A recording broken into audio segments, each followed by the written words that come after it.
Xiao Qingyu let out a cold laugh. So your Shin family is just as stupid as this kid, treating someone who talks big like a treasure. Just wait, the Zhao family will crush you until you can't breathe. Don't come begging for mercy on your knees then. Xiao Qingyu's cold face was full of disdain. She improved the prescription and manufacturing process of Chanshanlu. With the launch of the new Toad Spring Dew, the Shin family will soon be plunged into the abyss and completely wiped out from the Zhengzhou medical community. These guys are courting death. Shen Songlin and Shen Luoyun's expressions changed upon hearing this. Indeed, news of the Zhao family's new drug launch has already spread. They came to see Su Ming today because of this. If this problem cannot be resolved, the Shen family will indeed suffer a severe blow. Seeing the ugly expressions on the faces of the Shen father and daughter, Xiao Qingyu knew she had hit the nail on the head, and gave a disdainful smile. Idiots. Just then, a commotion arose from ahead. It turned out that Wang Han, who was seriously injured and unconscious, was being carried out. Master! Seeing this, Xiao Qingyu rushed over anxiously. Upon closer inspection, one could see that Wang Han's eyes were tightly closed, his face was covered in blood, his hair was disheveled, and he looked like he was on the verge of death. He was nowhere near the image of the King of Medicine of the 9 Provinces Medical Academy. How did it turn out like this?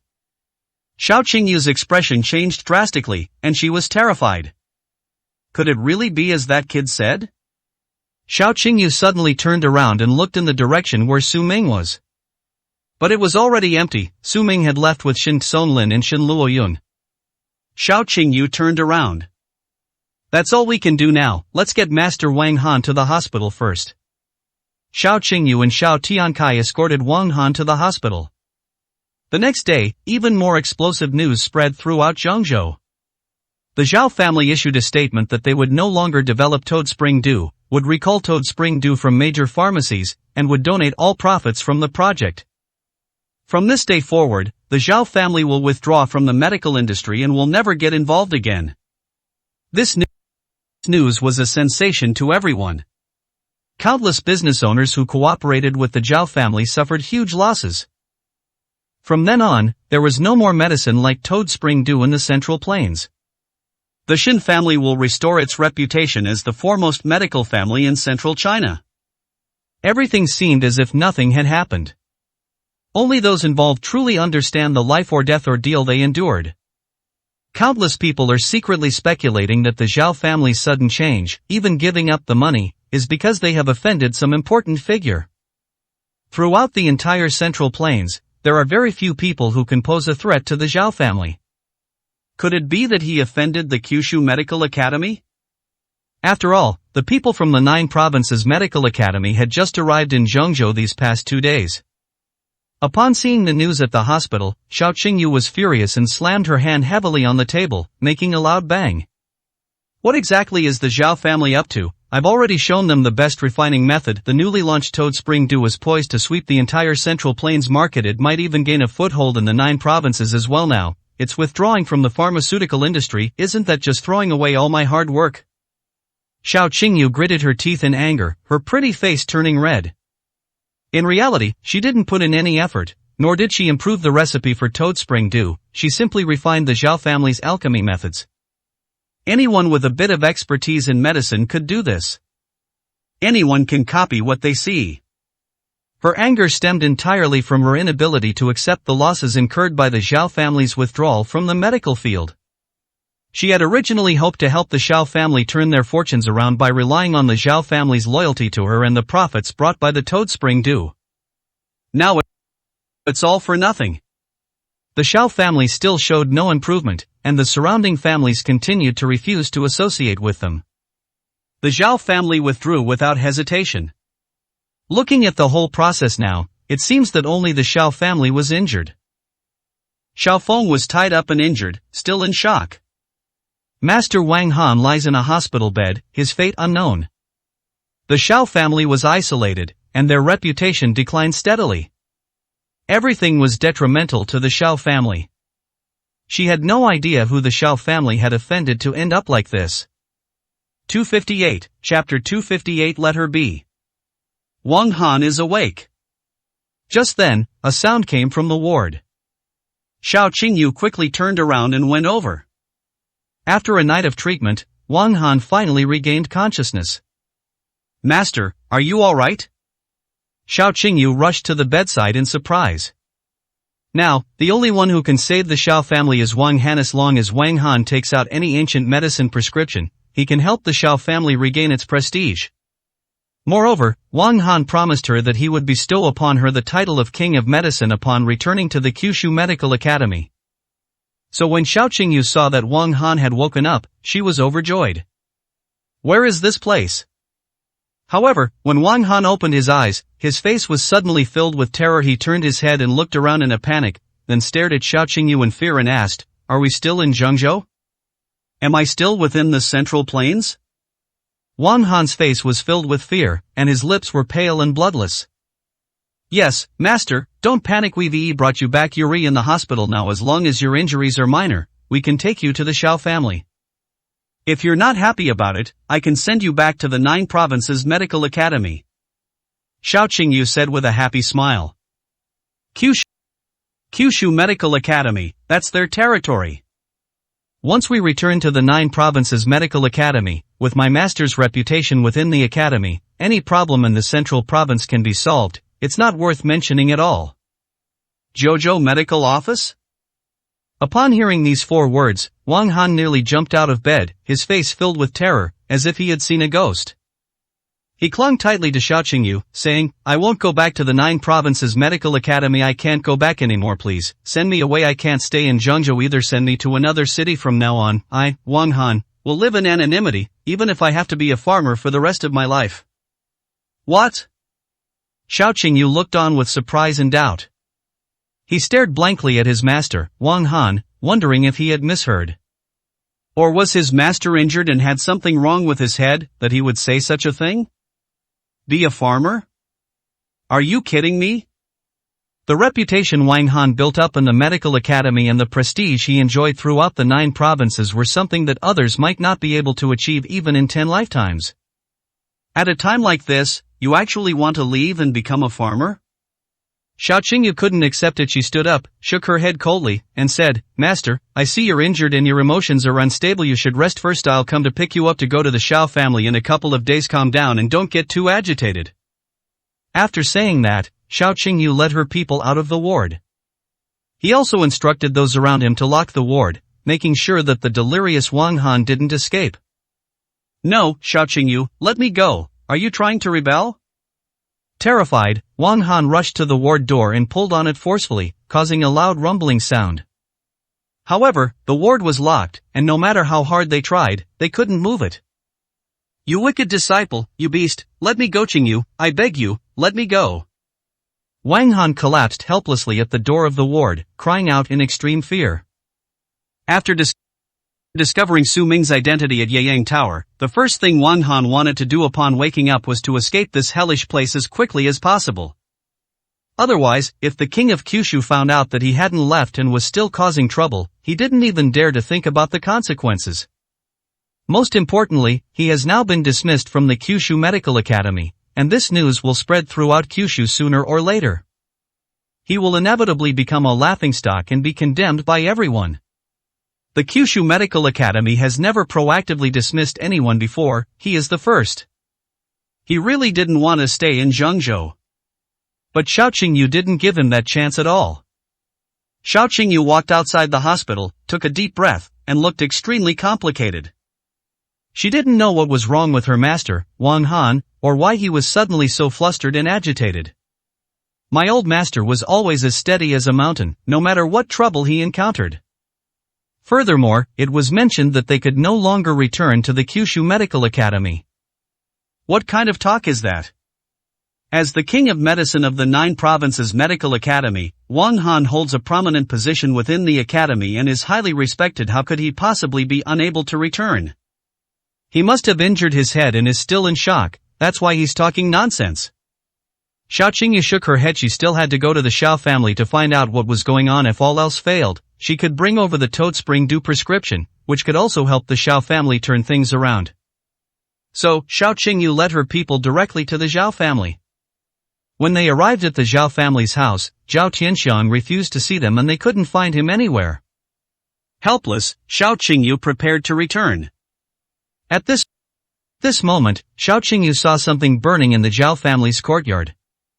Upon closer inspection, it was discovered that the Zhao family was actually burning a prescription for Toad Spring Dew. Zhao Tianxiang copied the Toad Spring Dew prescription hundreds of times, but after returning from Yeyang Tower, he dared not keep a single one and now he has burned them all in the fire pit. What are you doing?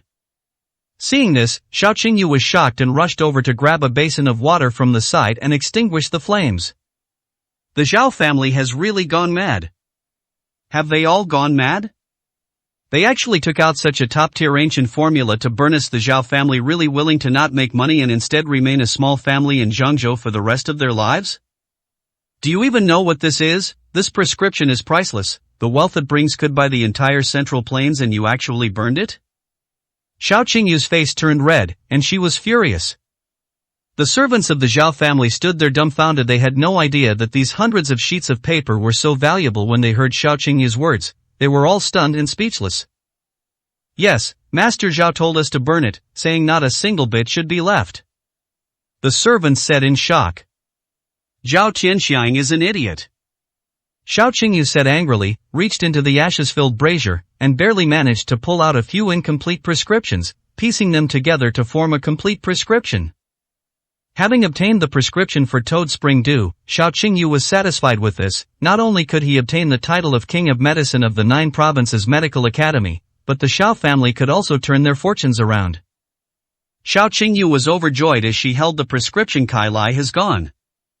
No sooner had Xiao Qingyu left than Zhao Tianxiang slowly walked out from the backyard. Master, she. Several servants stood to one side, terrified, heads bowed, trying to explain. Zhao Tianxiang waved his hand. I've already seen it. If she wants it, let her have it. The Xiao family probably has no idea who gave them the Toad Spring Dew. If the Xiao family wants to die, no one can save them. Let her be. Zhao Tianxiang shook his head sarcastically and turned to go back to his room. The Shin family was overjoyed when they learned that the Zhao family was permanently withdrawing from the medical field. Shin Songlin kowtows to express his deepest gratitude to Prince Su, or very grateful to Prince Su for his help, which has enabled our Shin family to restore our reputation. From now on, my Shin family will always serve Prince Su. Will offer the best medicines and the best pills to Prince Su first. In the hall, Shin Songlin sincerely kowtowed to Su Ming. Su Ming shook his head and said calmly, I'm not helping you, I'm just teaching the thief who stole my things a lesson. Besides, I don't care about your reward at all. There's no need for such a big gift. 259, Chapter 259, The Threshold of the 9 Provinces Medical Academy. Brother Su, don't be like that. You're a great benefactor to our Shin family. Besides, you're my mentor, so it's only natural for us to repay you. By the way, Brother Su, let's go celebrate tonight. A few people from the medical field want to see me. Let's have dinner together. Shin Luoyun snuggled up to Su Ming and said in a coquettish tone. Su Ming rolled his eyes. I'm not going. I've already made several trips back and forth. I'll rest for one night and go back to Yunqing tomorrow. No, Brother Su, those people are also from Yunqing. They've come to ask about the 7 fragrance pill, but you know I'm just a novice. How would I know anything about such an ancient formula as the 7 fragrance pill? If you don't go, Brother Su, wouldn't I be making a fool of myself? Do you want to see me humiliated and laughed at by others? Shin Luoyun blinked her big, watery eyes and looked at Su Ming with a pleading expression. You little rascal. Su Ming was very upset. She is, after all, the eldest daughter of the #1 medical family in Zhangzhou, but she has none of the aloofness of a young lady. Her clinginess is truly extraordinary.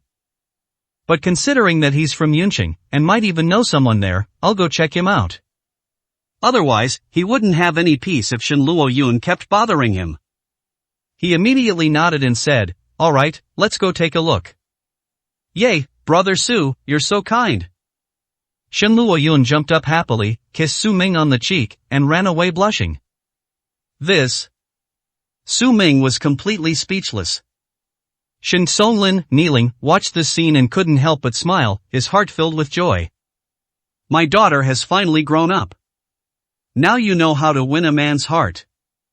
When dealing with a man like Prince Su, one should naturally take the initiative, otherwise, Prince Su has seen all kinds of women and would certainly not take Shin Luoyun seriously. If his daughter could marry Prince Su, he could die in peace. That evening, Su Ming and Shin Luoyun went to the party together. In a bar where soothing music was playing. Since the group that arranged to meet Shin Luoyun were all young people, the venue was chosen to be a bar. If the appointment is with Shin Songlin, then it will probably be a place like Yeyang Tower. Upon entering the bar, several young people were drinking and boasting in a booth. Young Master Chang, now that you've completed your studies and returned home, your medical skills and reputation will surely be second to none in Yunqing or Zhongzhou in terms of medical status. No one should be able to compare with you. Several young men and women surrounded a young man in a suit, showering him with compliments. This young man was the initiator of this gathering, and also the eldest son of the Chang family in Yunqing, Chang Qingyun. Chang Qingyun grinned, a hint of smugness on his face, and undisguised pride in his eyes. He thoroughly enjoyed the admiring gazes of the crowd. However, he still humbly smiled and said, I am nothing. Shin Luoyun of the Shin family in Zhengzhou is the true number one in medicine. Although I have studied medicine overseas for more than 10 years, I have only barely reached the threshold of the 9 provinces medical academy and cannot enter it for the time being. Someone like Miss Shin, who can produce a top-level ancient formula like the 7 fragrance pill, which has caused a sensation in Zhengzhou, has probably already received an invitation from the 9 provinces medical academy. Those are the true chosen ones. Although it was a humble remark, Chang Qingyun's face showed longing when Shin Luoyun was mentioned. A woman as talented and gifted as Shin Luoyun, he's probably the only one who could be worthy of her. In the entire Central Plains, who can compare to Shin Luoyun? Given Shin Luoyun's discerning eye, the man she chooses must be 1 in a million, and the only one who can match her in medical skills and social standing is him. If I could win Shin Luoyun's heart and obtain the 7 fragrance pill recipe, then entering the 9 provinces medical academy would be just around the corner. Really, young Master Chang, you've already reached the threshold of the 9 provinces medical academy. My goodness. What kind of achievement is this? How many young people can achieve this today? Perhaps only you, young Master Chang. Everyone was amazed. Little did they know that they were all like frogs in a well, with a limited perspective, and were far from understanding the true situation. In Zhongzhou alone, there is Xiao Qingyu, who is already a disciple of the 9 provinces medical academy and is about to be awarded the title of medical king. Chang Qingyun's smugness stemmed from his lack of experience with a wider world. By the way, I've already invited Miss Shin today, and she should be here soon. Chang Qingyun said with a smile. Miss Shin is coming? Everyone was even more pleasantly surprised. Meeting a prodigy like Shin Luoyun would be something they could brag about for a year when they returned to Yun City. They've arrived. Shin Luoyun spoke and slowly walked in with Su Ming. Miss Shin. It really is you. Everyone stood up excitedly, their eyes filled with surprise as they looked at Shin Luoyun. Luoyun, it's been a long time. Chang Qingyun slowly stood up, revealing a dashing smile, looking at Shin Luoyun with deep affection in his eyes, and reached out to shake hands with Shin Luoyun. Before going overseas, he studied in Zhengzhou for a period of time, where he was classmates with Shin Luoyun. However, he was still young then. At that time, Shin Luoyun would often come to play with him, but he didn't understand anything and didn't take it to heart at all. 10 years have passed since I last saw you. Now that I'm back, I'm filled with emotion. He and Shin Luoyun were childhood sweethearts. That's why he was confident he could invite Shin Luoyun out, and he was also confident he could impress Shin Luoyun. Amidst the expectant gazes of the crowd, Shin Luoyun nodded slightly, calmly and indifferently sat down, not giving Chang Qingyun a second glance.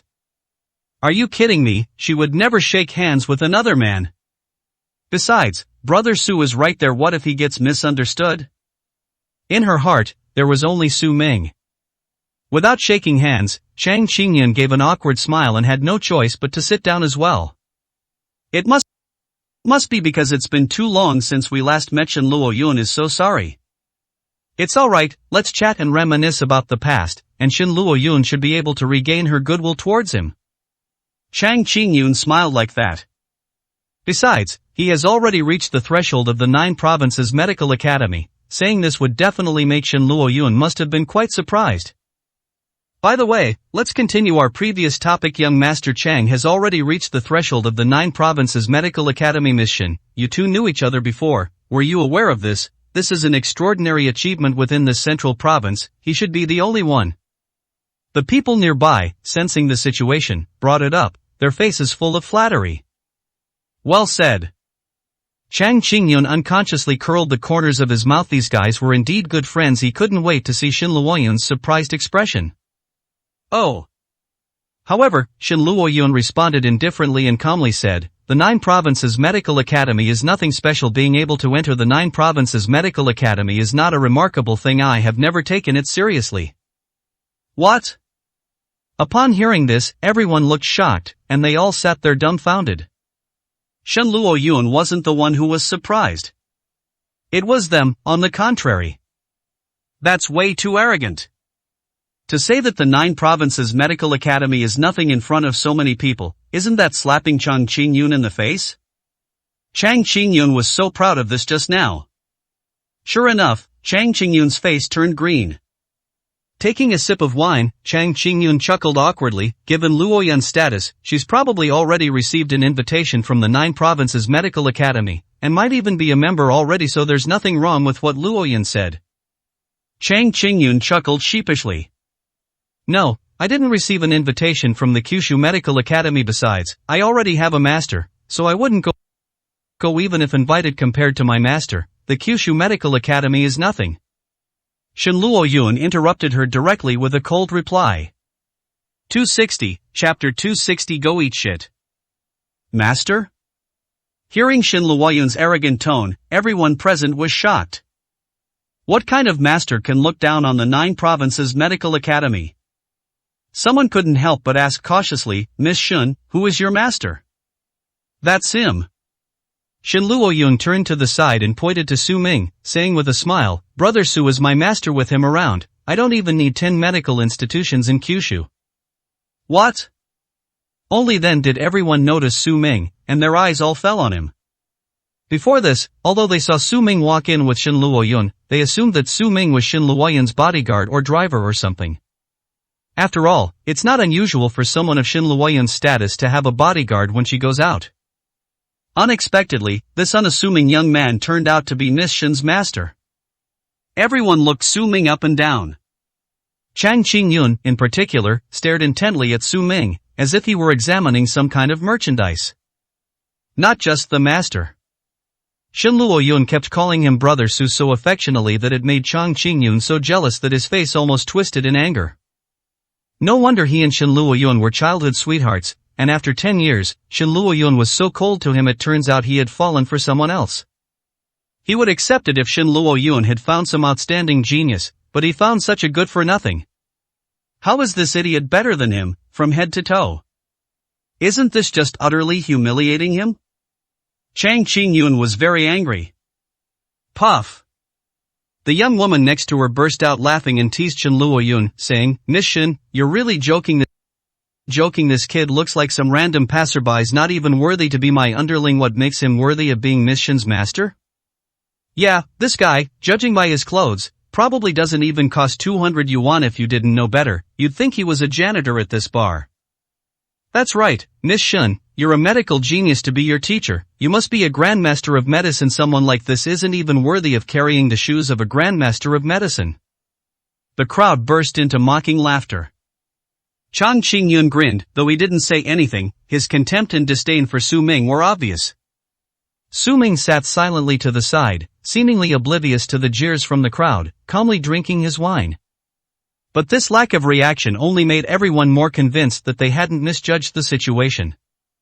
Not only is he useless, he's also a coward.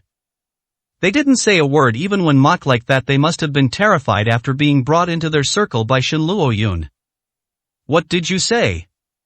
Shin Luoyun flew into a rage, slamming her hand on the table with a loud bang that shocked everyone present. Shin Luoyun glared angrily at the group, her eyes flashing coldly as she shouted, You can say whatever you want, but insulting Brother Su is insulting me, insulting the Shin family, you bunch of idiots. I only came to this appointment because Chang Qingyun was my classmate for a few years. Otherwise, even if you begged me on your knees, I wouldn't have come. Still here spouting nonsense before you criticize others, take a piss and see what kind of people you are. Shin Luoyun was furious, her face frosty, and her immense aura intimidated everyone, causing their expressions to change drastically and daring not to utter a sound. Her affectionate and coquettish behavior was only directed at Su Ming. Even Shin Songlin had never received a pampering act from Shin Luoyun. In front of outsiders, the eldest daughter of the Shin family exudes an even more astonishing aura. A single sentence is enough to terrify everyone into running away in fear. The young men and women who were just laughing and joking were now terrified by Shin Luoyun, shrinking their necks and not daring to raise their heads. But they were only afraid of Shin Luoyun's status and aura. They didn't think Su Ming's assessment was wrong in the slightest. Luoyun, don't be angry. Chang Qingyun was quite happy to hear Shin Luoyun mention him. He quickly stood up to smooth things over, saying with a smile, "We're all young people, just joking, don't take it to heart, but saying this brother is your master is a bit of an exaggeration to be a teacher. You need to have some skills. Which university did he graduate from? Or perhaps you studied under a family of traditional Chinese medicine practitioners?" Chang Qingyun asked with a smile. "I haven't gone to school, nor have I received any further education." Su Ming sipped his beer and answered calmly. He was thrown to the border region when he was a teenager, crawled out of a pile of corpses, and was picked up by the people of the War God Army. Later, he was adopted by the old leader of the War God Army. As for what he knows now, half of it was taught by the leader of the War God Army, and the other half was self-taught. He has never even stepped foot in a school. What? Everyone was surprised again. What era are we living in? There are still people who haven't gone to school. You're going even further. At the very least, you went to middle school, right? Isn't that illiteracy? Everyone stared at Su Ming as if he were a monster. That's so bizarre. In the past, one could say that people were poor and couldn't afford to go to school. But now, 9 years of compulsory education means that schooling is free. It's unbelievable that such illiterate people still exist. It's a once-in-a-century occurrence. This illiterate man was Shin Luoyun's master. This was absolutely the most bizarre thing they had ever encountered. Although they dared not be presumptuous in front of Shin Luoyun, they couldn't help but chuckle at Su Ming, looking at him with disdain as if he were trash. This kind of person will never amount to anything in their life. Even if I were a master, no one would hire me. If you can only do manual labor your whole life, without knowledge or culture, what's the difference between you and an animal? Chang Qingyun smiled and shook his head, his arrogance returning. He had just secretly compared himself to Su Ming, but now he felt it was unlucky. This is garbage. Why should I? Chang Qingyun said with a smile, Luoyun, this must be one of the Shin family's odd jobs, or maybe a homeless person on the street. I know you mean well and want to help this kind of person, but there's no need to brag that he's your master or anything like that, trying to save face for him that will only make us look down on him even more. Okay, I give him 1,000 yuan, go buy some food with it. Chang Qingyun took out 1,000 yuan from his wallet and placed it in front of Su Ming. This guy probably hasn't seen this much money in his entire life. They were so grateful to him that they wept tears of thanks and bowed to him on the spot. Bullshit. Shin Luoyun was furious. He swept Chang Qingyun's money to the ground, pointed at Chang Qingyun angrily, and said, Chang Qingyun, you have disappointed me so much. I thought that you would become a decent person after studying abroad, but I didn't expect that you didn't even learn the most basic morality. You are just trash. You want to ask me for the 7 fragrance pill recipe? You think you're worthy? Do you even know that the 7 fragrance pill recipe was given to you by my brother Su? You dare to disrespect him in front of me? Go eat shit. Shin Luoyun was so angry that she even uttered vulgar words. She never expected these guys to be so tasteless. They were the worst group of people she had ever met. I wish I hadn't come.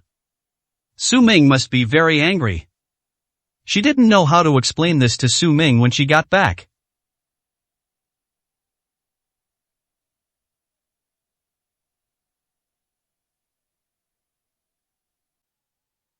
Chapter 261. Whom do we pay our respects to?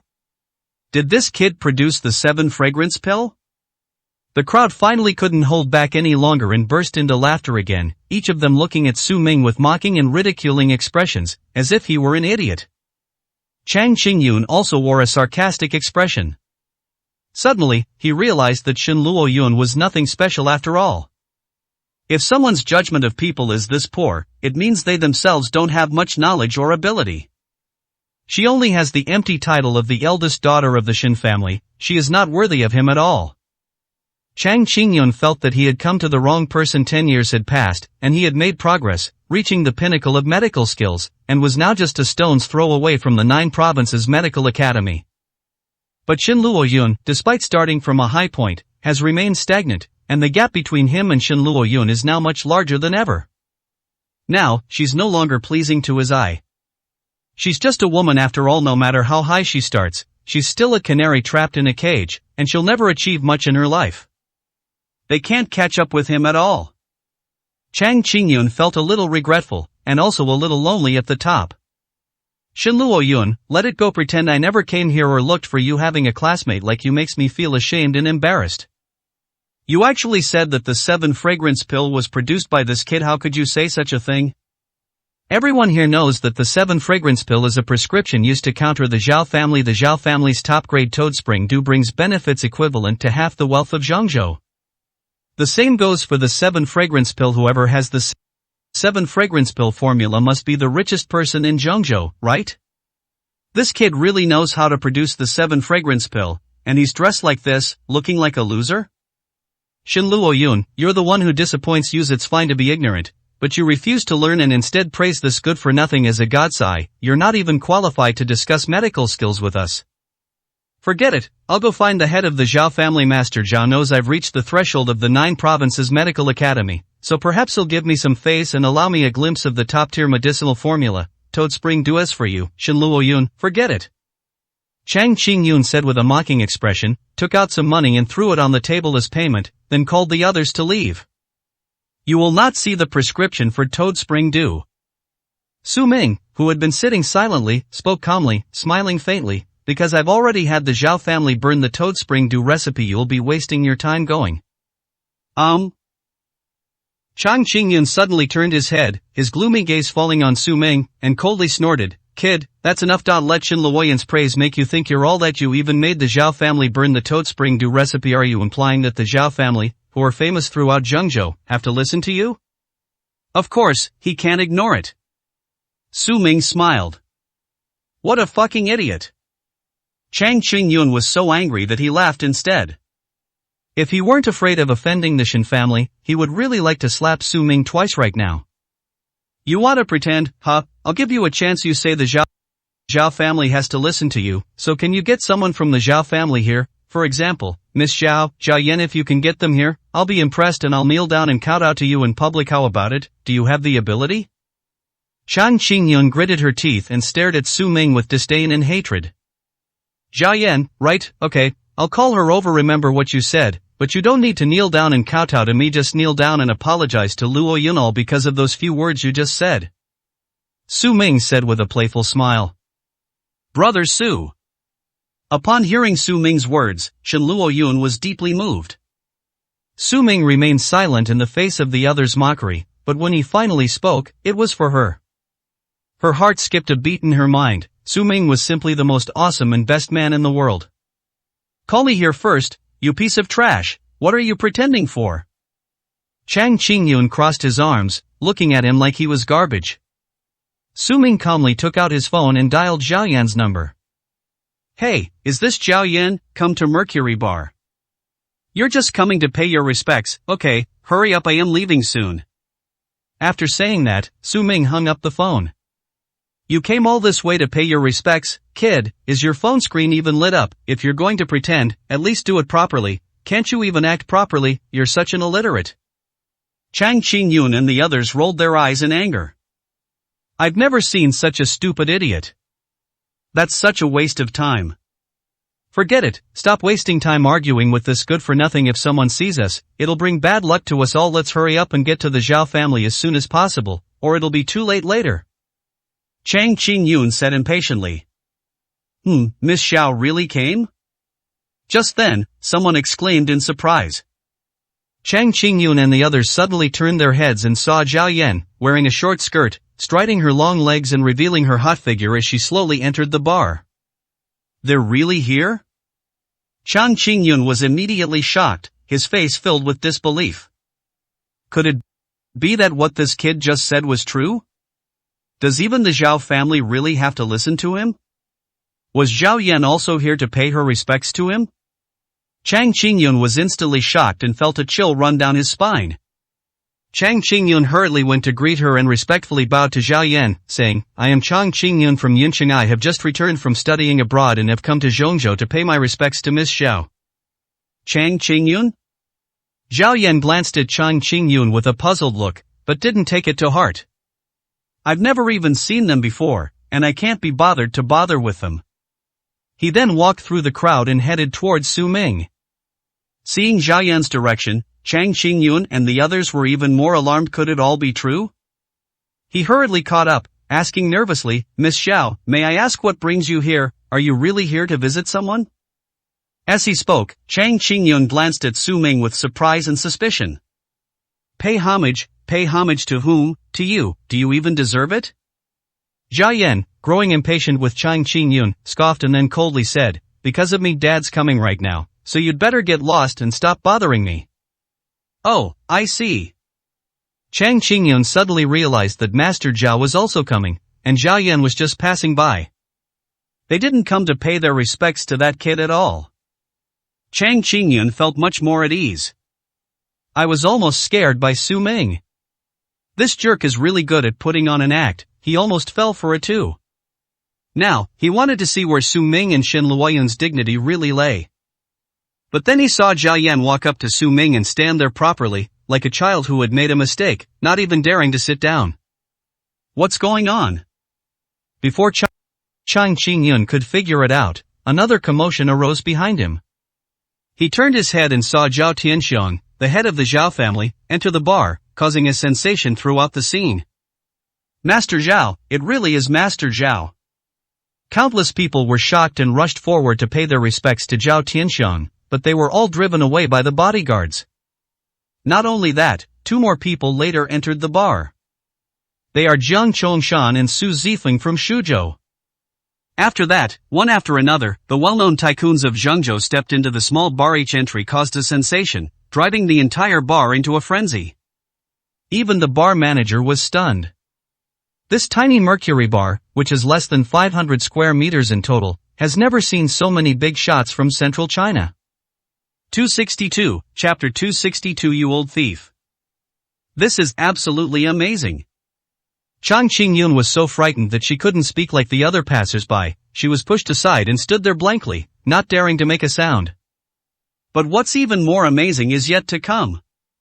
After these people came in, they all came to Su Ming's side one after another and knelt down to worship. Then they shouted in unison. Hearing that Prince Su is leaving, we've all come to see him off tonight. We've booked the most luxurious hotel, restaurant, and any other luxury shops in the city. All expenses will be covered. A farewell gift for Prince Su. Furthermore, we have prepared many gifts. Please accept them with pleasure, Your Highness. After a group of wealthy people from Zhongzhou finished their greetings, Zhao Tianxiang stepped forward and shouted at Zhao Yan, kneel down before Prince Su, tell him everything you did and apologize to him. Yes. With tears welling up in her eyes, Zhao Yan knelt before Su Ming in front of everyone, bowing her head and saying, I was ignorant before I went to Yunqing to sow discord and secretly cause trouble for Prince Su. Please forgive me, Prince Su. After saying that, Zhao Yan slammed her head heavily against Su Ming's face.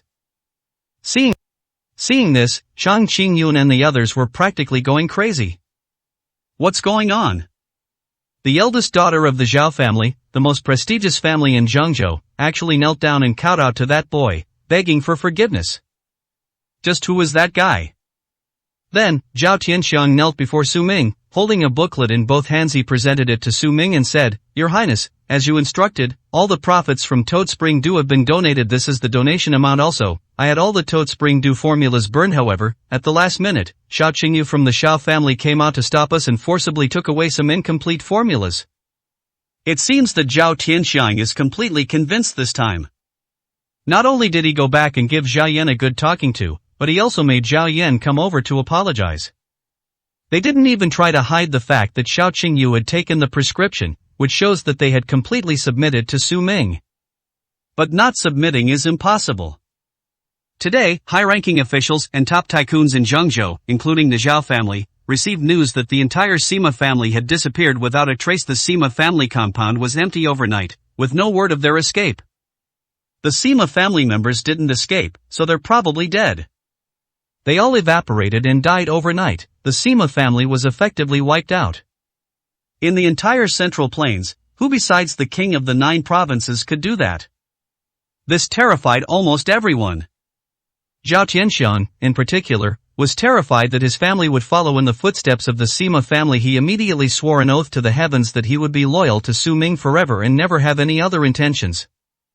So that very night, he brought his account book and men to kowtow and apologized to Su Ming.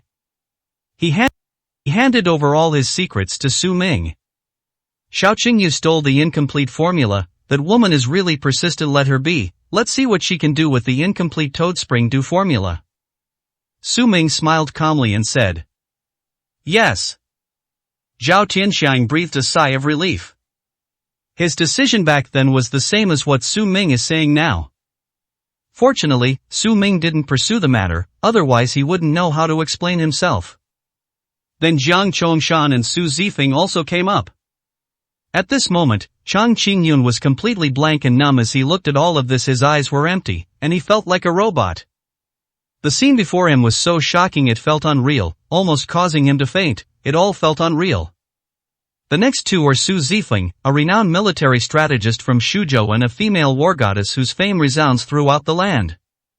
These two individuals are quite different from other ordinary wealthy people in terms of their status and position. Surely these two big shots wouldn't kneel down to Su Ming too? He didn't kneel down. Jiang Chongshan approached Su Ming and greeted him with a fawning smile. "Master, you're leaving tomorrow, right? I've already had Zifeng prepare a car. We'll pick you up tomorrow. Whatever you need, we can have it ready anytime. Women are fine too." Puff. Chang Qingyun almost spat out a mouthful of blood. This is worse than kneeling. That obsequious manner had none of the dignity and demeanor of a master strategist. Seeing her master in this state, Su Zifeng felt embarrassed and stood aside with a flushed face. How about Zifeng? Although Zifeng is a bit forceful, she's still a woman, and one of the most beautiful women in Kyushu. How about having Zifeng serve you personally along the way? Jiang Chongshan asked with a fawning smile. Su Zifeng blushed and her heart pounded, feeling like 1,000 deer were running wild inside her. What exactly is Master saying? That's so shameless. Even if she said that, it's not certain that Prince Su would be interested in her. Wouldn't that just embarrass her? However, she couldn't help but steal glances at Su Ming's expression, eager to know his reaction. Before Su Ming could even speak, Shen Luoyun couldn't hold back any longer and angrily shouted, "Pa, you old scoundrel, what do you take my brother Su for, arranging women for him? Do you think brother Su is as lewd as you? Don't bother, I'll personally drive brother Su back to Yunqing. Get out of here." "Girl?" Jiang Chongshan frowned. "You're Miss Shen, so I'll give you some face, but who here doesn't have more influence than the Shen family? It's more appropriate for us to escort Prince Su. If you want to steal the credit, you'll have to wait your turn." "You?" Shen Luoyun's eyes widened in anger. "Alright, stop arguing." Su Ming waved his hand impatiently. "Luoyun is right. Let her take me. You don't need to bother. Just go back. If there's anything else, you can come back when you get to Yin City." Since Su Ming had personally spoken, no one dared to complain in the slightest. "Yes, then we won't disturb Prince Su's rest." Everyone bowed respectfully and took their leave, then left the bar. After the group of big shots left, the bar remained deathly silent, with barely a sound of breathing, leaving only a group of stunned customers. Su Ming beckoned to Chang Qingyun. "You, come over, come." Chang Qingyun trembled and tried to walk over, but found that his legs were numb and he was too weak to take a step. "Come over." Su Ming roared, his voice like thunder. Chang Qingyun was so frightened that he trembled all over and sat down on the ground, actually wetting himself in fear. He practically crawled to Su Ming's side and kowtowed repeatedly, pleading, "Your Majesty, I was wrong. Wrong. I deserve to die. I was blind and didn't recognize your greatness. I am just a fool. Please spare my life, Your Majesty." Only then did he realize how foolish his previous words and attitude had been. He regrets it so much now that he wants to slap himself 100 times and beg Su Ming for forgiveness. Su Ming coldly lowered his head. Do you still remember what you said before? Kneel down and apologize to Luo Yun. Yes, yes. Chang Qingyun hurriedly kowtowed to Shin Luo Yun again. Miss Shin, I'm an idiot, I'm a moron, please forgive me. I thought Shin Luo Yun hadn't made any progress. Now he realized that Shin Luo Yun hadn't stopped making progress, it was just that the level Shin Luo Yun had reached and the scope of her involvement had reached a point he couldn't even imagine. 263, Chapter 263 Unexpected Trouble. Forget it, I don't even care about someone like you. Shin Luo Yun gave Chang Qingyun a cold look, her eyes filled with indifference. You're Chang Chun's son from the Chang family of Yunqing, aren't you? Su Ming looked at Chang Qingyun and asked. Does Prince Su know about the Chang family? Chang Qingyun looked up in shock. Although the Chang family is a family of doctors and has some reputation, that is only in Yunqing. In a place like Zhengzhou, the Chang family wouldn't even rank highly.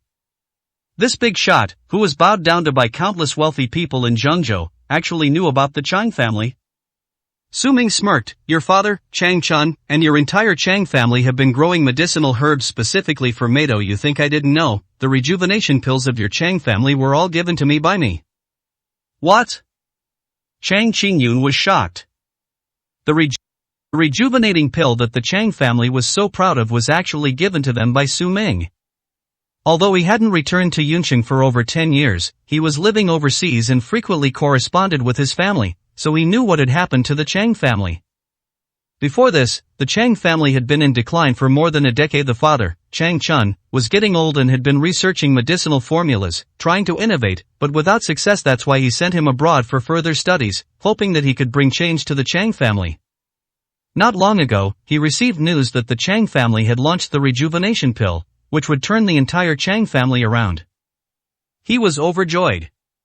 It is believed that the Chang family is destined for wealth and prosperity. Even after more than a decade of obscurity, they will be able to turn their fortunes around in one fell swoop. But little did I know, all of this was Su Mingxi's doing. He often boasted about the Chang family and how amazing the rejuvenating pill was, but now it seems that the Chang family was not amazing at all. It was this amazing big shot. Chang Qingyun's eyes were glazed over, and he was unable to speak. It turns out that what Shin Luo Yun said was true. If Su Ming could produce such divine ancient formulas as the rejuvenation pill, Toad Spring Dew, and 7 fragrance pill, then the mere 9 provinces medical academy was really nothing. Shin Luo Yun's ability to have a master like Su Ming filled him with unspeakable envy. If he could become Su Ming's apprentice, he would rather not enter the 9 provinces medical academy.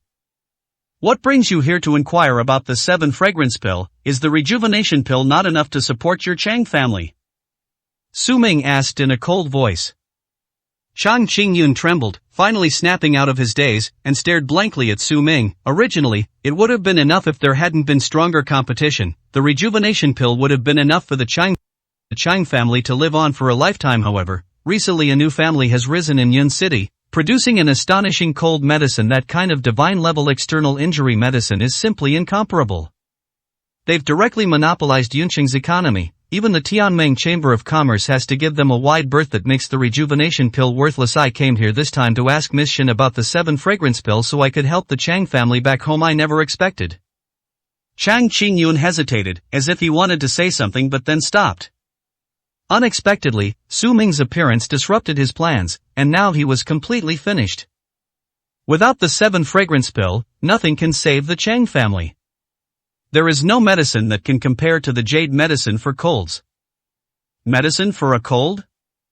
Hearing this, Su Ming smiled, a smirk playing on his lips, and asked with a grin, I was the one who provided the cold medicine. The changes in Yun City were within my expectations. Was it Lin Xiaoyun who provided the cold medicine, and is the Su family the one that has risen to prominence? It seems that Aunt Lin listened to him and cooperated with the Su family. Using the cold medicine, the money earned could make both the Chu and Su families stand at the pinnacle of Yun City. The Su family, Lin Xiaoyun, no, I've never even heard of them. Chang Qingyun hurriedly shook his head. The Jin brothers launched the cold medicine. The Jin family has risen from the 40th place on the rich list to the top with this cold medicine. they have broken into the Yunqing market. Even many other major medical families in the 9 provinces have extended olive branches to them. The Jin family is now the #1 family in Yunqing. What? Upon hearing this, Su Ming was startled. This was completely unexpected. What exactly is going on? He had personally handed the prescription to Lin Xiaoyun when he left. Lin Xiaoyun solemnly promised to keep it safe, so how did it end up in the hands of the Jin brothers? Su Ming couldn't understand it, but the matter had become very complicated. Damn it, what went wrong? Alright, you can go back now. I'll be back in Yunqing tomorrow. I'll get to the bottom of this. Su Ming said coldly through gritted teeth. Yes. Chang Qingyun, covered in sweat and with trembling legs, crawled out. Seeing Su Ming's pale face, Shen Luoyun couldn't help but ask in surprise, "Brother Su, what happened?" This was the first time she had ever seen Su Ming with such an expression. Su Ming waved his hand with a stern face. "It's nothing, just get ready, we'll set off tomorrow morning." Okay. Shen Luoyun nodded quickly. Inside the Defugi Hotel in Yunqing. Master Chang, let me introduce you. This is Zhang Lin, the chief of the Yunqing Medical Association. This is Wang Hai, the chief supervisor of the Yunqing Drug Administration. And this one, ranked 12th on the Yunqing rich list, Lin Xiao, the rich man Lin. I think you're familiar with these people. Chief Zhang and Steward Wang Yuve dealt with them before. After all, any medicine that wants to be sold on the market needs their approval. However, they've now fully cooperated with the Jin family, and medicines from any other family are no longer allowed to be sold on the market, including your Chang families. A man in his 30s, with slick back hair and wearing a suit, looked at Chang Chun with a mocking expression. Chang Chun sat in his seat, his face sullen, drinking his tea without saying a word. So, Master Chang, have you thought this through? Why not hand over all your Chang family's medicinal formulas and herbs, and let our Jin family manage them for you? Wouldn't that be a win-win situation? Do you really want to die with those formulas, especially the rejuvenation pill you have? Men in suits. He chuckled, his face full of mockery and lewdness. When the rejuvenation pill was mentioned, everyone's eyes lit up. They came here specifically for the rejuvenating pill. Chang Chun is an old-fashioned man. Chang family refines only 20 or 30 rejuvenation pills every month. Although they are expensive, the profits they bring are very limited. However, if the recipe for the rejuvenating pill falls into their hands, the revenue generated from its mass production and sale could multiply the economy of Yunqing by more than tenfold. Therefore, it would be a complete waste for Chang Chun to have such a top-quality prescription. Chang Chun still didn't answer, and poured himself another cup of tea. Did you hear me? The man in the suit roared in fury, slamming his hand on the table and knocking the teacup in front of Chang Chun to the ground. He pointed at Chang Chun and said angrily, "Don't pretend here, this is not your choice. I am telling you nicely because I'm giving you face. If I didn't, with your Chang family's current financial situation, the Jin family would directly cut off all cooperation with you. You won't even be able to buy medicinal seeds. Your Chang family will just be waiting to starve to death. So don't be ungrateful, hurry up and hand over the formula for the rejuvenation pill." The others also looked at Chang Chun with cold smiles. This old man still thinks he's the head of the #1 medical family in Yunqing? They're about to die and they still don't realize it, yet they're still putting on airs. 264, Chapter 264. Nobody dares to use my prescription. The recipe for the rejuvenation pill is not mine. Chang Chun slowly raised his head and looked at the man in the suit in front of him, saying, "Go back and tell the Jin brothers that if the Jin family takes this prescription, they probably won't even have the chance to enjoy it. I am not giving it to them to save you. Do you understand? Lackeys and lackeys are precious. This man is called Sun Gue, and he is a lackey of the Jin family." This time, when they were supposed to discuss the formula for the rejuvenating pill with Chang Chun, they didn't even personally show up, clearly showing that they didn't take the Chang family seriously at all. But Chang Chun is no pushover either. The rejuvenation pill was a prescription given to him by the Prince of Su, and he would never hand it over even if it cost him his life. Smack! Sun Gue, known as the lackey, suddenly turned fierce with a glint in his eyes and a ferocious expression. He raised his hand and slapped Chang Chun hard across the face, causing Chang Chun's head to tilt to one side and blood to flow from the corner of his mouth. Sun Gui straightened up, straightened his tie, and grinned menacingly, saying, "What a useless old man, you dare to call me by my name, you're not even alive to enjoy your life yet. You think you're just getting senile. The Jin family is now the most powerful and wealthy family in Yunqing. They could swallow up your entire Chang family, let alone a mere rejuvenation pill. You old codger, you won't cooperate, huh? Fine, then I'll just have to send my people to do it." Sun Gui slowly pulled out his phone, a sinister smile on his face, and said, 300 men, top-tier thugs, each one a 6th-level war god. One of them can take on 5 ordinary people, and these 300 men have also received my orders. As soon as my phone rings, they will raise your Chang family to the ground, including your wife and your son who just returned from overseas. I know exactly what's going on in your Chang family. Sun Gui smiled, having already found the number, and was just about to press the call button. Upon hearing this, Chang Chun's expression changed. He stood up abruptly, trembling with rage, and pointed at Sun Gui, roaring, "Despicable and shameless, if you dare to touch even one member of my Chang family, I will not let you off the hook." Heh, that's just courting death, there's nothing more to say. Sun Gui grinned, completely ignoring Chang Chun's threat, and pressed the call button to dial the number. Then, slowly uttering 2 cold words into the phone, "Make your move. You son of a bitch, I'll fight you to the death." Chang Chun, his eyes blazing with fury, rushed forward, ready to fight Sun Gui to the death. But Sun Gui kicked him to the ground. Then he stepped forward, raised his foot, and stomped hard on Chang Chun's chest. Sun Gui's face was full of vicious smiles. "You have some ability in alchemy, but when it comes to fighting, you're far from good enough. It's not too late to regret it now, before your wife and children die. Otherwise, you can just wait to be dealt with by them." Behind him, Chief Zhang, President Wang, and others burst into laughter at the sight. Nobody sympathizes with Chang Chun. Because the weak, the brainless, deserve to be trampled underfoot. Bang! Just then, a loud crash came from the doorway. The door was kicked open, and Chang Qingyun rushed into the room first. "Dad, I'm home." Chang Qingyun shouted, but when he saw Chang Chun being trampled underfoot by Sun Gui, his eyes turned bloodshot. "You beast, get out of here!" Chang Qingyun roared and rushed forward, shoving Sun Gui aside and then helping Chang Chun up. "Run, run!" When Chang Chun saw his son, his face was filled with terror, and he hurriedly spoke to Chang Qingyun in a trembling voice. It's good that Chang Qingyun didn't come back. Now that he's back, he's been targeted by a beast like Sun Gui, so he definitely won't let him go. The Chang family is already in dire straits. For Chang Qingyun to return at this time would be suicide. Chang Chun gripped Chang Qingyun's hand tightly and said excitedly, "Run quickly, find Prince Su. As long as we find Prince Su, everything will be resolved." "No need, Dad, don't worry, they've already arrived. Now, it's their turn to run." Chang Qingyun stared intently at Sun Gui and the others. "Who is it? Who the hell is here?" Sun Gui leaned against the table, looking at Chang Chun and his son Chang Qingyun with disdain, as if they were clowns.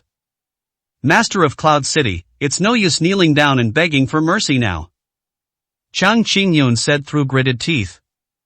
"The masters of Yunqing are gone. The Jin family is now the master of Yunqing. If the Jin family wants you dead, no one can save you." Sun Gui laughed triumphantly. "Who said that?"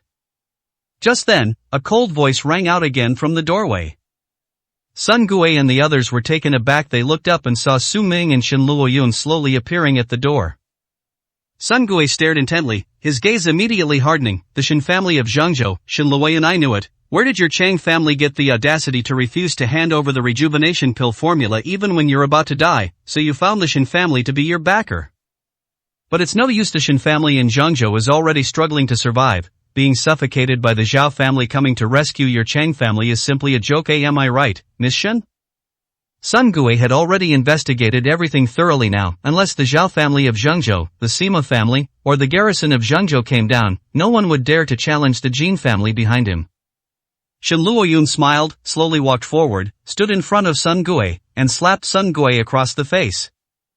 He laughed and said, "You're absolutely right. The Chang family won't get involved in this matter because you're just an ant. Anyone can crush you. You dare hit me? You think you're so great?" Enraged, Sun Gui raised his hand to attack Shen Luoyun. But at that moment, a dark figure rushed out at an even faster speed and knocked Sun Gui to the ground. He grabbed Sun Gui's hand and twisted it hard, snapping Sun Gui's arm with a crack. Ah! Sun Gui let out a heart-wrenching scream of pain. The one who subdued Sun Gui was none other than Qin Shuang, who was to serve as Su Ming's bodyguard for 6 months. I naturally followed along this way on my return from Zhengzhou.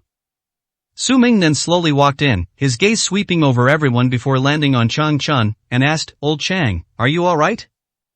Upon seeing Su Ming, Chang Chun's face lit up with joy. Su Ming is back, the Chang family is saved. Excitedly, he knelt down on the ground with a thud, bowing to Su Ming. This humble one, Chang Chun, pays respects to King Su and welcomes King Su back. I have kept the formula for the rejuvenation pill safe and sound. I have never handed it over. This? Upon seeing this, Chief Shang, President Wang, and Lin Fuhao all showed expressions of shock. What does this mean? Wasn't Shen Luoyun the one to help the Chang family? Why are they bowing down to such a young man? Could this kid also be a member of the Shen family? And this rejuvenating pill formula also belongs to this kid? Everyone looked surprised and doubtful.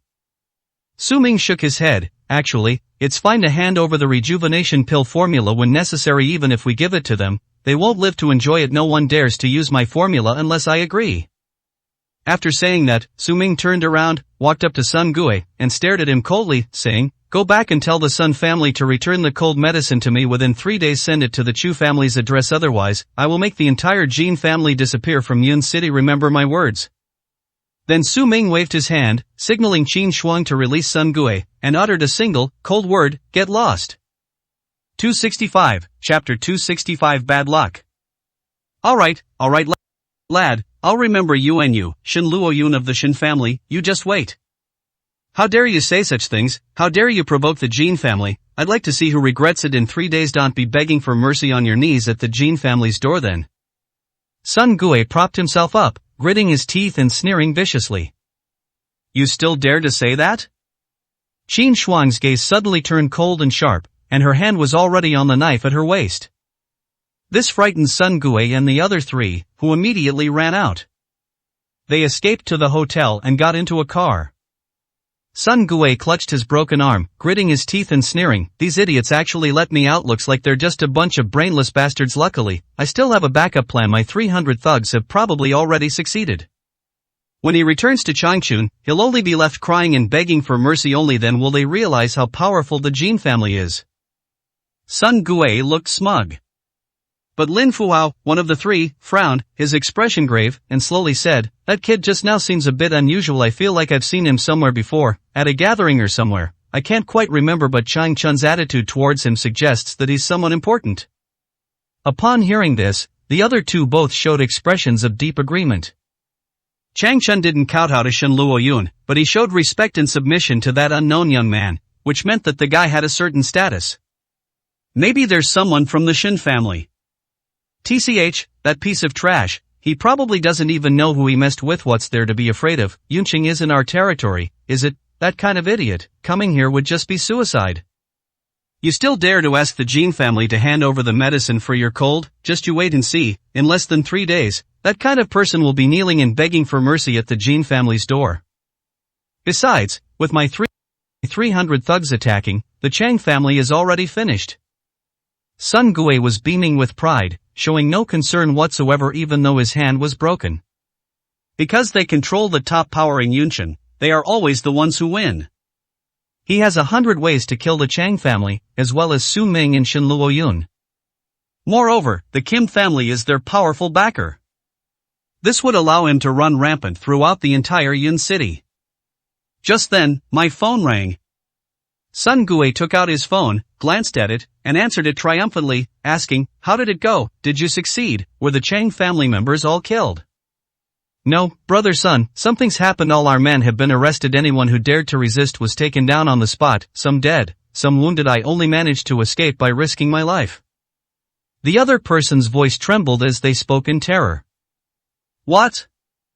Sun Gui's expression changed, and he asked in shock, "What the hell are you talking about? The Chang family is full of old, weak, and disabled people. You can't even handle one of the Chang family members, a bunch of useless trash."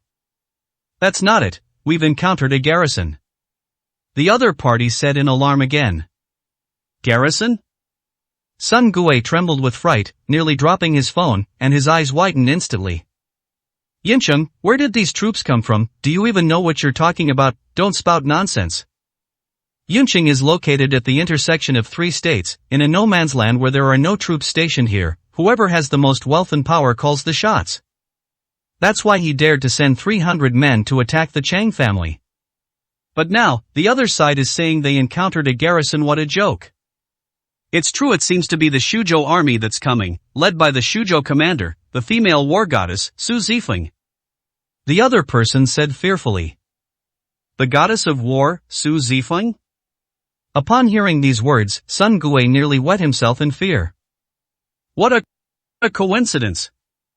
No, I should say, how unlucky I was to run into the Shuzhou army. It's estimated that the Shuzhou army went to Zhengzhou, participated in the general election, and returned, passing through Yunqing, where they happened to run into each other. Otherwise, he would never have believed that a mere Chang family could find the Shuzhou army to help them. What bad luck! Sun Gui hung up the phone, gritting his teeth in anger. What's wrong? The other 3 asked in surprise. Something's happened, my men ran into the Shuzhou army. I need to go back and report to the boss. Damn it, the Chang family got incredibly lucky. Sun Gui asked the driver to take him back to the Jin family home. The Shuzhou army? Upon hearing this, the expressions of the other 3 top figures in Yunqing all changed. Things have suddenly become complicated. Prince Su, I'm so sorry I am useless. Our Chang family is clearly the most skilled medical family in Yunqing, yet the Jin family used our prescriptions to make money. IVE failed to live up to your expectations.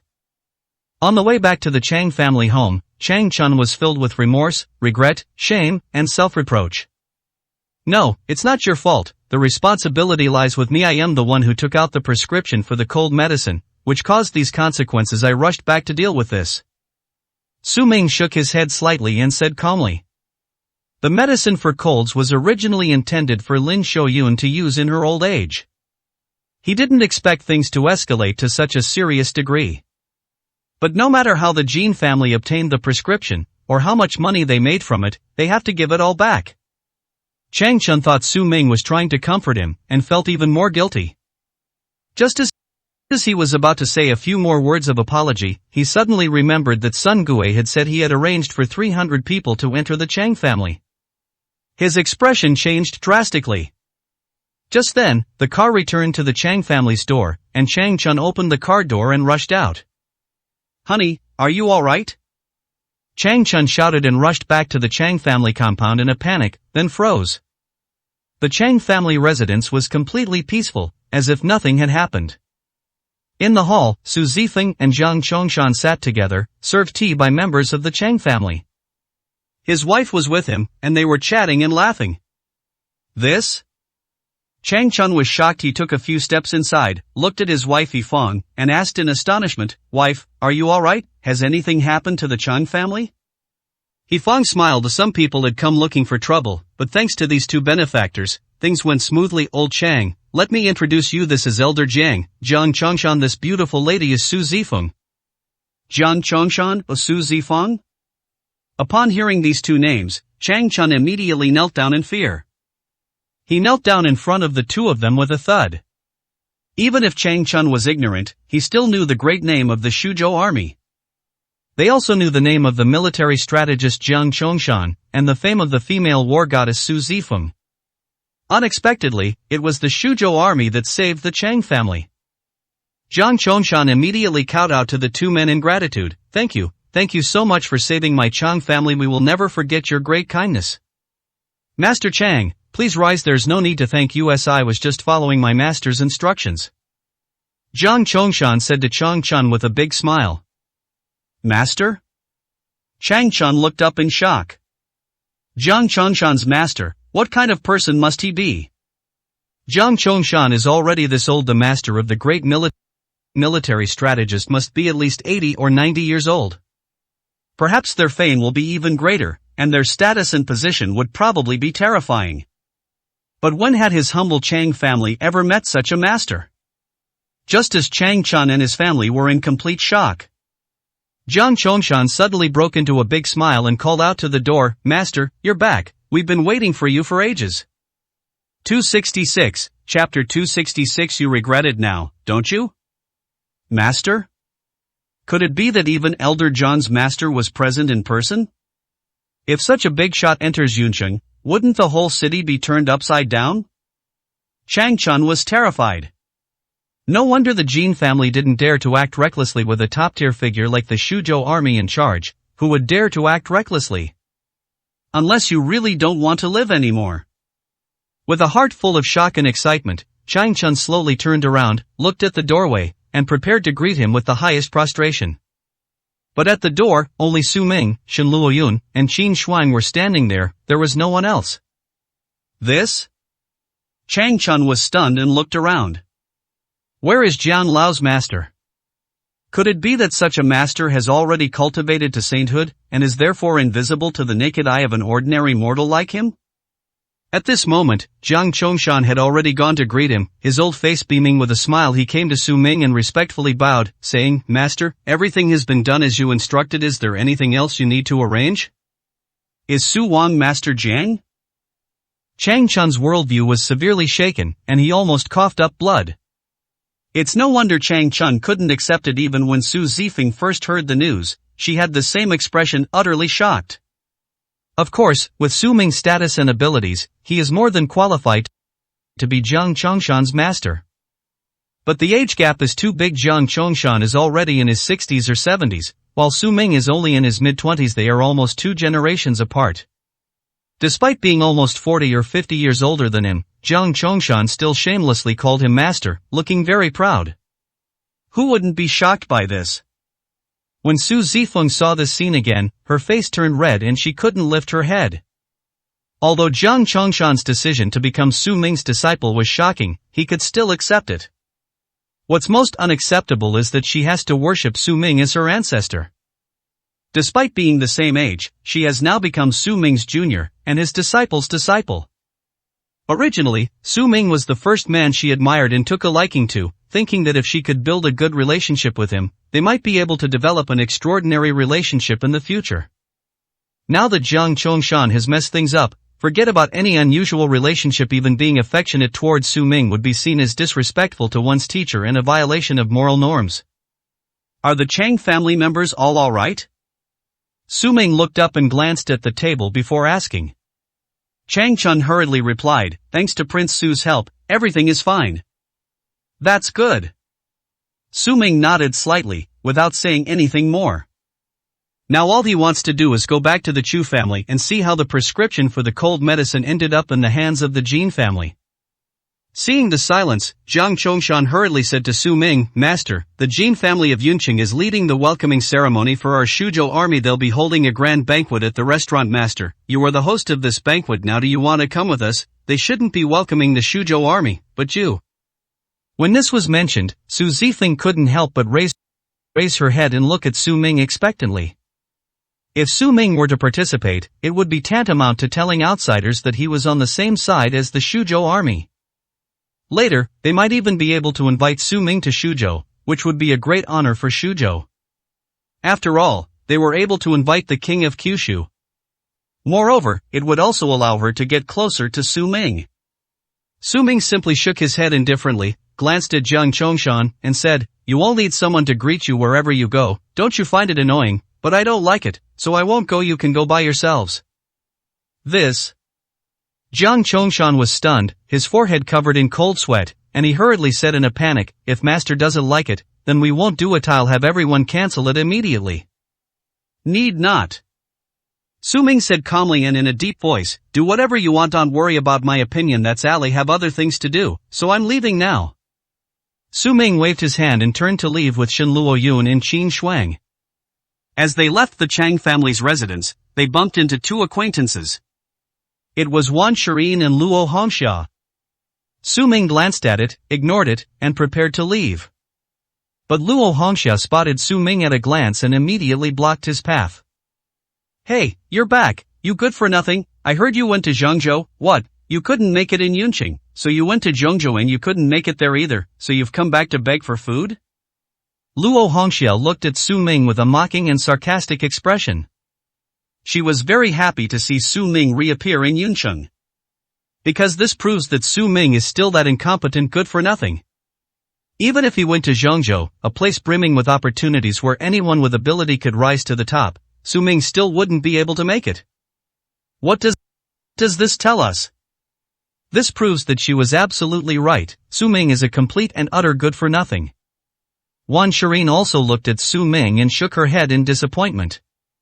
She had heard before that Su Ming had gone to Zhengzhou, and thought that Su Ming would be able to make some achievements there. Even if you don't become a millionaire, in a place like Zhengzhou, you can easily earn 10,000 yuan a month by simply finding a job. They even ended up having to return to Yuncheng. It's clear that Su Ming is utterly useless. Whether I survive or not is none of your business. Su Ming looked at Luo Hongxia indifferently. It has been quite some time since his divorce from Wan Shireen, and he has gradually detached himself from the relationship. His feelings towards Wan Shireen and the Wan family have faded considerably. I didn't want to pay any attention to the two of them. But Luo Hongxia was still the same as always. She wouldn't be happy unless she said something sarcastic to him.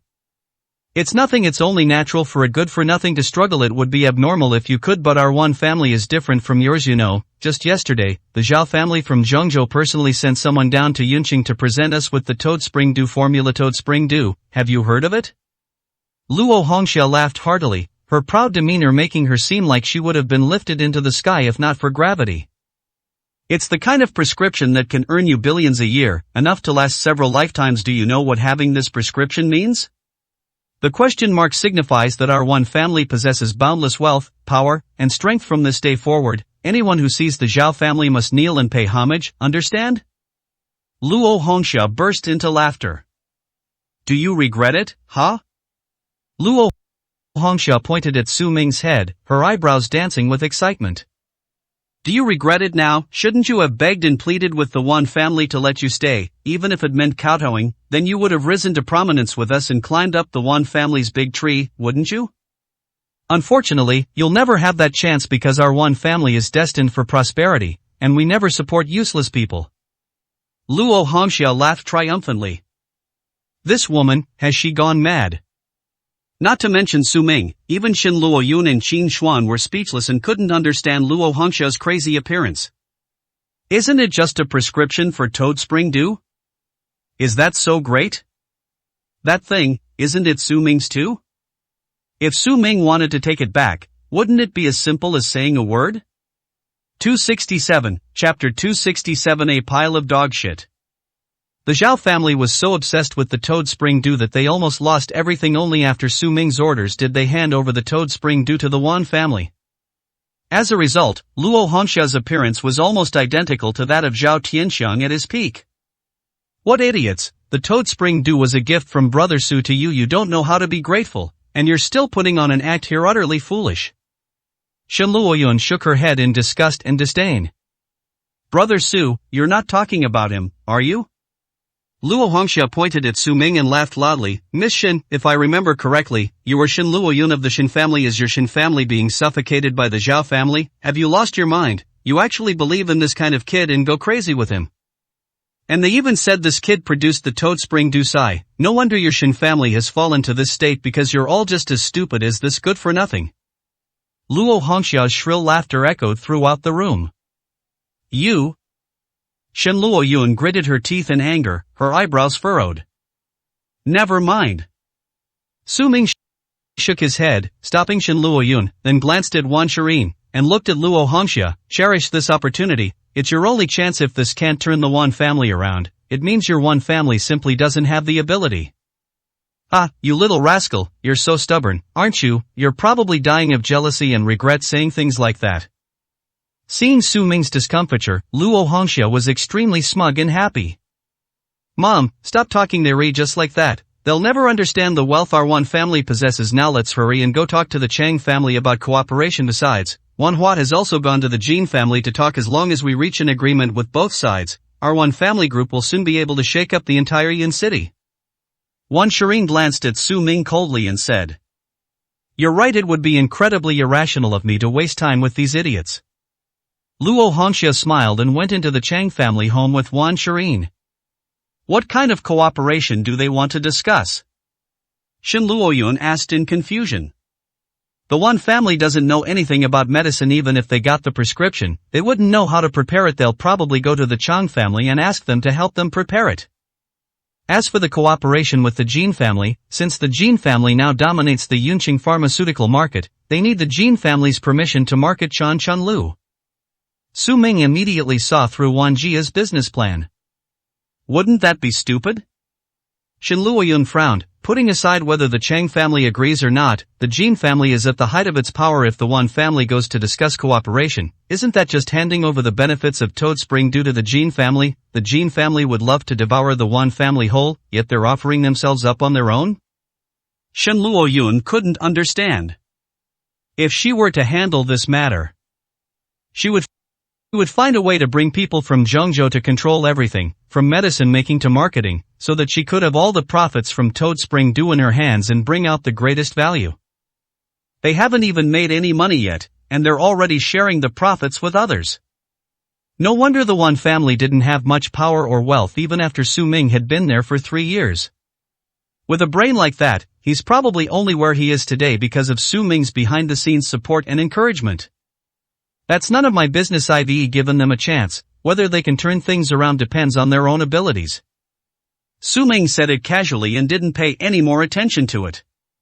For him, a prescription was nothing special. It was simply an opportunity to casually bestow it upon countless families. If the Wan family couldn't be caught, it's because they themselves were incompetent. By the way, I'm going back to the Chu family. Going back to the Chu family is like going back to my own home. You don't need to come with me. Have a house in the Cloud Palace. You can go there and settle in first. Su Ming gave the key to Shen Luoyun and Qin Shuang. The heavenly palace on the clouds? Qin Shuang was slightly surprised.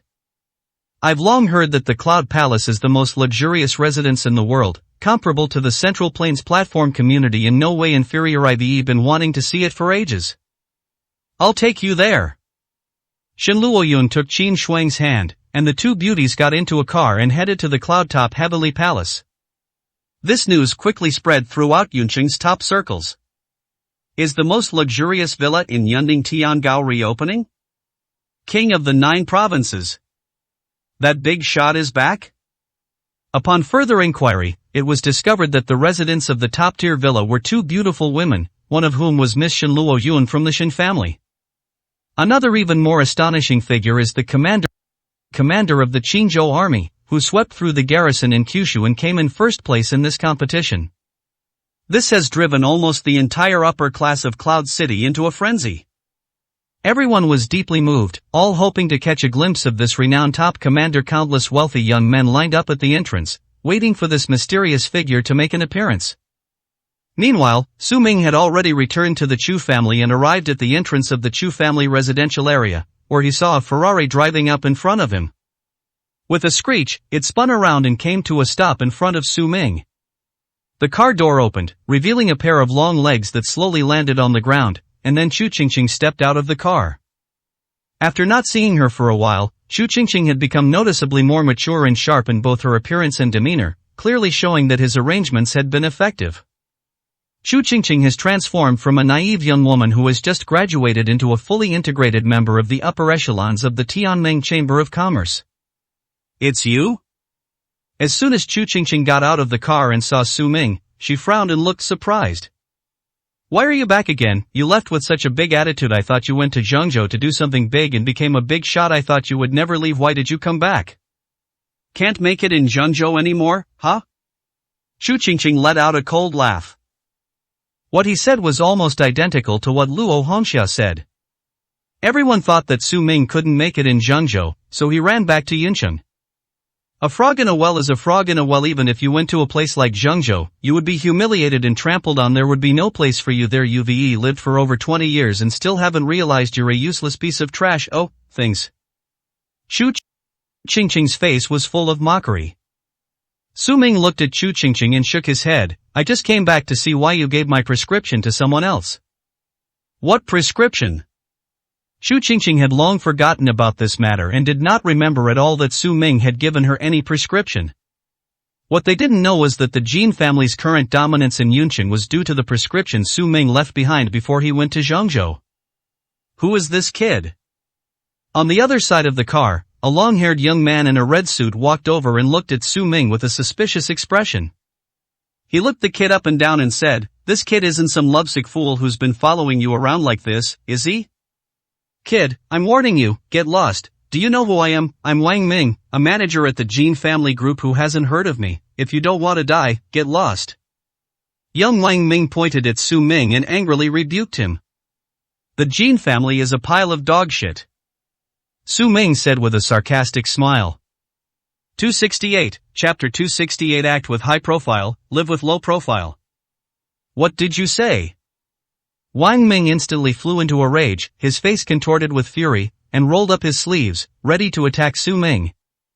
"Forget it, brother Wang, I know him. He used to be a good-for-nothing who stayed at my house. Is probably back because he couldn't make it on the outside, and now that he sees our Chu family is doing well, he wants to come back and freeload." Chu Qingqing shook her head and said, "So it's this disgusting piece of trash. I was wondering why someone like this was standing here. What a damn bad luck. Wang Ming cursed disdainfully. They stopped. He felt that even laying a hand on Su Ming would dirty his own hands. "All you want is money, right?" Chu Qingqing walked up, took out a delicate wallet from her handbag, opened it, and pulled out a wad of cash, about 3 or 4,000 yuan, and handed it to Su Ming, saying, "Take this money and don't go upstairs. I don't want mom and dad to see someone like you again. This money should be enough for you to live on for a while. If it's not enough, tell me your account number and I'll transfer it to you. Stop harassing my family." Chu Qingqing has indeed matured and knows how to solve problems in her own way. However, this also frustrated Su Ming. You really? Su Ming frowned. When will this girl ever improve? Fortunately, Aunt Lin cherished her only daughter dearly. "What, you think it's not enough? Don't be so greedy." Chu Qingqing, her face cold, was about to continue humiliating Su Ming. Just then, Lin Xiaoyun returned from grocery shopping after get off work. Upon seeing Su Ming, she exclaimed joyfully, "Xiao Ming, you're back. I can't believe my eyes. You're really back? Very good. You have no idea how much I missed you while you were gone." Lin Xiaoyun ran up carrying groceries and tightly grasped Su Ming's hand, overjoyed and excited. "Come on, Xiao Ming, let's go upstairs. I just bought some fish, beef, and shrimp. I'll cook you something delicious. I'll also ask your Uncle Chu to bring back 2 bottles of good wine so we can have a good drink." Lin Xiaoyun happily pulled Su Ming upstairs. "Mom!" Seeing this, Chu Qingqing shouted and stomped her feet in anger. "Aunt Lin, why are you so nice to that boy?" Wang Ming looked confused. He had come so many times, but he had never seen Lin Xiaoyun be so enthusiastic towards him. "Who knows what kind of spell that kid cast on my mom? Ever since he came to our house, she's been biased towards him, but that kid's just a parasite. He'll probably be begging us to take him in again this time. Watch my eyes later. I'm going to expose him completely, let my mom see what kind of person he is, and kick him out," Chu Qingqing said through gritted teeth. "Aunt Lin is only so warm to him. Could it be something between them?" Wang Ming revealed a meaningful expression. "Don't talk nonsense." Chu Qingqing turned and glared at Wang Ming, angrily saying, "My mother is kind-hearted, upright, honest, and kind-hearted, which is why she's easily deceived. Stop with your filthy thoughts." "I was just joking." Wang Ming chuckled and went upstairs with Chu Qingqing. In the living room, Lin Xiaoyun asked Su Ming to sit down and rest, made him some tea, and then went into the kitchen to cook. Su Ming watched Lin Xiaoyun's busy figure. Suddenly I realized that the Chu family might not have realized the value of the cold medicine prescription at all. After all, Aunt Lin was too kind and wasn't really the one in charge at home. So, the medicine for colds might have been discarded and, by chance, ended up in the hands of the Jin brothers. It seems my previous thinking was a bit flawed. Lin Xiaoyun is such a kind and simple person. Even if she knew the value of such a complicated prescription, she wouldn't use it. At most, I'd treasure it and keep it. Just like the 8 million bank card he gave her before, Lin Xiaoyun didn't use a single penny of it from beginning to end. It seems that if we want Aunt Lin to live a good life, we can't use such simple and direct methods. We have to help her secretly. This allowed Lin Xiaoyun to unknowingly enter the upper circle. That way, she can live comfortably too. Thinking it over, Su Ming had an idea. Half an hour later, Lin Shoyun prepared a table full of dishes and served them all. Xu Yingkai also received Lin Shoyun's notification and brought back 2 bottles of good wine from outside, thinking it was some great joy to celebrate. As soon as he entered the door, he saw Su Ming sitting in the living room, and his face immediately darkened. But seeing that Jin family manager Wang Ming was also there, he didn't make a scene. He just took the wine, walked over, sat down, and gave Su Ming a cold look. How long do you plan to stay this time, or what trouble have you gotten into outside, and how much money do you need? Don't be fooled by the fact that my Chu family is doing better. No, it's all just a facade. In reality, we have no money at all. Xu Yingkai spoke with a gloomy face. In fact, he had been promoted to general manager of Jinqing Company, and Qingqing had become a core member of Tianming Chamber of Commerce. The Chu family now has a large sum of savings. I wouldn't say tens of millions, but I'd say tens of millions. It was only after entering the upper echelons of society that his eyes were truly opened. He realized how easy it was to make money once you had status and position. Even if making money is easy, it's still thanks to his own hard work. He didn't want to give a single penny to someone like Su Ming. All I wanted was to get rid of Su Ming, this jinx, from the Chu family as soon as possible, so he wouldn't continue to drag him down. I didn't come here for money, Su Ming said calmly. What do you mean no money? You just want more. I could tell you're the shameless and greedy type. What are you pretending for? Chu Qingqing stared wide-eyed and said loudly. What are you talking about? Lin Shoyun came out carrying the dishes, smiling as she said, what's money to us? Xiaoming's back and we're having a meal together. He's so happy. Can money buy happiness? Since Lin Shoyun had already said that, Xu Yingkai and Chu Qingqing, whose faces were gloomy, were too lazy to target Su Ming anymore. Chu Qingqing changed the subject, looking at Wang Ming beside her with a smile and saying, Brother Wang, I heard that the Jin family group is thriving, and you've closed quite a few big contracts. I also heard that you're going to hold a banquet to entertain Shuzhou Army. If you can build connections with Shuzhou Army, your status and position will be unimaginable, won't it? Wang Ming immediately understood, smiled, and said proudly, that's right, even the Shuzhou Army has to give face to our Jin family group. Besides, I'm highly valued in the Jin family group. I was in charge of all the arrangements for this banquet. My God, hosting a banquet for the Shuzhou Army, that's amazing. Upon hearing this, Xu Yingcai's eyes widened in shock. Although the Shuzhou Army did not win first place in the competition, it was still second only to the Qingzhou Army in the 9 provinces. To be able to establish connections with the Shuzhou Army, one must possess immense power and prestige. Young Master Wang, you are so amazing, so promising. Xu Yingkai gave a thumbs up in praise, his face full of admiration and respect. This is a truly capable person. He wouldn't even dare to dream of such a thing, but Wang Ming did it with ease. I only owe it all to the Jin family's cultivation, Wang Ming said with a big smile. Look, this is a person with real ability. He acts with high profile, but keeps a low profile and is humbly. Young Master Wang, even I, Xu Yingkai, have to show you respect. Unlike some people who are over 20 years old and have accomplished nothing, just drifting around. Only my Chu family is kind enough to take you in for a meal. Xu Yingkai sneered. Although no names were mentioned, the implication was that Su Ming was being mocked. Of course, to host a banquet for the Shuzhou Army is a tremendous honor. Some of them probably haven't even seen what the Shuzhou Army looks like in their entire lives. They probably can't even get through the banquet hall. Chu Qingqing added fuel to the fire, speaking with a cold and indifferent expression. 269, Chapter 269. The truth is the quickest knife. Zifeng, please help me. Contact Prince Su and apologize to him on my behalf. I must have done something wrong and offended my master, otherwise he wouldn't have refused to attend the banquet. Could you invite him one more time for me? In the hotel, Zhang Chongshan pleaded with Su Zifeng. Su Zifeng was very unwilling and shook her head, saying, Master, how could you be so confused? The Jin family stole Prince Su's prescription, and Prince Su is back to take action against the Jin family at a time like this. You still want to attend the gathering invited by the Jin family? Isn't that going against Prince Su? Do you think he'll be happy? That's right. Jiang Chongshan suddenly realized what was happening, looking utterly frustrated. How could I not have understood? How could I be related to Master's enemy? I was so stupid. Then you should call Su Wang right away and apologize. Uria girl, he should be able to answer the phone. I am a sinner, and I doubt even King Su wants to talk to me anymore. Jiang Chongshan regretted it so much he wanted to slap himself twice. Alright. Su Zifeng was helpless. Jiang Chongshan's incessant self-repentance was not a solution. He immediately took out his phone and called Su Ming. Ancestor, master. Su Zifeng blushed and shouted, Master knows he was wrong and asked me to call you personally to apologize. If you don't want to deal with the Jin family, we will cancel their banquet immediately. Our Shuzhou army is irreconcilably opposed to the Jin family. The enemy of our patriarch is the enemy of our Shuzhou army.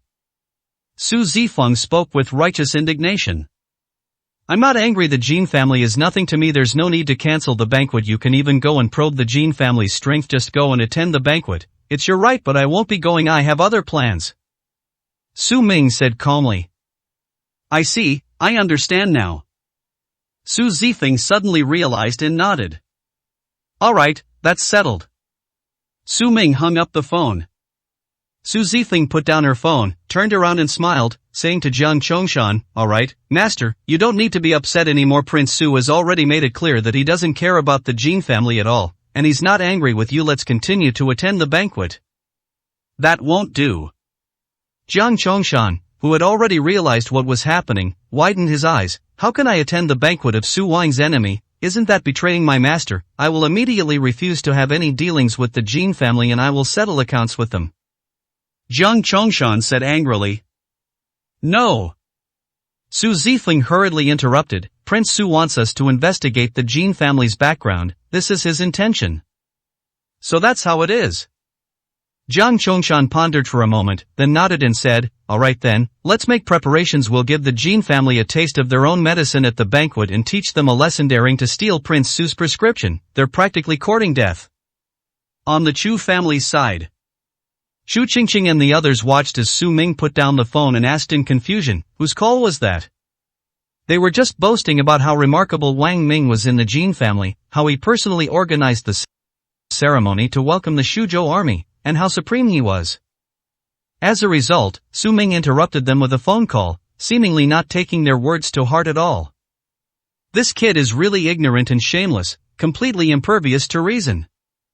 Don't you feel ashamed and inferior when you hear about Wang Ming's strength? Nothing. Su Ming put away his phone and said with a faint smile, It was Su Zhoujun calling, asking me to attend a welcoming banquet. He also said that if I didn't attend, they would refuse to associate with the Jin family. I stopped them, but I won't attend the banquet. Su Ming explained with a smile. But as soon as he said that, the entire room fell silent. Xu Qingqing stared at Su Ming in shock, dumbfounded. You've got the guts, say what you just said again. Did I say something wrong? Su Ming looked bewildered. I declined the Shuzhou army's invitation and the Jin family's banquet. Is there a problem? Puff.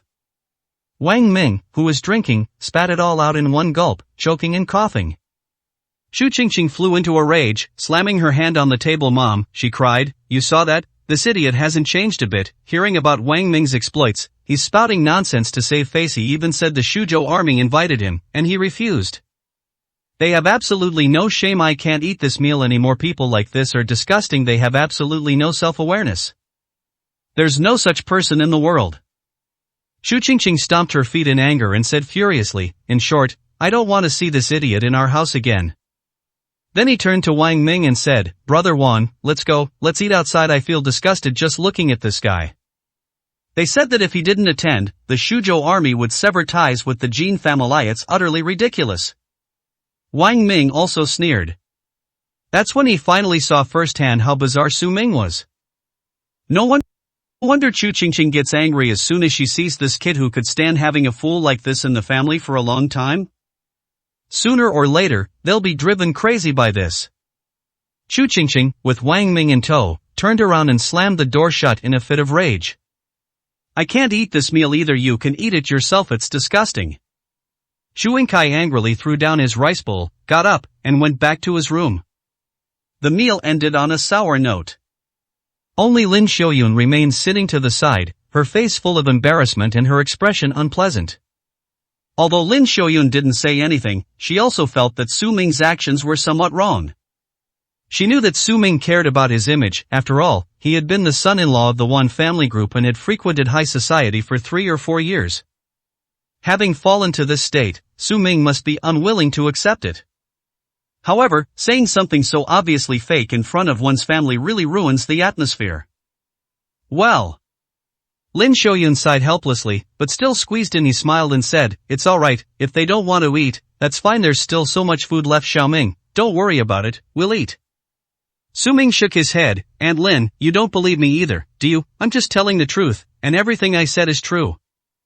"Yes, I know, I believe you, but they definitely won't believe that, but you haven't done anything wrong, so don't worry about them," Lin Shoyun said with a reassuring smile. In truth, she didn't believe it either, but in order not to embarrass Su Ming, she went along with what Su Ming said. Su Ming was frustrated. Why is it that when you tell the truth, no one often believes you? If he were to say that the Shuzhou army did not invite him and that he was looked down upon by the Shuzhou army, wouldn't that be the biggest lie? It really is true that lies don't hurt, but the truth is the sharpest knife. Outside the Chu family residence, Wang Ming and Chu Qingqing got back into the car. "That kid is truly bizarre. I've never seen anyone like him in my entire life. Your Chu family is really unlucky to have gotten involved with someone like him." Wang Ming started the car and said with a smile, "Don't mention that kid, just thinking about him makes me furious." Chu Qingqing's eyebrows shot up, and she slammed her hand heavily on the chair. Wang Ming grinned and said, "Don't be angry, it's not worth getting angry over a fool. By the way, I just received news. Besides the Shuzhou army, 2 other important figures have arrived in Yunqing. One is Miss Shen Luoyun from the Shen family, the other is even more remarkable, the commander of the Qingzhou army, which won first place in the competition. If I could invite these 2 to this banquet, I would be incredibly proud." 270, Chapter 270. I know Miss Shen Luoyun? Upon hearing this name, Chu Qingqing raised an eyebrow slightly. Shen Luoyun used to often walk with Su Ming and even visited their home. She knew Shen Luoyun. However, all things considered, she did benefit from Su Ming's influence. Thinking about it made Chu Qingqing feel unlucky again. On one hand, she felt that Su Ming was utterly useless and a particularly disgusting person. On the other hand, she had to admit that sometimes that guy always managed to meet some extraordinary people. Chu Qingqing immediately looked up at Wang Ming and said, "I know Shen Luoyun. Do you know where they are? I'll go with you to pay them a visit. Maybe Miss Shen will be willing to see me." "Real?" Upon hearing this, Wang Ming was overjoyed. His eyes lit up as he looked at Chu Qingqing in disbelief. "You actually know Miss Shen? How did you meet her?" "Miss Shen is a medical genius in Zhongzhou. It's difficult for others to even see her." "Well, that's a long story, let's talk about it later. Let's go now." Chu Qingqing pouted in annoyance, not wanting to say that she knew Shen Luoyun because of Su Ming. "Alright, they're in the most luxurious villa in the heavenly palace on the cloud top. Let's go pay our respects now." Wang Ming excitedly stepped on the gas, and the car roared off toward the heavenly palace on the clouds. "Brother Su, something terrible has happened. A lot of people have come to the villa, all clamoring to see you. We simply can't manage it all."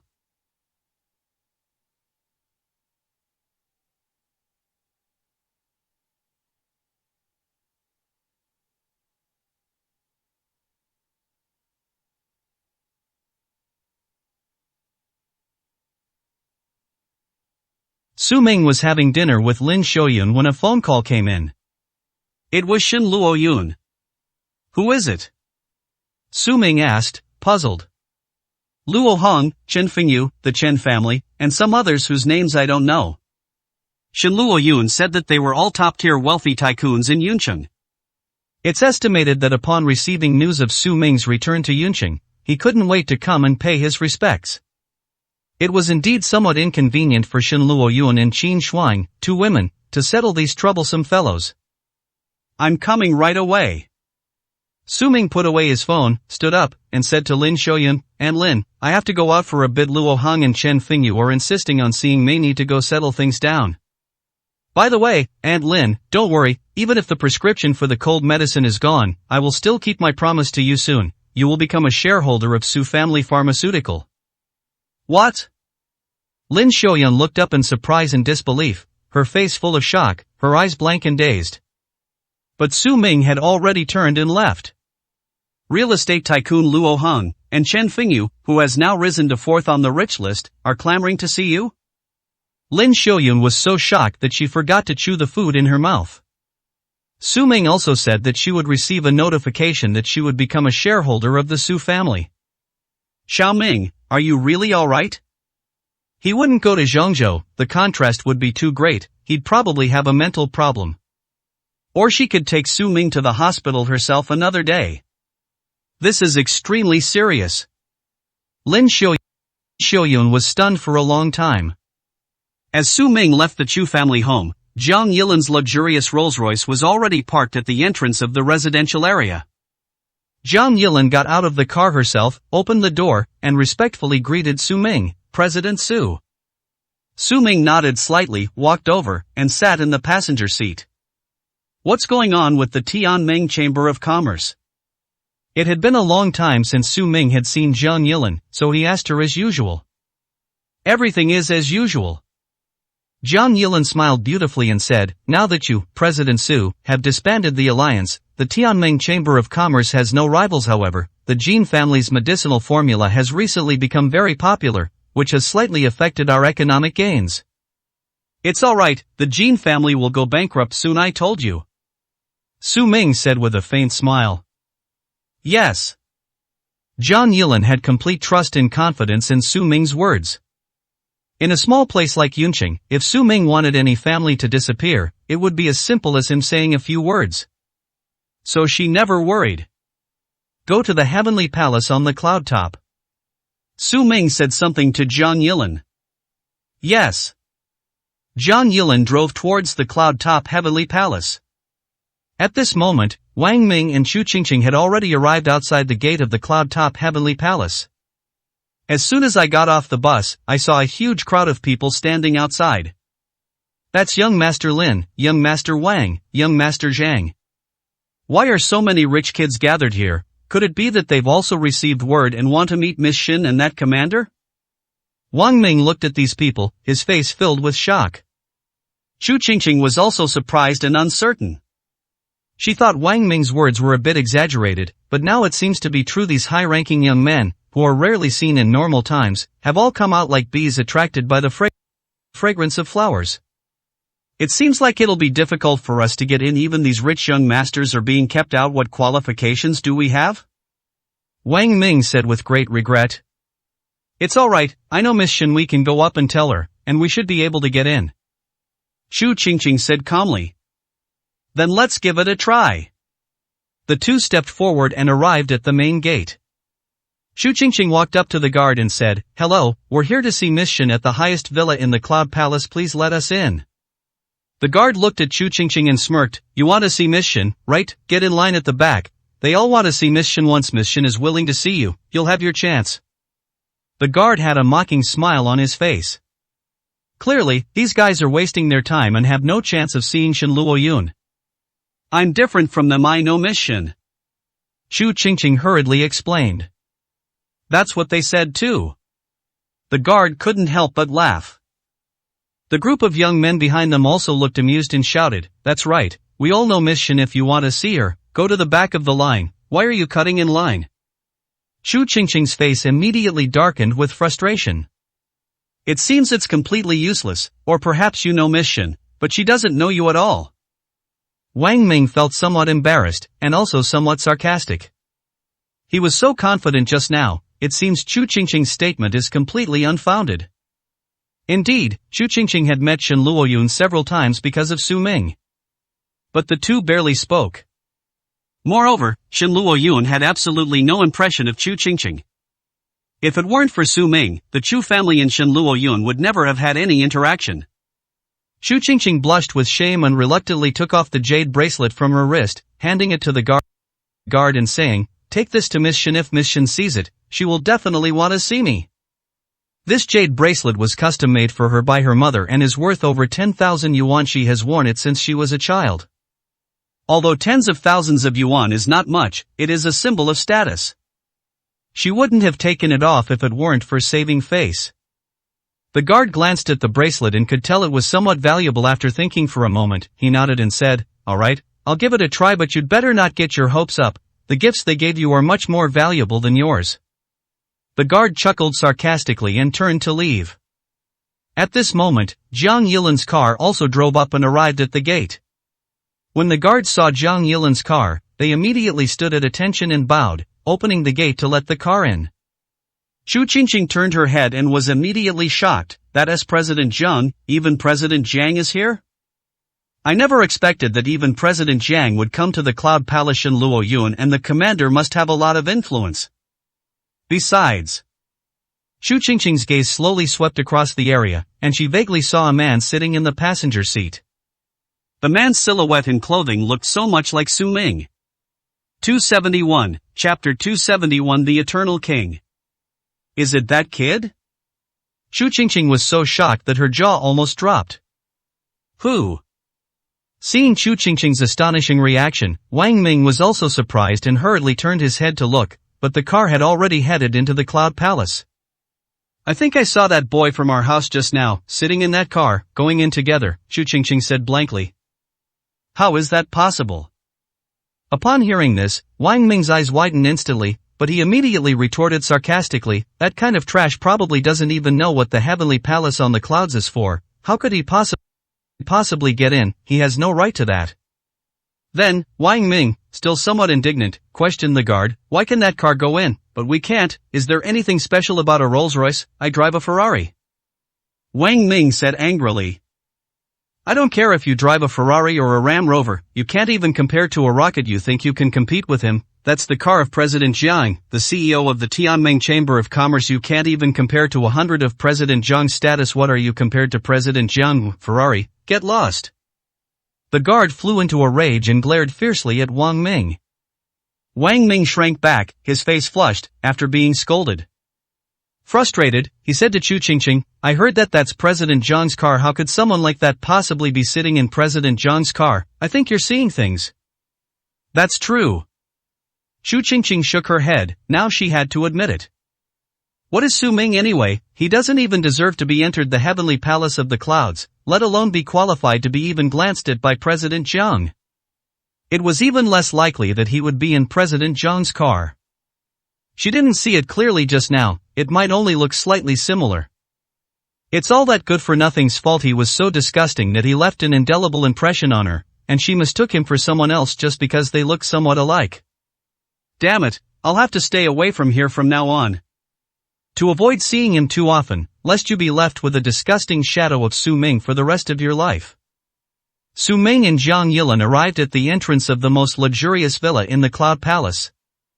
Sure enough, there were quite a few people gathered in the villa's courtyard and hall. As soon as the two entered, a fat, big-eared man with sharp eyes spotted Jiang Yilan immediately and greeted her with delight. Oh, President Jiang, it's a rare sight indeed. I didn't expect even President Jiang to come. Did you also receive messages from Commander Qin and the King of Kyushu and come to pay your respects? This man is the head of a newly established business family. Having only recently entered Yunqing's top circles, they didn't recognize Su Ming at all. Seeing Su Ming standing behind Jiang Yilan, I thought Su Ming was Jiang Yilan's bodyguard and attendant. He immediately scolded Su Ming, bodyguards, stand outside, can't you see the other bodyguards are guarding outside? You even followed me in, you have no sense of propriety at all. Someone like you will probably never achieve anything in your life. Upon hearing this, the others also turned to look at Su Ming, their expressions filled with disdain and mockery. Following their master into this circle, they still don't know how to behave or how to read the room. It was indeed destined that he would never become anyone significant. Always just a nobody. That's right, get out of here right now. You can't afford to mess with just one person here. Everyone shouted in rebuke. Jiang Yilan's face darkened upon hearing this. What are these idiots trying to do? Presumptuous. Just then, a loud roar rang out from the doorway. Real estate tycoon Luo Heng, looking panicked and terrified, rushed out of the door, pushed through the crowd, and scrambled to Su Ming's feet, kneeling down with a thud. This humble one, Luo Heng, pays his respects to King Su. King Su. Those who had just been mocking Su Ming, especially the fat man in front of them, suddenly stood there dumbfounded, as if they had been slapped several times. The mocking look hadn't faded yet. His face was frozen, making him look particularly comical. After a moment, everyone reacted and, in fear, also knelt down, shouting in unison, "Greetings, Prince Su." Su Ming didn't even glance at them. Walking straight through the crowd into the villa's hall, he called out, "Luo Heng, Chen Fengyu, Zhang Yilan, come! No one else is allowed to enter. Anyone who disobeys will be killed without mercy." Yes. Yes.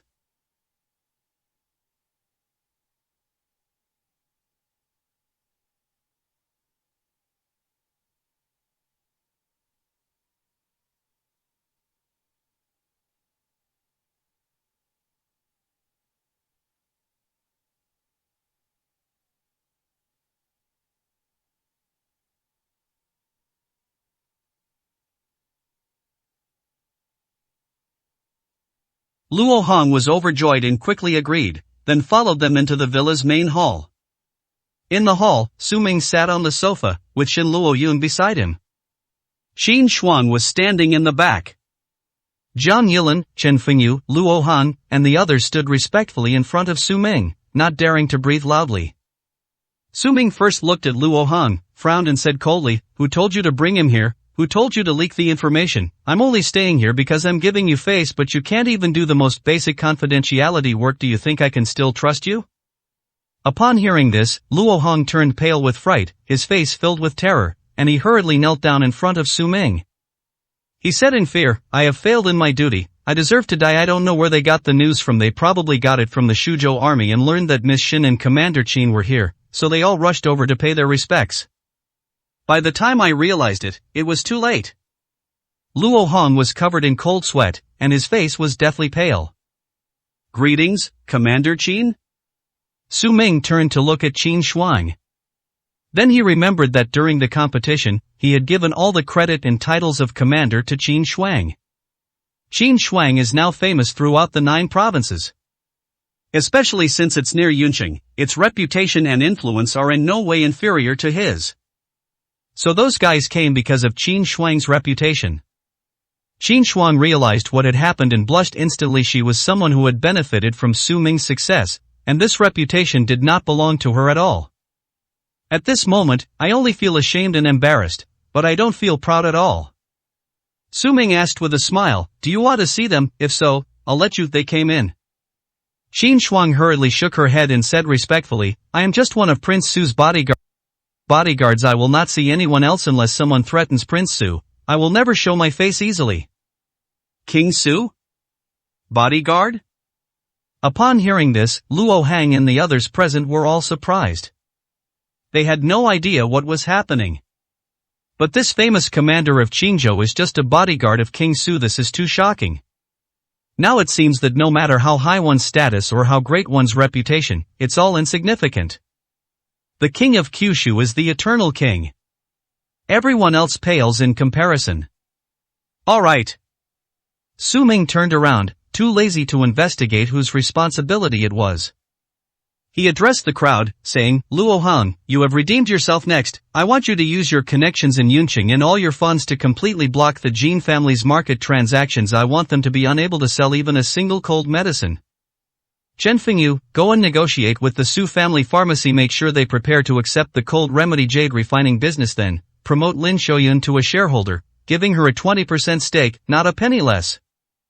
Zhang Yilan, you stay here. I have something else to tell you." Su Ming swiftly issued a series of arrangements. Yes. Everyone responded in unison, deeply moved and prostrating themselves in awe. Prince Su truly lives up to his name. Upon his return, he implemented sweeping reforms, directly altering the entire situation in Yunqing. Fortunately, they came to pay their respects in time. Otherwise, with the changing winds and turmoil in Yunqing, they would have been kept in the dark and unaware of what was happening. The Jin family is in big trouble. 272, Chapter 272. The boss wants to see you. I found ambergris in Yenju. Go there and bring it back for me. I'll have Yu Tang assist you. Contact me anytime if you have any questions.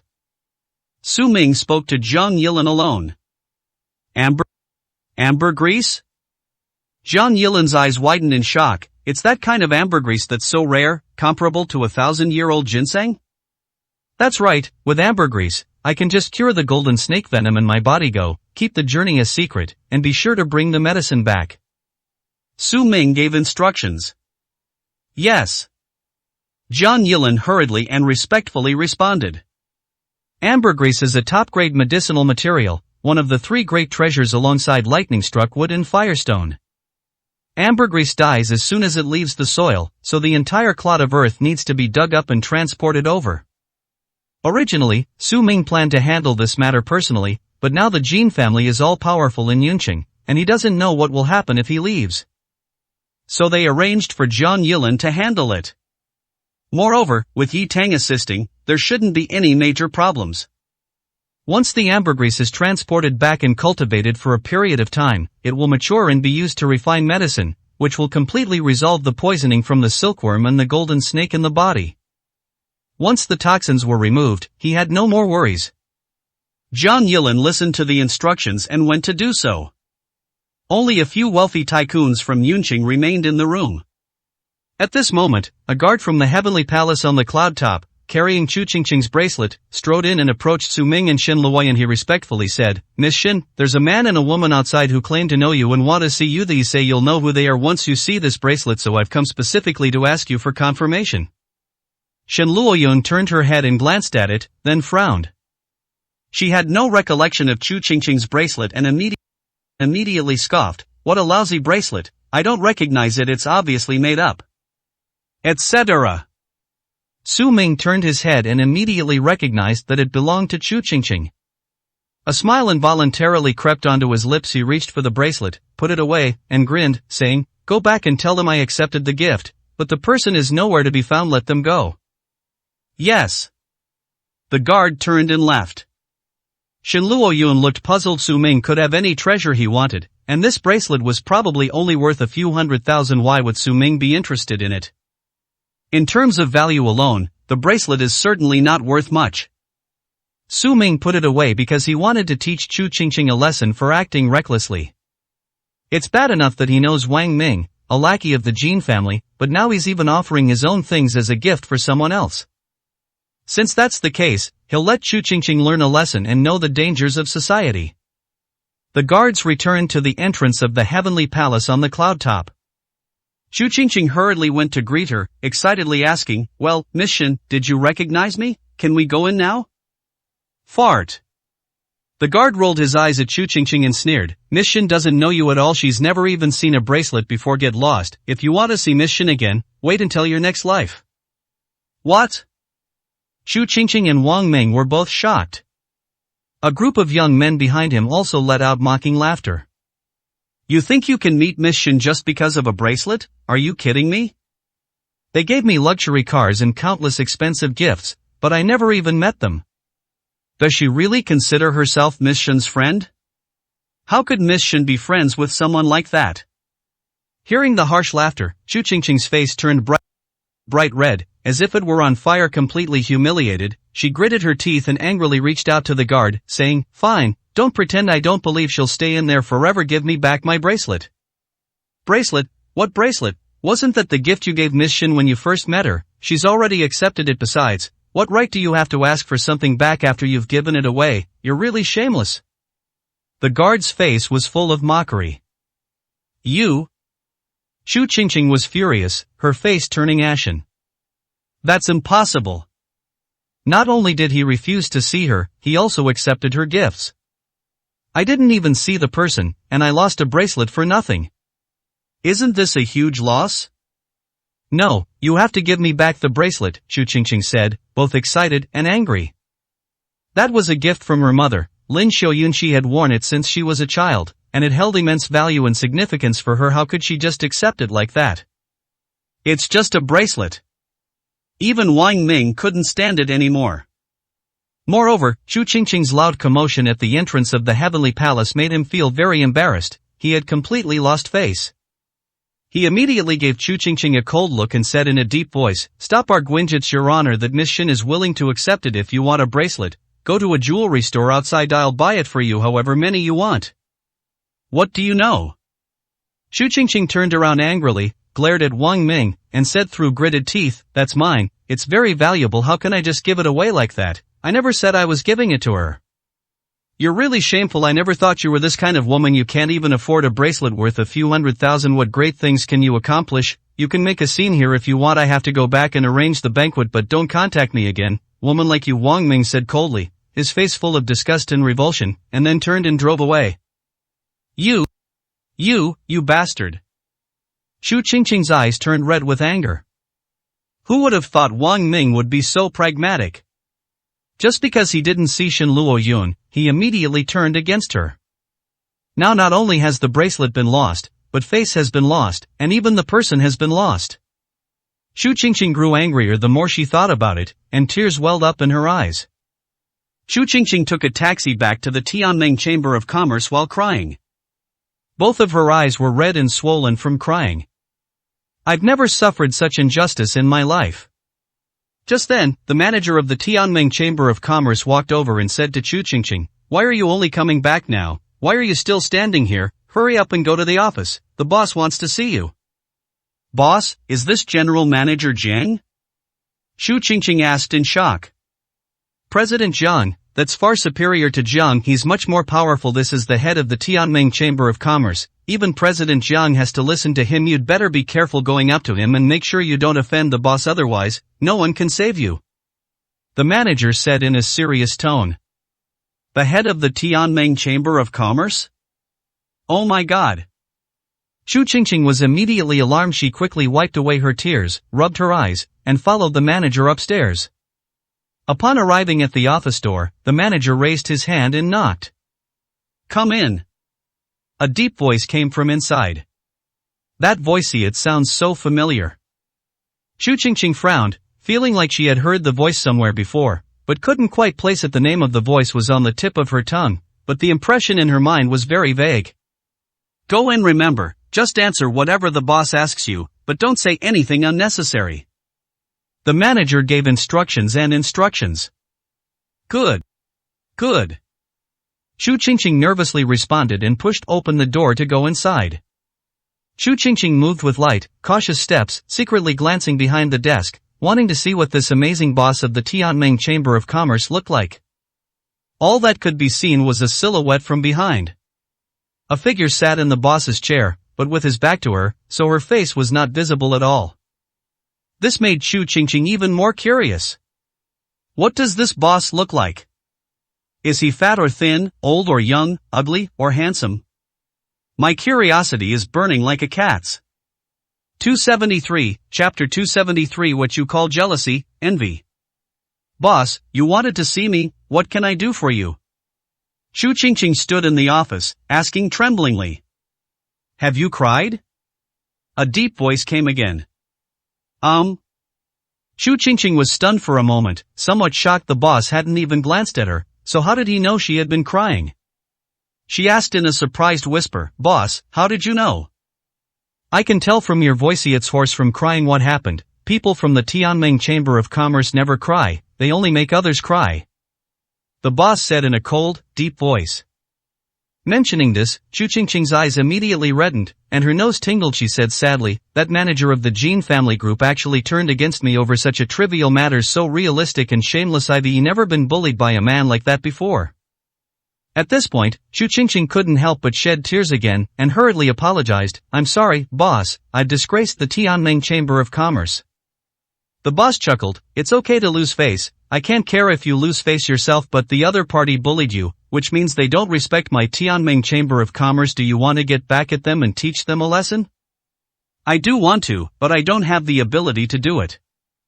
Xu Qingqing lowered her head, looking very aggrieved. In fact, her ability to befriend Wang Ming could be considered a way of currying favor with him. So when Wang Ming publicly turned his back on her, it not only made her lose face, but also made her feel humiliated. Most importantly, there's also a feeling of being abandoned. What revenge, what a joke. Wang Ming is, after all, the manager of the Jinjia Group. The power of the Jinjia Group is now comparable to that of the Tianming Chamber of Commerce. How can she retaliate on her own? If you want to, then go ahead, I'll give you this opportunity. Jiang Yilin is currently out running errands for meth. Tianming Chamber of Commerce is short of someone in charge. You'll be acting as its deputy for now. However, the contracts you submit each day need to be sent to my office for my review. Your task is to go out and negotiate business as the acting president of the Tianming Chamber of Commerce, compile the contracts, and bring them back. Take this opportunity to represent the Tianming Chamber of Commerce at the Jin family banquet. You can teach that kid a lesson. The boss's slightly amused voice drifted over. Real? Upon hearing this, Chu Qingqing was completely stunned, as if struck by lightning, standing there dumbfounded. This surprise came way too fast. It was so overwhelming for her brain.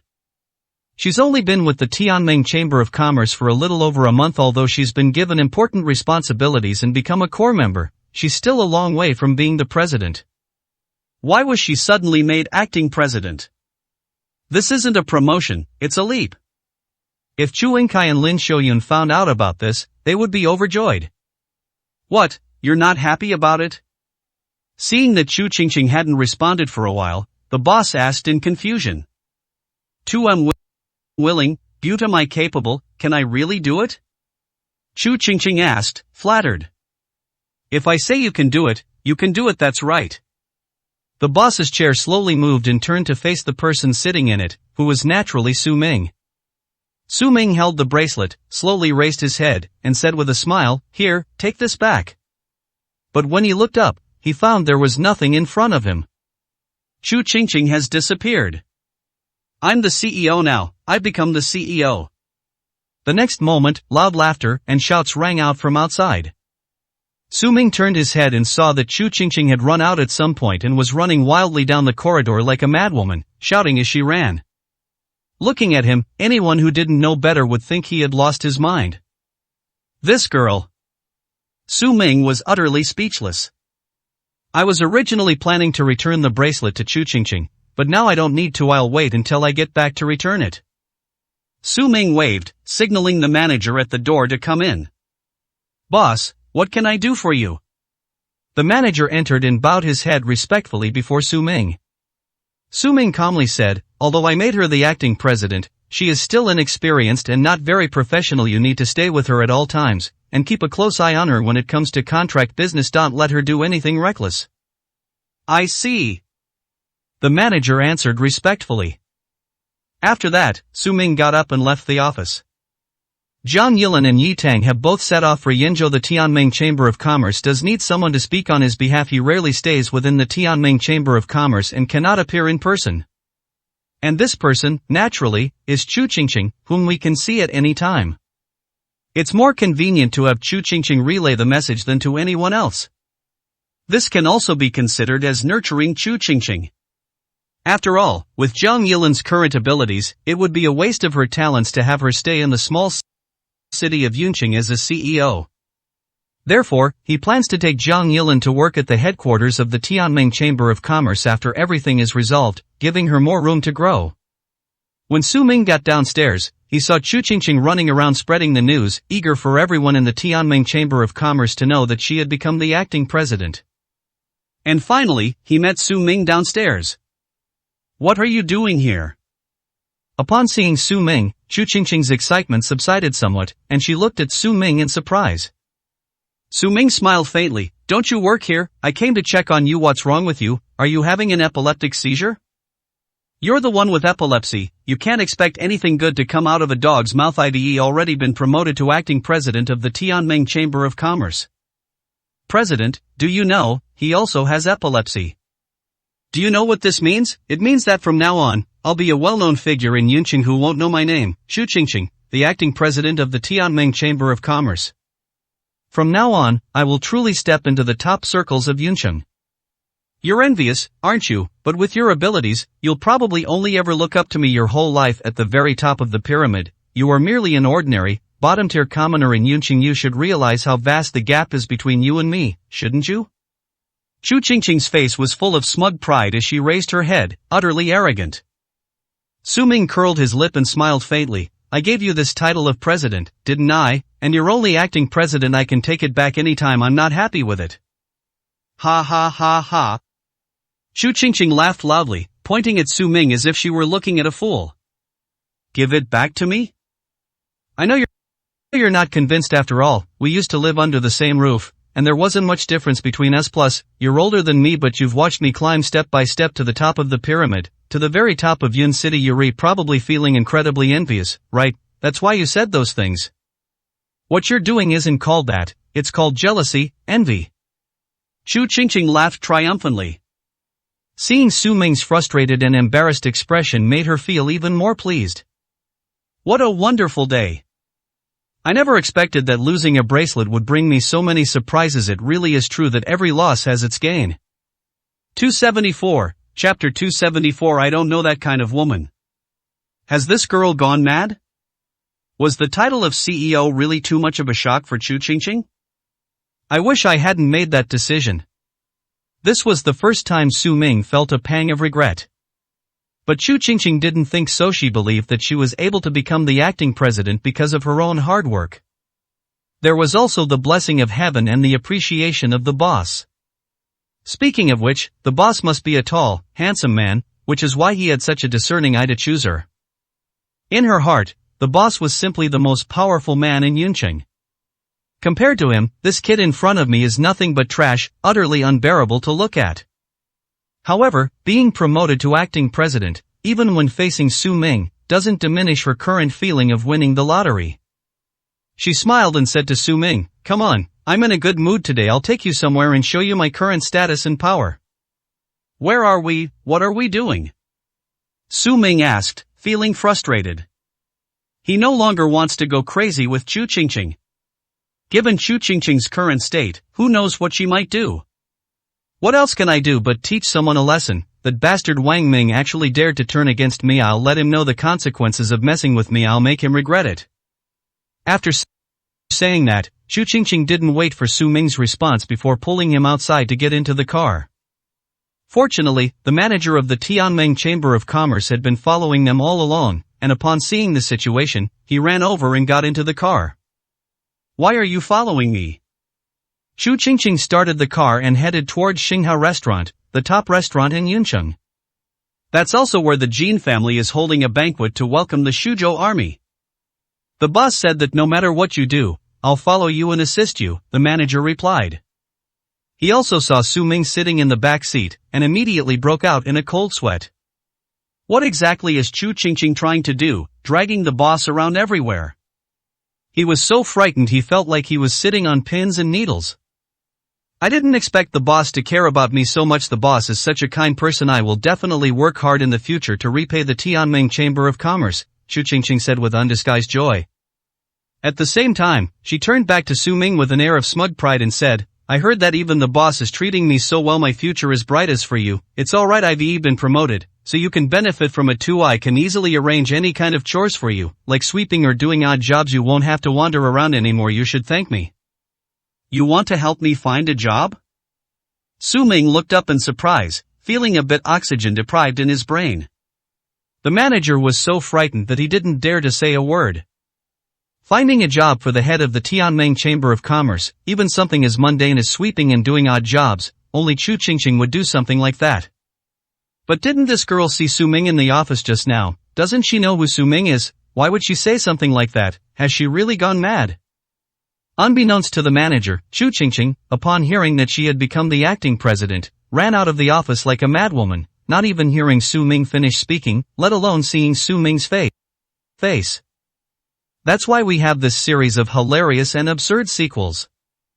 Inside Xinghao Restaurant, Wang Ming and Wan Shirin happened to meet. Wan Shirin came to discuss cooperation with the Jin family. Originally, this matter was entrusted to Wan Hua, but that kid Wan Hua arrived at the Jin family group and didn't even get to see the Jin brothers before being sent back with just a few words. Therefore, Wan Shirin personally stepped forward to conduct the conversation.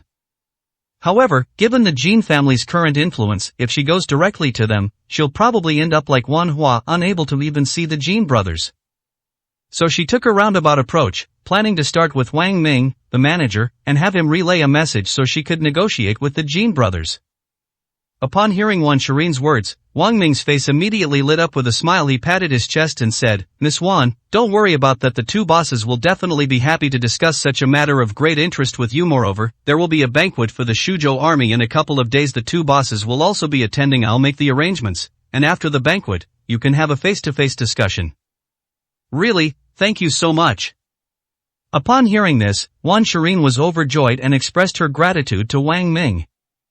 Wang Ming laughed and said, "These are all minor matters. I just hope that Miss Wan will put in a good word for me after it's done. Don't forget my contribution." Of course, without manager Wang, nothing would have been possible. I will never forget him. Wan Shireen had a big smile on her face. Just then, a servant came over and reported to Wang Ming, "Manager Wang, someone is looking for you. She says her name is Chu Qingqing." Chu Qingqing? Wang Ming immediately frowned. "Manager Wang, is there anything else? If not, I won't bother you any longer. I'll treat you to dinner after everything is settled." Wan Shireen said tactfully. "No, it's okay. I don't know that Chu Qingqing at all told her to get lost." Wang Ming said with a gloomy expression. In comparison, Chu Qingqing is far inferior to Wan Shireen. In terms of speech, temperament, and overall perspective, Chu Qingqing is not even a third as good as Wan Shireen. He didn't want Wan Shireen to misunderstand that he had any dealings with someone like Chu Qingqing. His original intention in contacting Chu Qingqing was to use her as a stepping stone to infiltrate the Tianming Chamber of Commerce. It turned out that Chu Qingqing was just a low-level employee within the Tianming Chamber of Commerce, and when questioned, she knew nothing. He even boasted that he knew Shen Luoyun, causing Shen Luoyun to lose face at the entrance of the Cloud Palace. He feels unlucky just hearing that name now. Is it really not important? Wan Shireen asked doubtfully. It doesn't matter who is that person, it's Chu Qingqing, a low-level member of the Tianming Chamber of Commerce, a woman who just loafs around and waits to die. I wouldn't take someone like that even if she paid me, even if she knelt down and begged me. I'd kick her away. She wants to see me. Do you think she can just see me, Wang Ming, whenever she wants? Wang Ming scoffed. Wang Ming, you're a real beast. If I hadn't come, I wouldn't have known. You're saying these things about me behind my back. I had no idea that's how you saw me. You are the most disgusting man I have ever met. At this moment, Chu Qingqing's cold and hateful voice rang out. At the entrance, Chu Qingqing led Su Ming and the manager of the Tianming Chamber of Commerce slowly in. Chu Qingqing was so angry she was grinding her teeth. She had never seen a man as two-faced, despicable, shameless, and utterly vile as Wang Ming. It's a shame he had previously boasted about how capable Wang Ming was in front of his parents. The thought of it now makes her feel almost nauseous. In comparison, Su Ming is much better. Although Su Ming is no big shot and has no ability, at least he wouldn't do something so disgusting behind people's backs. She suddenly realized that Su Ming actually looked much more pleasing to the eye. At least for individuals. And this Wang Ming is a beast. What did you say? Who are you insulting? Wang Ming, enraged, frowned and glared at Chu Qingqing, his face darkening. He roared, "Who let you in? This is my territory, completely booked by the Jin family group. No outsiders are allowed in without my orders. Now get out of here, or I can make sure you, Chu Qingqing, can't stay in Yunqing anymore. You believe me?" 275, Chapter 275. I dumped you. Wan Shireen's gaze swept across the area and she saw Su Ming behind Chu Qingqing, and everything became clear at a glance. This Chu Qingqing seems to be the Chu family's daughter whom Su Ming sought refuge with after their divorce. No wonder, someone would come looking for trouble without thinking. After all, both the Chu family and Su Ming belong to the lower class in Yun City. It's a case of the weak banding together for warmth. Su Ming was abandoned by the Wan family and regarded as a good-for-nothing, but at least she was the one who brought him into the upper class. He could easily fool an ordinary family like the Chu family with just a few boasts. That's why someone like Chu Qingqing would trust Su Ming. But to come looking for trouble with Wang Ming is just wishful thinking.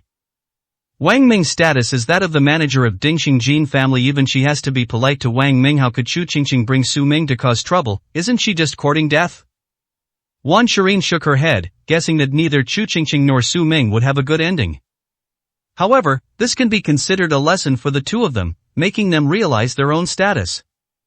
To prevent them from being arrogant and causing trouble later. Did you hear me? Get out of here now, or I'll call for help, and then it'll be too late for you to regret it, Wang Ming said viciously, looking at Chu Qingqing as if she were an ant. Regret? I think you're the one who should regret it. I'll give you a chance. Kneel down and apologize. Otherwise, even if you kneel, it won't do you any good. Chu Qingqing said with a cold laugh. Ha ha ha. What a fucking idiot, looks like I'll have to teach you a lesson, guards. Wang Ming roared and was about to call security. At this moment, the manager of the Tianming Chamber of Commerce slowly stepped forward, his cold gaze fixed on Wang Ming, and sneered, "Wang Ming, you have quite the nerve, you dare to disrespect the president of our Tianming Chamber of Commerce. If I remember correctly, you're just a small manager in the Jin family. If I call the Jin family and say something, will they still want you to stay?" The manager said with a sneer. "What?" Wang Ming was stunned for a moment. Wan Shirin was also shocked. The two men's shocked gazes instantly fell on Chu Qingqing. "You're saying this woman is the president of the Tianming Chamber of Commerce? What a joke! Isn't the president of the Tianming Chamber of Commerce Jian Yilin? Are you blind or stupid? What makes this woman compared to President Jian?" Wang Ming frowned and sneered. "President Jian has gone out on business and won't be back for a while. During this period, President Chu will serve as the acting president of Tianming Chamber of Commerce, and all business will be under her control. She's the one who calls the shots at Tianming Chamber of Commerce. This was personally granted by the boss. Do you need me to show you the certificate?" The manager looked at Wang Ming with a mocking expression. Wang Ming's expression changed, and he took 2 steps back in shock, staring blankly at Chu Qingqing. Wan Shirin's expression also turned complicated instantly. The Chu family's daughter has actually become the president of the Tianming Chamber of Commerce? Are you kidding me? Despite her efforts over the years, the Wan family has yet to turn its fortunes around. Even now, among group companies, the Wan family is still considered to be at the bottom of the first-tier group. They are nowhere near as good as the Tianming Chamber of Commerce. And this woman actually became the president of the Tianming Chamber of Commerce in one fell swoop, with a status and position far exceeding hers. How is that possible? What makes Chu Qingqing capable of doing that? What gives the Chu family the right to be qualified? Wan Shirin's values and worldview were greatly impacted. Wang Ming's face turned completely green, almost contorted with terror. "Now you know why I came to find you, right, Wang Ming? You and I are no longer on the same level." Chu Qingqing crossed her arms and looked at Wang Ming with a cold smile. "Come here and kneel down." Chu Qingqing gave a sharp shout.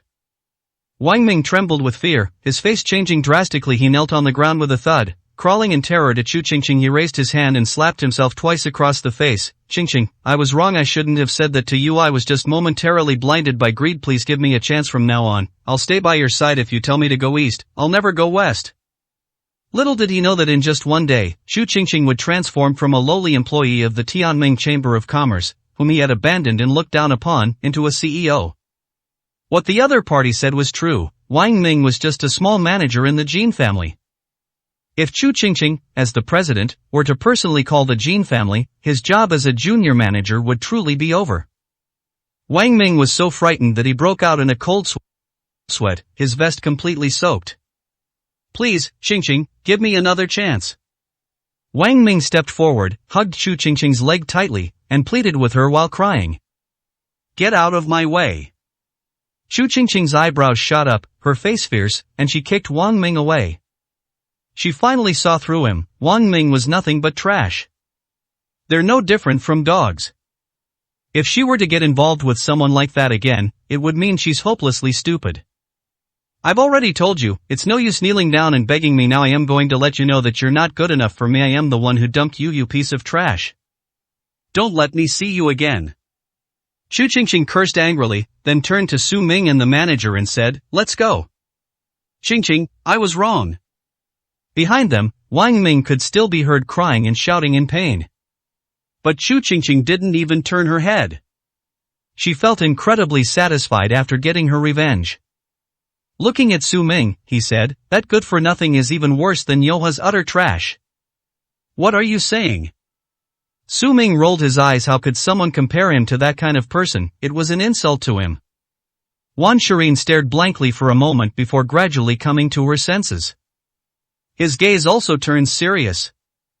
Although Chu Qingqing becoming the president was unexpected and somewhat unacceptable to her, she was still surprised. But seeing Chu Qingqing's approval of Su Ming made her scoff. Even if she occasionally turns her life around, Chu Qingqing's level of knowledge isn't much higher, and she still treats someone like Su Ming like a treasure, which shows that there is a huge gap between them in terms of cognition. Soon, the Chu family will know the consequences. Wan Shirin shook her head and turned around then, seeing Wang Ming still kneeling on the ground, she felt disgusted. This guy was all respectable just now, but after being scared by Chu Qingqing, he revealed his true colors. How can you cooperate with someone like that? Seeing Wan Shirin staring at him, Wang Ming hurriedly stood up, straightened his clothes, and said, "TCH, I was just pretending to give her some face. That woman doesn't know what's good for her president? What a joke right now. The Tianming Chamber of Commerce is still being suppressed by our Jin family. After I handle this banquet and get promoted, I'll make that woman kneel down and lick my boots." Wang Ming was eager to save face. These words only made Wan Shirin feel more nauseous. She shook her head and said, "Manager Wang, I think we should postpone our cooperation for now. I'll think of another way. Sorry to bother you, just pretend I was never here today." After saying that, Wan Shirin turned and left. "No, Miss Wan, didn't we just agree on this? Why are you suddenly going back on your word? It's not because of that kind of woman, is it? I really don't respect her at all." Wang Ming was in despair. Being suddenly abandoned by two women left him with an unimaginable sense of despair and defeat. What happened today? What did Wang Ming do wrong? 276, Chapter 276. Your dad's playing such tricks. I'm going to sue Family Pharmaceutical Company. You can go back on your own. In the car, Chu Qingqing was still excitedly gesturing and talking about where they were going to have a good meal to celebrate what had just happened. But Su Ming interrupted him directly, saying, "Su Family Pharmaceuticals, isn't that where my mom works? What are you doing there?" Chu Qingqing looked at Su Ming in surprise and asked. What else could he be doing? He was worried that it wouldn't be appropriate for Luo Hong to go to Wenpeng alone, so he planned to go and check it out himself. And next, Su Family Pharmaceutical will refine the jade medicine for colds. He needs to review this matter personally. The Su family's pharmaceutical industry has limited capabilities, and it may be difficult to achieve the desired effect when refining something like the jade medicine for colds. Before Su Ming could answer, Chu Qingqing suddenly realized, "Oh, I know, you're going to ask my mom to help you find a job, right? Don't bother her, she just praised you a couple of times, don't do something ungrateful again. I can help you find a job if you want. Don't go to Su Family Pharmaceuticals and embarrass my mom," Chu Qingqing said angrily. She believed that Su Ming was just trying to cling to Lin Shouyun and take advantage of her mother's kindness to help him make a profit. This is absolutely disgusting. Who knows, they might openly move back to the Chu family home in the future. This is something Chu Qingqing cannot accept. Su Ming rolled his eyes, too lazy to pay attention to Chu Qingqing, and simply opened the car door, got out, and left. "Did you hear what I said? Don't harass my mother," Chu Qingqing shouted angrily. "President Chu, please shut up. Do you even know who he is?" The manager, sweating profusely, glared at Chu Qingqing and said irritably, "What's wrong with this woman? Doesn't she know that her status as president was also given to her by Su Ming?" If someone can say such things, and offend Su Ming, not only will Chu Qingqing's status as president be affected, but even he, as the manager, might be implicated. Therefore, he felt it necessary to remind Chu Qingqing of a few things. "Of course I know who he is. I doubt anyone in the entire Yin city knows him better than Mei Hei's just a good for nothing who talks nonsense, doesn't know his place, and has accomplished nothing," Chu Qingqing said angrily. "You?" The manager's eyes widened in anger, almost popping out of their sockets. He exclaimed furiously, "He's the head of our Tianming Chamber of Commerce, are you stupid? Can't you even tell?" "Ah." Upon hearing this, Chu Qingqing immediately turned her head and looked at the manager with surprise and suspicion. A moment later, Chu Qingqing grinned and said, "Manager, are you out of your mind? Should I take you to the hospital? If he's the head of the Tianming Chamber of Commerce, then I'm the Queen Mother of the West. Don't be ridiculous. You can say things like that to me, but if other people heard it, they'd laugh their heads off. I can't afford to lose face like that kind of idiot, the head of the Tianming Chamber of Commerce." Chu Qingqing let out a suppressed laugh, looking at the manager as if he were an idiot. "You're hopeless." The manager rolled his eyes in frustration and gave up completely. Forget it, there's no way to communicate with Chu Qingqing. No wonder this woman didn't know Su Ming's identity even though he'd been in the Chu family for so long. With a brain like that, it would be a miracle if he could even react.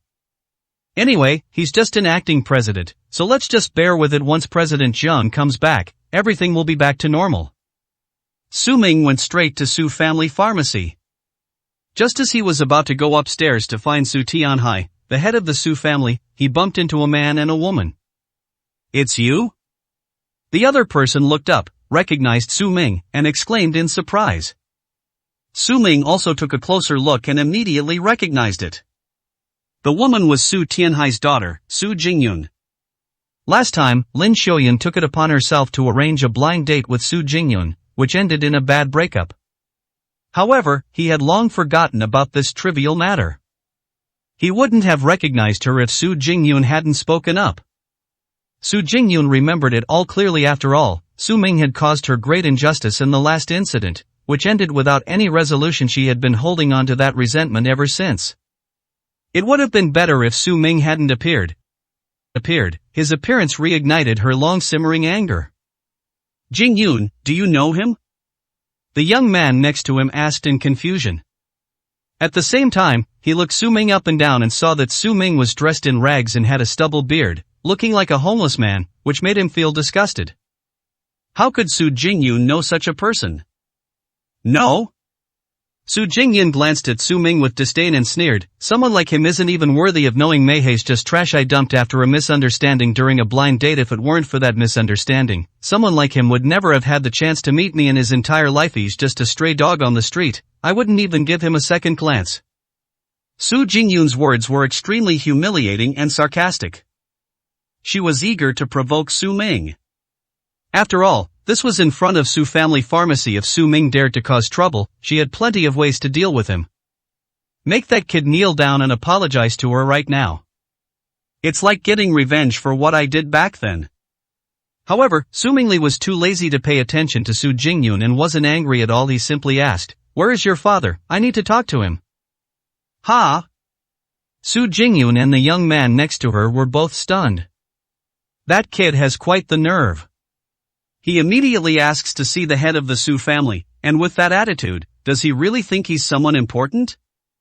They don't even have a respectful title. That's incredibly arrogant. Now the two were even more certain that Su Ming was a complete idiot. Su Jingyun glanced around. Such verbal humiliation seemed to be useless. This kind of fool probably didn't even realize she was insulting him. After thinking for a moment, Su Jingyun grinned and sneered, "You want to see my dad? Hada, fine. I'll take you. I bet someone like you would be trembling with fear the moment you see him. You don't even have the guts to go see him yourself." Su Jingyun didn't forget to use a provocation tactic. "Lead the way." Su Ming simply said something indifferently. "Okay, follow me." Su Jingyun laughed jokingly with a shout. He turned around and got into the car with the young man, then said to Su Ming, "Get in." Inside the car, Su Jingyun said to the young man, "Brother Yi, we'll take him straight to our gathering place later. Find a way to thoroughly humiliate this kid and help me vent my anger." "I see." Yi Feng suddenly realized, patted his chest confidently, and laughed, "Leave this to me. I have plenty of ways to make sure that kind of trash can never get back up. You can make him suffer as much as you want." The two exchanged a glance, both revealing sinister smiles. Immediately afterwards, Su Ming got into the car, and the car set off towards its destination. Yi Feng drove Su Ming to a luxurious bar. Su Ming looked up and asked with a smile, "Your dad's such a playboy, coming to bars at his age? Your dad's playing tricks." Su Jingyun was furious. This kid really can't say anything nice. She glared angrily at Su Ming and said, "My dad is busy right now and can't leave. I brought you here to relax first, and then I'll take you to see him when it's time." At the same time, Su Jingyun sneered inwardly. "I want to see my dad again in my next life." Once Su Ming enters this bar, it's uncertain whether he'll be able to leave. 277, Chapter 177, Showing off one's skills in front of Guan Yu. Su Tianhai met with Luo Hong and learned from Luo Hong the message that Su Ming wanted to convey. They also learned that the Su family was going to take over the production of the jade medicine for colds. This is an incredible surprise. Thanks to its cold medicine, the Jin family rose from a company ranked outside the top few dozen to become the number one in Yuncheng. The benefits that the Su family could gain from taking over the medicine for treating colds are unimaginable. Su Tianhai was flattered and dared not be negligent in the slightest. At the same time, they also received a notification from the Tianming Chamber of Commerce that Su Ming would come to Su Family Pharmacy to meet with him. Su Tianhai and Luo Hang immediately led their men to the Su Family Pharmacy, eager to welcome Su Ming with the highest honors. But after waiting for ages, no one showed up. Upon inquiring, they learned that Su Ming had left with Su Jingyun. Su Jingyun's male companion, Yifeng, also walked with her. This really scared Su Tianhai, and he almost collapsed to the ground. My daughter has a grudge against Prince Su. What good could possibly come of going out together like this? Su Jingyun was well aware of the situation after all. She was his daughter, someone he had personally raised. Even if she did something bad, there was a limit to what he could do. But Yifeng, a playboy, who knows what kind of trouble he might cause? Su Tianhai was terrified and broke out in a cold sweat. He paced anxiously around the pharmacy, trying to find out where Su Ming and Su Jingyun had gone. But nobody knows. Su Tianhai immediately mobilized everyone, shouting, investigate everything. Within 2 hours, you must find out where Prince Su went. Turn Yun City upside down, find out everything. If you delay this matter, I won't let you get away with it. Su Tianhai roared in shock and anger. If we offend Prince Su, not only will we lose the chance to refine the jade medicine for colds, but the entire Su family will be doomed. At that moment, Su Tianhai felt as if the sky was about to collapse, and he felt as if he were experiencing a nightmare. All I could do was pray that my wayward daughter wouldn't do anything reckless. Su Jingyun and Yifeng led Su Ming into a private room at the bar. You wait here, we'll go order some drinks. Su Jingyun gave Su Ming some instructions, then turned around and went downstairs with Yifeng to order drinks. We ordered 2 bottles of expensive foreign liquor, 1 bottle of whiskey and 1 bottle of Remy Martin. Yifeng took out a pill and handed it to the waiter, saying, put this pill in the whiskey and serve it to us later. What's this? Su Jingyun asked in surprise. Yifeng wouldn't be planning to poison him, would she? Although she wanted to teach Su Ming a lesson and vent her anger, she didn't want to cause a death. Making a big fuss like this wouldn't do her any good. Rest assured. Yifeng grinned and explained, this is called 7-step dizziness. After taking it, he'll lose consciousness in less than 2 minutes. Once that kid's passed out, I'll call a few strong men to strip him naked and take care of him. Then I'll take pictures of everything. When he recovers, he probably won't dare stay in Yunqing anymore. That way, you won't see him again, right? Yifeng said with a smile. I see. Su Jingyun relaxed and smiled, saying, that's a good idea. We won't have to see that disgusting guy again, and once he comes to his senses, he won't be able to do anything to us. But if others find out, we won't be able to explain ourselves. Don't worry about that. I know everyone in this bar, even the owner. Nobody dares to disrespect me. Young Master Yi, you have absolutely nothing to worry about. Yifeng said with a smug smile. Brother Yi, you're amazing. Su Jingyun's face was full of praise and admiration. Yifeng is much more capable than she imagined. But in reality, Yifeng lied. This wasn't a 7-step dizziness drug, it was a top-tier aphrodisiac with aphrodisiac effects. He had originally prepared this for Su Jingyun. He had been in contact with Su Jingyun for so long, but the Su family had strict rules, and Su Jingyun always acted like she was both accepting and rejecting him, which made him very uncomfortable. He hasn't reached 3rd base yet. This is not something he can accept. Yifeng could have any woman he wanted, but this was the first time he'd ever seen someone as long-winded as Su Jingyun. So he carried this medicine with him, intending to give it to Su Jingyun tonight, but this kid suddenly appeared and ruined his plans. But it doesn't matter. Once Su Ming is dealt with, only he and Su Jingyun will be left. Even without drugs, he will have ways to get Su Jingyun into bed. As he thought this, Yifeng couldn't help but curl a wicked smile into his lips. Brother Yi, what are you laughing at? Su Jingyun asked in confusion. Oh, it's nothing. I was just thinking about that kid's ridiculous end, and I couldn't help but laugh. He dared to offend you, so he deserved this fate. Yifeng explained. Brother Yi, you're so kind. You're the only one who's completely on my side. Let's go up and teach that kid a lesson. So the two of them went back to the private room. A short while later, 2 bottles of fine wine were also brought in. Yifeng opened the bottle and poured a glass for Su Ming. Drink up, You've probably never tasted such good wine in your life. You're only getting a taste of it because you're with us. Hurry up and drink it, or you'll never have the chance again. Su Jingyun looked at Su Ming with disdain and said with a mocking sneer. Su Ming's gaze fell on the wine glass. He slowly raised the glass, smelled it, nodded, and smiled. It is indeed a fine wine. Then hurry up and drink it. Su Jingyun urged impatiently.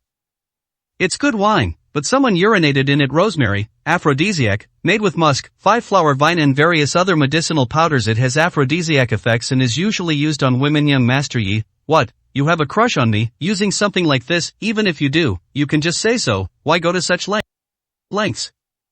Su Ming looked at Yi Feng with a smile and said. What? Yi Feng and Su Jingyun were both shocked. To Yi Feng's surprise, Su Ming could tell what kind of drug he had put in just by smelling it. And he can even name the medicinal herbs. This guy, what's going on? Little did they know, Su Ming's status was such that even the Imperial Medical Academy of the 9 provinces had to bow down to him. His little bit of medicine was simply like showing off one's skills in front of Guan Yu. Su Jingyun was shocked to learn that Yi Feng had told her it was just a regular sedative. Why does it also have an aphrodisiac effect? What does this mean? Don't talk nonsense, you brat. Su Jingyun pointed at Su Ming in shock and anger, saying, don't try to slander us here. We kindly invited you to drink, and instead of being grateful, you turn around and blame us. Are you even human? If you don't want to drink, get out. Su Ming smiled and shook his head, his playful gaze falling on Su Jingyun. He grinned and said, Miss Su, as I said, this rosemary medicine is for dealing with women and you're the only woman in this room. Besides, this is my first time meeting this young Master Yi. Why did he bring rosemary with him so early on? Don't you understand? Upon hearing this, Su Jingyun's expression immediately became extremely complicated. Could it be that Yi Feng originally intended to use this medicine against her? Su Jingyun's face instantly turned extremely ugly. 278, Chapter 278. Good words are hard to persuade a suicidal ghost. Su Jingyun remained silent. But Yi Feng panicked, glaring at Su Ming and angrily shouting, bullshit, stop trying to sow discord and spread rumors. I've known Jingyun for so long, everyone knows she's my girlfriend. Why would I drug my own girlfriend? You're such an idiot. Then Yi Feng turned to Su Jingyun and said, Jingyun, don't believe him. This kid is just stirring things up. That's really not rosemary. When I bought the medicine, they told me it was called 7-step dizziness. This kid is clearly up to no good. Su Jingyun remained silent. Upon closer reflection, it was indeed the case. She actually knew Yi Feng's feelings and had already implicitly accepted that she was Yi Feng's girlfriend. Even if Yi Feng wanted it, he could just tell her and she would cooperate. There was no need to drug him. Besides, this kid is just a good for nothing. It's impossible for him to know what's in the wine just by smelling it. With such abilities, how could this kid be a good for nothing? It's obviously a complete fabrication. However, there is still one thing that cannot be explained. So, just as Su Ming said, this is the first time Yi Feng and Su Ming have met, so why did Yi Feng prepare medicine on his person so early? What exactly are they trying to do? Even if it wasn't used on her, there's probably some other shady method involved. Su Jingyun was somewhat disappointed, but she didn't expose him. She simply looked up and said, Brother Yi, don't worry, I won't believe that kind of person to think you can tell what's in the wine just by smelling it. Does he really think he's a miracle doctor? Even if Shen Songlin, the king of medicine of Zhengzhou, came, he couldn't do that, could he? He can't even fake it properly. He has no self-awareness at all. Su Jingyun said with a cold smile. Yi Feng secretly breathed a sigh of relief. Su Ming grinned. Su Jingyun didn't believe him, and he was too lazy to argue. He stood up and smiled. Alright, in that case, I'll take my leave. You two have fun. After saying that, Su Ming turned around and prepared to leave. Stop. Now that Yi Feng had calmed down, he wasn't going to let Su Ming leave so easily. He had almost been scared to death just now, and his back was still covered in cold sweat. If we don't teach Su Ming a lesson today, he won't be able to vent his anger. Kid, you think you can just come and go as you please? You slander me and then pretend nothing happened? You're too naive. It seems you have no idea who I, Yi Feng, am today. I'll show you just how much power I, young Master Yi, wield. Gritting his teeth and speaking fiercely, Yi Feng immediately pulled out his phone to call for backup. Forget it, Brother Yi. Su Jingyun hurriedly stopped her. If this matter gets blown up and others find out that there are drugs in the wine, it won't do them any good. Anyway, this kid in front of me is nobody, and he's not worth a big lesson. But Yifeng was consumed by anger and didn't care about any of that. If Su Ming were truly someone important, he wouldn't dare to make a move. They were certain that Su Ming was useless and had no background. If we don't seize this opportunity to teach this kid a good lesson, how can we establish his authority? The call connected quickly, and Yifeng yelled into the phone, "Tiger, bring your men over here right now. There's some idiot causing trouble in the place. Get over here in 3 minutes." After saying that, Yifeng put down the phone and stared at Su Ming with a sinister smile. "You're dead, don't try to run away." He assumed that Su Ming was so scared that he wet himself, his legs were trembling, and he probably couldn't even walk. However, Su Ming turned around, a wicked smile playing on his lips, and instead of leaving, he sat back down on the sofa, grinning at Yifeng. "I advise you not to do this. It's not too late to regret it now. All you need to do is send your men back, then kneel down and apologize properly. I'll pretend nothing happened, otherwise, it'll be too late." "Are you pretending?" Yifeng flew into a rage and pointed at Su Ming, cursing him loudly. This was the first time he had ever seen such an arrogant and conceited guy. What makes this piece of trash even worth this? Have they never even heard of Yifeng's name and don't know this is his territory? He can summon hundreds of people with a single phone call, and each of them could drown this idiot with a single spit. How dare you put on airs in front of him? I really don't know how to write the word death. Su Jingyan couldn't stand it anymore. She took 2 steps up to Su Ming and said angrily, "Are you stupid? Can't you see you've angered Brother Yi? You should apologize to Brother Yi right now and run away. Stop talking nonsense here. When the others arrive, no one can save you. Do you think someone would protect someone as useless as you? Or do you think the Chu family, or Lin Shouyun, will save you? But the Chu family is nothing compared to Brother Yi." Su Jingyun angrily rebuked him. In her opinion, Su Ming had no idea how serious the situation was. They thought Yifeng could only call 1 or 2 people. But what kind of identity does Yifeng have? Can he find just 1 or 2 helpers? When this person arrived, Su Ming's kneeling and begging for mercy were useless. Su Ming remained unmoved, merely raising an eyebrow at Su Jingyun before grinning and saying, "I thought you, Su Jingyun, were so smart and amazing back then. You were bossing me around on our blind date, looking down on me. Turns out you're the same kind of person. Thank goodness I didn't choose you, otherwise, your stupidity would have driven me crazy one day." "You?" These words almost made Su Jingyun faint with anger. She rolled her eyes several times, pointed at Su Ming, and said angrily, "You are really both useless and stupid. What makes you think you can compare with young Master Yi? You even said I have bad taste. Is that why you're sitting here pretending out of spite? Fine, you can't reason with a suicidal ghost. You can just wait to die." Seeing Su Ming's reckless behavior, Su Jingyun was too lazy to say anything more and retreated to Yifeng's side. What an utter idiot! It almost made him furious. How dare they compare themselves to Yifeng? Even if Yifeng's character is truly flawed, it's not like Su Ming. They are comparable to other types of people. The two are worlds apart. Even if all the men in the world died, Su Jingyun would never look at a piece of trash like Su Ming. Bang! Just then, a loud bang came from the doorway. The door to the private room was kicked open with a loud bang, and a burly man, 19 meters tall, barged into the room, looking fierce and menacing, like a ferocious beast. "Young Master Yi, who's causing trouble? Who dares to cause trouble on our turf?" Yifeng stared at Su Ming and sneered coldly, "Isn't it obvious?"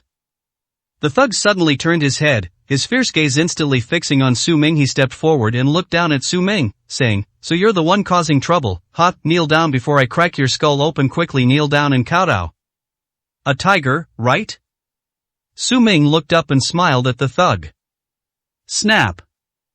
A resounding slap. The tiger's palm, as large as a fan, slapped Su Ming's face hard, leaving 5 bright red marks. "You dare call yourself a tiger? Call me Tiger Daddy. I told you to kneel down, didn't you hear me? I'll count to 3, and if you don't kneel, I'll break both your legs. I'll make sure you can never stand up again." 279, Chapter 279. Something big has happened. 1. The thug clenched his fists, looked up at Su Ming with disdain, and exuded a murderous aura. Yifeng curled the corners of his mouth. You're useless, let's see how long you can keep up this act. The tiger wasn't just making empty threats. If this good-for-nothing dares not kneel, the tiger will definitely break his legs. Su Jingyun turned her head away, not wanting to look anymore. Even if this kind of person is beaten to the point of kneeling and begging for mercy, it won't give her any pleasure or satisfaction. After all, these people at the bottom of society don't even have the ability to resist when faced with real power. 2. The tiger uttered the second word in a sinister tone. Su Ming raised his hand and touched his face, not expecting that this guy would actually dare to lay a hand on him. It's been so many years. No one ever dared to slap him. It wasn't that he couldn't dodge it, nor that he couldn't withstand it, the slap didn't hurt him at all. But this unprecedented event caused his blood to rush.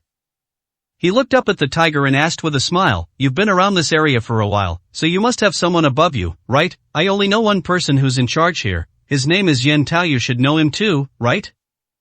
Yen Tao? Upon hearing this name, Tiger's expression suddenly changed, his fierceness wavered, and his eyes widened as he looked at Su Ming with surprise and suspicion. Yen Tao, not many people have heard of him. But Tiger knew perfectly well that no one dared to call Yen Tao by that name casually, but Yen Tao was a top figure in this area. Nickname, River Dragon. Everyone calls him Brother Long, he's already a veteran figure in the underworld. Everyone knows Brother Long, but his real name, Yen Tao, has long been forgotten. Only those who have been in the underworld for a long time and have some status know a thing or two about him. But how did this kid know? You know Brother Long? The tiger asked in shock. What Brother Long? I only know Yen Tao, and I don't even know him personally. He's just come to me on his knees a few times begging to see me, but I've turned him away after all. Someone like that isn't worthy of my respect. Su Ming said with a calm smile. You? The tiger was startled again. Is this kid just spouting nonsense, or does he actually have some skill? However, considering that the other party knew Brother Long's real name, it seems that it wasn't just boasting. The tiger was filled with doubt and unease. Regardless, it's best to verify this, otherwise, if this kid really has some connection with Brother Long, it's something he can't afford to offend. Thinking of this, Tiger pointed at Su Mingli and shouted, "You just wait, I'm going to make a phone call if I find out you dared to lie to me. It won't just be breaking your legs today, I'll chop off your hands too." After saying that, the tiger turned around and went to the door to make a phone call. Soon, the call reached Yen Tao, the mixed river dragon. In a quaint tea room, Yen Tao, who is already in his 70s, is drinking tea. A subordinate handed him a cell phone. Yen Tao glanced at the phone, answered it, and said with a smile, "Xiao Hu, what's up, is something the matter?" "Hey, Brother Long, I've run into a bit of trouble, some kids causing trouble at my place, and I was just about to teach him a lesson when he mentioned your name. If he's one of your men, I definitely won't make things difficult for him. I'll treat him to the best food and drink, but he's lying to me, won't let this go easily, so I'm calling you specifically to verify this." When facing Yen Tao, even on the phone, even when they were dozens of kilometers apart, Tiger would fawn over him with a smile and a face full of respect, not daring to be presumptuous in the slightest. "I see, what's his name?" Yen Tao asked casually. Tiger did a very proper job. This kid is indeed worthy of his trust. He is thorough in his work and has a bright future ahead of him. "His name seems to be Su Ming." The tiger answered cautiously. "Su Ming? What Su Ming? I've never even heard of him. I don't have anyone by my side. You can go and take care of your own business." Yen Tao gave a firm answer and then hung up the phone. But after putting it down, I felt like I'd heard the name somewhere before, but I couldn't quite place it. Upon reflection, I realized that I had never actually met anyone named Su Ming. Perhaps it's due to old age and memory loss. Yen Tao shook his head, not thinking about it any further, and continued brewing tea. Just then, the secretary serving nearby leaned in and said with surprise and doubt, "Elder Yen, I remember, the king of Kyushu we visited a year ago, wasn't his surname Su? Could it be him?" "King Su?" Yen Tao frowned. "Su Ming?" Thud. The teapot in Yen Tao's hand fell to the ground and shattered into pieces, startling him awake. "It's Prince Su, it's him. No wonder that name sounded so familiar, my god." Yen Tao was so frightened that his face wrinkled up, his whole body went numb, and he staggered back in terror, collapsing onto the ground with a thud. He hurriedly picked up his phone and dialed Yen Tao again. He was terrified. How could this be? How could Su Wang be in a small bar like that? How could he run into a tiger? OMG. If this angers King Su, not only will the tiger be gone, but his entire future will be ruined. He had originally planned to retire and live a leisurely life, but after offending Prince Su, not only is leisure out of the question, it's uncertain whether he'll even see the sun rise tomorrow. Yen Tao was so frightened that his clothes were soaked with cold sweat. But I can't get through on the phone. All the phones I called were switched off. Just as he finished dialing, another call came in. Yen Tao looked down and saw that it was Su Tianhai calling. Yen Tao hurriedly answered the phone. Mr. Su, what happened? Yen Tao had a very bad feeling. Sure enough, Su Tianhai said directly, it's like this, I was originally going to meet with Prince Su but my foolish daughter took Prince Su away. I just found out that she also went to your bar territory, so I'm letting you know. No, don't offend Prince Su, otherwise, we're all finished. What? It really is him. Yen Tao almost fainted from fright. After hanging up the phone, Yen Tao impatiently told his secretary, quick, help me up, gather some people, and head to the bar. Me God, I hope nothing bad happens. Tiger, you beast, you'd better use your brain if you dare to do anything reckless. I, Yen Tao, will personally chop off your head. Yen Tao was so frightened that he didn't even put on his shoes with the help of his secretary. He rushed out the door and got into the car. Over here, in the bar. After Tiger ended the call, he turned off his phone completely. Because he didn't want anyone to disturb his enjoyment. Taking a machete from his henchman, Tiger strode towards Su Ming, a sinister grin on his face. Kid, your last chance is gone. You've completely enraged me. Yen Tao, my foot, is Yen Tao your father? Even a god couldn't save you today. I'll chop off one of your hands first. That's the price you have to pay for your endless lies. Seeing this, Su Jingyan shook her head in disappointment. Just as she thought, this kid was faking it from beginning to end. Ironically, she had just begun to believe, for a moment, that Su Ming might actually know some important person. Now it seems she was almost fooled by Su Ming. This kid brought this on himself. They actually dared to dream of comparing themselves to Yi Feng. Waste is always waste. 280, Chapter 280. You are all guilty. Kid, don't wail too loudly, or I'll kill you. Tiger pulled Su Ming up by one hand and pressed him onto the table. Then he turned to Yi Feng and Su Jingyun and said, Young Master Yi, Miss Su, please turn your faces away. The scene that is about to happen is too bloody. I am afraid you won't be able to handle it. Also, this will prevent blood from splattering on your faces. Needless to say, Su Jingyun had already turned away. He didn't want to see the miserable state of this good-for-nothing. This kind of person doesn't deserve any sympathy. Yi Feng grinned excitedly and said, It's alright, Tiger, go ahead and do it. I've seen it all. If anything happens, I'll take responsibility for you. The tiger grinned and chuckled. What could possibly happen? Besides, I, the tiger, never let anyone take responsibility for my actions. Die. With a roar, the tiger swung its machete, its blade gleaming coldly, and slashed down fiercely at Su Ming's wrist. Yi Feng's eyes widened in that instant, as if he straightened his breath, his face showing an excited desire to see blood splatter everywhere. Bang! With a single stroke, the glass table shattered into pieces, yet Su Ming's hand remained completely unharmed. Why? Su Ming shook his head and slowly stood up. So, in the end, I still have to do it myself. I didn't want to, because someone like you simply can't handle it, but now there's no other way. What? Both Tiger and Yi Feng were startled and looked at Su Ming in utter shock. The next moment, Su Ming suddenly slapped him. Bang! The slap sent the tiger flying several meters away, crashing heavily against the wall before falling to the ground, spitting out blood. Brother Tiger? The hundreds of Tiger's men at the gate were all shocked by what they saw. They all rushed into the private room. Tiger, are you all right?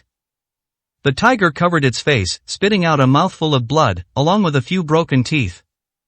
His face was filled with shock and disbelief. What's going on with this kid?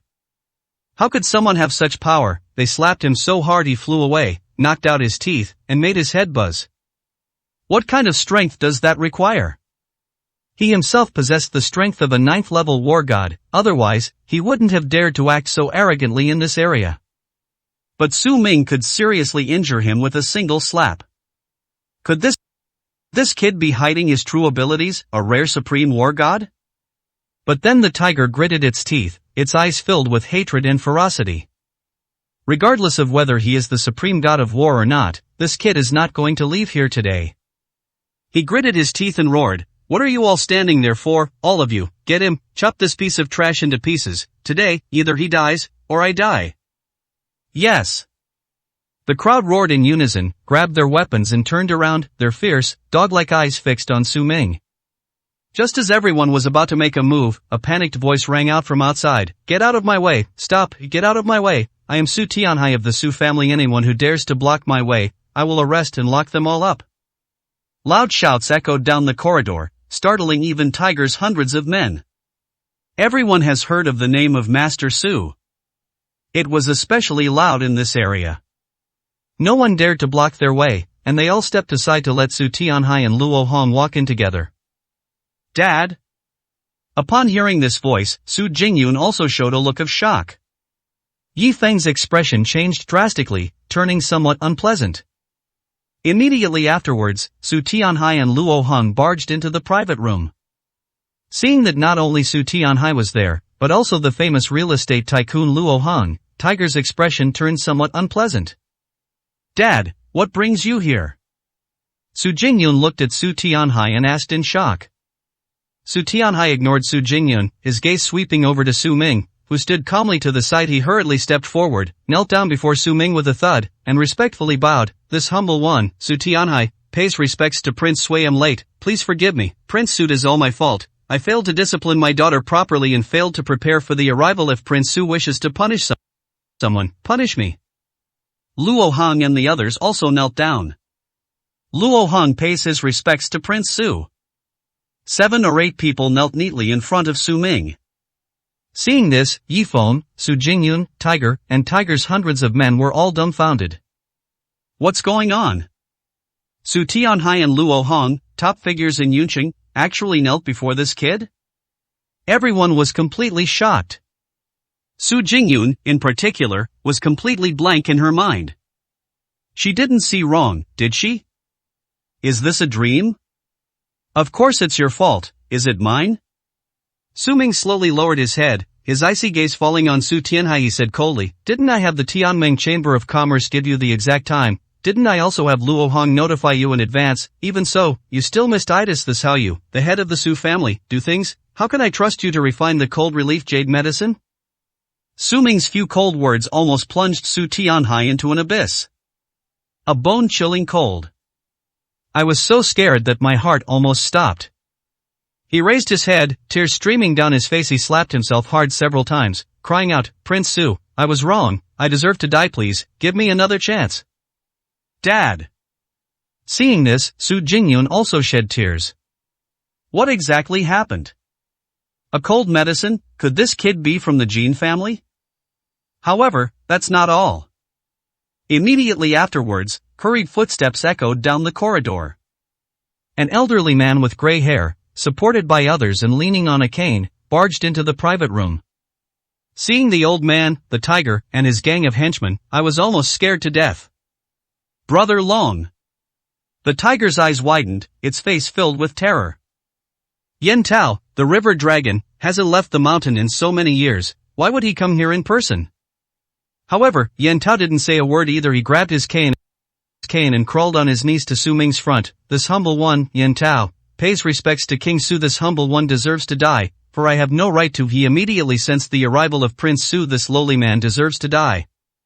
Yen Tao's head slammed heavily against the ground, making a loud noise.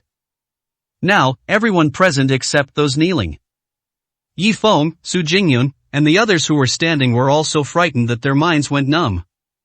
The tiger, in particular, had wide-open eyes, a blank expression, and a gaping mouth, unable to come to its senses for a long time. What exactly is her identity? It's remarkable that bigwigs like Su Tianhai, Luo Hong, and Yen Tao have all come out of retirement one after another. And they all knelt down. They had never seen anything like it before. The entire private room was deathly silent, so quiet that you could hardly hear a breath. Su Ming shook his head, walked to the sofa and slowly sat down, saying coldly, "You are all guilty, but the score must be settled one by one. First, Su Tianhai, you can't even teach your daughter properly, and you haven't strictly followed my orders. Your crime is serious, but this is a private matter between us. We'll settle this later.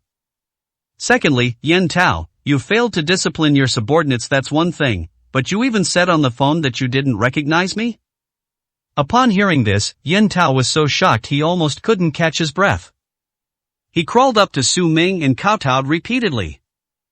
"I deserve to die. It's my fault for not teaching them properly. I'll make them kowtow to Prince Su and apologize. Kill them or torture them. It's all up to you." "Tiger, you beast, didn't you hear me? Come here and kneel down before Prince Su." Yen Tao used all his strength to let out a deafening roar. 281, Chapter 281. It all started with him.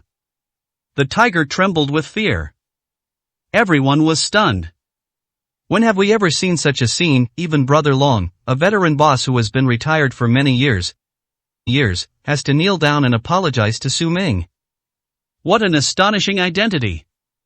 He's really messed things up today. The tiger crawled on its knees to Su Ming, kowtowing and apologizing with a mournful face. "King Su, I was blind to your greatness. Please be magnanimous and let me go, treating me like a fart." Su Ming slowly lowered his head, his icy gaze fixed on the tiger. "Didn't you say you wanted to cripple my hand before? Now I'm giving you my hand. Do you dare to cut it off?" "No, Prince Su, I was wrong." The tiger kept kowtowing, its head banging against the ground with a loud thud. Su Ming sneered, "I'm a man of my word. Since you said you'd leave one hand, then you have to leave one hand. What's not mine is yours." Upon hearing this, the tiger immediately understood. Without further hesitation, he picked up the knife that had fallen to the ground, placed his left hand on the table, gritted his teeth, and roared. Then he suddenly swung the knife down. Snap! With a sharp crack, blood splattered everywhere, and the tiger chopped off its entire left hand at the wrist. Ah! Even with all the mental preparation, the intense pain still made the tiger roar in agony, clutching its severed hand and collapsing to the ground, screaming like a pig being slaughtered. The blood kept spraying and spreading, like paint, everywhere. Su Jingyun nearly fainted from fright when she saw the scene. Although she was the eldest daughter of a family and had seen a lot, she had never seen such a bloody and brutal scene before. He fell backward helplessly, plopped down on the sofa, and stared blankly at the screen. "Get out!"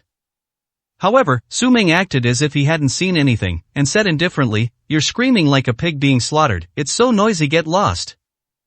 "Yes, I'll take my leave." The tiger, covered in cold sweat and with a contorted face, picked up his severed hand and, supported by his henchmen, trembled as he went out. The remaining Yen Tao, Su Tianhai, and the others were so frightened that they didn't dare to breathe. Yen Tao lost a hand for offending Su Ming, and he deserved it. However, they had all committed crimes, some minor and some major. If King Su were to punish them one by one, it wouldn't be as simple as just cutting off their hands. Especially Yen Tao, who is already quite old. Even if it's just a broken hand, he probably wouldn't be able to withstand it. Just thinking about it made Yen Tao tremble involuntarily, his whole body filled with despair and coldness. Su Ming's gaze then fell on Yen Tao. Yen Tao was so frightened that he didn't dare to lift his head. "As for you," Su Ming grinned, "you're still somewhat useful. Next, I'm going to have the Su family refine the cold medicine, which will definitely attract all sorts of attacks from the Jin family, including clashes between forces. What you need to do next is lead all your people to be the Su family's security guards. If you can't even defend against the Jin family, I think your camp, and your life, should just be disbanded on the spot." "I see." Yen Tao suddenly realized what was going on. It turns out that King Su kept him around so that he could counterbalance the Jin family and make amends for his past mistakes. But that's good, at least I won't lose my life. Otherwise, he wouldn't know what the consequences would have been today. Yen Tao breathed a long sigh of relief. Feeling incredibly relieved, he immediately patted his chest and assured his father, "Don't worry, Prince Sui, don't even consider the Jin family a threat. As long as I, Yen Tao, am alive, if they dare to come, I'll make sure they go back on their backs." A cure for a cold? Upon hearing these 4 words, Su Jingyun, who had been staring blankly, suddenly brightened up. This is the most powerful elixir in Yunqing right now. It created an astronomical fortune for the Jin family, which they carefully collected and treasured. Outsiders wouldn't even have the chance to find out anything. Why did Su Ming allow the Su family to refine the jade medicine for colds? Does this guy have a prescription? No wonder even the father had to kneel before this boy with such respect. The value of this prescription is so great that I would kowtow 100 times, let alone a few times. Only then did Su Jingyun realize the value Su Ming carried enough to shake the entire Yin city and easily change its landscape. Little did he know, Su Tianhai's fear of Su Ming was not a cure. It was his earth-shattering identity. The prescription was utterly insignificant. However, Su Tianhai was still pleasantly surprised to hear that Su Ming was willing to let them continue refining the medicine for treating colds. King Su, are you still willing to let the Su family refine medicine? Are you still willing to trust us? Su Ming curled his lip in disdain. It's not that I believe in you, but rather what value you can bring. This is your only chance to redeem yourself, so cherish it. I understand, thank you, Prince Su. The entire Su family will do our utmost. Su Tianhai was extremely grateful and kowtowed to Su Ming several times. At last, Su Ming slowly turned his head, his gaze falling on Yifeng, who had been silent in the corner. He beckoned to Yifeng, come here. Yifeng felt a chill run down his spine. Is this kid still eyeing him? She really holds a grudge. He had planned to keep quiet and let the chaos of the scene pass by, but Su Ming still managed to call him out in the end. But Yifeng was young and impetuous, and he didn't have the same fear that Su Tianhai and the others had of Su Ming. Moreover, he had no idea who Su Ming was. Even though seeing Luo Hong, Yen Tao, and other big shots bowing to Su Ming, it's obvious to anyone with a brain that Su Ming is very powerful. But so what? No matter how powerful they are, they can only show off their power in Yuncheng. Those who truly have status are all in the 9 provinces, where they are renowned throughout the world. Why would they settle for this small Yin city? Therefore, Yifeng thought that no matter how powerful Su Ming was, he couldn't be that powerful. At most, he would be one of the top people in the Tianming Chamber of Commerce or Yuncheng. But they are still far from being truly remarkable. Thinking of this, Yifeng stepped forward, faced Su Ming, and sneered dismissively, they're only afraid of you because I'm not afraid of you. We all have one life. What are you pretending for? If you push me too far, I'll fight you to the death. Even if I die, I'll take you down with me. This kid is an idiot. Su Tianhai and the others listened in silence. They even fought to the death with King Su. Within the entire 9 provinces, how many people would dare to risk their lives against King Su? Let alone Yifeng alone, even 1,000 or 10,000 of them wouldn't be able to touch Su Ming in the slightest. This idiot is terrifyingly ignorant. Su Ming couldn't help but chuckle, pointing at Yifeng and saying to Su Tianhai, this kid tried to drug your daughter, so when I caught him, he got angry and caused all this trouble. Simply put, he's the root of the problem. As for how to handle it, that's up to you. I'm too lazy to deal with it. Su Ming didn't even have the heart to lay a hand on such a piece of trash. Dealing with Yifeng is as easy as stepping on an ant. Absolutely boring. After saying that, Su Ming got up and left. What? Su Tianhai jumped up in shock and anger, his face contorted with rage as he glared at Yifeng. 282, Chapter 282. Don't even think about it. Yifeng was terrified. She took 2 steps back in alarm, staring at Su Tianhai in fear. He wasn't afraid of Su Ming because Su Ming was about the same age as him, and he had no idea about Su Ming's identity. Therefore, if you don't know, you have nothing to fear. But he was fully aware of Su Tianhai's power. If Su Tianhai is going to make a move, he won't be able to leave this door today. Yifeng turned pale with fright and hurriedly waved his hands, saying, Master Su, please let me explain. It's not like that at all. That kid is slandering me. Didn't do anything like that. Snap. A huge slap, a resounding blow, sent Yifeng flying, crashing onto the sofa and spitting out blood. Su Tianhai pointed at Yifeng, his face full of rage. Slander, you dare to say that Prince Su slandered you? Do you know who he is? The king of the 9 provinces, the leader of a 1,000,000-strong army of war gods. Why would he need to slander you? A piece of trash like you doesn't even have the right to be slandered by Prince Su.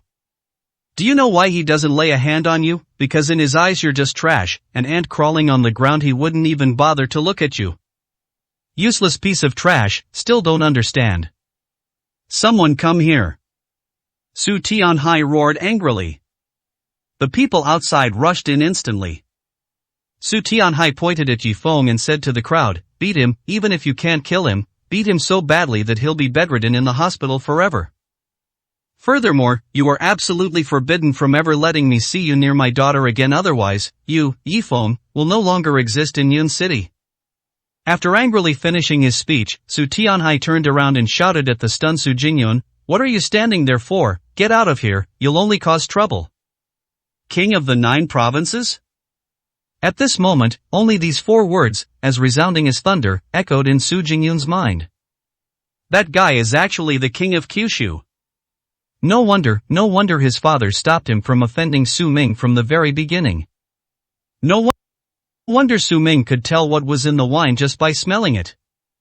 No wonder even figures like Luo Hong and Yen Tao had to kowtow and kneel before Su Ming. Now she finally understood everything. But then I thought about it again, and it's very likely that Su Ming knew what they wanted to do from the very first time he saw them. But Su Ming didn't expose them, instead, she played along with their act and revealed that Yifeng was trying to drug her. Is this a way of protecting her? Thinking of this, Su Jingyun's face involuntarily flushed. So he was such a supreme and chosen one of heaven. This was the kind of man Su Jingyun had always dreamed of. As for Yifeng, looking at him now, he's utter trash. They even tried to drug her, such a despicable act. They're utter scum and trash. Su Jingyun couldn't help but turn her gaze to Su Ming, who was walking downstairs looking at Su Ming's back. Her eyes were filled with admiration and affection. So cool. Even without any grooming, he's still so handsome. To think that the Wan family would abandon such a treasure, and that Wan Shirin would divorce such a favored son of heaven, the Wan family must have been blind. Wrong. Could this be an arrangement by God? This gave her the opportunity to meet the king of Kyushu. Su Jingyun's mind was filled with countless thoughts, her entire head filled with Su Ming's image. Soon, they arrived downstairs, and Su Ming got into the Su family's car and headed towards the Su family's residence.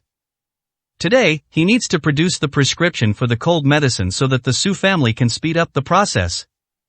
After all, every day that is delayed means another day of unbridled activity for the Jin family, and the wealth they accumulate becomes immeasurable. Su Ming sat in the front car, while Su Jingyun and Su Tianhai sat in the back car. After getting into the car, Su Jingyun remained silent for a while, then blushed and asked Su Tianhai, "Dad, is he really the king of Kyushu? How could it be fake?" Su Tianhai rolled his eyes. "In the entire Yun city, who else could make your old man kneel down? Do you know how much trouble you almost caused? Offending the king of the 9 provinces is one thing, but you almost got yourself killed. When are you going to learn to be smarter?" Su Jingyun's eyes darted around, and she hurriedly asked, "Do you know if he has a girlfriend now?" What? Su Jingyun's abrupt change of topic surprised Su Tianhai. He turned to look at Su Jingyun and saw that her cheeks were flushed and her eyes were dreamy. He immediately knew what was on her mind. Su Tianhai said irritably, "Don't even think about it. What kind of status does Prince Su have? Anyone who can attend to him is 1 in a million. Even if you were Prince Su's concubine, you might not be qualified. Our Su family is far from being qualified. Give up your wicked thoughts." It wasn't Su Tianhai who hurt his own daughter.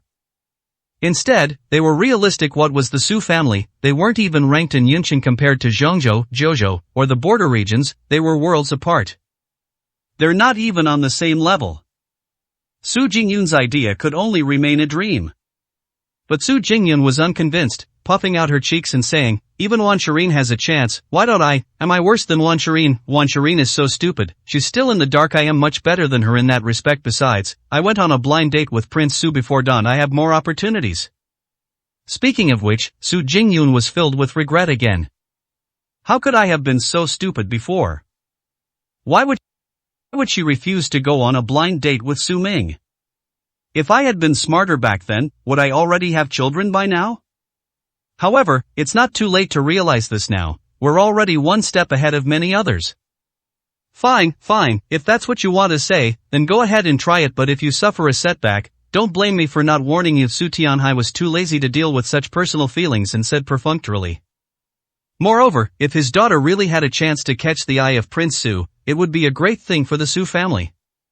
That night, Su Ming temporarily stayed at the Su family's house.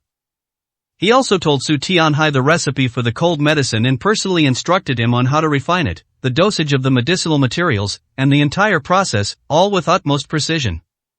Cold medicine on the market, he had seen it. The Jin family had indeed prepared the medicine according to the prescription. However, the craftsmanship was too crude, relying solely on the efficacy of top-quality drugs. This can indeed be effective. However, a strong drug effect can cause normal people to develop antibodies and immunity. In other words, the Jin family's medicine was very effective the first time it was used, but its effectiveness plummeted the second and third time. Besides, no one knows his prescription better than him. The Jin family only managed to achieve 60% of the medicine's effectiveness. However, the refining method, he told Su Tianhai, could achieve 70% to 80% of the effect, completely overwhelming the Jin family's medicine. The next day, Su Ming planned to go to the store himself to buy the medicinal herbs. I personally prepared the first prescription dosage, and then the Su family simply followed suit. Since last night, Su Jingyun has become a complete fangirl of Su Ming, following him around like a shadow.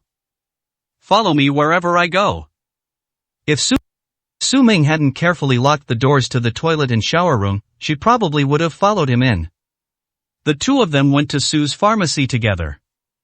Inside the pharmacy, early this morning, Lin Xiaoyun also received a notification from the Su family that she had been promoted to a shareholder and would hold 20% of the shares. Although the Su family is not as good as the Tianming Chamber of Commerce, the Jin family, or even Luo Han, they can only be considered a bottom-tier family among the first-class families. But the annual income is over 10 billion. She owns 20% of the shares, and at the end of the year, she'll receive dividends so much money she'll be counting it until her hands are sore. 283, Chapter 283. Thank you for taking in this trash.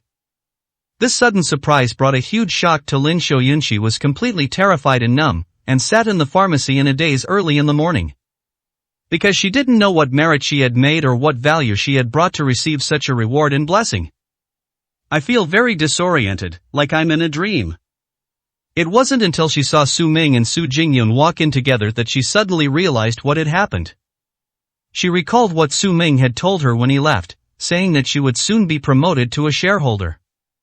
At the time, she thought Su Ming was joking and didn't take it to heart at all. I never expected it to come so suddenly. Could it be that everything Su Ming said was true?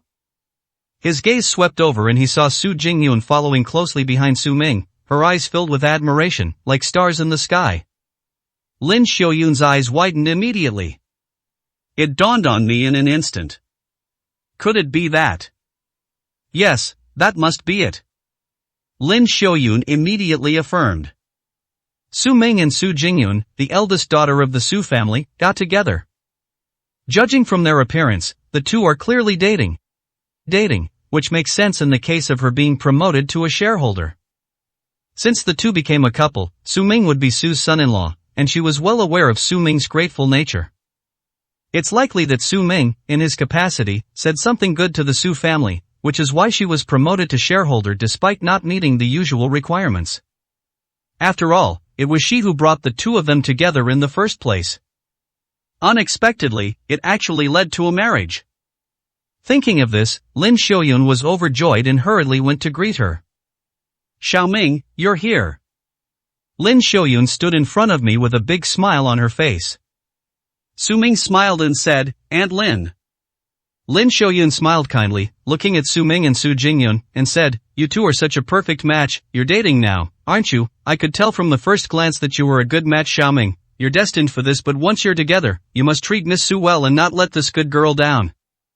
What? Su Ming was stunned for a moment, somewhat confused. But Su Jingyun understood immediately and blushed deeply. Are they really that well matched? Sure enough, it was destined by fate that she and Su Ming were the most suitable match. Knowing that Lin Xiaoyun and Su Ming had a good relationship, his attitude towards Lin Xiaoyun immediately changed completely. He stepped forward, took Lin Xiaoyun's hand, and said shyly like a little girl, Aunt Lin, thank you for your compliment. I'll call you Aunt Lin from now on. Have you at breakfast? I'll go buy it for you right away. You can have whatever you want. Look how well behaved this girl is.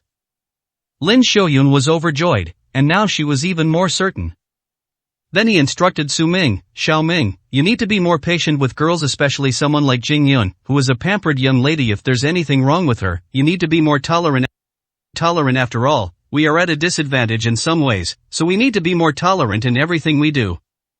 Lin Shoyun's suggestion was about family background. After all, in her opinion, it was a great blessing for Su Ming to be favored by Su Jingyun. They were originally an ordinary family. Penniless Su Ming became the son-in-law of the Su family, which meant he had entered a wealthy family. Given such a disparity in status, one must know how to read people's expressions and be mindful of others. One cannot be too arrogant. We can't let this perfectly good marriage be ruined again. What? Su Ming was completely dumbfounded. He couldn't understand a word Lin Shoyun said today. When has Su Ming ever needed to tolerate others? Mom, I've brought you breakfast. Just then, a crisp sound rang out at the pharmacy entrance. It was Chu Qingqing who brought breakfast. She rarely brought breakfast for Lin Shoyun, but today was different. She also wanted to take the opportunity to tell Lin Shoyun about her promotion to president and make her mother happy. But as soon as they entered, they saw Su Ming and Su Jingyun there. So you really are here? You probably had nowhere to go last night, so you had to come to my mom to ask her to help you find a job and take you in, right? How's it going? Did you find a job? Do you do odd jobs or sweep the floor? Chu Qingqing looked at Su Ming with a mocking and sarcastic expression. Su Ming has no skills whatsoever and has never been to school. If he came to a place like a pharmacy, he probably wouldn't even know all the names of the medicines. No one would want him as a salesman. I guess I'll only be able to do odd jobs like sweeping floors. It's a shame. She offered Su Ming a job, but he refused and insisted on finding one himself. What an ungrateful fellow. Qingqing, don't talk nonsense. What do you mean by building a house? Xiao Ming is now the Su family's son-in-law. He and Miss Su are a perfect match, and their future is bright. Don't go around saying things like that. Lin Shoyun glared at Chu Qingqing and warned her. Ha! Chu Qingqing's mouth gaped open instantly, so wide you could see her throat. Staring at Su Ming in shock, then at Su Jingyun beside him, he asked blankly, Mom, what did you say? Did I hear that right? You said this boy married into the Su family? Before, marrying into the Wan family wasn't enough, and now he wants to marry into the Su family, but that does seem like something he'd do. But what is the Su family after? Is it his ability to boast? Chu Qingqing was so surprised that she could fit 2 eggs in her mouth. Su Ming finally understood. I understand what Lin Shoyun meant earlier. So they thought he and Su Jingyun were a couple. Perhaps that's why Lin Shoyun didn't question or inquire about her promotion to shareholder. That's good, otherwise if Lin Shoyun pressed him for an answer, he really wouldn't know how to respond. If Lin Shoyun knew that he had put pressure on the Su family, which led to the promotion of shareholders, she probably wouldn't have explained it. Having understood this, Su Ming offered no further explanation. Seeing that Su Ming didn't explain, Su Jingyun was even happier, practically bursting with joy. Could it be that Su Ming also has feelings for her? They went to each other, and the lovers finally got married? As a result, she didn't even care about Chu Qingqing's mockery. She blushed and said shyly, Sister Qingqing, don't talk nonsense. It's not like I'm marrying into your family. Even if brother Su really likes me, it would be me who's climbing the social ladder. Who is Su Ming? If she were to marry into the Su family, the entire Su family wouldn't be enough to cover her expenses. Where did this idea of marrying into another family come from? Puff. Chu Qingqing was about to take a sip of water to calm her shock when Su Jingyun's words made her spit it all out, and goosebumps rose all over her body. Don't call me sister. We're about the same age. You're even a little older than me. You're amazing. I admire you for even liking someone like that. You've taken in a huge menace for Yunqing, but that's true. People with no vision should hang out with other good-for-nothings. I am different. I'm already the president of the Tianming Chamber of Commerce. This kind of trash is from a completely different world to me. I wouldn't even give this kind of trash a second glance. Thank you for taking him in. Now I don't have to feel disgusted by him anymore. Chu Qingqing's words became increasingly outrageous, laced with venom and uttered harshness. Even Su Jingyun could tell something was wrong. His expression darkened. What's wrong with this woman? What kind of trash or garbage is this? How could you even say that? Doesn't this woman know what kind of prodigy Su Ming is, what kind of treasure he is? Could it be that she really didn't know? Looking at Chu Qingqing's proud yet disdainful expression towards Su Ming, Su Jingyun suddenly realized. Is this woman just as stupid as Wan Shirin? 284, Chapter 284 Full Moon Dew. No wonder. No wonder. Having figured everything out, Su Jingyun couldn't help but wear a mocking and sarcastic expression. No wonder Su Ming has been in the Chu family for so long, yet Chu Qingqing's relationship with him hasn't progressed at all. It turns out this woman has no idea about Su Ming's astonishing identity. It's no wonder Lin Xiaoyun arranged for her to go on a blind date with Su Ming. Perhaps Su Ming was simply a burden to the Chu family. Thinking about it this way, the Chu family was truly terribly stupid. However, this is also a good thing for her, as it means one less competitor. She didn't want to expose it. It was quite amusing to see a woman like Chu Qingqing kept in the dark. Su Jingyun immediately smiled and said, Miss Chu is right, I am a short-sighted person. It's enough for me to have someone treat me well. I am easily satisfied, unlike your grand ambitions. Congratulations on your promotion to president, Miss Chu. Su Jingyun said with a smile, but her words were actually full of sarcasm. Chu Qingqing didn't understand it all and thought Su Jingyun was admitting defeat. After learning that Su Ming was a good-for-nothing, she felt very regretful. That's why I said those things. He immediately grinned smugly and said, not everyone can compare to me. Want to soar to greater heights. My goal has never been just Cloud City. It's good that you're like this. Although your Su family can't compare to the Tianming Chamber of Commerce, you still have some strength, enough for the two of you to live on for a lifetime. And you'd better hold on tight to this big tree. Chu Qingqing gave Su Ming a mocking look, let out a contemptuous laugh, and turned away. Su Ming shook his head. It seems that making this girl the president is too early after all. She is too young and has only recently graduated. Now that she has become the acting president, she naturally can't help but get carried away. Let's see if all else fails, even if Jiang Yilin hasn't returned yet, we should still remove Chu Qingqing from her position. Xiaoming, I'm sorry, Qingqing is just like that. She just got promoted to president and she's already speaking without thinking. Lin Xiaoyun apologized to Su Ming with deep remorse. Fine. Su Ming waved his hand, not taking it to heart at all. Afterwards, they wandered around the Su family's pharmacy and found a lot of medicinal herbs, but they still hadn't gathered them all. Some rare and precious medicinal herbs are not available in pharmacies. Su Ming turned to Su Jingyun and said, there are a few medicinal herbs that we don't have here. We'll have to go to a larger pharmacy in Yunqing to find them. Okay, I'll drive for brother Su. Just tell me where you want to go. I know Yunqing very well. Su Jingyun said happily. The two went out, got into their car, and drove away. Lin Xiaoyun looked on with a relieved smile. It seemed there were no surprises this time. It was the first time she had ever seen a girl so close to Su Ming and so obedient. It seems this is truly a match made in heaven. It was destined that Su Ming would have this fate. Even if he was kicked out of the Wan family, he would still be sought after by other wealthy families. Some people are born into wealth and privilege.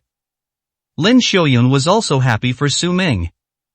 Hopefully, Su Ming will be more sensible this time and seize this opportunity. He won't have to worry about his future. In the car, Su Jingyun was driving, her mind still brimming with curiosity. She couldn't help but whisper, Brother Su, why don't you tell Chu Qingqing your identity? If Chu Qingqing knew you were the king of the 9 provinces, her expression would be priceless. I can't wait to see it. Do you think this title is meant to belittle people, or is it just for reading people's expressions? Su Ming chuckled mockingly. Su Jingyun was taken aback for a moment before she realized what was happening. Yes, the king of the 9 provinces, what an awe-inspiring name. For most people, just hearing that would probably make them tremble. But for Su Ming, it was completely insignificant. What mattered was not the title, but the immense strength that Su Ming possessed. The title of king of the 9 provinces is nothing more than a symbol of status. Whether others know or not is irrelevant. Moreover, Chu Qingqing, the Chu family, and even herself and the Su family are all insignificant in Su Ming's eyes. Why bother mentioning this title and making them admire and be awestruck? Isn't that idiotic? Su Jingyun realized what was happening and felt ashamed, realizing that she had been too superficial. You need to broaden your horizons and become more mature, otherwise you'll never catch Su Ming's eye. Su Jingyun didn't say anything more and drove the car to the entrance of the most upscale and luxurious pharmacy in Yuncheng. This is the Paradise Pharmacy, named after the Chang family. It contains all kinds of rare and precious medicinal materials. Even century-old ginseng can be bought here as long as you have money. Su Ming got out of the car and slowly stepped into the prescription. Since it's a pharmacy under the Chang family, he only needs to notify Changchun to get medicine here, and he won't even have to spend a penny. But a few herbs don't warrant such a big fuss. I want this, yes, the mountain acacia, and this golden sage. By the way, do you have full moon dew in your shop? The more the better. A familiar voice rang out from the side. Mountain locust, golden fragrant grass, full moon dew? These are not the medicinal materials needed for the Toad Spring Dew prescription. Su Ming immediately recognized the name, since he had personally written down the names of all the medicinal herbs. Upon hearing this, I couldn't help but turn my head to look. Sure enough, it was Wan Shirin who brought Wan Hua and Luo Hongxia to the store to buy medicine.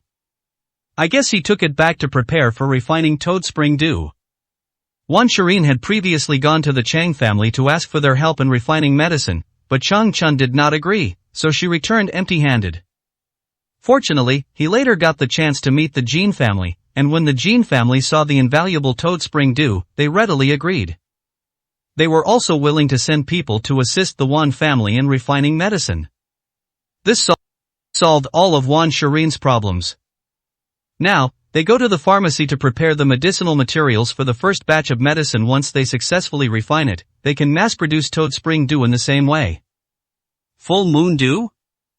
10,000 miss, you really know your stuff. This full moon dew is a valuable item, but most people wouldn't buy it. I didn't expect you to take a liking to it, Miss Wan. Alright, I'll go get it for you right away. The front desk manager said with a face full of praise.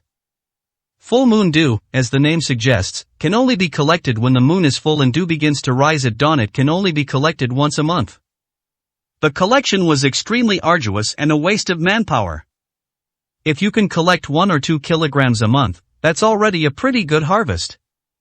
Therefore, this stuff is extremely expensive, selling for tens of thousands of yuan per gram. It sells for nearly 10 million yuan per kilogram. A short while later, the shopkeeper came out with a sealed basin and placed it in front of Wan Shirin and the others. There are exactly 2 Jin here, Miss Wan. You're an acquaintance of mine. I'll just round it up to 20 million. You can't open it here whether it's for making medicine or anything else. You should take it back, open it here, and use it immediately, the shopkeeper reminded Wan Shirin. 20 million. Upon hearing this, Luo Hongxia looked shocked. That's way too expensive. 2 kilograms is worth 20 million. How much is 2 kilograms of water? This involves mass-producing medicine. They don't know how much medicine they need to refine each time. By the time they finish refining it, they'll probably go bankrupt from buying medicine before they even produce Toad Spring Dew. 285, Chapter 285. Who should be eliminated? I decide. Never mind. Wan Shirin gritted her teeth and said, this is the last ingredient. It's expensive, but as long as it can be used to make a pill, the money won't be wasted. I'll take all of this full moon dew. No need. At this moment, Su Ming stood behind and spoke calmly. What? The sudden sound startled the Wan family members, who turned around and their eyes immediately fell on Su Ming. It's you? Luo Hongxia and Wan Hua both frowned instantly, staring at Su Ming with grim expressions. Wan Shirin also showed a surprised expression. How could Su Ming be in a place like this? This is the most expensive pharmacy in Yuncheng. Ordinary people would never come to a place like this to buy medicine. What did you say? What do you mean it's unnecessary? Do you have a place to speak here? Wan Hua stared at Su Ming and questioned him coldly. I said that to refine Toad Spring Dew, we don't need full moon dew. Full moon dew is only used to achieve the top-level medicinal effect and 100% effectiveness. 2 caddies of full moon dew can only refine a dozen or so pills at most. Moreover, it requires high-level refining skills. No matter who your Wan family hires, they cannot reach such refining skills. Just use ordinary morning dew instead. It will save you a lot of money, and if you are skilled enough, it can also bring out about 70% of the medicinal effect. Su Ming spoke calmly. This can also be seen as a reminder to Wan Shireen. Full moon dew is not something everyone can use. The prescriptions that Su Ming personally devised were all improved to the extreme, aiming to bring out 100% of the medicinal power of the original ancient prescriptions. In this situation, his prescription would be considered the pinnacle of medical expertise by others. No matter how skilled a doctor is or how strong their pharmaceutical abilities are, they all get a headache when they see a prescription and can't concoct a medicine with the best effect. If this full moon dew is taken back, the person in charge of refining the medicine will probably vomit blood on the spot. Using such precious medicinal materials, yet failing to achieve the desired effect, and even making a finished medicine may be difficult. At that time, Wan Shireen did not try it. Now that Su Ming had already given the toad spring dew to Wan Shireen, he hoped that Wan Shireen would have a good outcome and not waste his prescription. But to the Wan family, his words seemed so ridiculous and laughable. Return the morning dew. Luo Hongxia and Wan Hua both laughed. The two men sneered and mocked Su Ming, looking at him as if he were an idiot. Do you know what toad spring dew is? It's an ancient medicinal formula, improved by the top masters of the 9 provinces. Every ingredient on it is extremely precious and indispensable, and you still want to replace it with morning dew. Do you even know anything about medicine? Huh? You dare to spout nonsense here, don't we, the Wan family? Know your background, idiot. Wan Hua scoffed and spat at Su Ming. Then he said to Wan Shireen, sister, don't listen to him, that kid is an idiot. If you can believe what he says, then something's wrong. If he really had any ability, he wouldn't have been unable to do anything during his 3 years in our Wan family. Wan Hua sneered. Luo Hongxia nodded in agreement, giving Su Ming a disdainful look. If you don't know anything, don't spout nonsense. I won't let you get away with ruining our Wan family's medicine because you're hindering our Wan family from making a fortune, and you have ulterior motives. You'll die a very ugly death. But Wan Shireen hesitated. Su Ming's words sounded somewhat condescending. Moreover, 2 caddies of full moon dew cost 20 million, which is really too expensive. This simply cannot support their large-scale medicine refining by thousands of families. Seeing the hesitation on Wan Shireen's face, the shopkeeper nodded in agreement. Actually, what this young man said makes sense. Full moon dew is a top-grade medicinal herb, and if it can't be used to its full potential, it's a waste to buy it. How about this? You buy a small amount, and also buy some morning dew to compare the effects before making a decision. No. Wan Hua immediately shook his head and refused, saying in a deep voice, we can afford the money as long as it's the finished medicine. The profits will be 100 times or 1,000 times greater. This mere 20 million is nothing to you, Sass, for that kind of trash. It's ridiculous and absurd, without any credibility whatsoever. Is nothing but garbage discarded by our Chu family. I think he's just jealous that our Chu family is about to turn things around, so he's deliberately coming here to cause trouble. That's right, Wan Hua is absolutely right, Shireen. Let's not waste any more time and just buy all of this full moon dew. Luo Hongxia chimed in. Wan Shireen thought for a moment and said to the shopkeeper, how about this? We'll take all the full moon dew but also give me some morning dew. Alright, Miss Wan is very generous. I'll get ready right away. Morning dew is not expensive. A pound costs only a few thousand yuan, and even a dozen pounds only cost tens of thousands of yuan.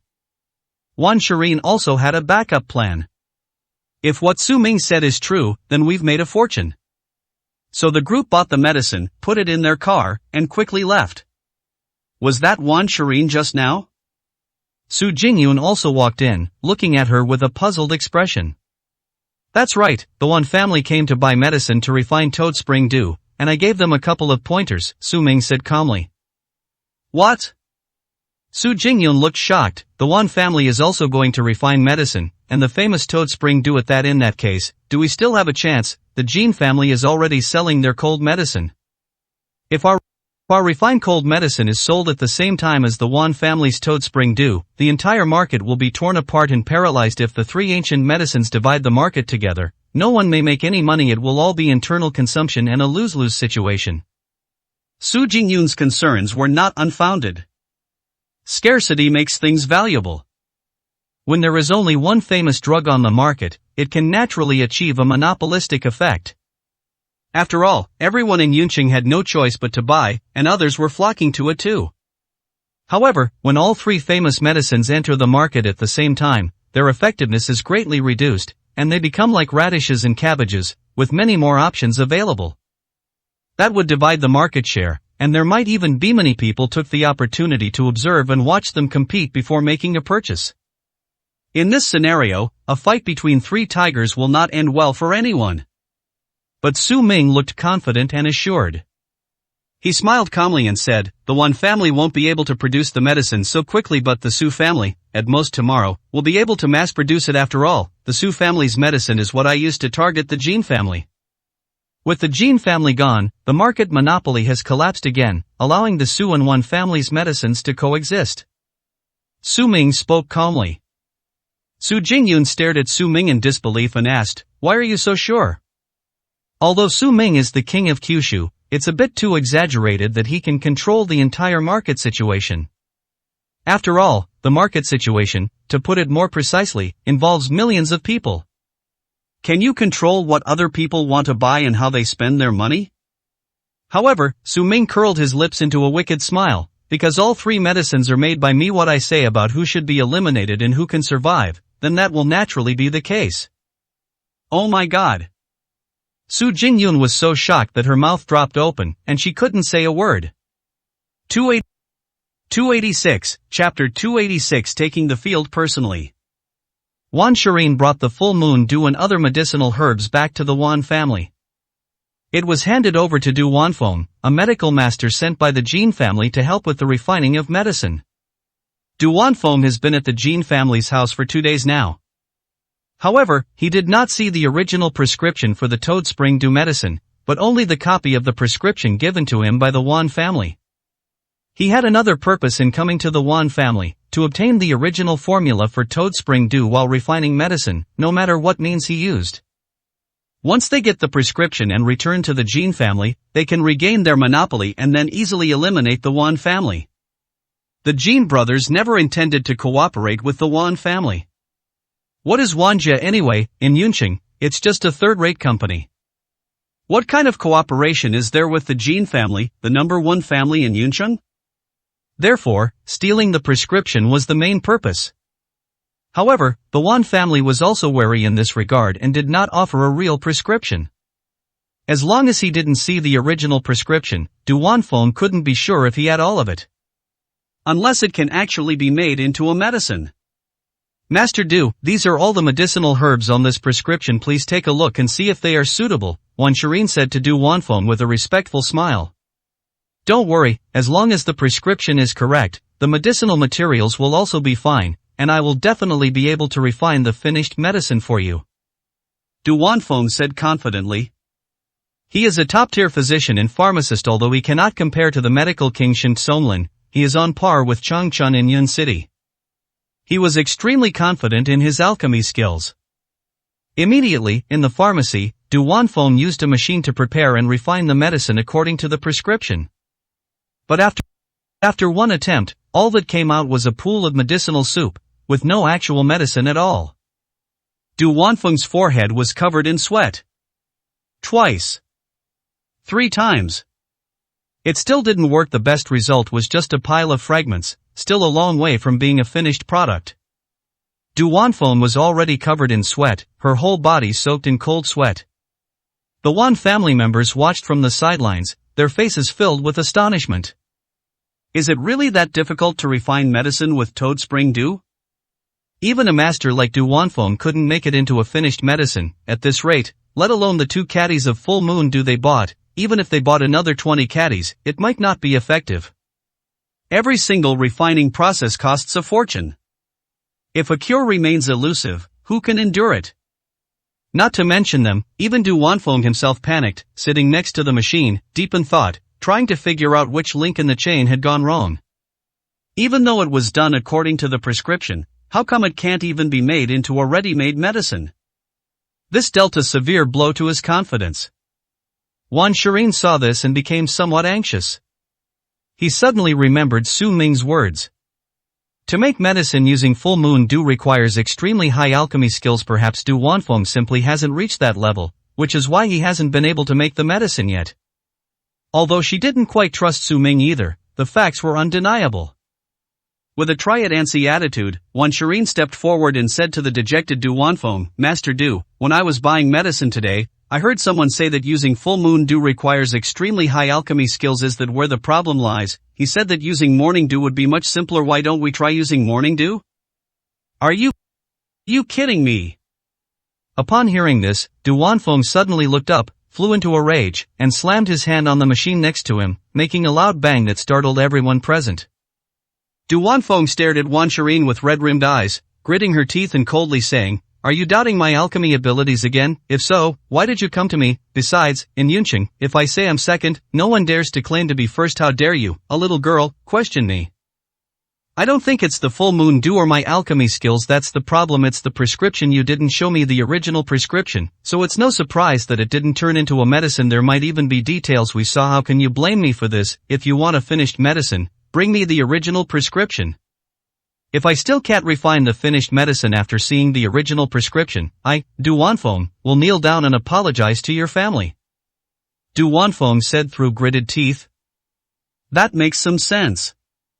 Luo Hongxue stepped forward and whispered to Wan Shireen, to us, there's no difference between the original prescription and the copied one, but for a master like him, every detail is extremely important. Why don't we show him the original prescription? If he really can't do it, we can just find another expert. No. She would listen to her mother and the Wan family on other matters, but on this matter, Wan Shireen resolutely refused. Wan Shireen said coldly, he's from the Jin family, we can't trust him at all. We haven't even seen the finished product yet. If we give him the original formula, the Toad Spring Dew might not belong to us anymore. In this regard, Wan Shireen remained calm and rational. After all, she had been fooled too many times. You can't reveal your hand until the very end, otherwise, it's foolish and courting death. What should we do? This can't go on. We're almost out of the full moon dew. Where can we buy more? Luo Hongxue said with a grim expression. Wan Shireen looked up, staring directly at Du Wanfeng, and said, Master Du, this is your last chance. Try using the morning dew. If it doesn't work, we won't blame you. What are you talking about? Du Wanfeng glared at Wan Shireen, furious and embarrassed. Do you even know anything about medicine, huh? Why should I listen to you? Using morning dew, do you even know which top expert improved this prescription? The medicinal herbs on top must not be touched in the slightest. Even the slightest mistake could lead to disastrous consequences. How can you, a mere young girl, just change them as you please? I absolutely disagree. Du Wanfeng snorted coldly. Most importantly, if morning dew is actually used to make medicine, wouldn't that be a slap in the face to him? Does he still want his reputation? Whether it's true or false, he can't try it. But Wan Shireen didn't care about all that. She was far from the Wan family's turnaround. My body is just one step away from completion. I can't let Du Wanfeng ruin it.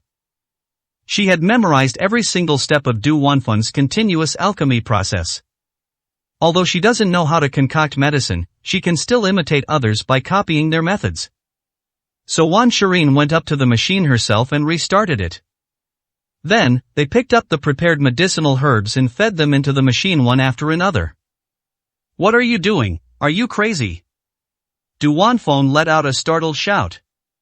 Not to mention Du Wanfeng, everyone in the Wan family looked on in shock. Wan Shireen was going to refine the medicine herself, anyone could tell. But this girl has absolutely no knowledge of alchemy. Although alchemy itself isn't too dangerous, what if it produces some kind of poison or toxic mist? Everyone present would be in danger. Luo Hongxue stepped forward anxiously, saying, Shireen, stop, don't be stubborn. We laymen don't know anything about this. Let Master Du handle it. If all else fails, we'll just bring out the original prescription. But Wan Shireen remained silent, continuously feeding the medicinal herbs into the machine. But when she finally filled the bottle with moon dew, she switched to morning dew. He collapsed after taking the same dose. Let her do it. Let's see how capable she is. A mere little girl dares to question me, the well-known Du Wanfeng. Let's see what happens to her. Du Wanfeng stood to one side, arms crossed, a cold smile on his face. Just waiting to see Wan Shireen make a fool of herself. 287, Chapter 287 Authorization. Clang. A black pill rolled out of the machine and landed in the porcelain basin at the front. Although the pill looks pitted and uneven with a dull color, it is obvious that the medicine is not very effective. It can be made into medicine. After a series of haphazard attempts, Wan Shireen actually managed to create a medicine. Upon seeing this, the Wan family members stared in shock, their faces filled with disbelief. Wan Shireen, who knew absolutely nothing about pharmacology, was able to make medicine. This result was like a huge slap in the face to Du Wanfeng, leaving him dumbfounded. Is this really just a matter of changing the morning dew? Du Wanfeng walked forward in shock, picked up the rough pill from the plate, and examined it closely. The rough appearance indicated that Wan Shireen's alchemy skills were very poor. If this can be made into a medicine, what exactly is the problem? After a careful look, Du Wanfeng suddenly realized what was going on. I see. Morning dew is milder and more potent than full moon dew, which ironically helps to neutralize the other ingredients and allows them to condense together perfectly. Full moon dew itself has strong medicinal properties, while the Toad Spring Dew prescription contains only top-quality medicinal materials. Their medicinal properties conflict with each other, making them incompatible. How skilled would one be in alchemy to neutralize all these top-grade medicinal herbs into a medicine? No, that's simply impossible. This is probably a mistake made by the person who devised the prescription. In striving for perfection, they failed to consider the issue of drug incompatibility.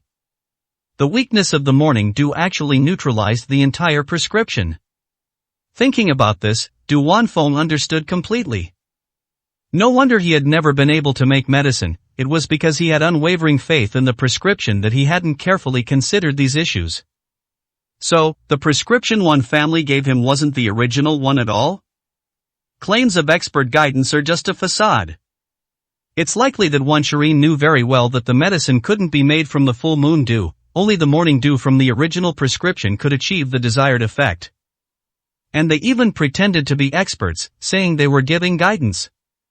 This woman is no pushover. Du Wanfeng revealed a sinister smile. However, this also confirmed everything about the prescription for him now. Even if he couldn't get the original prescription, he could still return to the Jin family and report back based on his understanding of Toad Spring Dew. Beside the machine, Wan Shireen breathed a heavy sigh of relief, her forehead covered in a fine layer of sweat. She had just gone all in, and unexpectedly, she succeeded. It seems Su Ming wasn't lying to him.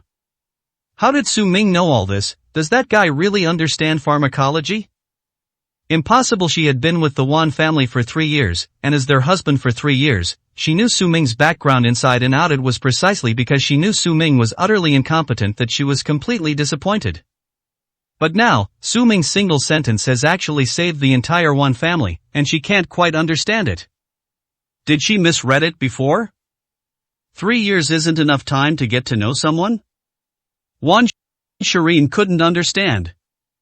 But I didn't think about it too much. For now, I'll deal with Toad Dew first.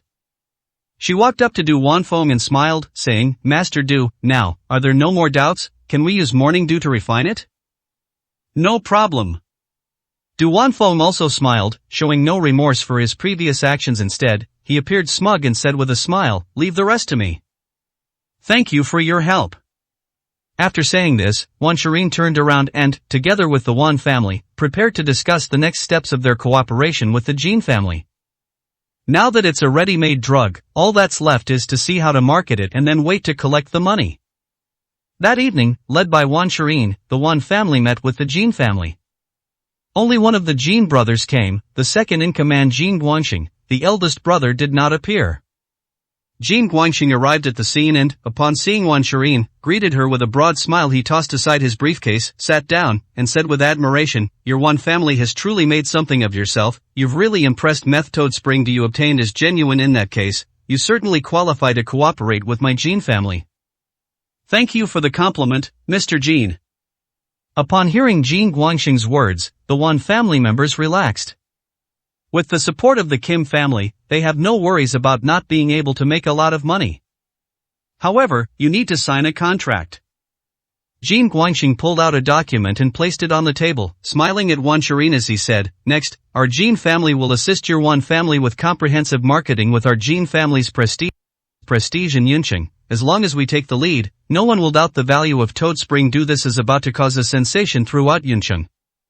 You can imagine the benefits for yourselves in any case. The wealth you earn will allow your Wan family to break out of Yun City and stand shoulder to shoulder with my Jin family in the near future.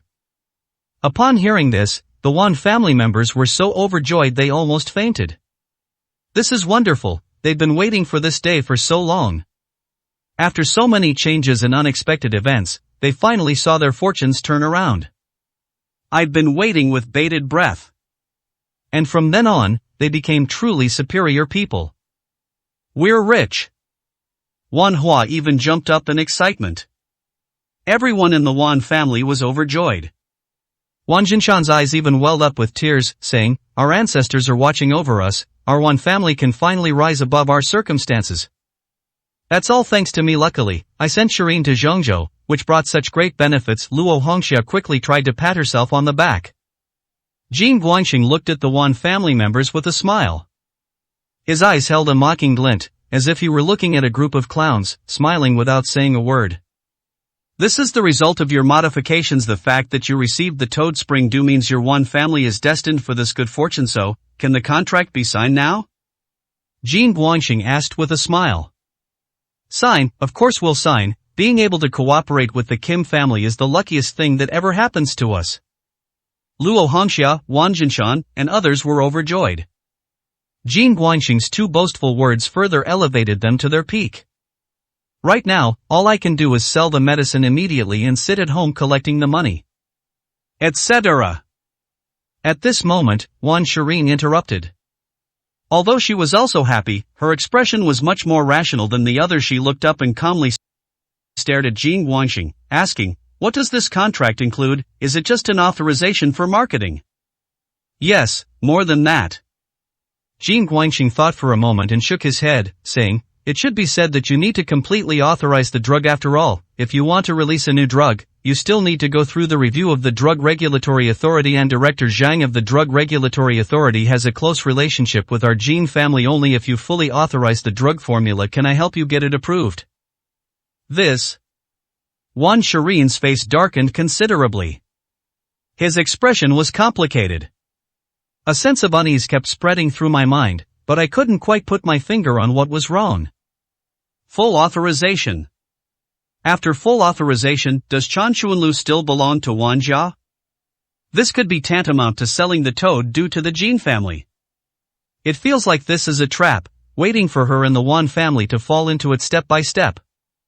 288, Chapter 288. Disappointment at his irresistible spirit. Rest assured. Jin Guangxing spoke again, smiling, "Toad Spring Dew still belongs to your Wan family. Once it hits the market, it will still be branded under your Wan family's name. The Jin family is merely a co-sponsor. All the profits belong to your Wan family. I'm just taking a small cut." These words completely dispelled the doubts of everyone in the Wan family. Boss Jin is so generous, truly a man of great things. There's nothing more to think about. Shireen, just sign it already. Once you sign, we'll be rich. Luo Hongxia, Wan Hua, and even Wan Jinshan, along with the road, kept urging Wan Shireen to sign the contract. But Wan Shireen still hesitated.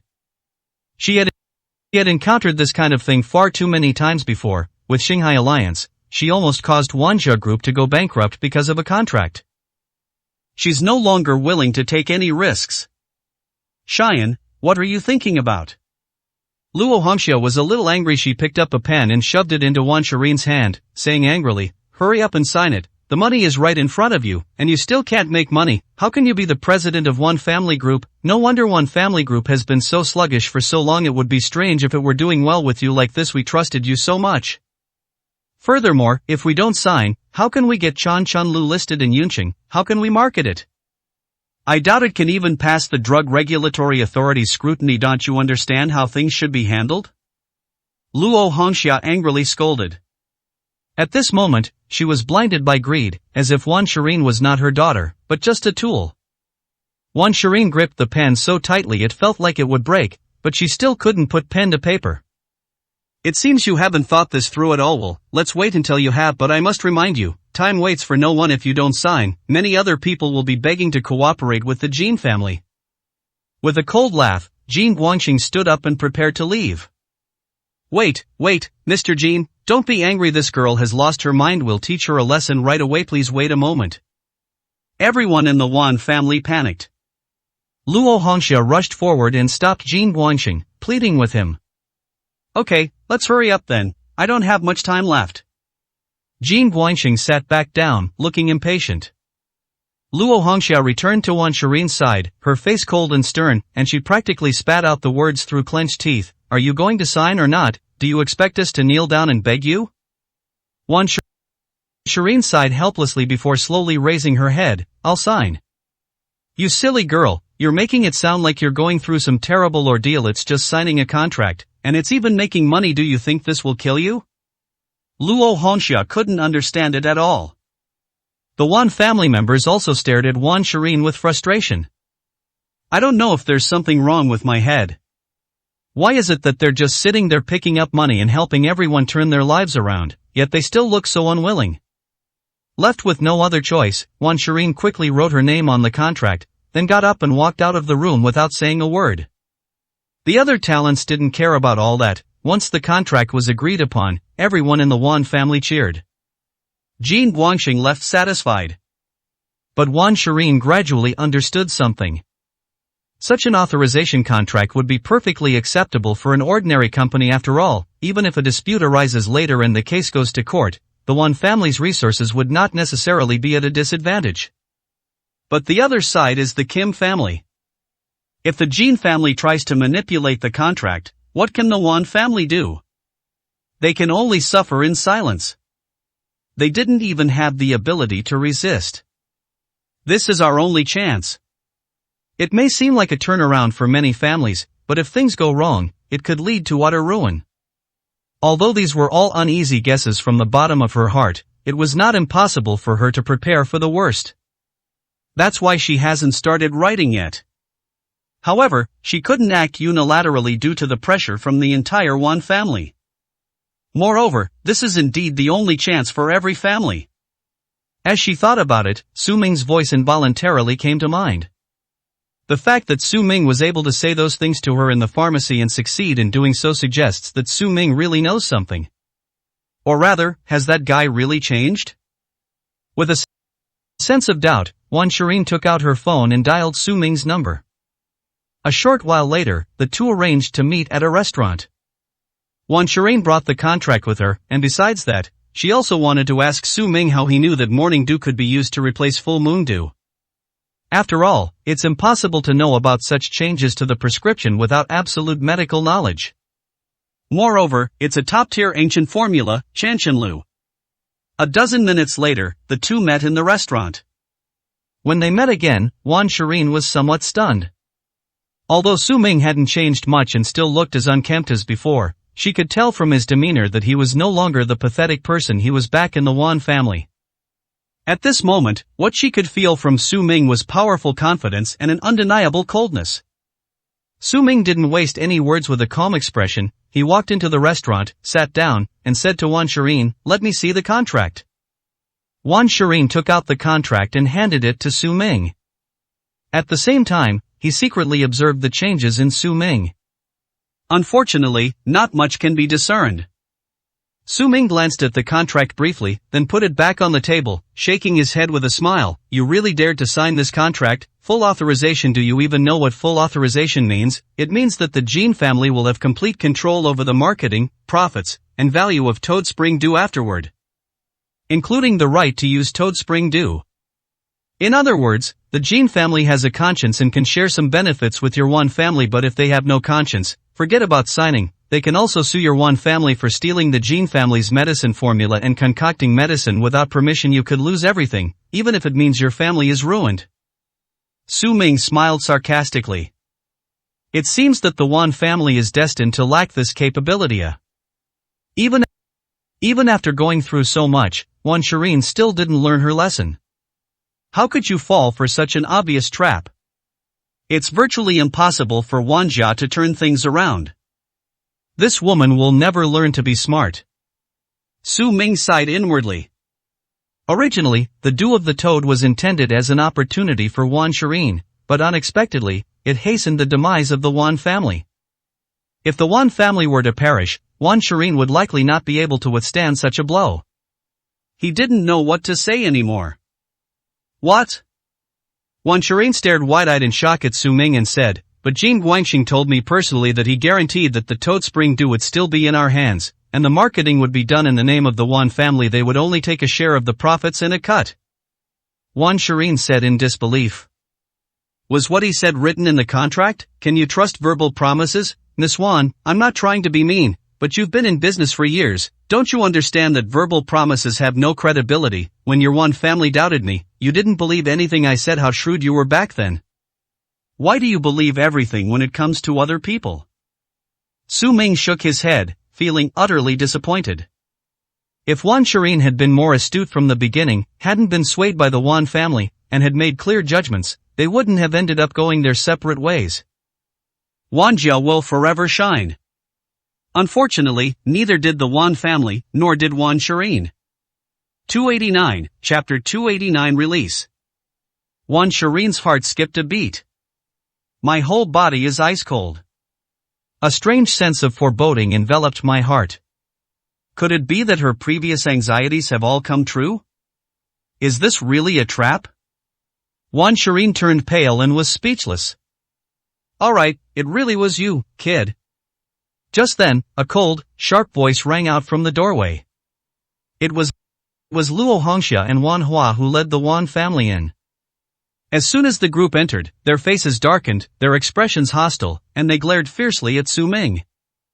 "I knew Shireen was acting strange today, hesitating to make a decision even with such a huge contract. It turns out she's been bewitched by you, kid. What? You're unhappy that the Wan family is about to rise to prominence and become one of the top families in Yuncheng, so you're deliberately trying to interfere with Shireen and sabotage the Wan family's impending rise to power? You little rascal, you really have malicious intentions." Luo Hongxia gritted her teeth, staring at Su Ming with a gloomy and fierce expression. Su Ming frowned, glanced at the two of them, and said nothing. When signing the contract, Luo Hongxia sensed Wan Shireen's unusual behavior. After the excitement subsided, they discovered that Wan Shireen had disappeared. So he quickly searched for them and secretly followed them out. It turned out that Wan Shireen had arranged to meet Su Ming at this restaurant. This infuriated Luo Hongxia, Wan Hua, and everyone in the Wan family. It turns out that Su Ming was the root cause of all this trouble. They actually dared to try and stop the Wan family from getting rich. They're practically asking for death. "I knew it, you piece of trash. How dare you say those things to us in the pharmacy, and now you're interfering again. You planned this all along, didn't you? Only by ruining the Wan family's comeback could you have a chance to return to the Wan family and gain Shireen's trust. Too bad, you're still too green.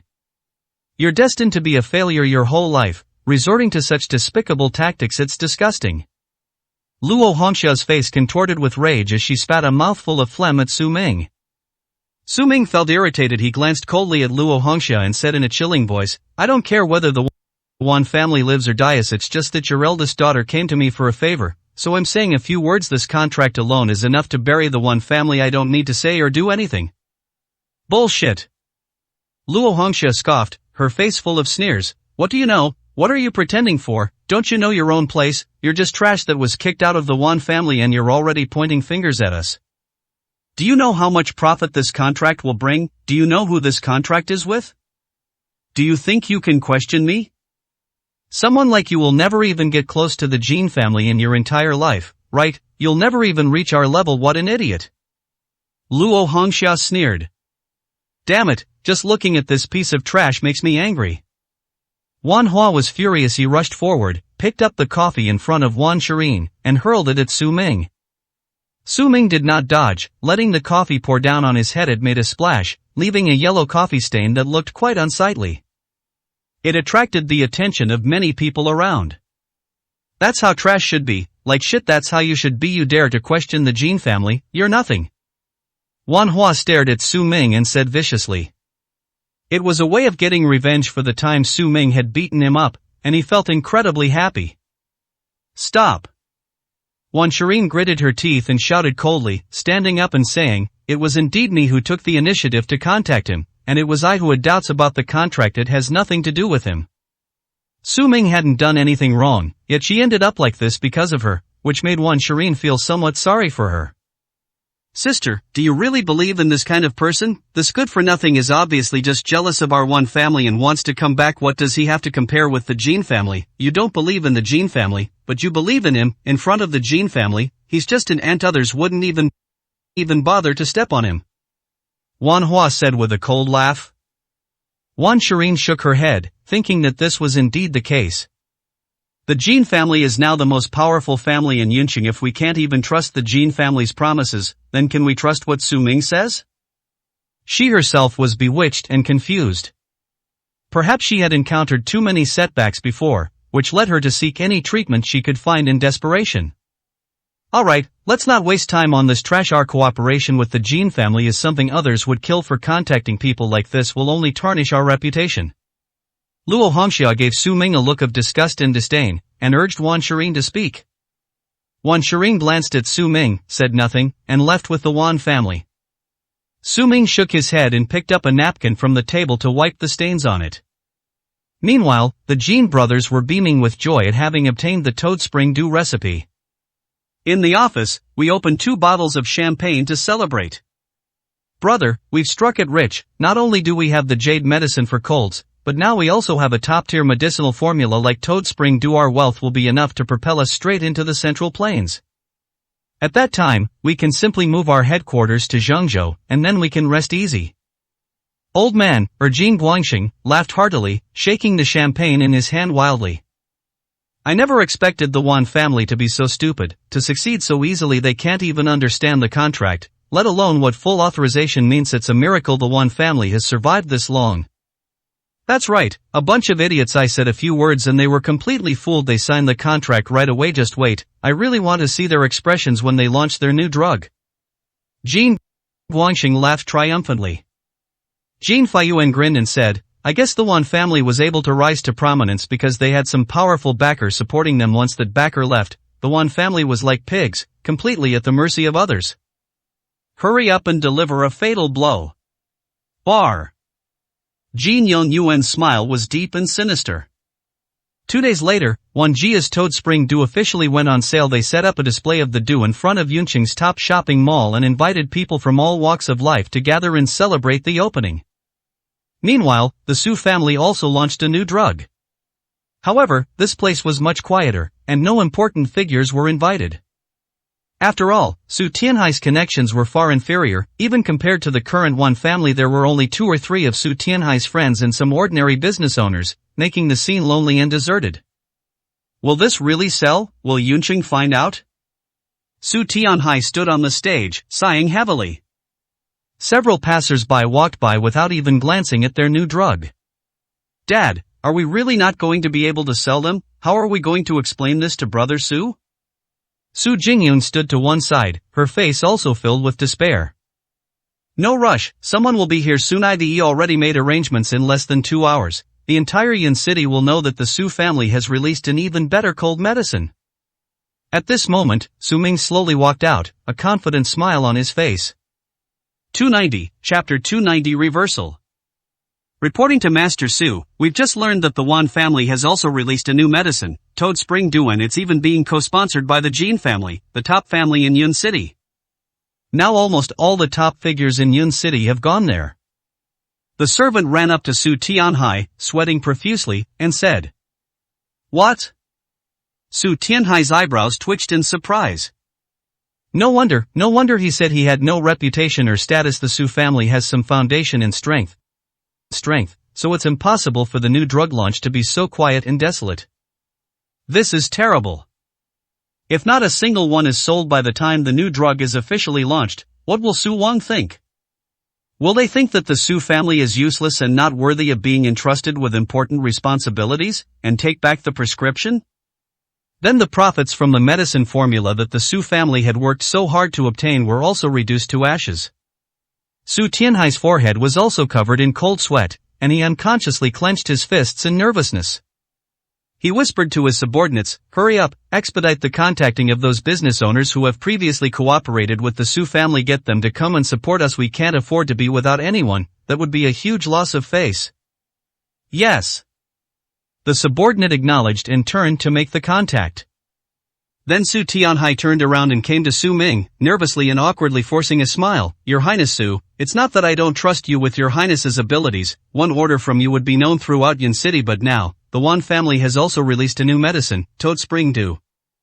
Toad Spring Dew, that's a top-tier medicine that caused a sensation even in the Central Plains. Now that it has appeared in Yunqing, countless big shots are flocking to the name of Toad Spring Dew. It's possible that we really won't be able to sell a single one of our medicines. Su Tianhai also gave Su Ming a heads up. If things really end up in such a tragic way, I hope Su Ming can show leniency. After all, while the cold medicine is not bad, its reputation is far inferior to that of Toad Spring Dew.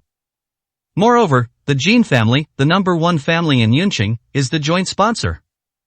In terms of power, reputation, connections, and influence, the Su family is inferior in every aspect.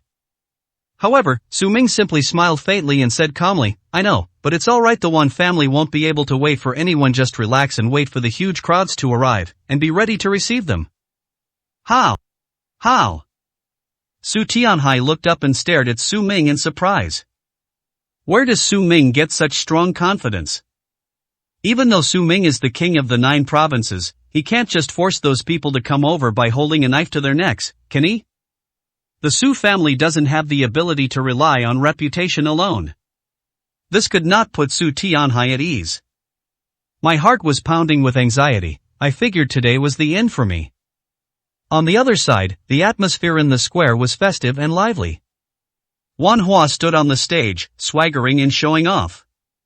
Everyone in the family was busy receiving them. Wan Shireen nodded in satisfaction. It seemed that her previous worries were unnecessary. With the Jin family backing them up and co-sponsoring the project, it was enough to move the entire Yunqing. When the Jin brothers arrive, they can go on stage together to promote the product, which will make the whole Toad Spring Dew famous and bring the entire launch event to a climax. I heard that the Su family still wants to compete with us. How ridiculous. Do you think just any Tom, Dick, or Harry can release a new drug? The Su family is probably so quiet now that there isn't even an ant here. Wan Hua stepped off the stage, walked triumphantly to Wan Shireen's side, and said with a smile. There's no need to worry about anything else, we just need to focus on the sale of Toad Spring Dew, Wan Shireen said with a calm smile. I didn't care whether the Su family lived or died, but I heard that Su Ming has sided with the Su family. I guess he's sunbathing with them now. What kind of expression would he have if he saw the unprecedented prosperity of our one family? I really want to see it. Don't you want to see it, sister? Wan Hua said with a chuckle. He's sided with the Su family? Wan Shireen frowned immediately, looking puzzled. Really, sis, you didn't know, he not only sided with the Su family, but I heard he even became their son-in-law. I reckon he's just trying to help the Su family turn things around. That's why I said this kid has ulterior motives, and you didn't believe Meihe's a spy, trying to sway your thinking, to make you stop cooperating with the Jin family, so he and the Su family can profit from it. Wan Hua sneered. Otherwise, do you really think that kid would be so kind as to give you advice? Besides, what does he know? Wan Hua looked like he knew Su Ming inside and out, his face full of contempt and disdain. So that's how it is. Wan Shireen suddenly realized what was going on. No wonder Su Ming took the initiative to speak when they were in the pharmacy. Moreover, when they left, they saw Miss Su Jingyun of the Su family enter the pharmacy with Su Ming. Looking back on it all, it's really quite intriguing. That guy, I really misjudged him. Wan Shireen felt very uncomfortable. They actually deceived her for the sake of the Su family. To disregard their 3 years of friendship is to be utterly worthless. Such a person is not even human. Thinking about it made Wan Shireen feel incredibly disgusted. Right, I told you, a good for nothing is a good for nothing for life. There's no way he'll change. What good can he possibly do? If we actually believe him, we're doomed. Wan Hua grinned and said with a smile.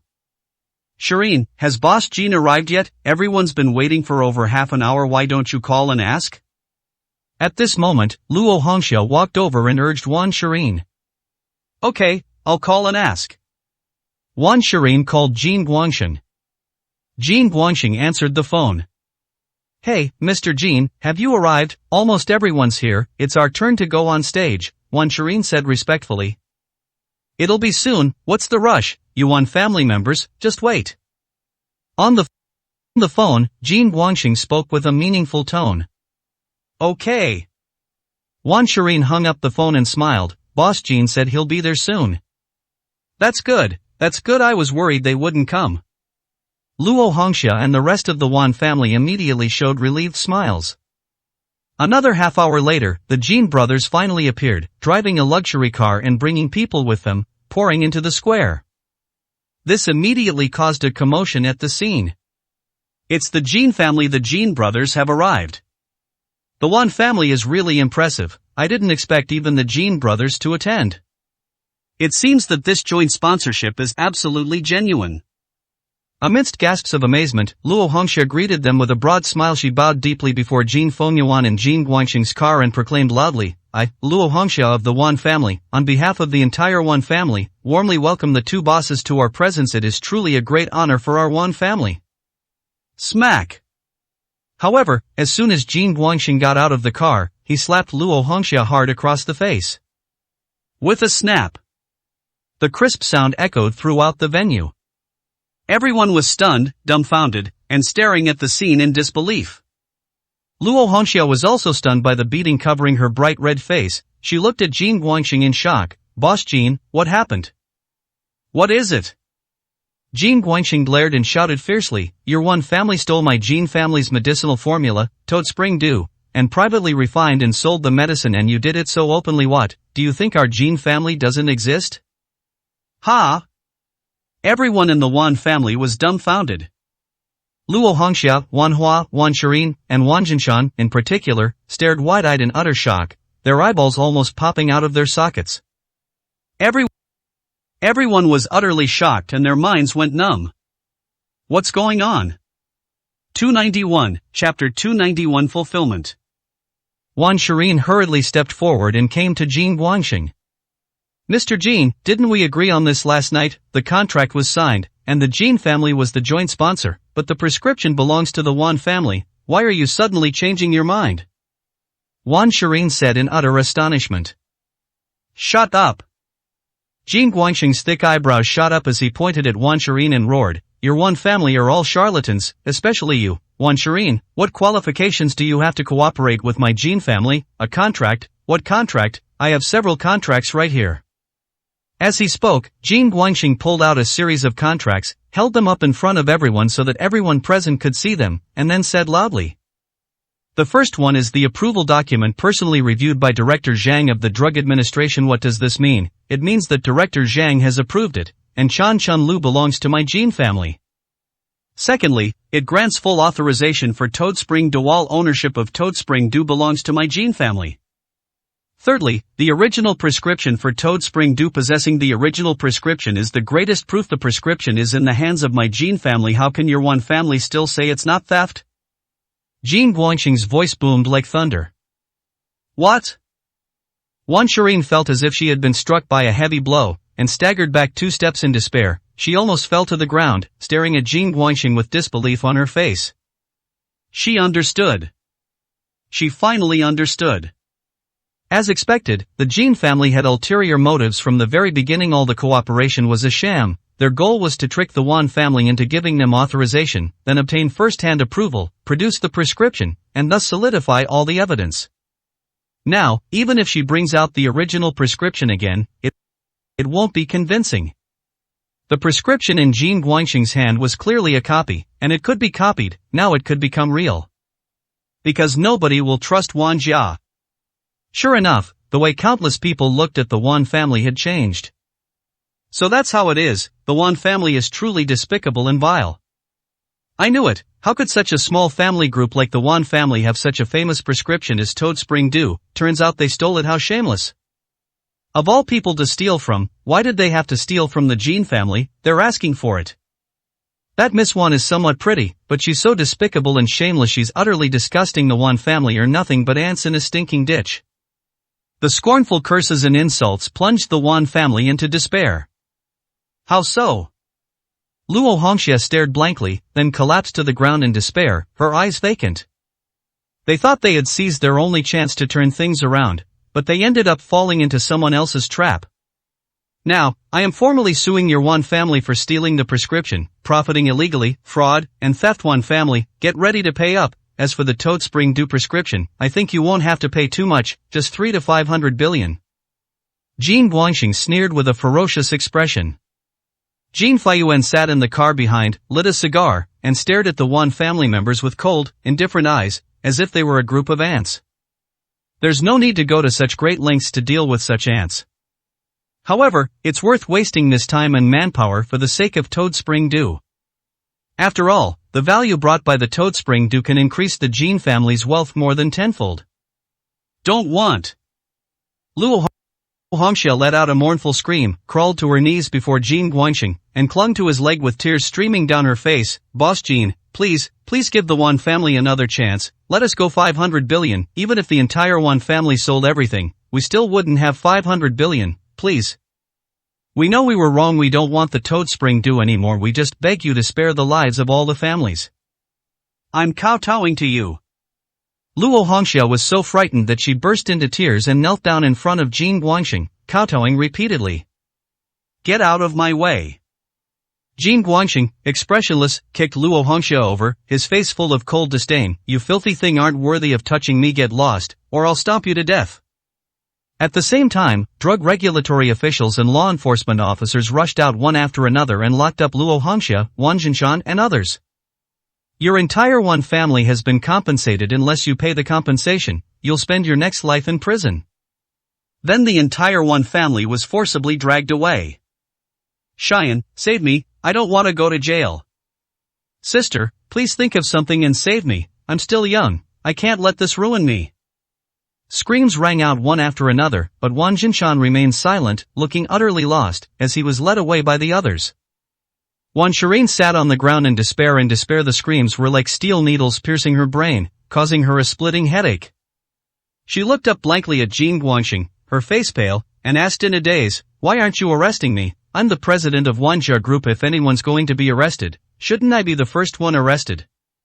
If we arrest you too, who's going to raise the money, who's going to pay compensation? Everyone in the Wan family is trash. I wouldn't even want to dirty my hands killing you. The most important thing is money. If you don't want your family to go to jail, immediately raise 50 billion and send it to my Jean family group, then your people will be safe and sound, won't they? Jean Guangxing lowered his head and said something to Wan Shireen, then let out a smug laugh, turned around and got into the car. Once in the car, Jean Guangxing turned to look at his elder brother Jean Yuan and said with a bright smile, brother, we've won a great victory, we can go back and celebrate. Well done, you handled it easily without me having to lift a finger. Now you'll be able to stand on your own with the two of us brothers working together. How can we not make the Jean family flourish and conquer the 9 provinces? Jean Yong smiled approvingly. A mere 10,000 households is not something that can be easily obtained. Jean Guangxing laughed triumphantly. At this moment, Sun Gui, the henchman manager, poked his head out and leaned in, saying to the Jean brothers, bosses, I just received news that the Su family has also launched a new drug, and it's the same drug that's being sold by us. They have the same cold medicine as the Jean family. Should we go and take a look? Medicine for a cold? The two brothers immediately raised their eyebrows. What audacity! Jean Guangxing slapped the steering wheel and sneered, the Su family must be tired of living. Even the Wan family has ended up like this, and the Su family wants to die, yet they still dare to sell cold medicine. Brother, we're going to make a killing today. Not only will we take care of the Wan family, but we can also take care of the Su family in the process. From now on, we'll have no rivals in Yun City. Go take a look, and while you're at it, confiscate the Su family's cold medicine. There's only one cold medicine shop in Yunqing, and that's my Jean family's. Jean Feiyuan said with a cold smile. That's what I think too. Jean Guangxing stepped on the gas and headed towards the Su family's sales venue. The people at Wanjia's scene also scattered in a panic. Most of them were just there to join in the fun, and they headed towards the Su family's location. Only Wan Shireen sat blankly on the ground, her face filled with despair and lifelessness, unable to come back to her senses for a long time. Suddenly, a cool breeze blew by, bringing her back to her senses. Suddenly, she remembered what Su Ming had said to her just last night. All payments were fulfilled today. 292, Chapter 292, Demanding Justice. As expected, the contract had problems. As expected, the Jean family turned their backs on them, and as expected, the Wan family was buried by a single contract. Everything is exactly as Su Ming said. Could it be that he already knew? But last night, she was still doubting Su Ming. Now, the Wan family is facing a huge compensation of 50 billion yuan. Even if they sell the group and all of Wan's land, it may not be enough to pay it off. If they can't repay the debt, the Wan family will be completely finished. It seems that only Su Ming, who knew everything in advance, could save her. Whether Su Ming was guessing or just guessing, she now had to go and try her luck. Just then, the Kim brothers also went to attack. This also provides an opportunity to see if Su Ming truly has the ability to confront the Jin family. With that thought in mind, Wan Shireen no longer hesitated, got into her car, and headed towards the Su family's location. Nearly 2 hours have passed since the new drug was launched at the Su family's venue. There was still no one there. The Su family members all looked very uncomfortable.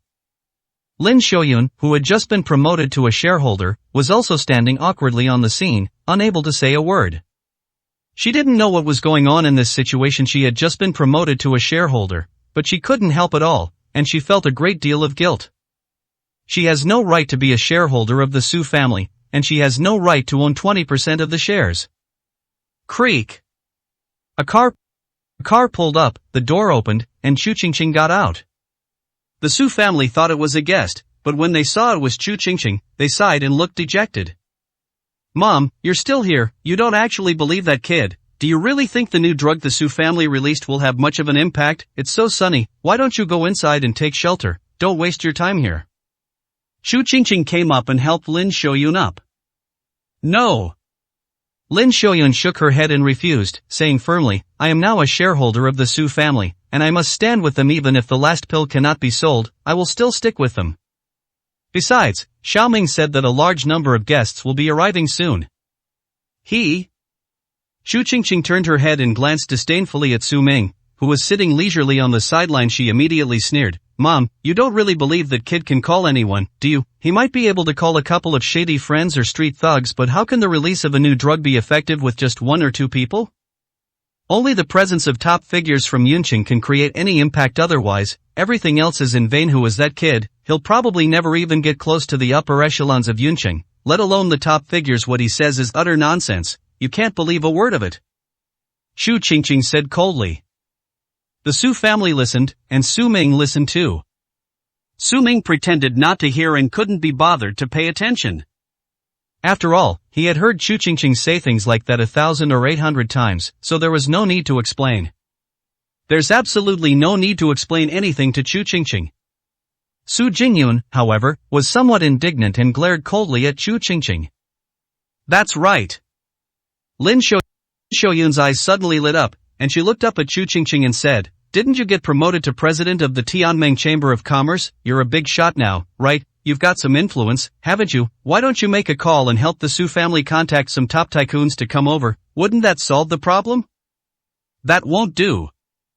Chu Qingqing hesitated, then pursed her lips and shook her head, saying, I am the president of the Tianming Chamber of Commerce, but when I make phone calls to others, I do so in the name of the Tianming Chamber of Commerce. How can I so easily tarnish the credibility and reputation of the Tianming Chamber of Commerce, and for the sake of a mere Su family, it's not worth it. You? How can you be so selfish? I'm also a shareholder of the Su family. Can't you be a helper, Mom? Lin Xiaoyun said somewhat angrily. She had no recollection of raising Chu Qingqing to be so selfish.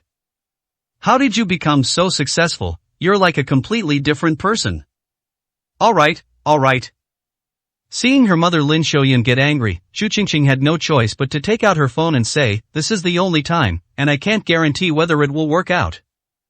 After saying that, he prepared to call the Tianming Chamber of Commerce to contact the relevant bigwigs. Just then, the rumble of car engines sounded from both sides of the square. Immediately afterwards, one luxury car after another came into view, heading towards Shujia Square.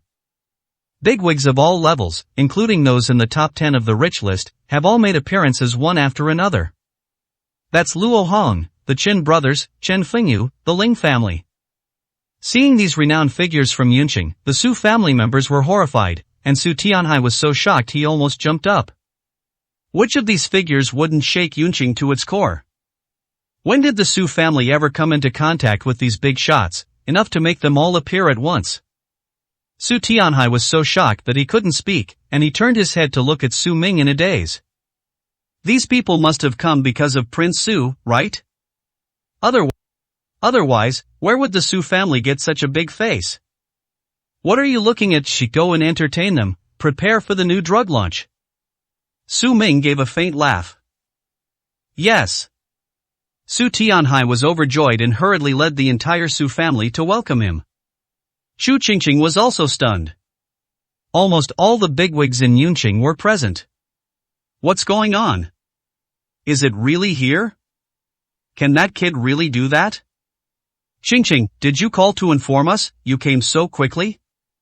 Lin Xiaoyan looked up at Chu Qingqing in surprise, thinking that Chu Qingqing had called to inform them. But she had only just taken out her phone and hadn't even dialed the number yet.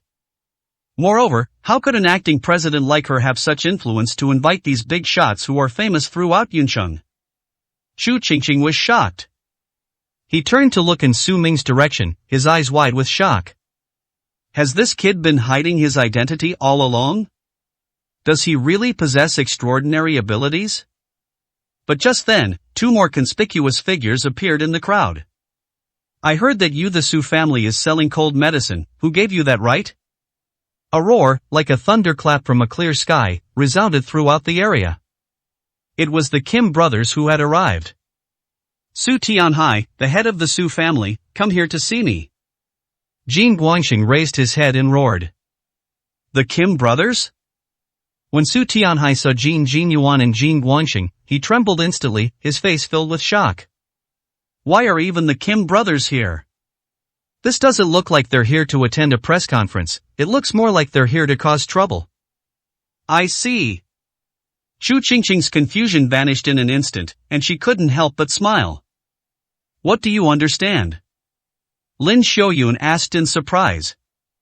Chu Qingqing laughed sarcastically. These bigwigs from Yunqing aren't here to attend the press conference at all. They're here to demand answers. The Jin family sells the cold remedy jade, and the Su family dares to sell it too. Isn't that infringement? Isn't that piracy? That's a serious crime. These people are here to settle scores with the Su family. I knew it. That kid could actually get these top figures to come. It scared me half to death. I almost believed it. How ridiculous. Chu Qingqing exhaled and glanced at Su Ming again with a cold, mocking smile. That good for nothing, he's really good at putting on an act. But a piece of trash is always trash, and the truth was soon exposed. It's just a coincidence. 293, Chapter 293. I want one of your hands. The Su family is finished this time. Of all people to mess with, they had to provoke the Jin family. The Jin family is currently unrivaled in Yun City. The moment the Jin family appears, all the bigwigs in Yun City come. How can the small Su family possibly compete with the Jin family?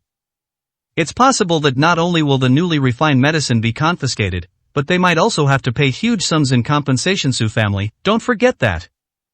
Chu Qingqing said with a gloating smile. She didn't care at all whether the Su family lived or died. Her only connection to the Su family was that her mother, Lin Xiaoyun, worked at the Su family's pharmacy. The Su family is gone, so my mother is out of a job. She might have worried before, but now, who is she? She's the acting president of the Tianming Chamber of Commerce. Even if her mother loses her job, she has ways to help Lin Xiaoyun find work, which is 100 times better than this. You're still here making sarcastic remarks, aren't you going to go and help? Lin Xiaoyun was extremely anxious and glared at Chu Qingqing. Chu Qingqing rolled her eyes. How can I help? That's the Jin family, the #1 family in Yunqing. Tell me, who here would dare to go against the Jin family? If I go to help them, wouldn't that be suicide? Chu Qingqing crossed her arms, looking on with amusement. She also wanted to see what kind of expression Su Ming would have after marrying into the Su family and finding a powerful backer. It's going to be amazing. This jinx, this scourge, even the Su family couldn't withstand him.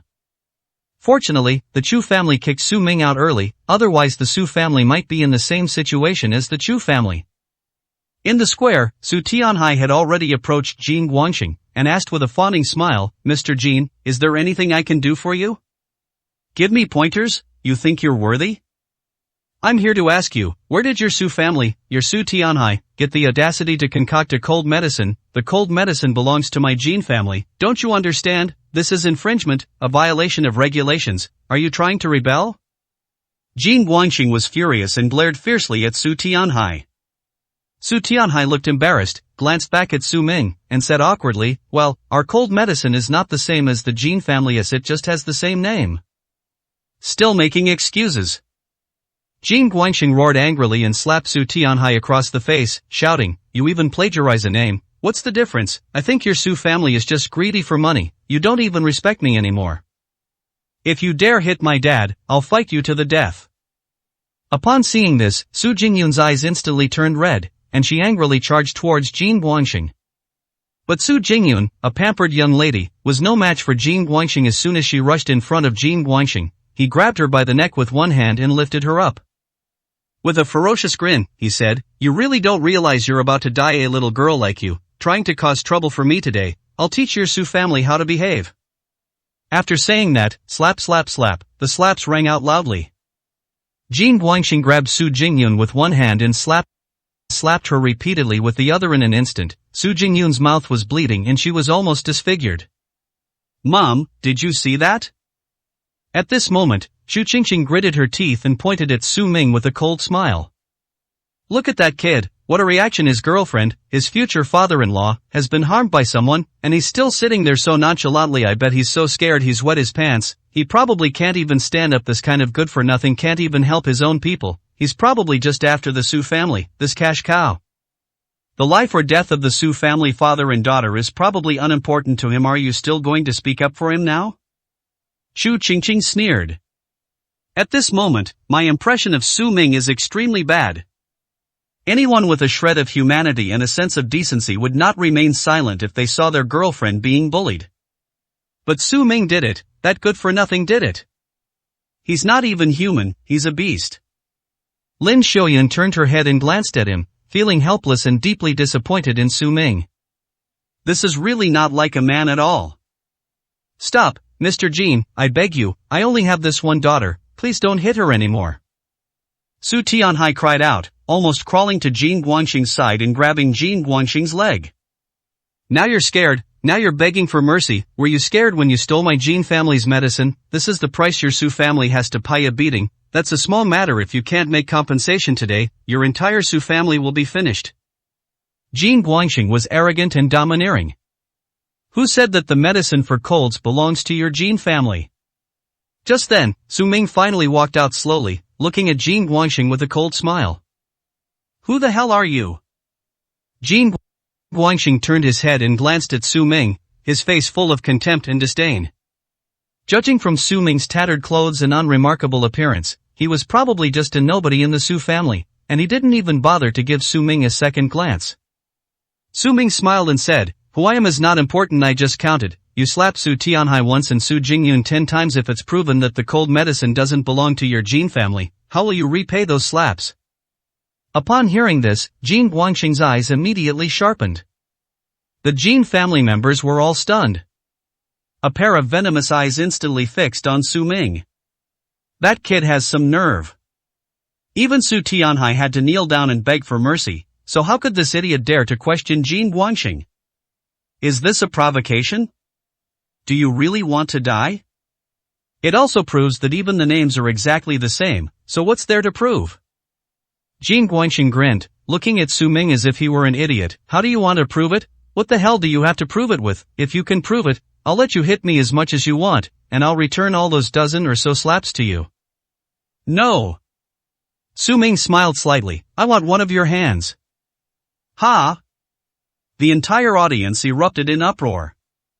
Even if Xu Qingqing and Lin Xiaoyun, they were completely stunned. Is this guy crazy? They actually wanted one of Kim Kwang-song's hands. That's why I deliberately didn't say anything earlier, just waiting for Kim Kwang-song to finish beating people so I could stand up and confront him.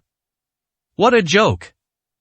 Su Ming's status is nothing in front of the Jean family, yet he dares to shamelessly ask Jean Guangxing for one of his hands. They must have eaten the gall of a bear and the heart of a leopard. Amidst the shocked gazes of the crowd, Su Ming smiled and asked, so, are you willing to bet? Jin Guangxing's eyelids twitched incessantly as he stared intently at the nonchalant Su Ming, feeling somewhat uncertain about the situation. This piece of trash, where does his confidence come from? If we back down now, the Jin family will be laughed at from now on. Jin Guangxing gritted his teeth and sneered menacingly, fine, I'll bet with you if you can prove it, I'll chop off one of your hands right here and now, if not, I'll take both of your hands. No problem. Su Ming smiled, turned around, and waved to the people behind him, saying, Luo Yilan, come on, show the Jin family what they're made of. As Su Ming finished speaking, Shen Luo Yun and Qin Shuang slowly walked out from the crowd behind them. The eldest daughter of the Shen family, a renowned family of physicians in Zhengzhou? Miss Shen has shown up? The man next to her must be Commander Qin, the most renowned military strategist in the entire land. I never expected her to be such a beauty. Oh my god. 294, Chapter 294 On the Spot Verification. The scene immediately erupted in commotion, with shouts and jeers filling the air, like a pot of boiling oil. That wasn't all. From the side, the Shuzhou army appeared. Jiang Chongshan, the military strategist of Shuzhou, and Su Zifeng, the goddess of war, appeared with their Shuzhou army, spreading out in all directions and intimidating everyone present. The Shuzhou army had almost completely surrounded the square. The Jin family was dumbfounded when they saw this. Jin Guangxing, in particular, widened his eyes instantly. What's going on?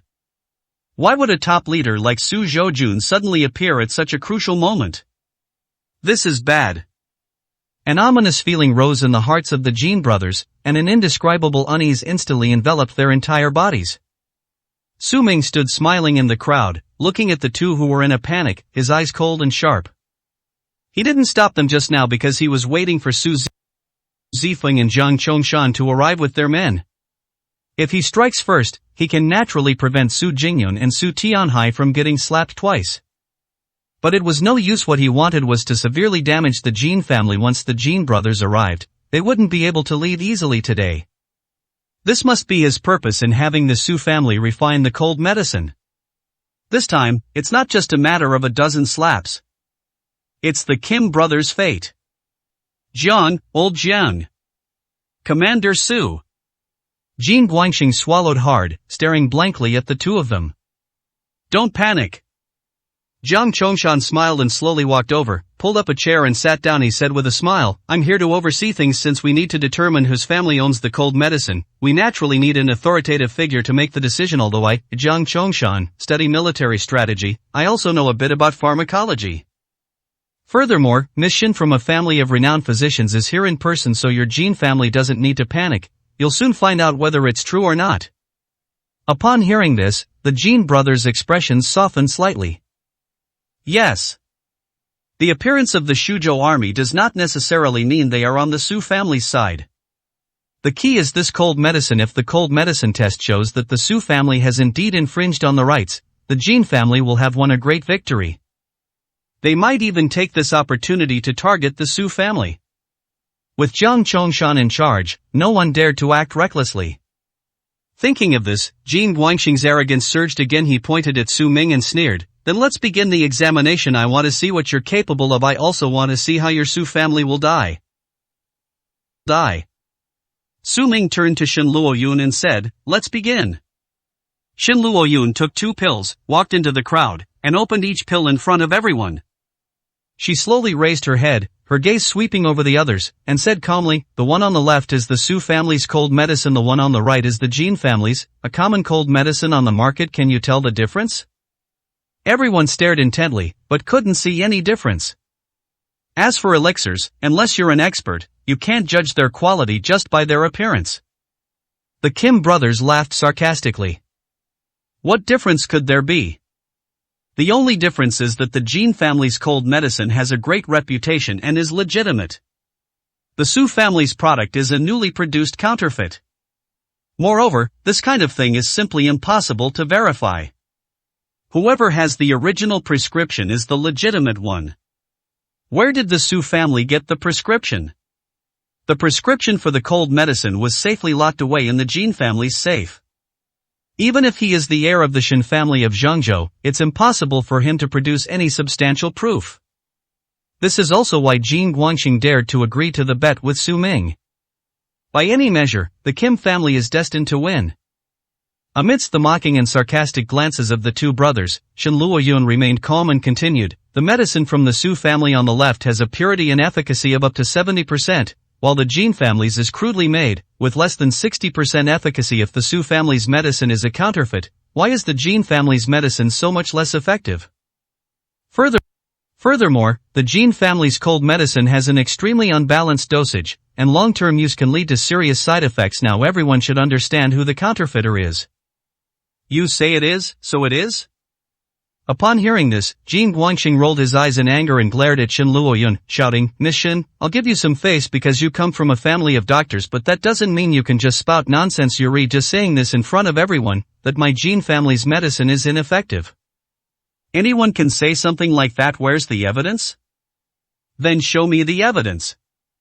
As if he had anticipated the Jin brothers' response, Shen Luoyun smiled slightly and waved to someone behind him. Immediately someone brought over a basin of water and placed it on the table.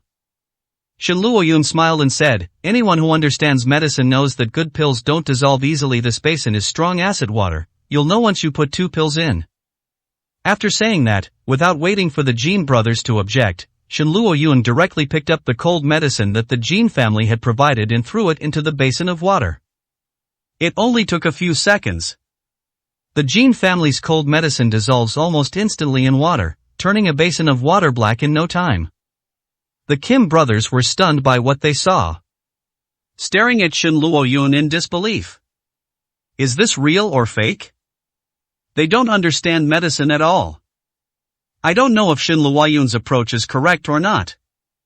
The Jin family hired Du Wanfeng to supervise the alchemy process. We need to get Du Wanfeng involved to confirm this.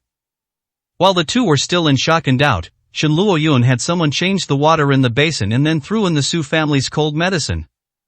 At that moment, everyone stared wide-eyed.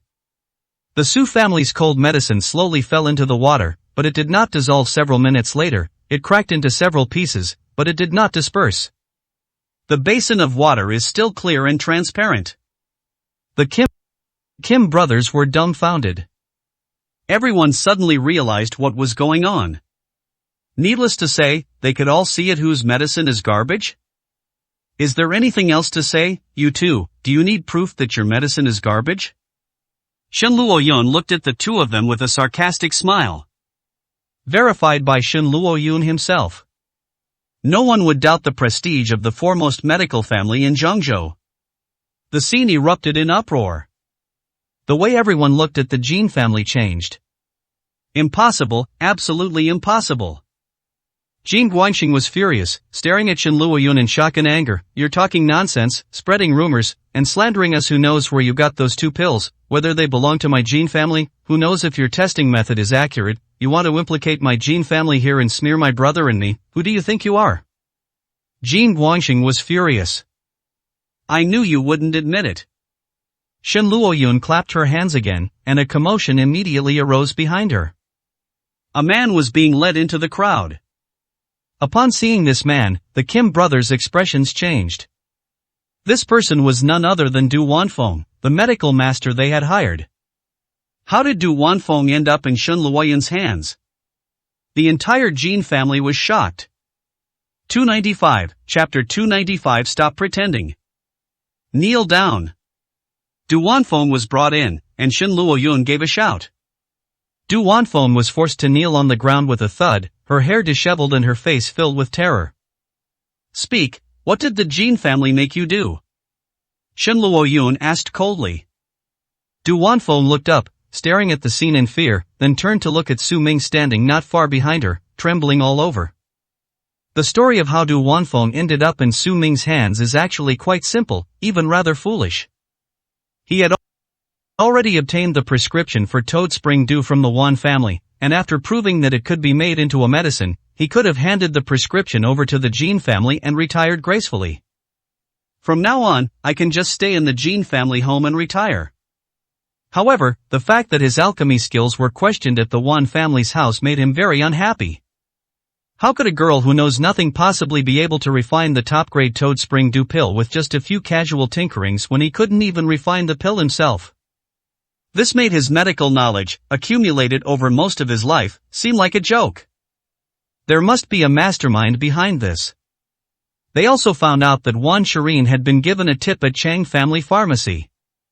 So Du Wanfeng couldn't control himself and went to the pharmacy to inquire about Su Ming's whereabouts. Finally, he went to the Su family to see Su Ming.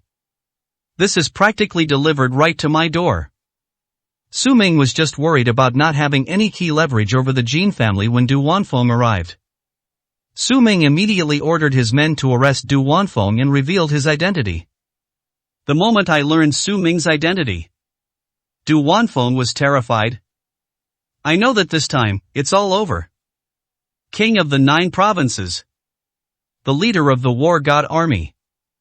In Su Ming's eyes, the entire Yun city was probably just a tiny, insignificant place.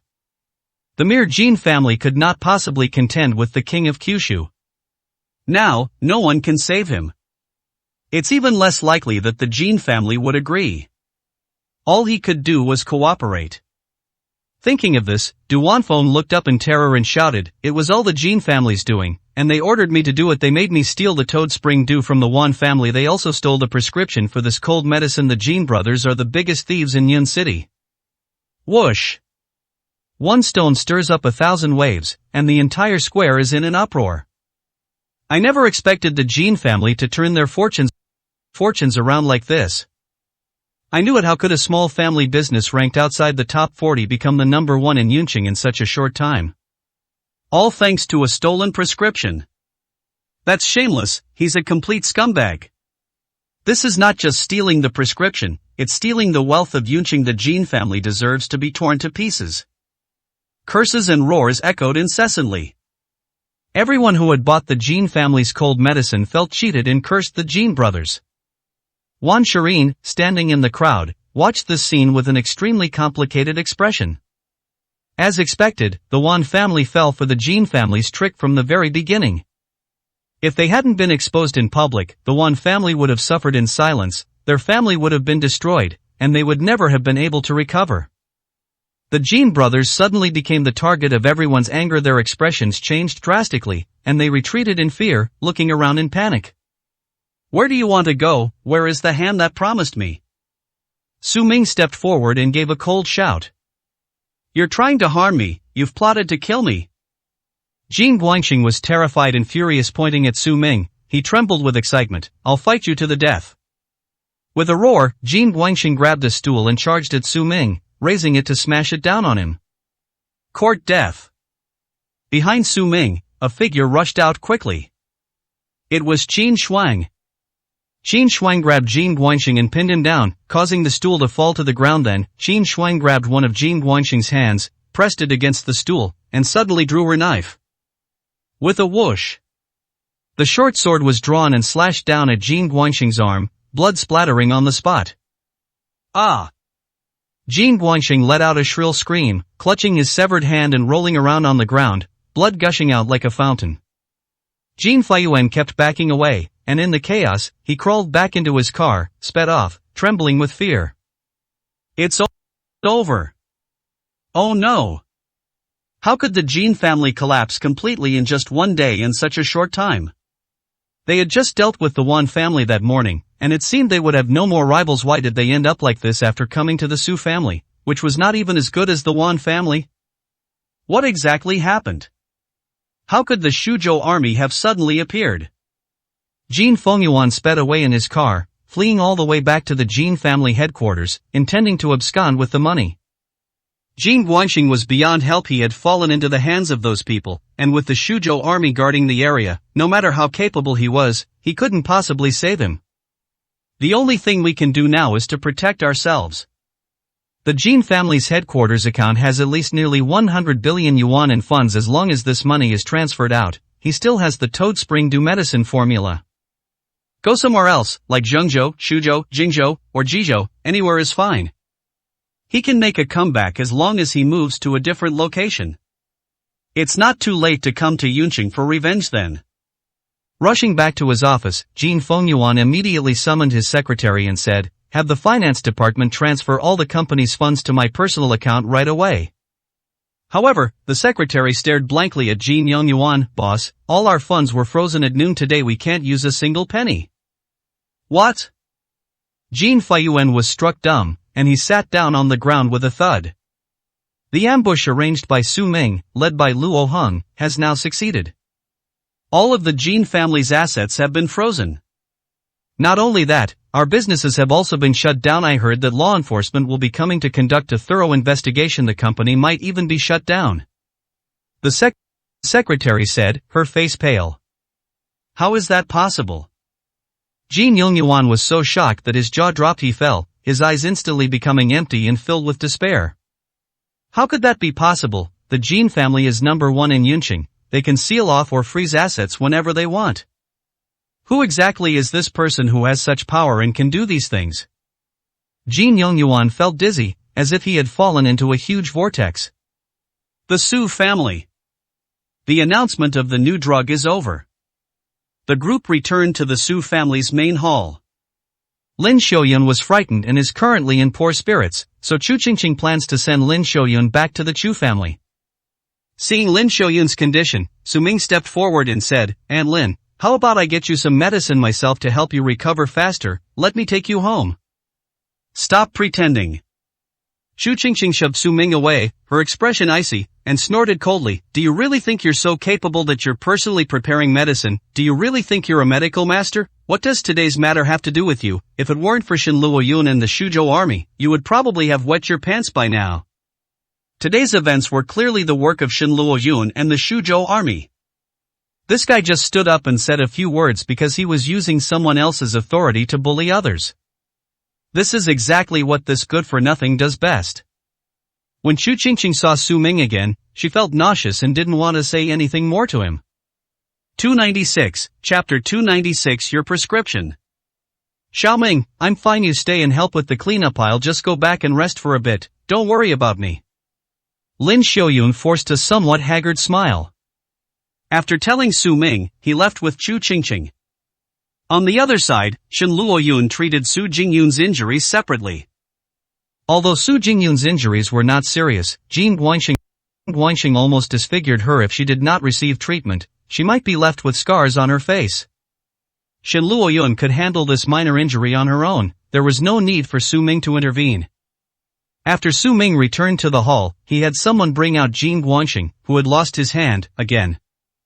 At this moment, only Su Ming, Su Tianhai, Jiang Chongshan, Su Zifeng, Luo Heng, and a few other familiar people remained in the hall. Jin Guanxing was escorted to stand in the Su family's main hall. The severed hand wound was treated and wrapped in gauze. The bleeding had stopped, but the gauze was still stained bright red. Jin Guanxing's face was pale, but standing in the hall, he remained arrogant and unruly, his back ramrod straight, staring at Su Ming with haughty arrogance. Boy, I'll remember this grudge as long as I, Jin Guanxing, can get out of here alive. As long as you're still in Yunqing, I will avenge this grudge. Sooner or later I'll cut off one of my hands, and I'll sever all 4 of your limbs as repayment. Jin Guanxing did not take Su Ming seriously. Although Su Ming is now sitting in the middle among a group of important figures. However, he believed that Su Ming was just using someone else's power to bully others. The reason Jin Guanxing lost was that he underestimated the Su family. Unexpectedly, the Su family was able to bring in the Shuzhou army to oversee things, capture Du Wanfeng to identify him, and have Shen Luoyun test the pill on the spot. If any one link in the chain were missing, he wouldn't have ended up like this. He lost, but he lost to the Shuzhou army, to Shen Luoyun, and to the Su family. It's not that I lost to Su Ming. That idiot just stepped forward and gambled with him when things were at their most sensitive time. Presumptuous. Su Tianhai flew into a rage, slammed his fist on the table, and roared at Jin Guanxing, you're about to die and you still don't know what you're doing. Don't you know who you're dealing with? Revenge? You're not worthy, kneel down right now. Jin Guanxing grinned and sneered, kneeling is fine, but we need to agree on who you're kneeling to. The Shuzhou army is worthy of my kneeling. As for your Su family and this kid, you are not worthy. Without the help of the Shuzhou army, your Su family would be nothing more than ants under my feet. In this hall, the only ones that Jin Guanxing could be wary of and admire were the Shuzhou army. After all, he came in second in the Kyushu Grand Tournament. Second only to the Qingzhou army. Even if the Jin family becomes the number one in Yunqing, they are still just a small family compared with a regular garrison like the Shuzhou army. They are far inferior. But apart from the Shuzhou army, he didn't take the others seriously. As long as Jiang Chongshan and Su Zifeng don't speak up, he can stand his ground and fight to the bitter end today. However, at that moment, Jiang Chongshan stood up with a gloomy look in his eyes and said respectfully to Su Ming, "Master, this kid is too stubborn. I've never seen such a stubborn idiot. He even dares to disregard you. I'll have someone knock out his teeth first, then break all his bones until they're soft, and then drag him over for you to interrogate." Master? Upon hearing Jiang Chongshan address Su Ming as master, the arrogant Jin Guangxing's expression immediately changed, and he trembled. What's going on? Did he mishear, or was he hallucinating?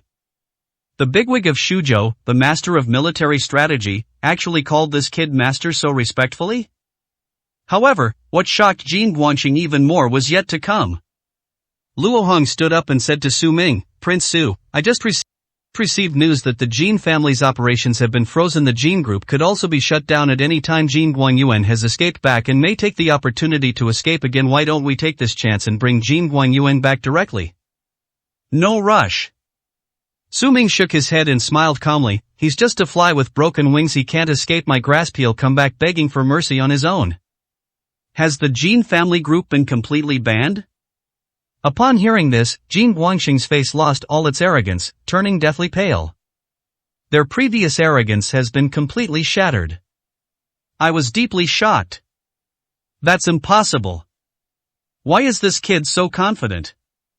Why would someone like Luo Hong treat him with such respect? Jin Guangxing panicked completely. He looked at Jiang Chongshan and Su Zifeng in a flustered manner, then knelt down with a thud and bowed to Su Zifeng, saying, "Commander Su, save me. Have you forgotten? Our Jin family has prepared a grand banquet to welcome the Shuzhou army. I will show the Shuzhou army the utmost respect and bestow the highest honors upon them." The Su family isn't even in the top 10 in Yunqing. My Jin family, on the other hand, has assets worth hundreds of billions. Whatever the Su family offers, my Jin family will offer double, no, triple. I only beg Commander Su to spare my life. Jin Guangxing was terrified and stopped the standoff, repeatedly asking Su Zifeng for help. He couldn't understand how the Su family, a mere family, could mobilize the renowned Shuzhou army. In terms of assets, power, and influence, the Jin family is number one. How much would it cost to hire Su Jiahua? No matter what price the Su family paid, he can give back anything the Su family can afford. As long as he can get the Shuzhou army to his side, he still has a chance to live. Upon hearing this, Su Zifeng scoffed, slowly stood up, walked to Jin Guangxing, and stared at him with icy eyes. "Do you think my Shuzhou army is short of money? Hundreds of billions are nothing to me. You are insulting me." As soon as he finished speaking, Su Zifeng kicked Jin Guangxing to the ground, then drew his sword sharply, its blade gleaming coldly. "How dare you insult my Shuzhou army? I'll kill you first." "Stop." Su Ming said it in a calm tone. Upon hearing Su Ming's voice, Su Zifeng's sword, which he had been swinging, froze in midair, and he respectfully retreated. He bowed his head and said, "Yes, Grandmaster." Grandmaster? Jin Guangxing was practically spitting blood. What exactly is going on? Jiang Chongshan calls Su Ming master, while Su Zifeng calls Su Ming grandmaster. This kid's status and position are actually above those of the Shuzhou army? Could it be that the reason the Shuzhou army came forward wasn't the Su family at all, but this kid he hadn't taken seriously from the beginning? Jin Guangxing was completely dumbfounded. Jin Guangxing's blank and empty expression. Su Ming's icy gaze fell on Jin Guangxing. "You only need to answer one question for me, and I will spare your life. For now answer me, where did your Jin family obtain my prescription for the jade medicine for colds?"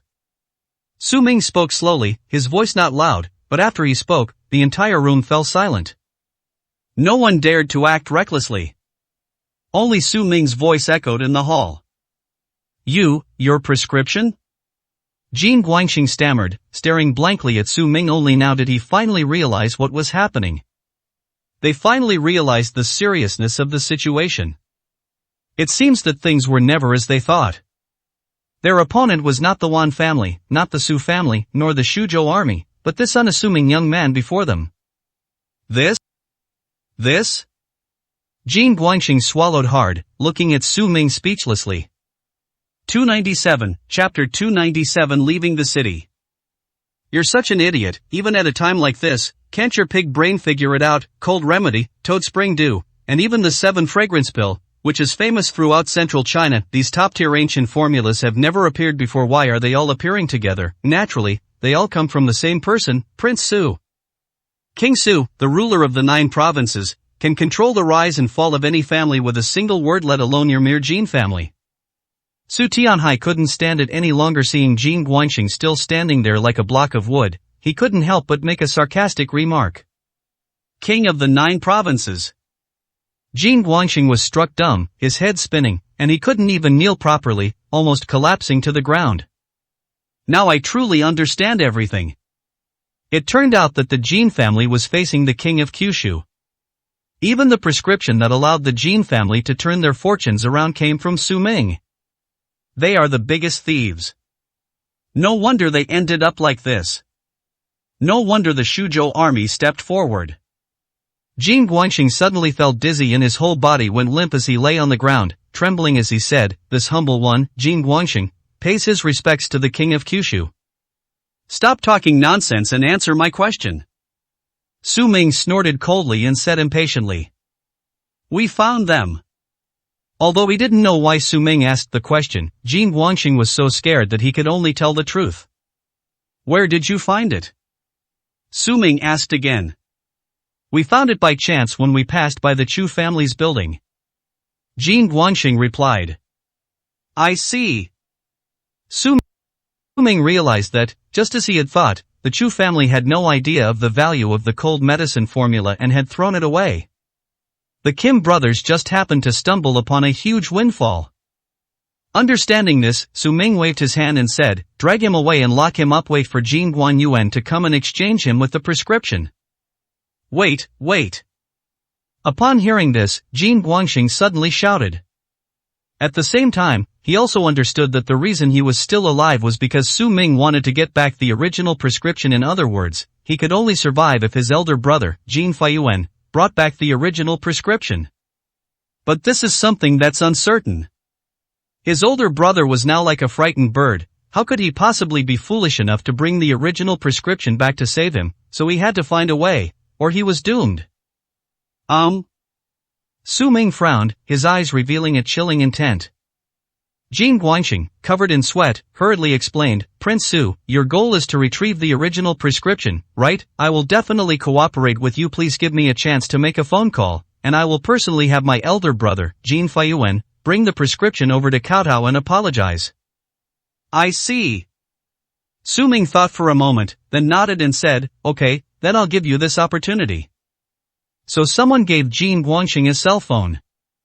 Jin Guangxing held his phone and nervously entered his elder brother Jin Jinyuan's number, then dialed it. At this moment, Jin Fengyuan was in a terrible predicament at the Jin family group. He couldn't access the group's funds, and he only had a few million yuan in savings. What can you do with $1 million or so? Going elsewhere wouldn't even cover my own expenses, let alone turn my life around. Just as he was at a loss, a phone call came in. He answered the phone. Big brother, it's me. The call connected, and Jin Guangxing's hurried voice came from the other end. You're still alive? Jin Yongyuan was also shocked. Where are you? I'll come pick you up right away. No need, brother, just bring the prescription for the cold medicine to the Su family right away. That way, we'll be safe, we'll all be fine. Jin Guangxing said anxiously. What? Jin Faiyuan simply couldn't understand. He frowned and asked in shock, are you out of your mind? You just had one of your hands cut off by the Su family. You want me to take the prescription to the Su family? Isn't that suicide? How could I possibly do such a thing? Jin Guangxing must have been scared out of his wits. Are you kidding me? This cold medicine was a trump card in his hands. Although the Jin family's current situation is not optimistic, with the cold medicine and the toad dew, he still has a chance wherever he goes. Sending the prescription to the Su family is tantamount to digging one's own grave. That's not how it is, brother. It's not the Su family's fault. The cold medicine never belonged to us. The owner of the cold medicine is currently with the Su family. All of this is because we've offended someone we can't afford to offend. You should realize your mistake. You can't escape once you've offended such a powerful figure. Just return the prescription. Jin Guangxing spoke anxiously and fearfully, his voice trembling with tears. If Jin Fengyuan doesn't get the prescription back, he's doomed. A legendary figure? Jin Yongyuan was startled again, but quickly calmed down. Yes, how could the Su family, a mere family, possibly send the Shuzhou army to intervene? How could it possibly be possible to refine a medicine for minor ailments? There must be some powerful figure behind this. The entire Jin family was completely outmaneuvered and thoroughly plotted against. They really messed with someone formidable. In that case, he is even less likely to go back. Originally, it was just the Su family, and there was still some hope, but a big shot like this who can mobilize the Shuzhou army is not someone who can be negotiated with at all. Thinking of this, Jin Feiyuan immediately interrupted, I won't go back as long as you're alive. You can suffer a little, I'll find a way, just bear with it. I'll come back to save you sooner or later. After saying that, Jin Feiyuan hung up the phone. On the other end of the line, Jin Guangxing stared at the phone that had been hung up, feeling utterly lost and desperate. That damned beast, he doesn't even care about my life anymore, you bastard. Jin Guangxing roared. But he was immediately dragged away and imprisoned. Meanwhile, Jin Yongyuan had made up his mind to leave immediately. If the Jin family group's funds cannot be touched, then so be it. As long as there is a prescription, the wealth is limitless. And he immediately contacted his connections, including Director Zhang of the Drug Regulatory Authority. Get the other party to clear the way for you and escort you out of the city. During the period when the Jin family rose to prominence, Zhang Lin, the head steward, had reaped considerable benefits from them. Upon receiving the call, he immediately came out to meet them. Mr. Jin, how come you've fallen so low in just a few days? Your rise and fall have been incredibly swift. No one in the entire Yin city has ever witnessed anything like what the Jin family has done. Zhang Lin looked at Jin Feiyuan, who was wrapped tightly in his backpack, looking like he was about to flee, and said jokingly, Stop making sarcastic remarks, just tell me, can you get me out of the city? I still have a prescription. As long as I can get out of the city, I can easily turn my life around. I will create a business empire that will shock the entire land. This little Yin city is just a place for me to test my skills. If you help me out, you will be a great hero in the future. Once I turn my life around, I will repay you in ways you can't even imagine. Jin Yongyuan gritted his teeth and said in a deep voice. Alright, since you've said so, I'll definitely help you. Besides, it's just getting out of the city, such a simple thing, leave it to me. Zhang Lin patted his chest and said confidently. How difficult could it be to send someone out of the city? It was a small matter to begin with, and Zhang Lin simply considered it a favor. If Jin Feiwen can really turn things around in the future, the value it brings will be unimaginable. So Zhang Lin let Jin Feiyuan get into the car and drove towards the exit of Yuncheng. Leaving the city was originally a trivial matter. But precisely at this critical juncture, with Su Ming having already ordered all the troops from the Cloud Guard base to come and guard the area, this matter became even more difficult than climbing to heaven. 298, Chapter 298 Guarantee. Zhang Lin drove to the city gate, peeked out, and immediately saw guards checking people at the gate. Whether it's a vehicle entering or leaving, or an ordinary person, everyone must undergo a body search and a thorough inspection. What's going on? Zhang Lin's eyes widened. I've never encountered anything like this before. When did guards appear at the gates of Yuncheng? Unless some big shot is coming or there is some important event, there will be no guards. Zhang Lin swallowed hard, realizing that things seemed to be getting a bit serious. However, given his status, leaving the city shouldn't be too difficult for him. So he turned to Jin Feiyuan and said, keep your head down, leave the rest to me. Good. Jin Feiyuan obediently lowered his head, his heart pounding, a sense of foreboding creeping over him. Zhang Lin drove casually to the city gate and greeted the guards on both sides, saying, Brothers, thank you for your hard work. I am Zhang Lin, the drug administration manager. I have some business to attend to. Please let me through. This is the East Gate, heading towards Zhangzhou. There is a lot of traffic here, so Chen Kai, the former deputy commander of the Zhangzhou garrison, personally led the inspection team. After returning from Zhengzhou, Chen Kai officially joined the war god army. Because of his status, Su Ming appointed Chen Kai as a minor leader at the Imperial Guard base outside Yun City. Now that Yi Tang is not in Yunqing, he can come in handy.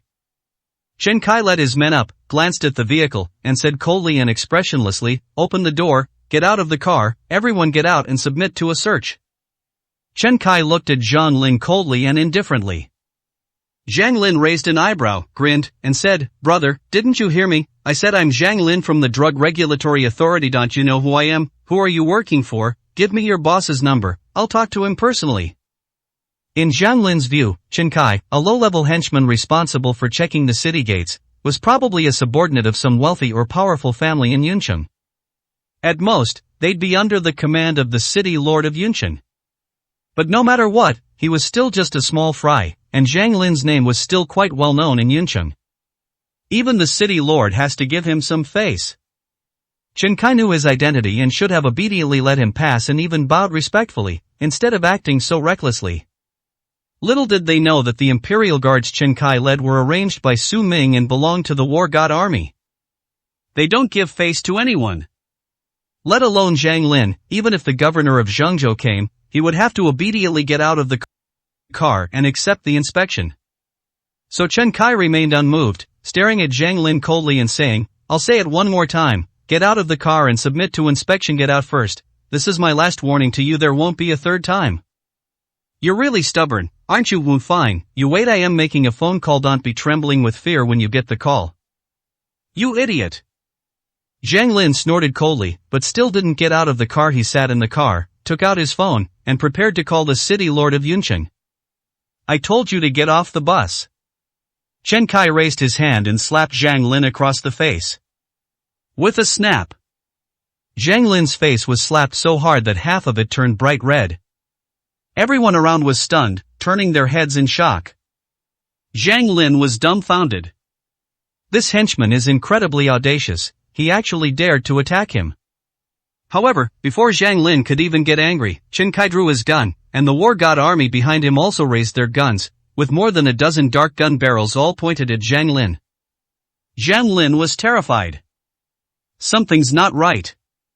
To openly carry firearms, and in such large quantities at that, is something that ordinary wealthy individuals or prominent families cannot do. There must be only one possibility: he must be one of the city lord's men. While Zhang Lin stared blankly, Chen Kai reached out and forcefully pulled Zhang Lin out of the car, then sneered, "Make a call, didn't you want to? I'll watch you make it. Hurry up, or you'll miss your chance." Zhang Lin gritted his teeth and glared fiercely at Chen Kai. "Fine, let's see how long you can be arrogant." After saying that, Zhang Lin made a phone call to the city lord. Soon, the city lord answered the phone and asked, "Steward Zhang, what's wrong?" "Lord, City Lord, I'm sorry, I've run into a bit of trouble. There are people checking people at the city gate. I wanted to leave the city, but they stopped me and even slapped me. Think these people must be your men, so I'd like to ask you to make an exception for me," Zhang Lin said with a smile. "What, a mere checkpoint officer dared to slap you? That's incredibly audacious, but I didn't send anyone to check you today." The city lord also expressed some doubt. "However, thinking that some family might be holding an event, I didn't take it too seriously." "Not one of your men, city lord?" Zhang Lin was even more shocked upon hearing this. Chen Kai dared to attack him even though he didn't even have the city lord as a backer. He was incredibly audacious. His slap came from way too far away. "It's alright, give the phone to his leader, I'll talk to him. These guys are really too bold, right under my nose." The city lord sneered. "Thank you, city lord." Zhang Lin said gratefully, then handed the phone to Chen Kai, and sneered disdainfully, "Kid, it's the city lord calling. Hold on tight, or you'll be so scared your legs will go weak and you'll kneel down."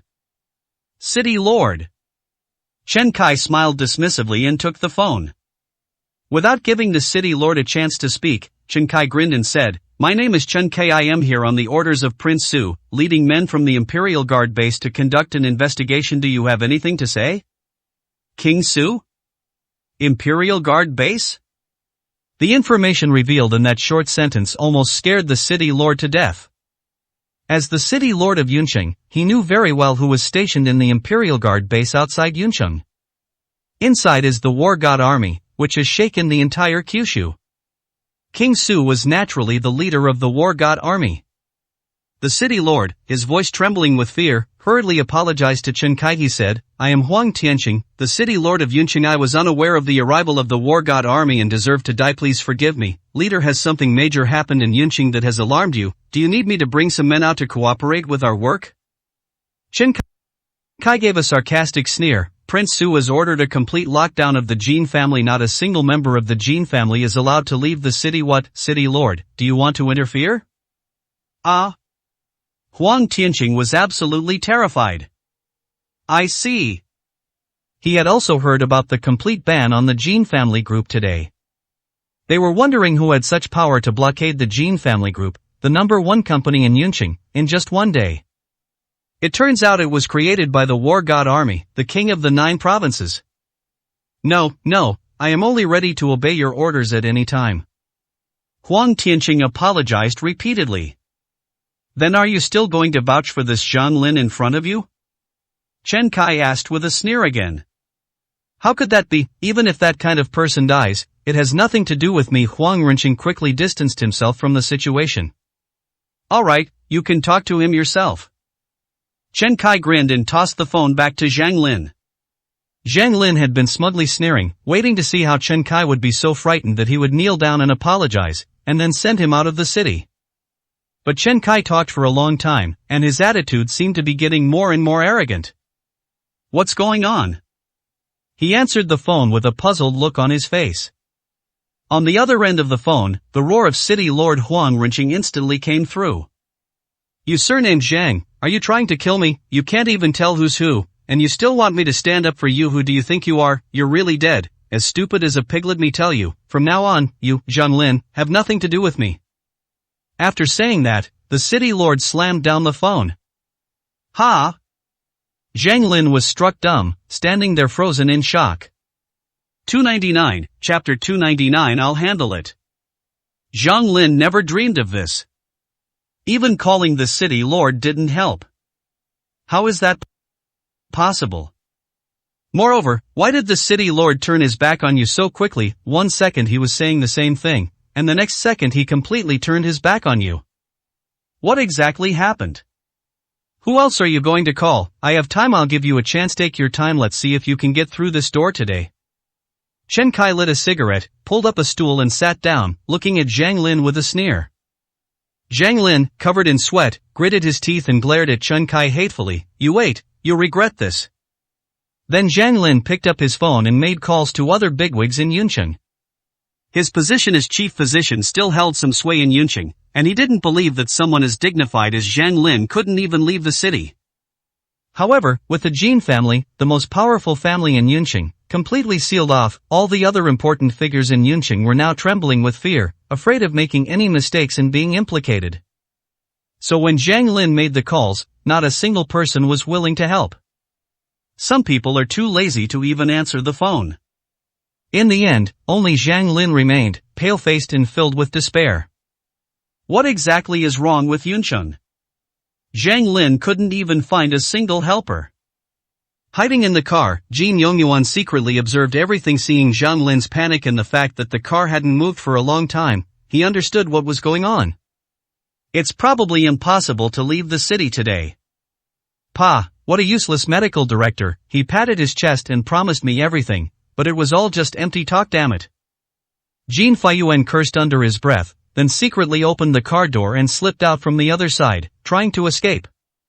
Chief Chen, someone's trying to escape. The sharp-eyed war god army immediately spotted Jin Feiyuan's trail and said to Chen Kai. Trying to escape? Chen Kai sneered, stood up abruptly, raised his pistol, and aimed it at Jin Feiyuan, who was sneaking away.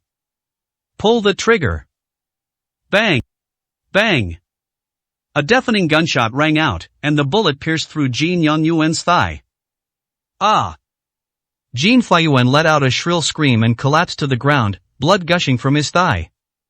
Chen Kai strode over with his men, grabbed Jin Feiyuan by the back of his collar, lifted him up, and after seeing his appearance clearly, Chen Kai grinned coldly. Got you, you piece of trash. You really wanted to leave the city. You're thinking too simply. Is this really a scheme to attract gold resources? Seeing this, Zhang Lin, who was holding his phone, was instantly dumbfounded. Only then did he realize that Chen Kai and his men's attire was unlike that of ordinary guards.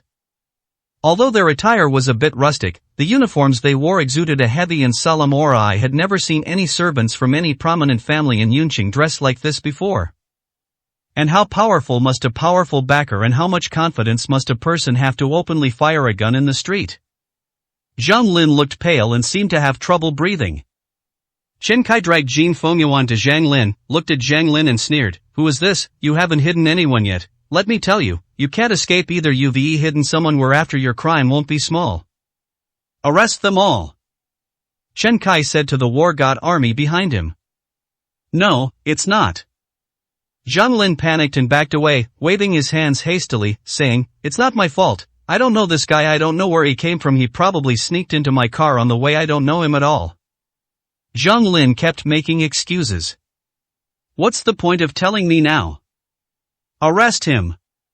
With a sharp shout, Chen Kai's army surged forward, pinning Zhang Lin to the ground and handcuffing both of them before dragging them away. The Su family. Su Ming also received news that Jin Fengyuan and Zhang Lin had been captured. Su Ming instructed Chen Kai to detain the two men, and that he would personally go and deal with them. At this moment, another person from the Su family arrived. It was none other than Wan Shirin. Wan Shirin walked into the hall and saw that many big shots were sitting there, including soldiers from Shuzhou and tycoons from Yuncheng. Only Su Ming stood out from the crowd. Wan Shirin's gaze swept over the area, and she understood immediately. Is that really the case? As expected, the Su family had already found a powerful backer and made all the necessary arrangements, which is why they dared to openly declare war on the Jin family. She just hadn't expected the Su family to be so powerful. Every single one of them was a big shot who could shake Yuncheng. Compared to this, her Wan family is pitifully weak. No wonder she fell into the Jin brothers' trap at the Wan family gathering and ended up like this. What are you doing here? Su Ming also showed a slight look of surprise when he saw Wan Shirin. Why is Wan Shirin here instead of staying at the Wan family researching the Toad Spring Dew? Wan Shirin glanced at Su Ming and calmly said, "I'm not here to see you, I'm here to see Miss Shin." She used to think that Su Ming had really turned his life around, but now it seems that it wasn't Su Ming who turned his life around, but the Su family. Su Ming was merely following along, taking advantage of the situation. Moreover, she witnessed firsthand at the sales plaza that Shin Luoyun was in control of the situation, and it had nothing to do with Su Ming. Therefore, the only one who can save the Wan family now is Shin Luoyun. As for Su Ming, he cannot be trusted. Are you looking for Shin Luoyun? Su Ming frowned and asked suspiciously, what do you want with her?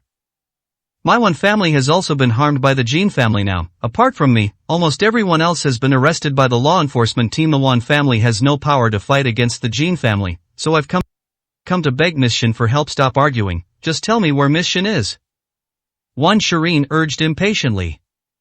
I see. Su Ming understood as well. It's probably about that previous contract. He had warned them, but the Wan family didn't believe him at all, so their current predicament is understandable. However, now that he has captured both of the Jin brothers, the entire Jin family has fallen apart and is completely finished. Wan Shirin doesn't need it at all. I am worried about this. It won't be long before the Wan family members are released. Thinking of this, Su Ming waved his hand at Wan Shirin and said, you don't need to beg anyone. I'll take care of this. Just go back and wait. Your Wan family will be released soon. Ha!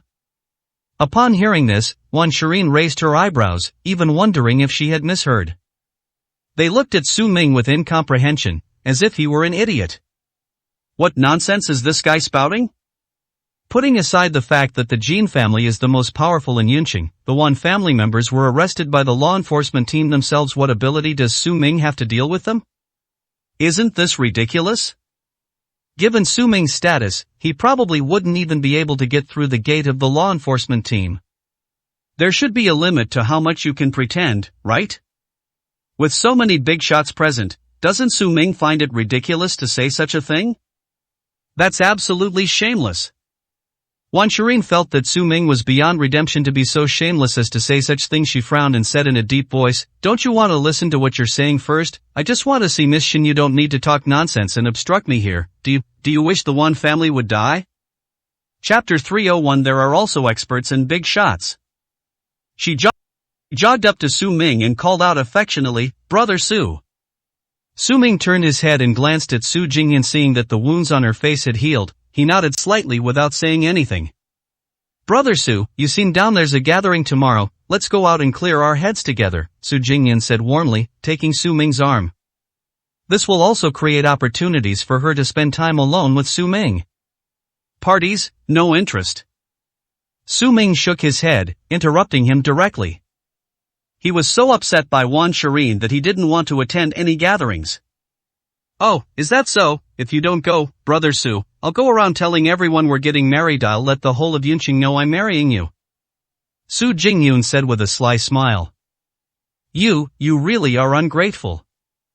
Su Ming glanced at Su Jingyun with a slight headache. "Alright, come and wake me up tomorrow." "Yay!" Su Jingyun jumped up happily, kissed Su Ming on the cheek, and ran away blushing. Su Ming rolled his eyes. This girl is such a show-off. Inside the law enforcement brigade's correctional facility. Upon seeing Wan Shirin return, almost everyone in the Wan family rushed over, all leaning against the iron fence, staring at Wan Shirin with excited expressions. "Cheyenne, how is it? Have you found reinforcements? Have you found anyone to rescue us?" Luo Hongxiao was especially excited. She had only stayed there for half a day, but it felt like she had spent a lifetime in darkness. Every minute and every second was torture, and she couldn't wait to get out. She never wanted to come here again. As she spoke, tears welled up in her eyes. "I went to the Su family." Wan Shirin spoke rather calmly.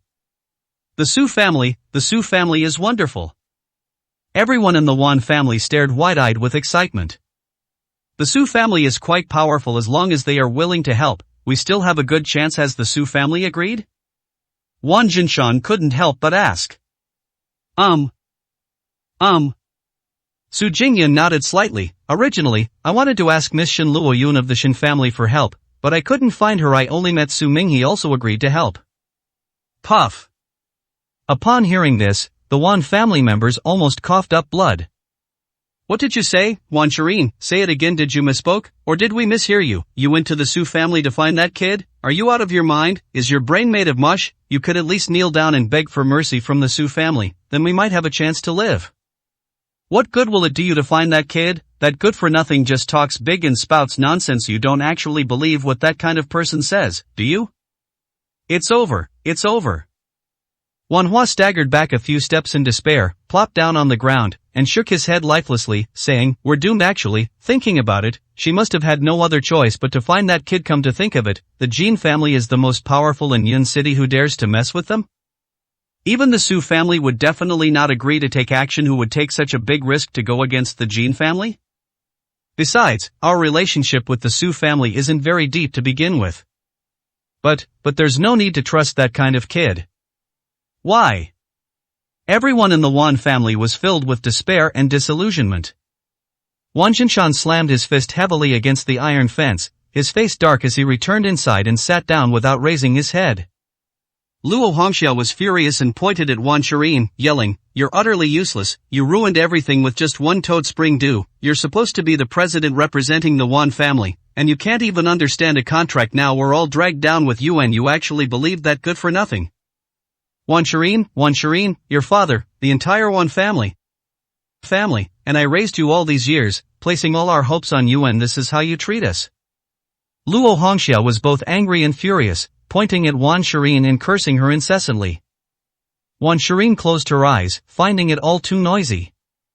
She now understands that without ability, even her own parents don't believe in her. I felt a deep sadness in my heart. However, at that moment, the captain of the enforcement team walked in with his men, took out a key, banged open the iron gate, and said to the Wan family, "You can leave now." What? Everyone in the Wan family was shocked. They then became disheartened and thought they were doomed. He was released the very next moment. It was a pleasant surprise, but also a shock. Even Wan Shireen looked up in surprise, her expression somewhat bewildered. So fast? That's impossible. Although she did receive Su Tianhai's promise, it wouldn't be so quick for the Su family to make a move. Facing the Jin family's demand for 50 billion in compensation and the infringement of Chan Chuanlu's rights, which could potentially lead to a trial, is this all over? Could it be that what Su Ming said was true? Su Ming took care of this matter. It wasn't just Wan Shireen who thought this way. At this moment, everyone in the Wan family had the same thought in their minds. Could it be that good-for-nothing brat they kicked out of the Wan family back then? Is he really a powerful figure who can easily shake up Yuncheng? Everyone was stunned. Have they even forgotten about being released? What, you don't want to leave? If you want to stay, I can detain you for a couple more days, but no meals will be provided. The enforcement captain said with a sneer. No, Captain, I just want to ask, weren't we supposed to compensate the Jin family 50 billion? How come everything settled so quickly? Did some powerful figure help us? Luo Hongxia asked somewhat nervously. If it were Su Ming, she would regret it to death. If it were Su Ming, what kind of apology would she need to make to gain Su Ming's forgiveness after this trip? Unless the entire Wan family kneels before Su Ming. Please don't. Luo Hongxia prayed silently. Even Wan Shireen's ears perked up, listening intently. The Jin family bullshit. The captain chuckled mockingly. Indeed, a powerful figure has intervened. The entire Jin family has been completely sealed off, but a powerful figure capable of such a feat is certainly not a single person. It could be a family from Zhengzhou, or the garrison. In short, the Jin family is finished. You don't need to pay back that 50 billion. I'm releasing you now, but I need to take men to raid and shut down the Jin family's group immediately, so get lost and don't waste my time. I see. Luo Hongxia breathed a sigh of relief, already drenched in a cold sweat. Everyone in the Wan family breathed a sigh of relief. Wan Shireen's tense nerves also relaxed. If it's not one person, then it absolutely cannot be Su Ming. Sure enough, that kid was just putting on airs and acting tough at the Su family's place. It seems that what she said in front of Su Ming at the Su family was not wrong at all. Su Ming will always be that hopeless case. 302, Chapter 302 Welcoming. The group walked out of the law enforcement team. They were still speculating about what kind of important person or family had saved them. After all, there are very few people in Yunqing who can do something like this. Moreover, the Jin family has been completely banned. What incredible skill and extraordinary abilities that must have taken. Ring ring. Just then, Wan Jinshan's cell phone rang. He took out his phone and answered it, only to hear Zhao Tianxiang's voice on the other end. Brother Wan, do you have some free time now? A person named Yang Feiyu has just arrived from Zhengzhou. He is a famous doctor from the 9 provinces medical academy. You should bring your men to give him proper assistance. Zhao Tianxiang reminded him in a profound tone. People from the Kyushu Medical Academy? Wan Jinshan was initially startled, but then he wondered how Zhao Tianxiang knew that he had just been released and happened to have free time. Did Zhao Tianxiang know everything all along? Was it Zhao Tianxiang who orchestrated the complete ban on the Jin family? He didn't believe anyone else had this ability, but Zhao Tianxiang could definitely do it. The Zhao family relied on the Toad Spring due to rise to the top in Zhengzhou. The Zhao family's power is unmatched by 10 Jin families combined. Moreover, the Wan family was able to obtain the Toad Spring Dew medicine formula only because Zhao Tianxiang had it delivered to them. Therefore, it's not impossible for Zhao Tianxiang to help deal with the Jin family. Thinking of this, Wan Jinshan suddenly realized and said with gratitude, Brother Zhao, it was you, wasn't it? You knew that something had happened to our Wan family, so you took action to completely seal off the Jin family, right? After thinking about it, only someone like you, Brother Zhao, could do something so shocking in Yun City. A complete ban on the Jin family? Zhao Tianxiang on the other end was completely bewildered. He didn't even know who the Jin family was. After all, the affairs of Yunqing are still too far from Zhengzhou. No matter how much the Jin family acts in Yunqing, it's not enough for the entire central state to know. Not understanding what Wan Jinshan was saying, Zhao Tianxiang didn't take it to heart and said in a deep voice, "I don't know what you're talking about, and I've never had anything to do with the Jin family anyway. Remember my words, receive the famous Dr. Yang Feiyu over there, and don't make things difficult for me." After saying that, Zhao Tianxiang hung up the phone. Baffling. Zhao Tianxiang sat in his office, looking puzzled. He had the Wan family meet the people from the 9 Provinces Medical Academy entirely because of Su Ming. Because Su Ming had personally executed Wang Han, the king of medicine of the 9 Provinces Medical Academy, in Zhongzhou, he suspected that Yang Feiyu's descent might be motivated by revenge. So everyone should be on guard. If there's any disturbance, we can inform Su Ming immediately. After all, it's easier for the Wan family to keep watch and relay messages. He knew Yang Feiyu's move, but he was too slow to react. But Wan Jinshan inexplicably mentioned the Jin family and something about saving lives, which left him completely baffled. He couldn't figure it out, and he was too lazy to think about it any further. Wan Jia should know what to do. Wan Jinshan definitely knew what to do. After hanging up the phone, he turned around, looking completely at ease, and excitedly said to the Wan family, "Everyone, I figured out what happened. It was the Zhao family who saved us." The Zhao family? You mean Master Zhao Tianxiang, Shirin's godfather? Yes, he's really the only one who can help us. The Zhao family is ranked number 1 in Zhongzhou. Dealing with the Jin family is just a matter of a word for them. Besides, Master Zhao is related to us by marriage, so he can't just stand by and watch us suffer in prison. Did you hear that, Shirin? This is true power, all-powerful, able to cover up everything. When will you ever grasp this kind of strength?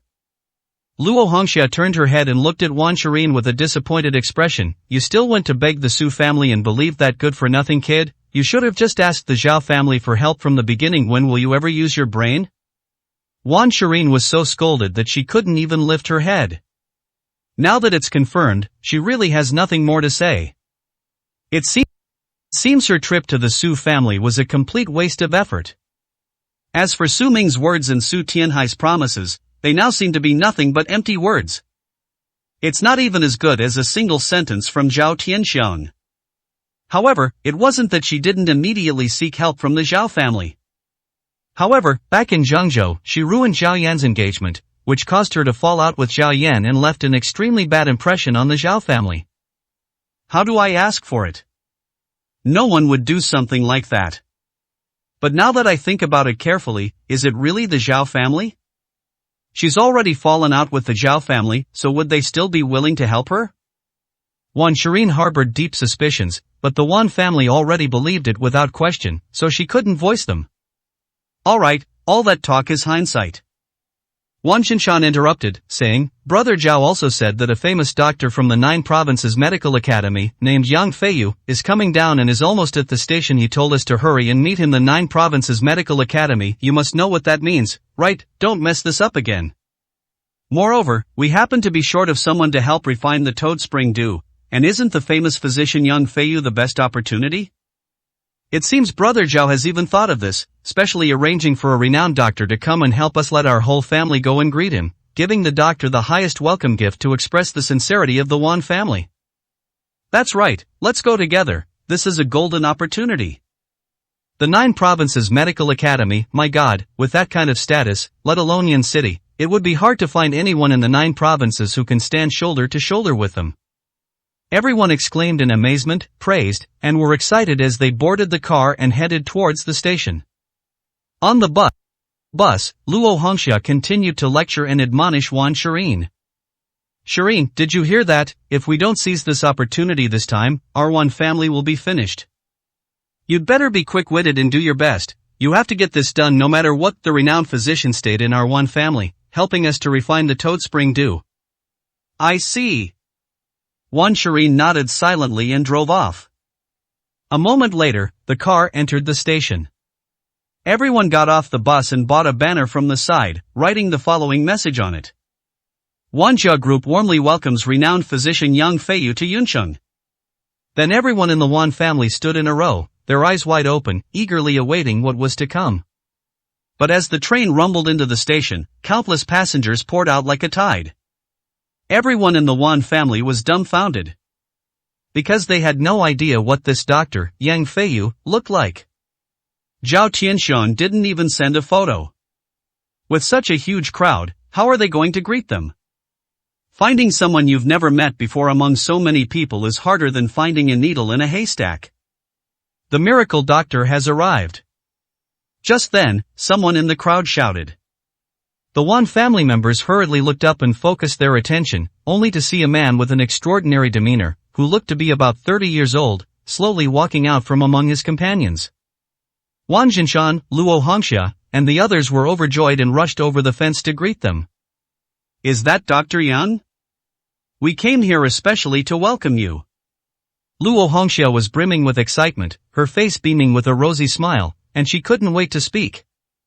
However, the man didn't even glance at the Wan family members, and walked straight through the crowd to meet the two men behind him. Steward Zhang, how have you been? Yang Feiyu shook hands with Zhang Lin, the chief pharmacist. Standing next to Zhang Lin was a man with a mature face, a composed expression, and an imposing presence. Dr. Yang, we've been waiting for you for ages, please come in. Please. They greeted each other and went out together. All that was left was the Wan family standing awkwardly to the side, neglected and bewildered in the wind. 303, Chapter 303 Dragon Roar Pill. Rumble. The roar of car engines could be heard outside. The Wan family poured out of the station and saw Yang Feiyu already in a car, and a row of luxury cars heading forward. That's Zhang Lin, the chief drug regulator. And the man beside him, he seems to have an extraordinary presence. What kind of person is he? They took Dr. Yang away. Could it be that Dr. Yang's purpose in coming to Yunqing was to make contact with them, and not to target our Wan family? Luo Hongxia asked blankly. Wan Jinshan's gaze swept over the scene, his face deep in thought as he carefully considered every clue related to the man he had just seen. A moment later, Wan Jinshan's eyes snapped open. Could it be him? Who? Everyone turned around in shock, staring at Wan Jinshan in astonishment. In my memory, there is a person whose image perfectly matches the man I just saw, the reclusive tycoon, Xiao Shihao. Xiao Shihao? Luo Hongxia was also surprised when she heard the name. Only the younger ones, such as Wan Shirin and Wan Hua, had never heard of this name before and looked completely bewildered.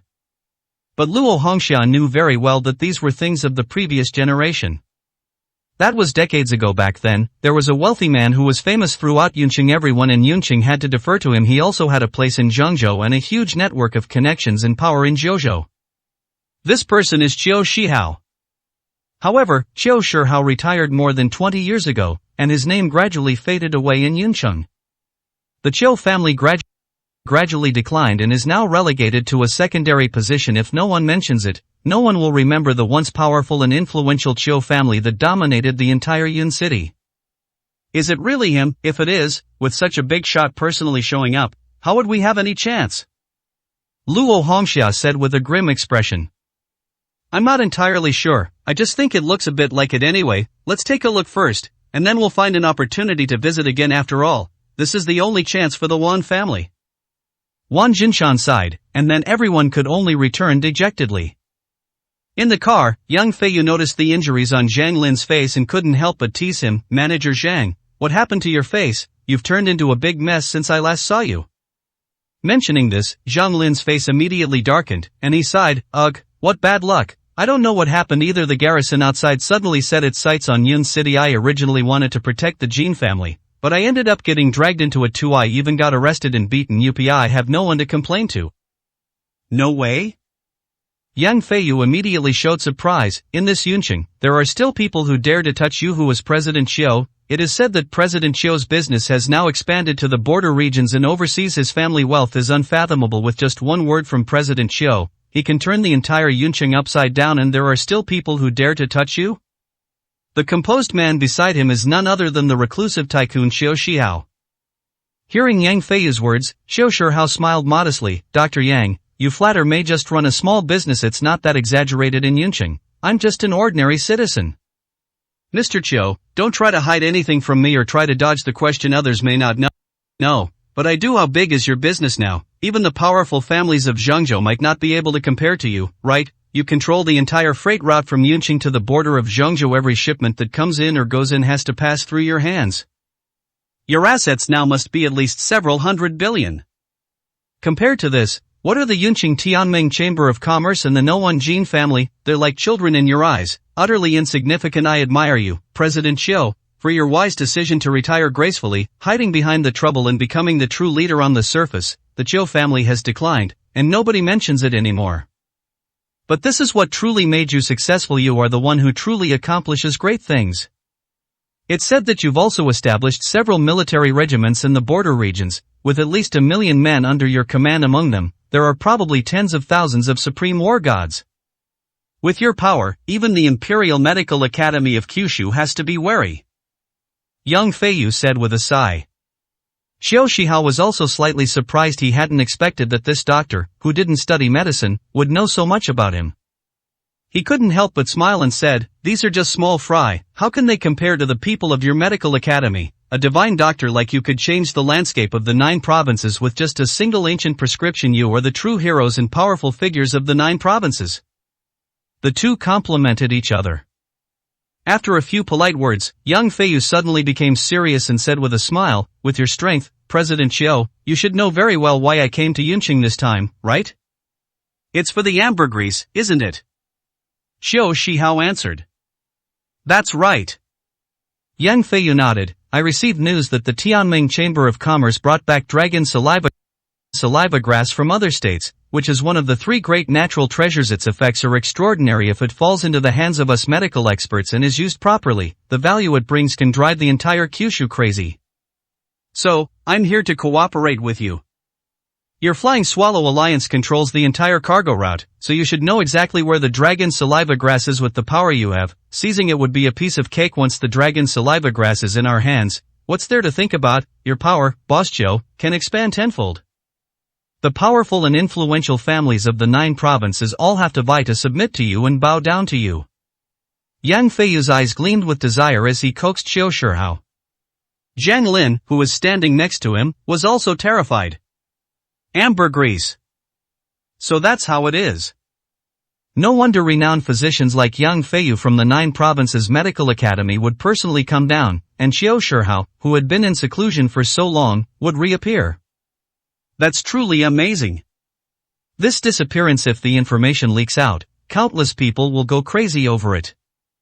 He was listening to something earth-shattering, something truly extraordinary. The fate of the ambergris could potentially alter the entire landscape of Kyushu. Having served as a medical director for half his life, this was the first time he had encountered something so astonishing. So scared that she didn't dare say a word and could only listen obediently. "That's not a problem at all. My Flying Swallow Alliance can easily intercept any goods. Besides, the one who took the dragon saliva grass this time is just a mere Heavenly Alliance Chamber of Commerce. The Heavenly Alliance Chamber of Commerce is not worth my utmost concern, but I hope this dragon saliva grass won't fall into my hands," Xiu Shihao said with a smile. He wasn't stupid. He could easily tell that Yang Feiyu longed for the dragon saliva grass. In other words, it is very likely that he went to great lengths and wasted a lot of time and money, only to end up working for Yang Feiyu. He might not get any benefit at all. To put it nicely, it's cooperation. To put it bluntly, it might be scheming. Yang Feiyu saw through Xiu Shihao's thoughts and grinned. "As expected of President Xiu, your success today is no accident. Your insight and methods are unmatched. I am not just making empty promises. If you can obtain the dragon saliva grass, I will use it as a medicinal ingredient to refine an ancient medicine formula for your Xiu family, the dragon roar pill." Smack! Zhang Lin, who was listening nearby, lost his balance and fell hard onto the carriage floor. Dragon roar pill, my god? The dragon's roar pill is not only an ancient prescription, but also a legendary divine medicine, which can be called a 6th grade divine medicine. 304, Chapter 304. I'm just a little doctor. Elixir is divided into 9 grades, with the 9th grade being the highest. The 6th rank is considered divine. The 6th rank is already astonishing. The Toad Spring Dew and cold medicine available on the market are only around grade 5. But the value it brings is obvious to all. If the Dragon Roar pill were to be released, the shock it would bring would be unimaginable. You can really refine the Dragon Roar pill? Xiao Shihao asked with some doubt. A 6th grade divine medicine cannot be refined using ordinary medical techniques. One must possess extremely profound medical skills, otherwise it would be a waste of medicinal materials. Smack! Yang Feiyu slapped the prescription in front of him, grinning confidently, and said, "This is the prescription for the Dragon Roar pill, which I brought from the 9 Provinces Medical Academy. I have 100% confidence in refining this medicine. President Xiao, just give me one word. Are you in or not? I don't ask for much as long as the pill is successfully made. I want you to publicly announce to the world that I, Yang Feiyu, personally refined the Dragon Roar pill. That's enough. Just want a title?" Xiao Shihao and Zhang Lin were both somewhat shocked. Yang Feiyu went through all this trouble just to gain a title. That's just too absurd. No, that's not all. Xiao Shihao immediately understood. Currently, there are only a handful of people in the 9 provinces who can refine 6th grade divine medicine. Yang Feiyu wanted this title so that the entire nation would know that he could refine 6th grade pills. Those who can refine 6th grade pills enjoy unparalleled fame and status in the 9 provinces. In other words, Yang Feiyu wanted to become famous overnight and become unparalleled in his time. The accompanying value and glory can allow Yang Feiyu's name to be engraved on the 9 provinces divine physician ranking, immortal for 100 years. What grand ambitions! Xiao Shihao finally understood. However, this also confirms that someone like Yang Feiyu would not scheme against him, nor would he deign to do so. This is someone who, like him, aspires to achieve great things. The two men, both ambitious and eager to achieve great things, immediately hit it off. Then let's do it this way. What right does a mere Heavenly Alliance Chamber of Commerce have to possess dragon saliva grass? I'll get it for you with 100% certainty. Xiao Shihao immediately smiled, his confidence soaring. The plan was thus achieved. The next day, inside the Galaxy Hotel. "Brother Su, over here." Su Jingyun, holding Su Ming's hand, entered the hotel and said with a smile, "Today is just a gathering of friends to discuss medical techniques with me, and it seems they've invited someone quite remarkable. Let's go and see." "Who else is so remarkable?" Su Ming yawned, his interest waning. "The prescription for the cold medicine from the Jin family has been retrieved, and the Su family has already begun refining it. Lin Xiaoyun will also be able to secure 20% of the shares, ensuring the Chu family's future prosperity. He has accomplished what he wanted to do. As for the Wan family, he no longer cares. He didn't plan to take back the Toad Spring Dew prescription anyway. With the Wan family's limited intelligence, even if they had a prescription that was like a treasure, they probably wouldn't be able to find the key to open it. Ultimately, I just didn't have that ability. He no longer cared about the fate of the Wan family. Now he just needs to wait for Jiang Yilin to bring back the dragon saliva grass. After the Chang family cultivates it, he can refine the dragon roar pill to cure the golden snake poison and heavenly silkworm poison in his body. Then his mission will be complete. Let's take a look together. Of course, no matter how good I am, I can't compare to you, Brother Su. Su Jingyun smiled and pulled Su Ming into the hotel private room. There were already 5 or 6 people sitting in the room, all young men and women, all well-known young masters and rich kids in Yuncheng. They were chatting and laughing, but when they saw Su Jingyun and Su Ming walk in, they immediately fell silent. They all turned to look at Su Jingyun, and then sized up Su Ming. They saw that Su Ming was dressed extremely ugly, like a homeless person. They immediately gave her disdainful looks, frowning as they asked, "Su Jingyun, what's going on? Why did you bring this kind of person in? Isn't this ruining our appetite? Don't bring your personal quirks into our circle." Su Jingyun rolled her eyes and said irritably, "Watch your mouth. His name is Su Ming, and he's my best brother Su." "Su Ming? Oh, you mean the guy you mentioned, the one who's going to marry into your Su family, that good for nothing? You're really something." I thought that if Su Jingyun had her eye on someone, even if he wasn't rich, he should at least have some talent and looks. The result is such a piece of trash. Wow, Su Jingyun, we're all really impressed with you.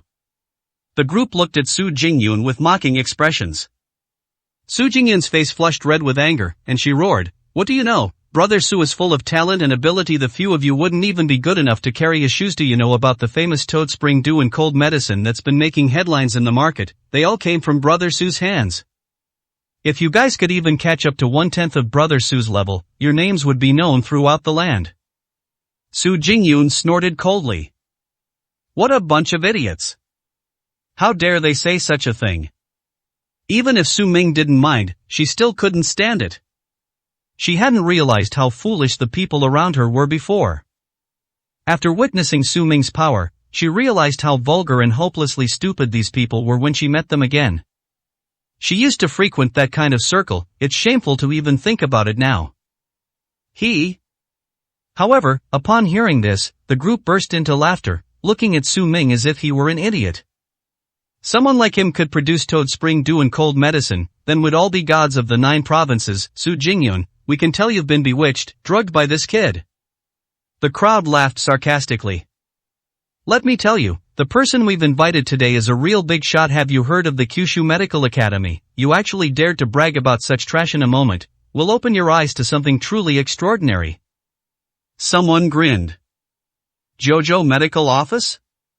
Upon hearing this name, Su Jingyun was immediately taken aback. She had also heard of the great reputation of the 9 provinces medical academy past. Those who can emerge from that sacred land of medicine are all top-tier experts. He's either a famous doctor or a king among doctors. I heard that even the eldest son of the Chang family, after studying abroad for more than 10 years, only barely reached the threshold of the Kyushu Medical Academy. How about that? Surprised, compared to the renowned doctors of the 9 provinces medical academy, that kid next to you is nothing but a country bumpkin, an ugly freak. Everyone burst into laughter again. It's not as exaggerated as you guys make it out to be. I am just a junior doctor. Just then, a voice rang out from the doorway. It was Yang Feiyu. Dr. Yang is here. Everyone present was shocked and stood up to offer Yang Feiyu their seats. Dr. Yang, please sit down. It's such a blessing that we've accumulated over several lifetimes that a doctor as skilled as you would deign to grace us with your presence. Please take the seat of honor. The crowd surrounded Yang Feiyu, their faces filled with admiration and flattery. Su Ming simply watched calmly, glancing at Yang Feiyu, but didn't take him seriously. 305, Chapter 305 Grade 3 Pills are Trash. Yang Feiyu took his seat, composed and exuding an air of authority, clearly not on the same level as the young masters and rich kids in front of him. After all, they are from the Kyushu Medical Academy. Given Yang Feiyu's status, if he wanted, the top figures in Yunqing would all beg to befriend him. But Yang Feiyu chose this low-class circle of rich young men. Because those top figures are all shrewd and sophisticated, trying to get information out of them is harder than climbing to heaven. Therefore, Yang Feiyu chose a lower-tier social circle. These wealthy young men are usually idle and have loose tongues. It's better to learn about the situation and information of Yunqing from them. At the very least, we need to know why the Tianming Chamber of Commerce dared to covet such a rare and precious herb as dragon saliva grass. Without absolute strength and powerful backing, daring to touch the dragon saliva grass is tantamount to digging one's own grave. Although the Tianming Chamber of Commerce is top tier in Yunqing, it's nothing. The value of ambergris is not something that can be shaken by a mere top-tier city like Yunqing. Therefore, he suspected that there was a powerful figure behind the Tianming Chamber of Commerce. Yang Feiyu's intuition was very accurate. But even with his keen intuition, he couldn't have predicted that the person he wanted to find out was actually standing right in front of him. It was Su Ming. Here, I brought you some gifts. These are the rejuvenating pills that I personally refined. They nourish and strengthen the body, and after taking them, they can improve minor health problems, guaranteeing that you will all be healthier than oxen. Yang Feiyu was generous, directly taking out the medicine and distributing a black pill to each person. My goodness, Dr. Yang is too kind. You can't buy a Guiyuan pill made by Dr. Yang himself. No amount of money can buy that. It is our greatest honor to welcome Dr. Yang. A group of rich young men cheered and jumped for joy, treating the pills as precious treasures, and they idolized Yang Feiyu to an extreme degree. Su Jingyun took the rejuvenation pill, glanced down at it, and couldn't help but marvel. The people from the 9 provinces medical academy are indeed different. Although she didn't have a deep understanding of medicine and elixirs, she grew up in the Su family pharmacy and was exposed to it from a young age. She could tell at a glance that this Guiyuan pill was indeed a top-grade product. It's estimated that one of these can sell for $1 million on the market. With such generosity, young Feiyu's identity is indeed beyond doubt. Rubbish! However, a cold voice came from the side. It was Su Ming who spoke. Su Jingyun turned her head in surprise. Everyone present was stunned. Young Feiyu also suddenly looked up, his cold gaze instantly falling on Su Ming. What are you talking about, kid? If you don't understand, shut your dog mouth.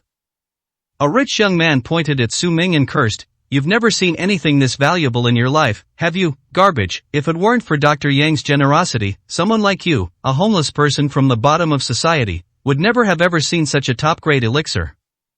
You pretend to be ignorant when you don't know anything, and you even dare to spout nonsense. No wonder you've ended up like this.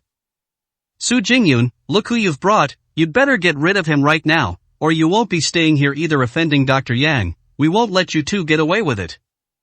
Su Ming's words immediately made him and Su Jingyun the target of public criticism, and they were all pointed at and cursed by the crowd. But young Feiyu remained unmoved, raising his head to look at Su Ming and sneering, "I'd like to hear your brilliant ideas, and why you say my medicine is garbage? No one dares to call the medicine he, Yang Feiyu, personally concocted rubbish.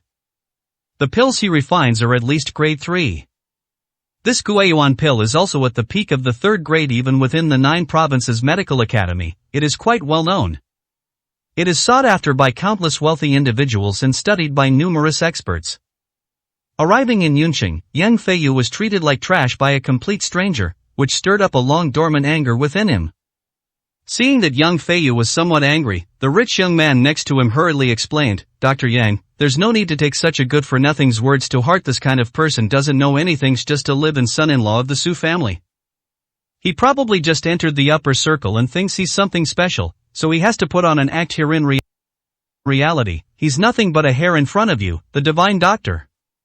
His words were as foul as farts. Exactly, this kind of trash dares to question Dr. Yang. Ha doesn't even know his own place. He should go take a piss and look in the mirror.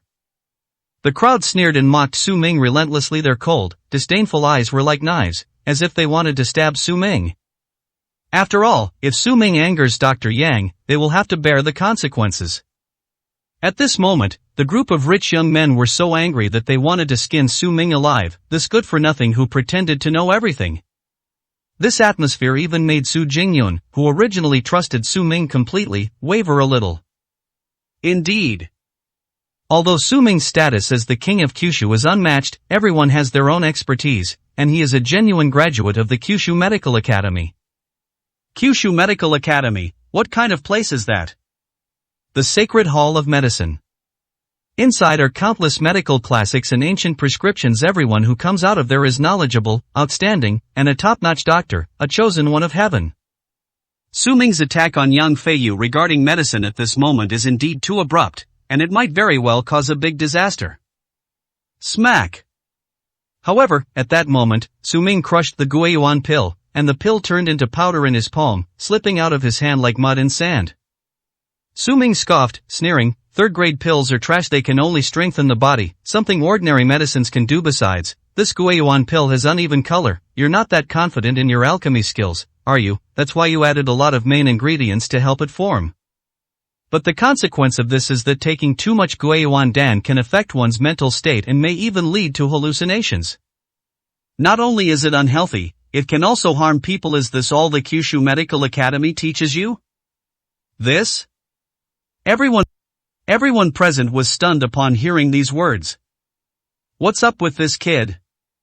That's incredibly arrogant of him to say something like that right in front of young Feiyu. This is not just questioning young Feiyu, it even puts the 9 provinces medical academy in the dust. The group of rich young men turned pale with shock and looked at young Feiyu in fear. I wonder how young Feiyu will react. They were terrified. But young Feiyu sat motionless, his expression unchanged. My heart was churning with turmoil. This kid? How did you figure that out? Is it based solely on the color of the elixir? This alone shows that he lacks confidence in his alchemy skills. Young Feiyu was indeed not confident in his alchemy skills. He had been in the Kyushu Medical Academy for so long that he had mastered pharmacological knowledge, ancient prescription deduction, and theoretical knowledge. But alchemy is the only skill he's not really good at. While others have already started refining 4th and 5th grade pills, he is still lingering at the peak of 3rd grade pill refining. Alchemy is the most basic and practical skill. Otherwise, no matter how much more comprehensive the other aspects are, it's all just empty talk. That's why he set his sights on the dragon saliva grass, hoping to use this rare and precious herb to break through his limitations and let everyone in the 9 provinces know that he, young Feiyu, can refine a 6th grade divine medicine. 306, Chapter 306 Madness. Just one encounter, and with just one Guiyuan pill. Su Ming could expose his weakness with just one sentence. Yang Feiyu sat motionless in his seat, but his vest was soaked with cold sweat, and sweat was seeping from his forehead. Who exactly is this kid? Yang Feiyu panicked. But to others, it seemed that Yang Feiyu had been angered. After all, his face was so gloomy that it could drip water. Smack! A rich young man grabbed a teacup from the table and smashed it on the ground. The teacup shattered and the ear-piercing sound echoed throughout the private room. The rich young man glared angrily, his face contorted with rage, and pointed at Su Ming, roaring, "You beast, why don't you come over here and kneel down to apologize to Dr. Yang? Let me tell you, if you don't kowtow and apologize on the spot today, I guarantee you won't leave this house alive." That's right, hurry up and kneel down and kowtow. The 5 of us here represent the top families in Yunqing. Killing someone like you is as easy as stepping on an ant. If you dare not apologize, you're dead. 5 or 6 rich young men were enraged and went crazy, each of them issuing threats and intimidation. Even if they kill Su Ming, they won't have to pay any price. But if they offend Dr. Yang and their families find out, they'll be in deep trouble. Therefore, we must take action against this good-for-nothing Su Ming today. Su Jingyun turned pale and realized she had made a huge mistake. She hurriedly said to Su Ming, "Brother Su, let's go, let's ignore them, we're not in their circle." Su Jingyun panicked and tried to take Su Ming away. "It's too late to leave. Someone come here." The rich young master shouted, and immediately 3 or 5 bodyguards rushed in through the door, sealing it off completely. Then he shouted at Su Ming, "You only have one choice, kneel down and apologize, otherwise, you will die." However, everything that happened inside the Galaxy Hotel at this moment converged into a message that spread wildly and fermented among the top family bosses in the entire Yun city. The heads of several wealthy families were aware that their sons had surrounded the king of Kyushu at the Star River Hotel and even tried to force him to kneel. This is insane. It no longer matters who leaked the news, but in that instant, these families were almost all gripped by fear and madness. Oh no! If they really anger the king of the 9 provinces, all their families will be wiped out by the king of the 9 provinces and the war god army. They are all top figures in Yunqing, but in front of the king of Kyushu, they are all ants. In an instant, all the family heads mobilized and flocked towards the Galaxy Hotel. Each of them prayed in their hearts that their foolish son would not commit any heinous crime, otherwise even the gods could not save them. At this moment, Wan Shirin was also rushing over from a few kilometers away from the Xingha Hotel. She also learned that Yang Feiyu had come to the Xingha Hotel to meet with several rich young men. Because of their hasty farewell at the station, Yang Feiyu didn't even glance at Wan Jia. After that, the Wan family put pressure on Wan Shirin. No matter what, we must contact and win over a divine physician like Yang Feiyu. The first step is to befriend a powerful force like the 9 provinces medical academy. Secondly, we can also ask Yang Feiyu to help the Wan family refine Toad Spring Dew. So after receiving the news, she immediately drove over. But at that moment, she saw countless luxury cars from wealthy families speeding towards the Galaxy Hotel on both sides of the road. That's the Zhang family, the Chen family, the Zhang family, the Wang family, my god. So many top-tier families from Yunqing have come out of their way, and all of them have their patriarchs personally involved. Has something major happened? The driver who was driving Wan Shirin was so shocked that his jaw almost dropped, and he stared in disbelief. He had never seen such a crazy scene in his entire life. It's absolutely stunning. As Wan Shirin watched these scenes unfold, her heart was filled with shock and her beautiful eyes widened in astonishment. But she quickly realized what was going on. These people are all after Yang Feiyu, aren't they? After all, only Yang Feiyu, the renowned physician of the Kyushu Medical Academy, could have managed to alarm so many bigwigs from top-tier families. She knew that Yang Feiyu, with his identity as a divine physician from the 9 Provinces Medical Academy, would definitely be in high demand. But I never expected it to drive everyone to this point of madness. In retrospect, her decision to set off immediately was absolutely the right one. We can't be slow, or we'll miss out on this incredible opportunity. Wan Shirin hurriedly urged the driver, "What are you waiting for? Hurry up and get to the Xingha Hotel, drive faster, don't fall behind them." "Yes, Miss Wan." The driver responded and slammed on the gas pedal, sending the car hurtling toward the Galaxy Hotel. Meanwhile, inside the private room, the wealthy young men were unaware that their actions had caused an uproar throughout Yunqing, and that traffic several miles away from the Xingha Hotel was so congested that it was almost paralyzed. At this moment, the group was still pointing at Su Ming and cursing him furiously. "You beast, you still won't kneel, this is your last chance. If you don't kneel within 30 seconds, we'll make a hole in your head right here." 5 or 6 rich young men were as fierce as vicious dogs. "You're a piece of trash, you think this is some kind of place where you can act so recklessly?" Someone picked up the wine on the table and splashed it at Su Ming. Su Ming was covered in spilled liquor. "Why are you kneeling? Who dares to make someone kneel in this hotel?" Just then, a sharp shout rang out from the doorway. Everyone was stunned for a moment, and turned their heads in surprise to see Shen Luoyun and Qin Shuang slowly walking into the private room. The eldest daughter of the Shen family, Shen Luoyun? Then the person next to her is Qin Shuang, the renowned commander of the Qinzhou army, who is famous throughout the 9 provinces. Upon seeing the 2 beautiful women, the group of wealthy young men were immediately horrified. Even Yang Feiyu slowly raised his head, his gaze falling on Shen Luoyun. "Is this Shen Luoyun? That's interesting." Unexpectedly, the number 1 medical profession in Zhongzhou, the descendants of the aristocratic family, are also here. I heard that the Kyushu Medical Academy once invited Shen Luoyun, but Shen Luoyun declined. Speaking of which, this young junior seems quite proud and confident. What Yang Feiyu cared about most was not Shen Luoyun, but Qin Shuang, who was beside Shen Luoyun.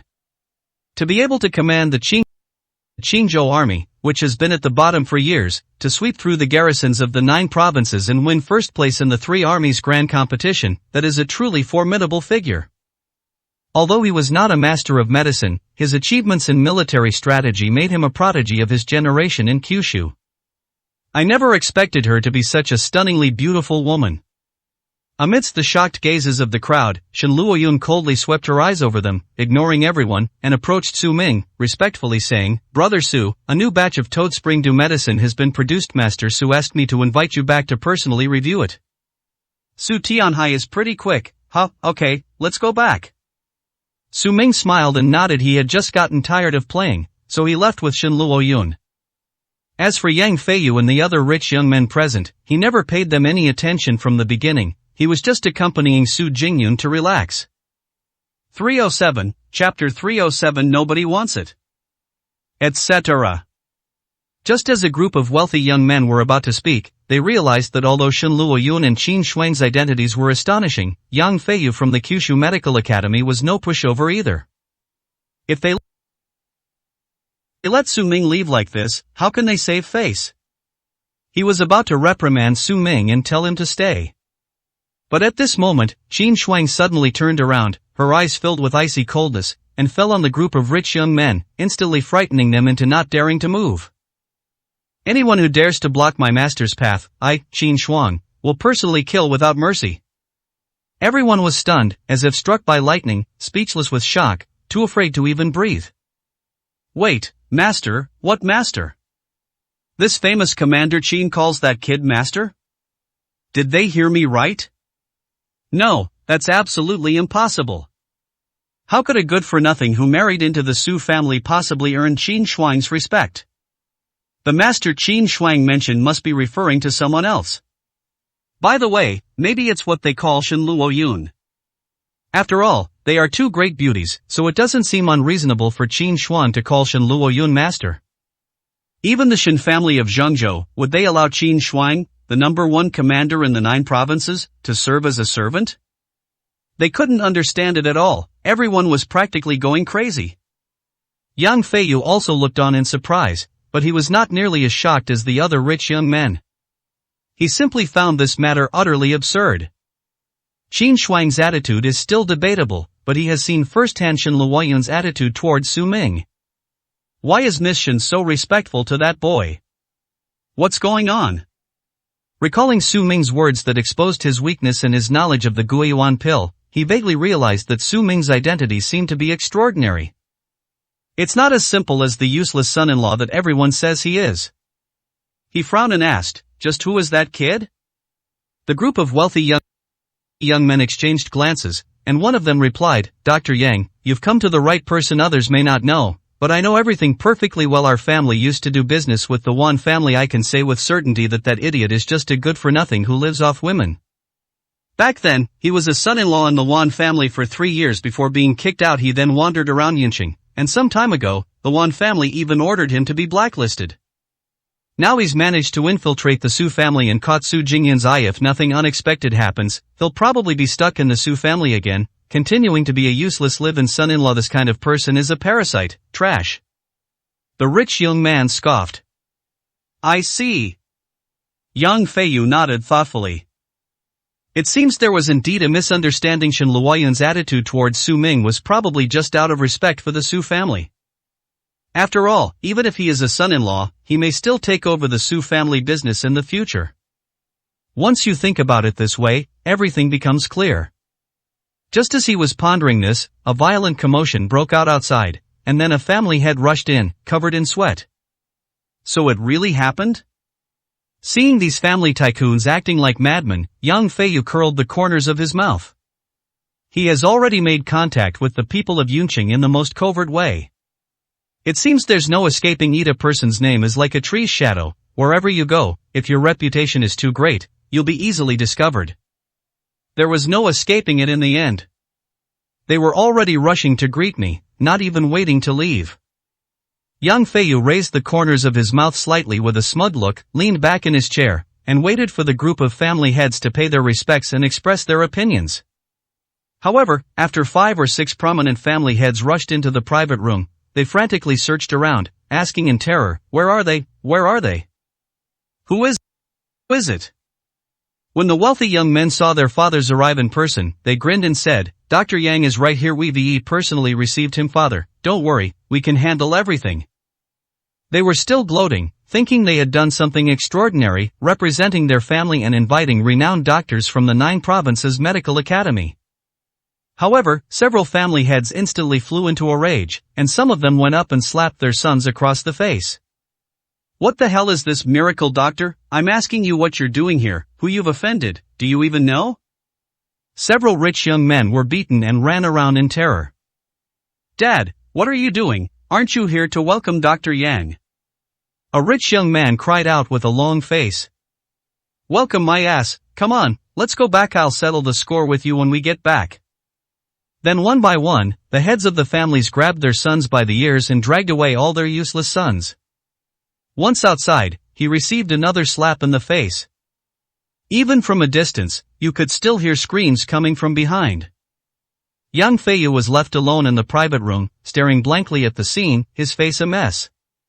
What's going on? Weren't they here to welcome him? Why do these family heads seem to not recognize him at all? What exactly happened? At this moment, Wan Shireen finally arrived. Although she instructed the driver to hurry, they were still a step too late due to the paralyzed traffic outside. She was filled with despair, thinking that Yang Feiyu had already been taken away. But when they entered the private room, they found Yang Feiyu still sitting there. Wan Shireen was still a little dazed. After confirming that she hadn't seen wrong, she asked cautiously, Dr. Yang, didn't you go with them? Yang Feiyu finally snapped out of his confusion and shock, and looked at Wan Shireen in surprise. He immediately recognized her. It's you, I saw you at the station entrance. What are you doing here? Are you here to see your son too? He's completely stunned. Before we can determine Wan Shireen's purpose, we should ask her first. After all, the people of Yunqing are too crazy, it's impossible to know what they're up to. No, I don't have a son. Wan Shireen blushed and hurriedly explained, I came to take Dr. Young to the Wan family, yes, but other top-tier families also came, and I thought I had no chance. Oh, you mean this? Yang Feiyu immediately understood and, having finally found a way out, hurriedly replied, I look down on all their families, so I refused them all since you've come to invite me a second time. Your sincerity is more than enough therefore. I've decided to go to your Wan family. Real? Wan Shireen was overjoyed, her face beaming with excitement, and she was so happy she almost jumped for joy. God truly blesses her family. So many top families couldn't persuade her, yet Yang Feiyu waited specifically for her. She's truly blessed by heaven. Little did they know, it wasn't that they couldn't invite him, it was that nobody wanted Yang Feiyu at all. Yang Feiyu still couldn't figure out why none of the heads of those top families recognized him. Could it be that he was so well hidden that no one knew his identity? If Wan Shireen hadn't shown up at the last minute, he wouldn't know how he would have ended things today, and he might have had to take a ride home by himself. But if he had a choice, why would he choose Wanja, which is ranked at the bottom of the first tier and is far behind? Helpless, Yang Feiyu had no choice but to leave with Wan Shireen. 308, Chapter 308. So that's all there is to it. Yang Feiyu went downstairs, got into Wan Shireen's car, and headed to the Wan family's house. In the car, Yang Feiyu was still thinking about what had just happened. By the way, didn't someone mention before that kid had been living with the Wan family for 3 years? Now that the Wan family's leader is right here, wouldn't it be 100% certain to ask Wan Shireen directly to confirm that kid's identity? Thinking of this, Yang Feiyu asked, Miss Wan, do you know Su Ming? Su Ming? Upon hearing Su Ming's name, Wan Shireen couldn't help but raise her eyebrows. My initial joy was instantly ruined. Before this, she still had hope for Su Ming. However, when the Su family saw Su Ming, they found that he was still the same old Su Ming, his nature unchanged, which was disgusting. She doesn't want to hear Su Ming's name right now. However, when Yang Feiyu brought it up, he still replied politely, I do know him, but he's an insignificant person compared to you, Dr. Yang, he's like an ant on the ground, a million miles away. Knowing him is the worst thing that ever happened to me. I see. Yang Feiyu couldn't help but chuckle. It seems everything is true. 3 years of marriage, 3 years of being married to a man, no one should know Su Ming better than Wan Shireen. Even he himself said so it seems that kid really is a useless piece of trash. It was probably just a coincidence that he was able to expose his weakness. He's overthinking it. But thinking of this, Yang Feiyu felt extremely displeased. He had actually been intimidated by such a good-for-nothing. It was embarrassing to even talk about it. What's more, the fact that the heads of the major families didn't recognize him in the end made him even more resentful, and he couldn't swallow his anger. Therefore, Yang Feiyu said in a deep voice, Miss Wan, isn't it too hasty for me to go to the Wan family with you like this? If others find out, they will think that I, Yang Feiyu, am biased, choosing your Wan family out of so many families in Yuncheng.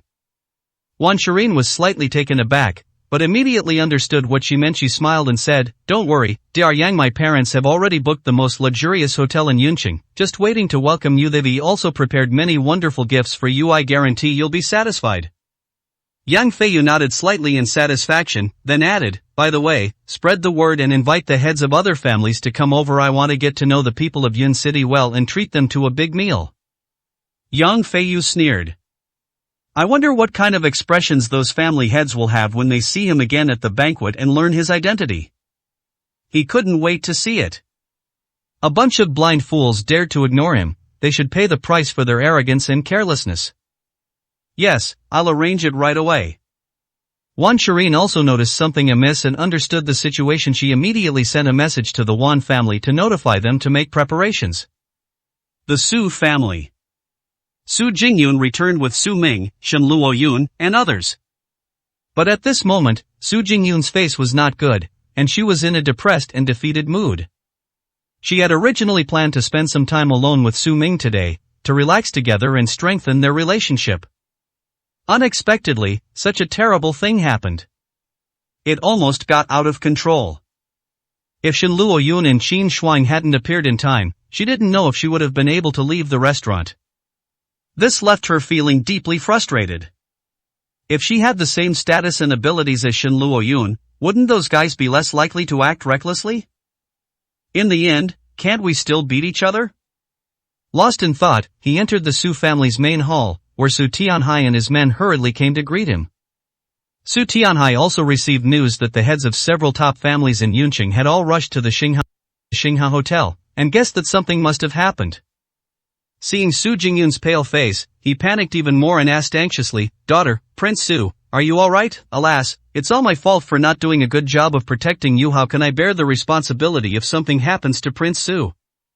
Su Ming smiled slightly and waved his hand, saying, "It's nothing serious, it was just a few young masters causing trouble, and it's all over now." "What about your clothes?" Su Tianhai immediately noticed that Su Ming's clothes were stained with red and white patches, an eyesore, and smelled strongly of alcohol. Su Ming glanced down and realized what had happened. "Oh, some rich kid just spilled wine on me, no big deal." Su Ming smiled calmly, not caring at all. Su Tianhai was utterly shocked. "Who is it? Have they got some nerve, daring to splash wine on Prince Su?" Moreover, Su Jingyun invited them to this gathering, so if we investigate this, the Su family also bears some responsibility. Su Tianhai was filled with turmoil and anxiety. He gritted his teeth and said in a deep voice, "Who is this person? How dare he disrespect Prince Su? What became of him? Prince Su, please tell me, and I will absolutely not let him go." "Fine." Su Ming smiled slightly and said calmly, "He's just a clown, I didn't bother with him." "Ah, so that's what it is." Just then, a maid in the Su family burst out laughing, looking at Su Ming with a mocking and disdainful expression. "You really think you're some big shot? Turns out you're just a piece of trash who got humiliated, had wine spilled all over you, and didn't dare utter a sound, and you're still pretending to be magnanimous. You probably know the gap between you and them, so you don't dare to pursue the matter, right, you coward? What makes you worthy of our young lady? If word got out that someone like you was to spread, our Su family would be laughed out of the house." The speaker was a little girl with a round face. Su Ming looked up and recognized her immediately. She was Su Jingyun's maid. "It seems that from the very first day I entered the Su family, the other party looked at me with hostility." Indeed, he had only just arrived at the Su family when the news of his intention to marry into the family spread like wildfire. As Su Jingyun's maid, he could understand if she couldn't stand it. They didn't take it to heart. However, Su Tianhai and his group I was terrified. This girl has some nerve. How dare they say such things to Prince Su in front of his family head? These words were meant to humiliate Su Ming, but they also struck Su Tianhai like a blow to the head, leaving him momentarily stunned.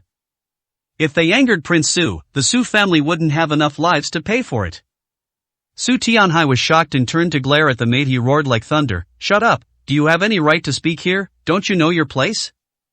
The maid shrank back at Su Tianhai's shout, but still retorted defiantly, "Where did I go wrong? Everyone knows this guy was a good-for-nothing who was kicked out of the Wan family. Now he's trying to curry favor with Miss, probably just wanting to marry into our Su family, and he's been putting on an act the whole time.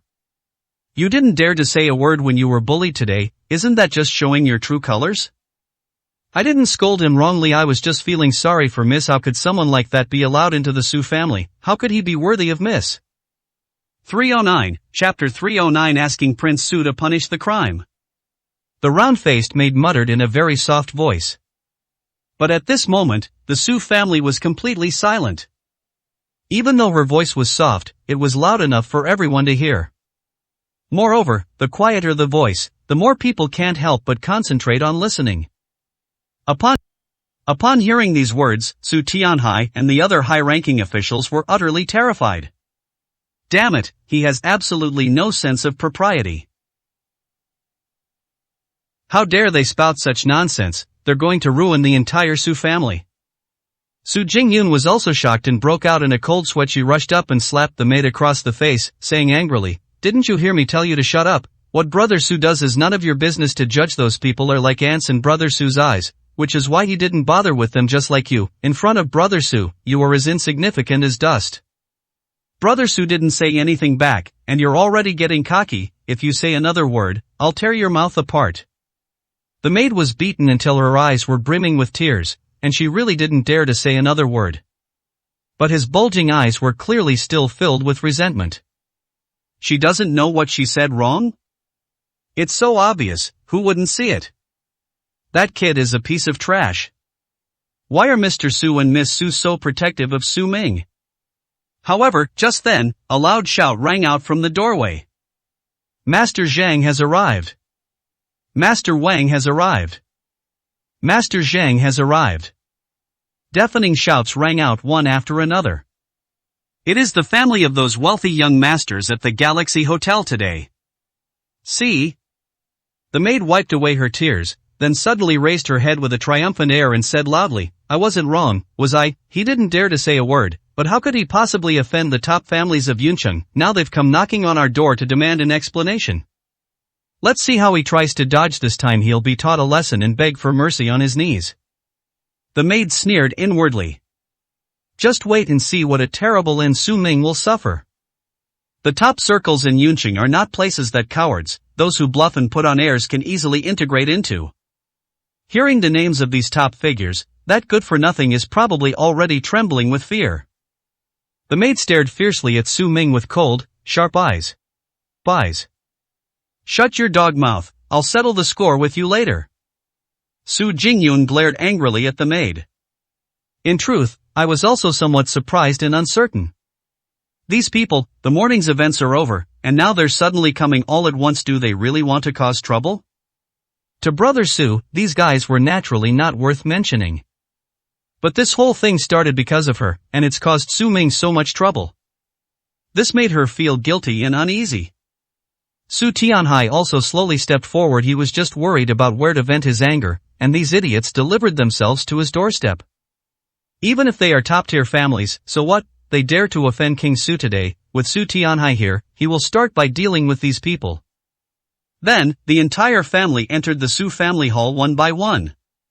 Amid the somber atmosphere at the Su family home, the head of the Zheng family patriarch slapped his son across the face and roared, "Hurry up and kneel down to Prince Su and kowtow to apologize." The other families reacted in the same way. They all started cursing at their sons. A group of arrogant young masters and rich kids, who were so cocky during the day, now had bruises and swelling on their faces, and looked dejected like wilted eggplants. They came up one after another and knelt down in front of Su Ming, kowtowing to him and saying, "Greetings, Your Highness, we deserve to die. We have offended Your Highness, please forgive us." Then several rich young men kowtowed to Su Ming repeatedly, their heads slamming against the floor, and in an instant, their heads were covered in blood. The Su family was stunned by what they saw. It turns out they didn't come to question me, but to apologize. The maids, who were especially looking forward to a good show, were completely dumbfounded, staring blankly at the scene in disbelief. The kowtows of the young masters from the powerful families felt like slaps to her face, leaving her blushing. This kid, isn't he a good-for-nothing who wants to marry into another family? In her shocked gaze.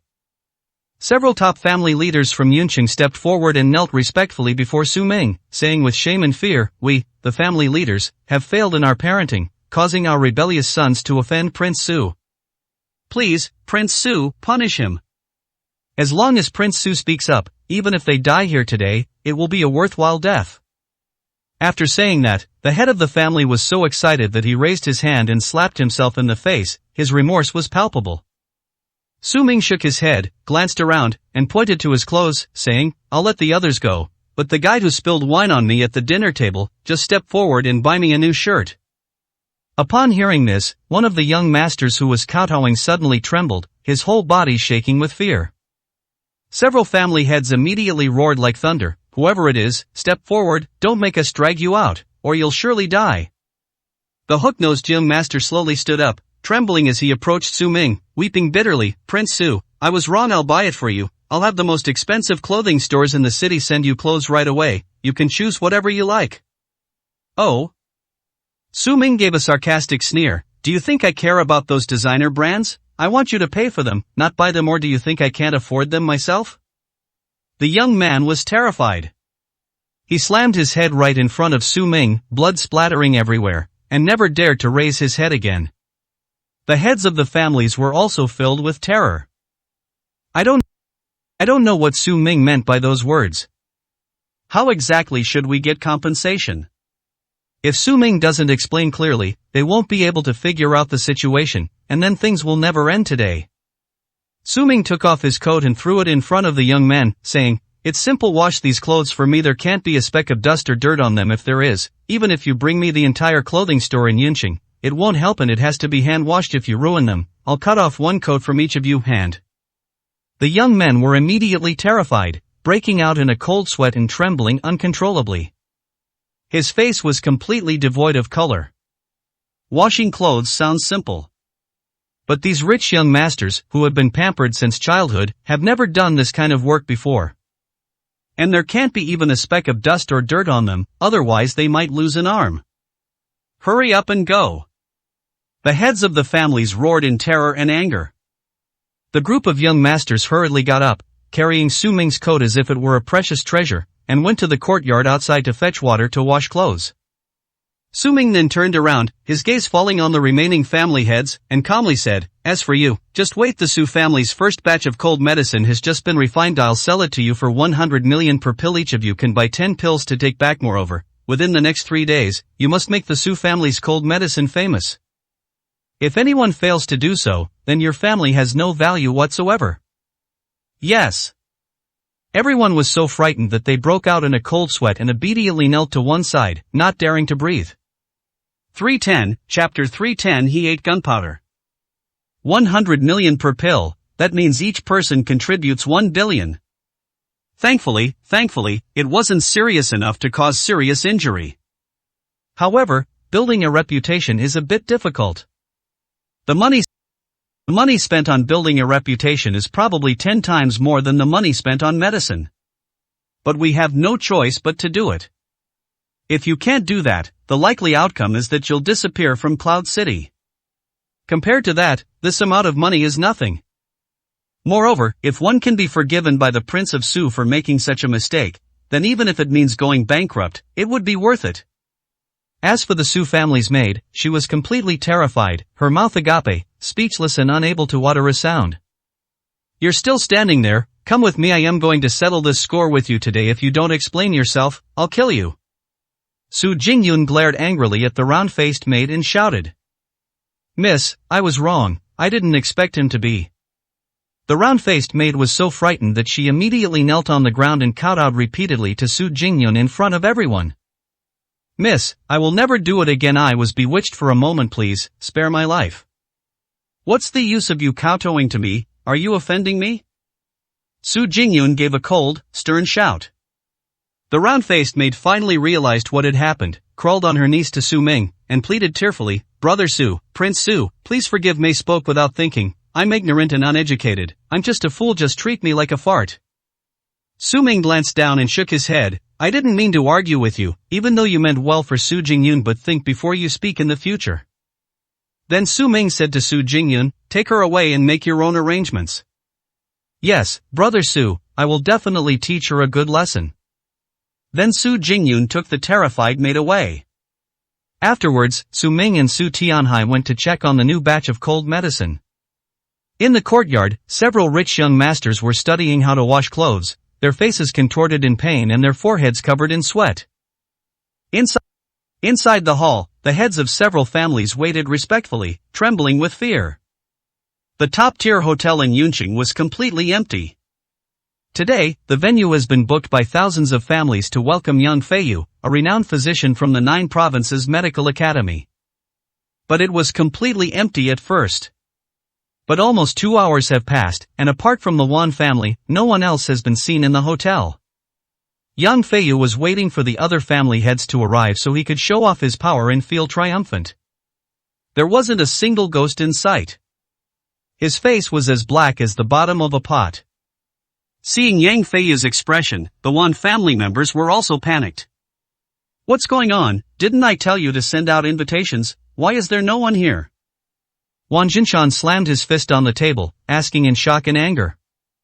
"Dad, the invitations have indeed been sent out, but I don't know why no one has come." Wan Hua, who was serving him, said with a grim expression. "You bastard, are you not even going to give Dr. Yang face? Give me the phone, I'll call and ask him myself." Wan Jinshan roared. "Yes." Wan Hua handed the phone to Wan Jinshan. Wan Jinshan picked up his phone and found the phone numbers of the top families in Yunqing, starting with the Zhang family patriarch. He dialed the number. The Zhang family head, who was still waiting at the Su family, glanced at the phone and initially wanted to hang up and refused to listen. However, after thinking about it, he realized that Prince Su had not yet come out, so he answered the call. "Who is it?" The head of the Zhang family was feeling extremely frustrated. His useless sons had caused a huge disaster, almost bringing the entire family to ruin. He couldn't have been more resentful. He didn't speak kindly to Wang Jinshan either. But Wang Jinshan was also holding a grudge. Even a prominent figure like a renowned physician from the 9 Provinces Medical Academy personally descended upon Yin City, and they didn't even bother to come and greet him, and they call themselves top-tier families. These guys have absolutely no manners. "It's fine if I haven't received any message." He had to notify everyone individually, and they still dared not to come. They're incredibly audacious. Don't they even respect the 9 Provinces Medical Academy? Yinqing is still the best.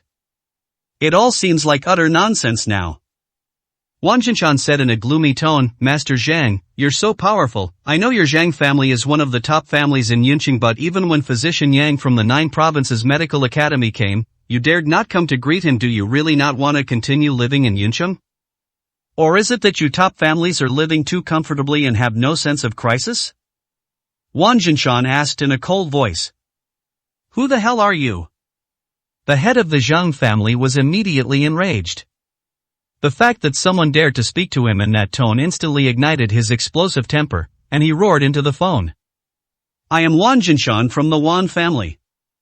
Wang Jinshan sneered, "The divine physician Yang Feiyu from the 9 Provinces Medical Academy has already moved into our Wan family's residencies, currently being welcomed at the Yunqing First Hotel. Do you dare not come?" With Yang Feiyu in charge, Wang Jinshan was full of confidence. "Go to hell." Enraged, old Master Zhang roared into the phone, "I don't care about Wang Jinshan or Wang Jinshui. Your Wan family is nothing but a pile of dog shit. How dare you talk to me like that? You're tired of living. I'm busy right now, otherwise I'd take care of your Wan family. Get out." With a roar, Mr. Zhang hung up the phone. Wang Jinshan was completely stunned. Has the head of the Zhang family lost his temper? So irritable? With Yang Feiyu backing him up in the Wan family and the Zhang family head, how dare he be so arrogant? Does he really not care about his life? Wang Jinshan refused to believe it and made several more phone calls to the other major families. But they all received almost the same response. Some people refused, some cursed, and some didn't even answer the phone. This made Wang Jinshan's face extremely ugly. These useless people, I don't know how they got to this position. They don't even have this basic sense of the big picture, and they even dare to offend the 9 Provinces Medical Academy. Just wait, they'll all pay the price sooner or later. However, Wang Jinshan gleaned some information from these phone calls. So all these people went to the Su family. It wasn't a complete failure. Wang Jinshan put down his phone and returned. Turning to Yang Feiyu, he said with an awkward expression, "Dr. Yang, it seems they've all gone to the Su family and don't want to come over." The Su family? What a fine Su family. Just because of the Su family, they won't even give the 9 Provinces Medical Academy any face?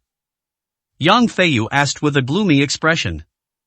"I heard they need to prepare for the sale of cold medicine since the Jin family was completely banned. There has been a severe shortage of cold medicine now that the Su family has taken over. I guess they're after this." Wang Jinshan replied respectfully. "So that's how it is in the 9 Provinces Medical Academy. This kind of medicine for colds is like garbage. I wouldn't even bother to use it. Yet you people in Yun City are fighting tooth and nail for it. You really are just a bunch of ignorant ants who have never seen the world," Yang Feiyu said contemptuously through gritted teeth. "Trash from the Kyushu Medical Academy?" Wang Jinshan was taken aback. In that case, wouldn't Yang Feiyu's alchemy skills be superior to those of Shangfeng Yuyo? Wang Jinshan's eyes darted around, and he hurriedly said, "Our Wan family happens to have an ancient formula, Toad Spring. Do we wonder if it would be of interest to Physician Yang? We've searched the entire Yin City for some time now, but haven't found anyone who can refine Toad Spring Dew. Physician Yang, could you please enlighten us? The Toad Spring Dew is still somewhat useful." Yang Feiyu raised an eyebrow and looked at Wang Jinshan. In truth, he was already somewhat shocked and turbulent inside. Although he said the cold medicine was trash, it was because he couldn't swallow his pride and wanted to save face. In fact, even in the Imperial Medical Academy of Kyushu, the ancient prescription for cold medicine is a rare and exquisite product. Moreover, this prescription cannot be found in the Kyushu Medical Academy. Now, Won Jinshan says that every household has the spring dew of the toad. What's going on in this tiny cloud city? How could two such top-tier ancient medicine prescriptions suddenly appear? 311, Chapter 311. He was destined not to have this fate. Yang Feiyu went to the Wan family. I saw the original prescription for toad spring dew. Upon closer inspection, it was even more astonishing.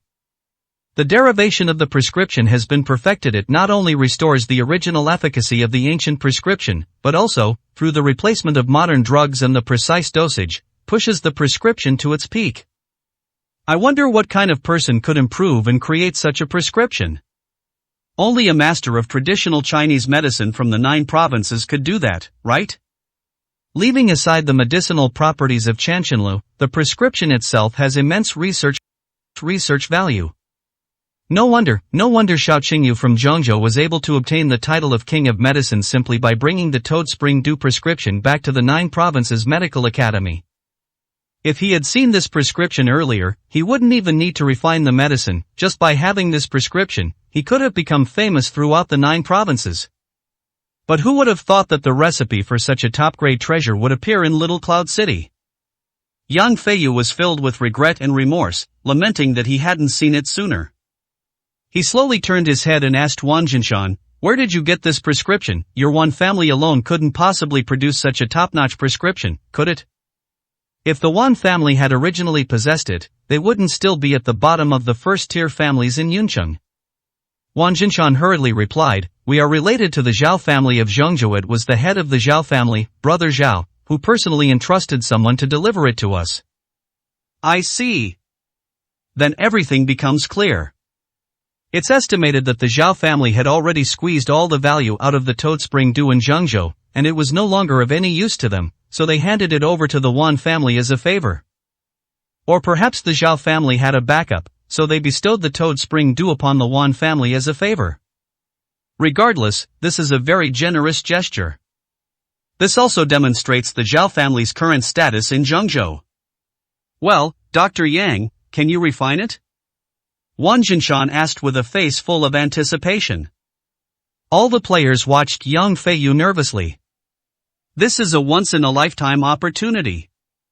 If Yang Feiyu can't refine it either, then they can only look on with envy at the toad spring dew recipe, unable to earn any money. Of course, but I'd like to make some improvements. Yang Feiyu grinned and said confidently. Since the value of toad spring dew has already been fully exploited, and Xiao Qingyu has used it to obtain the title of Medical King of the 9 Provinces Medical Academy, even if he refines the best toad spring dew, it will not bring him much value. The only way now is to improve it, to modify this top-tier prescription and create something of our own. Only in this way can we shock the entire 9 provinces. Sure. Without hesitation, Wang Jinshan said, it's our blessing and an honor for this prescription to have renowned physicians from the 9 provinces medical academy personally modify it. I imagine the person who produced this prescription must be very happy and honored. The 9 provinces medical academy is a hall of medical expertise, the pinnacle of medical practice in the 9 provinces. The people from the Kyushu Medical Academy personally improved the prescription. The owner of this medicine would probably be secretly laughing when he finds out. With Wang Jinshan's consent, Yang Feiyu did not hesitate. He took out paper and pen and, based on the original prescription and his own understanding, revised and created a new prescription for toad spring dew. Yang Feiyu didn't actually make many improvements. At least the general direction hasn't changed, and what's refined is still toad spring dew. But he tampered with the medicinal herbs. Some of the more common medicinal herbs were replaced with high-quality, expensive herbs that had the same effect. For example, he changed ginseng to 100-year-old ginseng and Ganoderma lucidum to Tianshan Ganoderma lucidum. Unlimited enhancement of medicinal efficacy and the quality of medicinal materials. Upon seeing Yang Feiyu's prescription, Wang Jinshan was filled with astonishment and admiration. The divine doctor truly lives up to his name with just a few simple movements. He has created such an astonishing prescription. Compared to him, we are merely ordinary mortals, ignorant and uninformed. The divine doctor's skill is like a towering mountain stream, we can only look up to him for the rest of our lives. Wang Xinshan showered young Feiyu with praise, making him feel quite flattered and even more certain that he had done the right thing. Everyone in the household was overjoyed and relieved. With a master like Yang Feiyu in charge, the Wan family has completely turned things around this time. After that, Yang Feiyu temporarily stayed at the Wan family's residence to help them refine Toad Spring Dew. At the same time, they are also waiting for the dragon saliva grass from the Tianming Chamber of Commerce to be delivered into the pass. Meanwhile, the reclusive tycoon Xiao Shihao has gathered his Flying Swallow alliance, ready to seize any opportunity to strike. The entire city of Yun is abuzz with undercurrents. Mom, you've just been frightened. Why didn't you stay home and rest? Why did you have to come all the way to the Su family's house? After resting for 2 days, Xu Qingqing accompanied Lin Xiaoyun as they entered the Su family home. Hey, I'm worried about Xiaoming being all alone here. You know Xiaoming's personality. He's arrogant and prone to getting into trouble. I don't care about shares or prescriptions, but Xiaoming has finally fallen for Miss Su. This is a huge opportunity for him, and he can live a good life from now on. So I had to come and see how he's been doing at the Su family's place these past 2 days. Lin Xiaoyun said earnestly. Why bother with that kind of trash? He's a troublemaker. IDE heard about it these past few days. He went to some party with Su Jingyun and offended all the young masters from several top families. It's a miracle the Su family still tolerates him. He's probably been kicked out long ago. He was destined never to have that kind of life. Lower class trash should go back to their own lower class. Xu Qingqing said dismissively. She had long seen through Su Ming and knew what kind of good-for-nothing he was. Only the Su family doesn't understand, they can only indulge Su Ming for a couple of days. But this immediately caused trouble, and the Su family is probably regretting it so much they're splitting their heads. That won't do. Lin Xiaoyun was also surprised when she heard this. This was the first time she had ever heard about this. Xiaoming, why don't you know how to cherish it? Have you forgotten what she told you?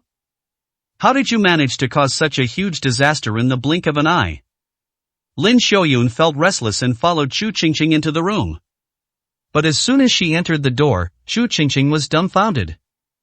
In the Su family courtyard, several well-known young masters were squatting beside a large basin, diligently washing clothes. They were covered in sweat and looked pale. That's not the young master of the Wang family? Young Master Zhang? Xu Qingqing was immediately dumbfounded, her face filled with disbelief. What's wrong, Qingqing? Lin Xiaoyun asked in confusion. Mom, the people Su Ming offended are them they're all young masters from top families in Yun City, so why are they all gathered here washing clothes? Xu Qingqing couldn't understand this scene and blinked hard. I started washing the clothes last night. In reality, even if these rich young masters are spoiled and don't know how to do chores, after a night, they should be clean enough to be rinsed in water. Strangely, Su Ming's jacket, made of some unknown material, didn't absorb water. I washed it all night, but the water couldn't get into the clothes, and the stains just wouldn't come off no matter how I washed them. The rich young masters were practically going crazy. Driven to the brink of mental collapse by the torment, they knew that if the clothes weren't cleaned properly, they would never be able to leave this place and would be unable to deliver on their mission. But if you keep washing like this, without eating or drinking, you'll lose your life. 312, Chapter 312. Not for sale. A group of rich young men were frantically washing a piece of clothing, their faces contorted in pain. Xu Qingqing had never seen such a spectacular sight in her entire life. He couldn't help but lean closer, asking in astonishment, Young masters, what are you doing? What kind of treasure is this that can move you so much? This outfit must be some kind of rare treasure, otherwise it would make these young masters and noblemen fight so desperately. However, none of them even glanced at Xu Qingqing. One of the rich young men roared angrily, get out of our way, don't disturb us while we're washing our clothes. If they're not clean, we'll all be dead. Die? Xu Qingqing was even more shocked, her jaw almost dropping. Will I die if I don't wash myself properly? Given these people's identities, how many people in Yunqing would dare to touch them? What exactly happened? To Xu Qingqing's astonishment, Su Ming slowly walked out from the front. Looking down, I saw that the rich young men hadn't washed their clothes properly at all. With their skinny arms and legs, and not much strength in their hands, they could never get it clean even after a lifetime of scrubbing. Seeing that the 5 or 6 rich young men were already in a state of madness and insanity, Su Ming felt that he had tormented them enough. He then kicked one of them to the ground and shouted, "Get out of here, a bunch of good-for-nothings, you can't even wash a piece of clothing properly, and you call yourselves rich young masters from top families? You're not even as good as dogs." Then Su Ming reached out, scooped up the coat from the basin, tossed it in the air, and splashed water everywhere. With just a flick of the wrist, all the water and dirt on it were shaken off. The rich young men's eyes widened in astonishment. As expected of the king of the 9 provinces, his abilities are almost divine. The crowd was so frightened that they hurriedly knelt down in front of Su Ming, trembling and awaiting his judgment. "Get out of here, all of you, what are you kneeling for? You're useless at everything and you're just an eyesore." Su Ming snapped impatiently. "Yes, yes." Everyone nodded like chickens pecking at rice, then, as if granted a pardon, they scrambled away. Shu Qingqing looked up at Su Ming in disbelief. "Are you crazy? You dare to lay a hand on them and make them wash your clothes? Do you know who these people are? Are they people you can afford to offend?" "Offend?" Su Ming smirked. "Who has offended whom is still unknown. If they dare to cause trouble, they will naturally have to do as I say. Not only them, but their families will also have to listen to me. Take the cold medicine back with you and help with its marketing." Su Ming smiled and said dismissively, "Oh, I see." Shu Qingqing immediately raised an eyebrow, understanding what was going on. So they were after the Su family's cold medicine.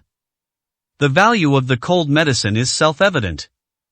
The Jin family has been completely banned, and now only the Su family is selling the cold medicine. Anyone else who can get their hands on the marketing of the medicine will make a fortune. That's probably why the heads of the major families came over and took away the medicine for the cold. That's probably why these rich young masters pretended to wash clothes here to curry favor with Su Ming. Ultimately, it's all for the sake of the Su family and the good medicine for the common ailment. This gave Su Ming an opportunity to show off and put on airs.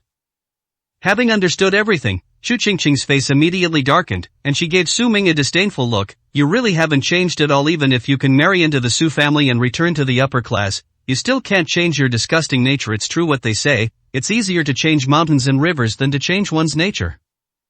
What nonsense are you spouting?" Su Ming rolled his eyes. "What are you doing here? If you can come, why can't I? Don't forget I'm the president of the Tianming Chamber of Commerce. Now I am here for a reason." Shu Qingqing proudly raised her head, looking down at Su Ming with disdain. "Su Ming, you could never catch up to her level even if you tried your best to flatter her your whole life." Seeing that Shu Qingqing was arguing with Su Ming again, Lin Shouyun hurriedly stepped forward to explain, "I was worried about your safety at the Su family, so I came to check on you. After all, such a big thing happened before." Upon seeing Lin Shouyun, Su Mingkai smiled calmly. "Aunt Lin, don't worry, I know what I'm doing. Everything is settled, and the first batch of the cold medicine has been produced. Your 20% share is secure. The annual dividends should reach hundreds of millions, so you can just wait to collect the money."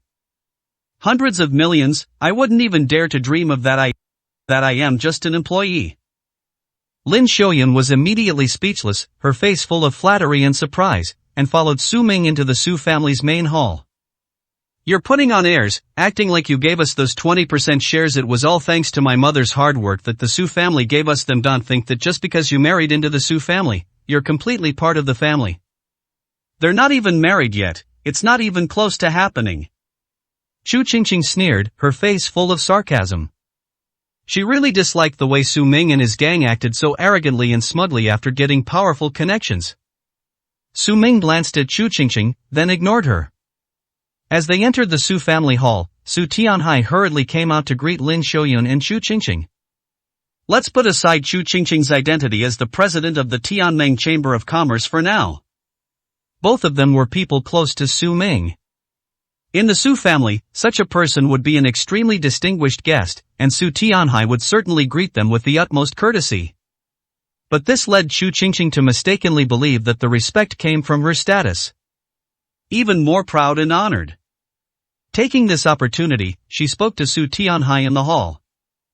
Master Su, I've heard that other families have already obtained the first-hand rights to your cold medicine. This is extremely impolite. If you're going to cooperate, it should be with my Tianming Chamber of Commerce. My mother is a shareholder of yours, so by any measure, it should be me, the Tianming Chamber of Commerce, who should have the first-hand marketing rights to the medicine. This is really unpleasant. Chu Qingqing, radiating an air of arrogance, said. Oh yeah, look at me, my brain just didn't work for a second. I didn't expect. I should have informed President Chu about this immediately. Su Tianhai slapped his forehead in embarrassment, his face full of regret. At the same time, she was secretly observing Su Ming's expression, waiting for Su Ming's signal. After all, the other families were able to obtain the medicine only because Su Ming gave them instructions. It's not so much the value of the marketing rights, but mainly that those people helped the Su family make a name for themselves. Su Tianhai was well aware of this. So if Su Ming doesn't agree, he won't give the medicine to Chu Qingqing. Seeing Su Tianhai's appearance, Chu Qingqing became even more confident and smug, and said with a smile, it's not too late now. Take out all the cold medicine. My Tianming Chamber of Commerce will take care of the rest. No, I won't sell. Just then, Su Ming slammed his hand on the table and shouted angrily. Su Ming looked at Chu Qingqing as if she were a fool. Is there something wrong with this girl's head? She's always causing trouble. Are you kidding me? The cold medicine was his, and so was the Tianming Chamber of Commerce. How can you sell medicine that you've made yourself to yourself? Was it really too early to make Chu Qingqing the acting president? If it were Zhang Yilin, she would never have done such a thing. 313, Chapter 313. I won't sell it to you, no matter whom you want. What? Su Ming's sudden outburst surprised everyone. Chu Qingqing also suddenly looked up, staring at Su Ming in surprise and doubt. What are you talking about? You think you can just refuse to sell like that? Do you really think you're the head of the Su family? Get this straight. You're just a live-in son-in-law. Su Jingyun was blind to give you this opportunity. Do you really think you're someone important? I'm discussing business with Mr. Su. Do you have the right to interrupt? Chu Qingqing's face was sharp as she glared fiercely at Su Ming. Su Ming was putting on an act, and she couldn't be bothered to argue with him. But this is a big deal. How much money will we make if this deal goes through? If Su Ming pretends at this time, it will ruin her plans, and she will never tolerate it again. But Su Ming remained unmoved. He raised his cold eyes and stared at Chu Qingqing, saying, I won't sell you the cold medicine, no matter who else I'm selling it to. Go back and think about why. Come back when you understand, but today, you're not buying the cold medicine. You've gone too far. Chu Qingqing stood up abruptly, glaring angrily at Su Ming. Her face flushed red as she gritted her teeth and said, what else could it be? It's just because I looked down on you. You finally got a chance, so of course you have to get your revenge on me. Su Ming, before I only thought you were shameless and had no sense of shame. Now it seems that you were not only shameless, but also petty and narrow-minded. No wonder you were a good-for-nothing for 3 years in the Wan family. Your current behavior makes me despise you even more. Chu Qingqing was furious after speaking. She turned to Lin Shouyun and said, Mom, did you see that? Did I wrong this kid? People like him take advantage of any kindness shown to them. He won't even let me buy medicine for my cold. Who do you think you are to call the shots here? You should take a good look at yourself in the mirror. Lin Shouyun sighed helplessly at this moment.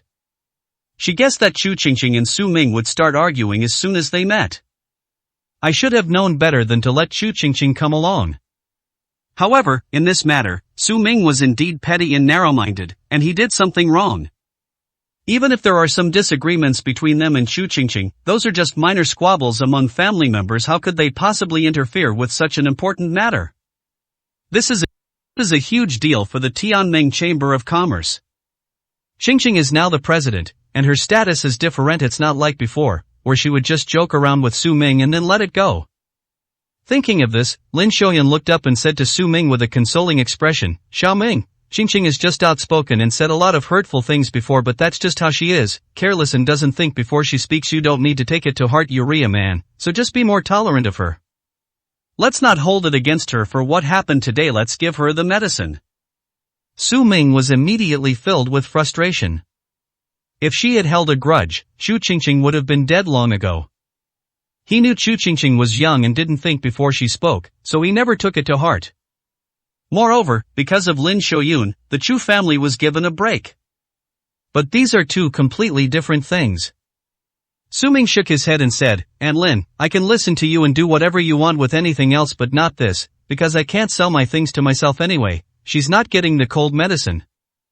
What do you mean, selling your own stuff to yourself? You didn't actually think the cold medicine was yours, did you? I think you've gone mad. Shu Qingqing gritted her teeth and scoffed, then said to Su Tianhai, Master Su, don't pay any attention to this kid if it's about the price. That's easy to discuss whatever price other families pay. I'll pay double. Your Su family wouldn't let such a good-for-nothing make the decisions, would you? Puff. Su Ming almost vomited blood when he heard this. Double? How could this girl say such a thing? Just because it's not her own money, she makes up whatever she wants, right? Does Chu Qingqing even know how much he charges other families for each pill? 100 million per pill. The Su family still has at least several hundred pills left from their first batch of medicine, which is worth tens of billions. If that's doubled, it would be worth hundreds of billions. This will surely bankrupt the Tianming Chamber of Commerce. If this girl does business like this, the Tianming Chamber of Commerce will be ruined by her sooner or later. No, I need to go back immediately and remove Chu Qingqing from the position of acting president. Su Ming had already made up his mind. Su Tianhai then solemnly said to Chu Qingqing, President Chu, Su Ming said he won't sell, and that means he won't sell. No amount of money will change that. If you're just here for a casual chat, the Su family will treat you well, but let's not bring this matter up again. What? You won't even pay double, just because of this kid? Fine, you'll treat him like a treasure, but you'll regret it sooner or later, and it won't be long. Shu Qingqing, am waiting to see this kid reveal his true colors, and to see your Su family regretting it and crying. Shu Qingqing was furious after saying this. With a vicious sneer, she turned around and left. Neuropathy. Su Ming rolled his eyes. I was almost driven mad by Chu Qingqing. Chu Qingqing left the Su family and returned to her car, becoming increasingly angry as she thought about it. Are all the Su family members idiots? Su Jingyun has gone blind and gone mad, fixated on that good-for-nothing. Su Tianhai actually took that kid's words as the Su family's decision? It would be a miracle if the Su family here didn't go down in flames. Most importantly, in the end, she still didn't get the medicine for her cold. This can't go on. Zhang Yilin will be back soon, and she has been the acting president for so long, but she hasn't achieved any results. With this kind of performance, I'll kick him off as soon as Zhang Yilin comes back. I finally got this opportunity, and I'm enjoying being the CEO so much, I can't just let it slip away like this. Chu Qingqing felt increasingly unwilling to accept it. He had originally hoped to obtain the medicine for colds and close a big deal so that he could establish a firm foothold in the market. Unexpectedly, Su Ming, that good-for-nothing, blocked his way. In that case, we'll have to find another way. Chu Qingqing leaned on the steering wheel, deep in thought. For a moment then, he suddenly looked up. Got it. Chu Qingqing's eyes lit up. Didn't the Wan family also refine toad spring dew? The value of toad spring dew is in no way inferior to that of the jade medicine for colds. Moreover, the jade medicine for colds has already been sold by the Jin family once, and the Yunqing market is already saturated. Even the most precious item will have its value greatly reduced. But this toad spring dew is different, it's the real miracle medicine of Yunqing. If I could get the toad dew, wouldn't I be able to secure the position of CEO? Thinking of this, Chu Qingqing was overjoyed and drove straight towards the Wan family's home without further hesitation. Wan Shirin was in her room outlining the upcoming marketing plan and the development trajectory of the Wan Jia group. At that moment, a servant came in. Miss, there's a woman named Chu Qingqing outside who wants to see you. Chu Qingqing? Wan Shirin slowly raised her head and immediately realized that this was not the woman from the Chu family. When Su Ming divorced her, he went to the Chu family on several occasions. Su Ming and Chu Qingqing were seen together. Why are they suddenly showing up at her door now? What do they want? 314, Chapter 314. A man? What man? The fact that Su Ming was able to stay in the Chu family for so long indicates that he has a close relationship with Chu Qingqing. Could it be that this woman has suddenly come knocking on my door and taken a fancy to Su Ming? So we came to her door to declare war. It really is like ants huddling together for warmth. Even the trash that Wan Shireen discards will be fought over. Wan Shireen shook her head dismissively and sarcastically, then looked up at the servant and said, "Let her in." "Yes." The servant turned and left. A short while later, Chu Qingqing arrived at Wan Shireen's room. Upon entering, Chu Qingqing greeted him with a broad smile. "Mr. Wan, how have you been?" Chu Qingqing looked Wan Shireen up and down, feeling quite emotional. Yunqing has two female CEO elites. One is Jiang Yilan from the Tianming Chamber of Commerce, and the other is Wan Shireen. Previously, these two were her idols, towering figures she could only look up to, insurmountable mountains. But unexpectedly, in the blink of an eye, she was able to sit on equal footing with Wan Shireen. Even her current status is higher than Wan Shireen's. After all, the Tianming Chamber of Commerce is far superior to any of the Wan family. Therefore, one cannot generalize about the abilities of different people. Wan Shireen has struggled for so long but is still stuck in the same place, while she has soared to great heights, which shows that Wan Shireen is simply not as capable as her. This made Chu Qingqing's face reveal a hint of pride and smugness. Seeing Chu Qingqing's arrogant expression, Wan Shireen felt very unhappy. Picking up some trash makes Chu Qingqing so proud. She really is from the lower class. Even things she doesn't want are rare treasures to Chu Qingqing. But just like someone else eating the food you've already eaten, Wan Shireen was ultimately very unhappy. He immediately said impatiently, "I know what you want, take it if you want it. What I don't want is my trash. I'll never ask for it back, but the fact that you're so smug and happy means you won't go far. You even fancy that kind of man. You don't even have the right to talk to me." "What, a man? What man?" Chu Qingqing's expression froze, her smug smile vanished, and she looked at Wan Shireen in astonishment. "Miss Wan, I don't understand a single word you're saying." "Stop pretending." Wan Shireen gave a sarcastic smile. "You're only here because of Su Ming, aren't you? I'm divorced from him, so we have nothing to do with each other. If you're interested in him, you don't need to ask my opinion. How you two behave is your business. Don't come here and embarrass yourself in front of me." Puff. Chu Qingqing immediately understood, burst out laughing, and then laughed heartily. It turns out that Wan Shireen mistakenly thought that she came to her door because of Su Ming. Wan Shireen is ridiculous, isn't she? I don't think she would be interested in someone like Su Ming. And what's with that jealous and unhappy expression? Could it be that she still has feelings for that kid Su Ming? No wonder the Wan family hasn't made any progress after all this time with such poor judgment. It would be a miracle if they ever turned things around. Chu Qingqing was immediately disappointed in Wan Shireen. I used to idolize this woman, but now I realize how naive I was. Wan Shireen is not worthy at all. Chu Qingqing smiled and shook her head. "Miss Wan, you misunderstand. I wouldn't even consider someone like Fade's not even worthy of carrying my shoes. I am not here because of that good for nothing. It's because I heard that your Wan family has refined Toad Spring Dew, and I'm here on behalf of the Tianming Chamber of Commerce to purchase it and obtain the marketing rights." Toad Spring Dew? Wan Shireen then suddenly realized the truth. I remembered that Chu Qingqing is now the acting president of the Tianming Chamber of Commerce. Seeing Chu Qingqing's mocking expression, she felt extremely annoyed. Even if it weren't for Su Ming, this woman's behavior made her uncomfortable.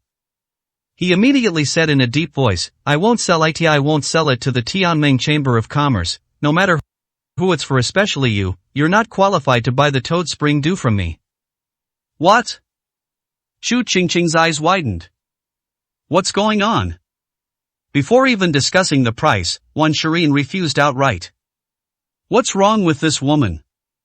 Are you really jealous? But if he doesn't get the Toad Spring Dew, his position as acting president will truly be over." Chu Qingqing panicked a little and was about to explain that she really had nothing to do with Su Ming. Just then, a voice sounded from behind. "If it's the Tianming Chamber of Commerce, I'll handle the negotiations." Wan Shireen and Chu Qingqing both looked up and saw Yang Feiyu slowly walking in from the doorway. "Who are you?" Chu Qingqing frowned in confusion. Yang Feiyu smiled and said, I am in charge of refining Toad Spring Dew. My name is Yang Feiyu, and I am the one who improved the Toad Spring Dew recipe. "You are Yang Feiyu, the divine physician from the 9 Provinces Medical Academy." Chu Qingqing immediately showed a look of shock. In the past 2 days, she also received news that a famous doctor from the Kyushu Medical Academy had come down, but after arriving, he disappeared without a trace. So you've come to Wanja. No wonder the Wan family was able to produce Toad Spring Dew at this critical juncture. It turns out they had the help of a master. Looking at him again, young Feiyu was indeed imposing and had an extraordinary bearing. As expected of someone from the 9 Provinces Medical Academy, their status and aura are beyond the reach of ordinary people. In comparison, Su Ming was as lifeless as a lump of mud, not even worth a hair of young Feiyu. Seeing Chu Qingqing's shocked expression and hearing of his great name, young Feiyu's confidence soared. Sure enough, it was all a misunderstanding before. My reputation should be renowned throughout this small Yuncheng. How could no one have ever listened to me? He immediately smiled and said, "That is indeed Meso. If you want Toad Spring Dew, just talk to me. I also believe that your Tianming Chamber of Commerce is strong enough to meet my requirements." That's wonderful. Chu Qingqing was overjoyed. Being able to talk directly with a divine doctor like young Feiyu was far more valuable than talking with Wan Shirin.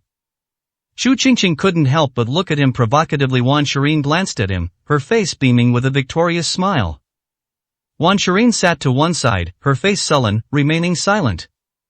Young Feiyu sat down and smiled. Then, "President Chu, you should make your statement first. What price does the Tianming Chamber of Commerce intend to offer to purchase the Toad Spring Dew that I personally refined?"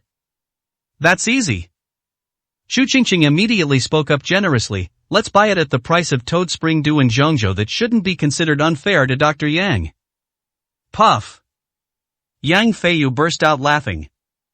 "Zhongzhou Toad Spring Dew is only 100,000 yuan a piece. Mr. Chu, you're buying it from me at this price? You're really shrewd." "Unfortunately, in that case, there's no need to discuss it." Young Feiyu smiled and shook his head. "Isn't that enough?" Chu Qingqing stared wide-eyed in surprise and doubt. "It only costs 100,000 yuan per piece in Zhongzhou. Yunqing is a million miles behind Zhongzhou. I am buying it at the original price. This is already a very high price. If it's the Toad Spring Dew of Zhongzhou, then this is indeed a high price. But didn't you hear me clearly? This is a prescription I personally improved. I am Yang Feiyu, also known as Divine Physician Yang. Behind me lies the 9 Provinces Medical Academy and the Hall of Medical Dawen. These are all products I personally refined. Think about it, is 100,000 yuan per pill enough?" Young Feiyu raised his head, his gaze deep and sharp. 315, Chapter 315 Foolishness. Indeed. Whether it's young Feiyu's great name or the renowned reputation of the 9 Provinces Medical Academy, both can raise the price of Toad Spring Dew by countless levels. As long as it's marketed under these 2 names, the price of this Toad Spring Dew can increase many times over. But if it's too expensive, it would exceed her original intention of buying the medicine. Chu Qingqing hesitated for a moment, then asked cautiously, "Then, 200,000? Yang Feiyu smiled and shook his head. "How about this, President Chu? I'll name my price. I'll say this. As long as you don't refuse, you can have as much Toad Spring Dew as you want." "What are the conditions?" Chu Qingqing asked, her eyes widening in surprise. "I heard that your Tianming Chamber of Commerce is about to transport back a medicinal herb called dragon saliva grass. If you're willing to sell this herb to me, I can give you 100 Toad Spring Dew pills for free. After that, I can sell you any Toad Spring Dew pills you want to buy at the price you mentioned, 100,000 yuan per pill. How about it?" Yang Feiyu asked with a smile that concealed his true intentions, as cunning as a fox. That's his ultimate goal. Taking advantage of this opportunity to trick Chu Qingqing into giving up the dragon saliva grass without losing a single soldier is the best strategy. "You're giving me 100 for free, really, and each one will be priced at 100,000 from now on?" Chu Qingqing was so surprised she almost jumped for joy. "My God, what a fortune this is!" The Toad Spring Dew, named after the renowned physician Yang Feiyu from the 9 Provinces Medical Academy, could be resold for 4 or 5 times its original price. How much would that earn? Moreover, it will be sold at 100,000 yuan per piece from now on. This is a long-term business. How much benefit can it bring to the Tianming Chamber of Commerce? She's a huge contributor to the Tianming Chamber of Commerce by securing this deal. After that, won't he be able to sit comfortably in the CEO position?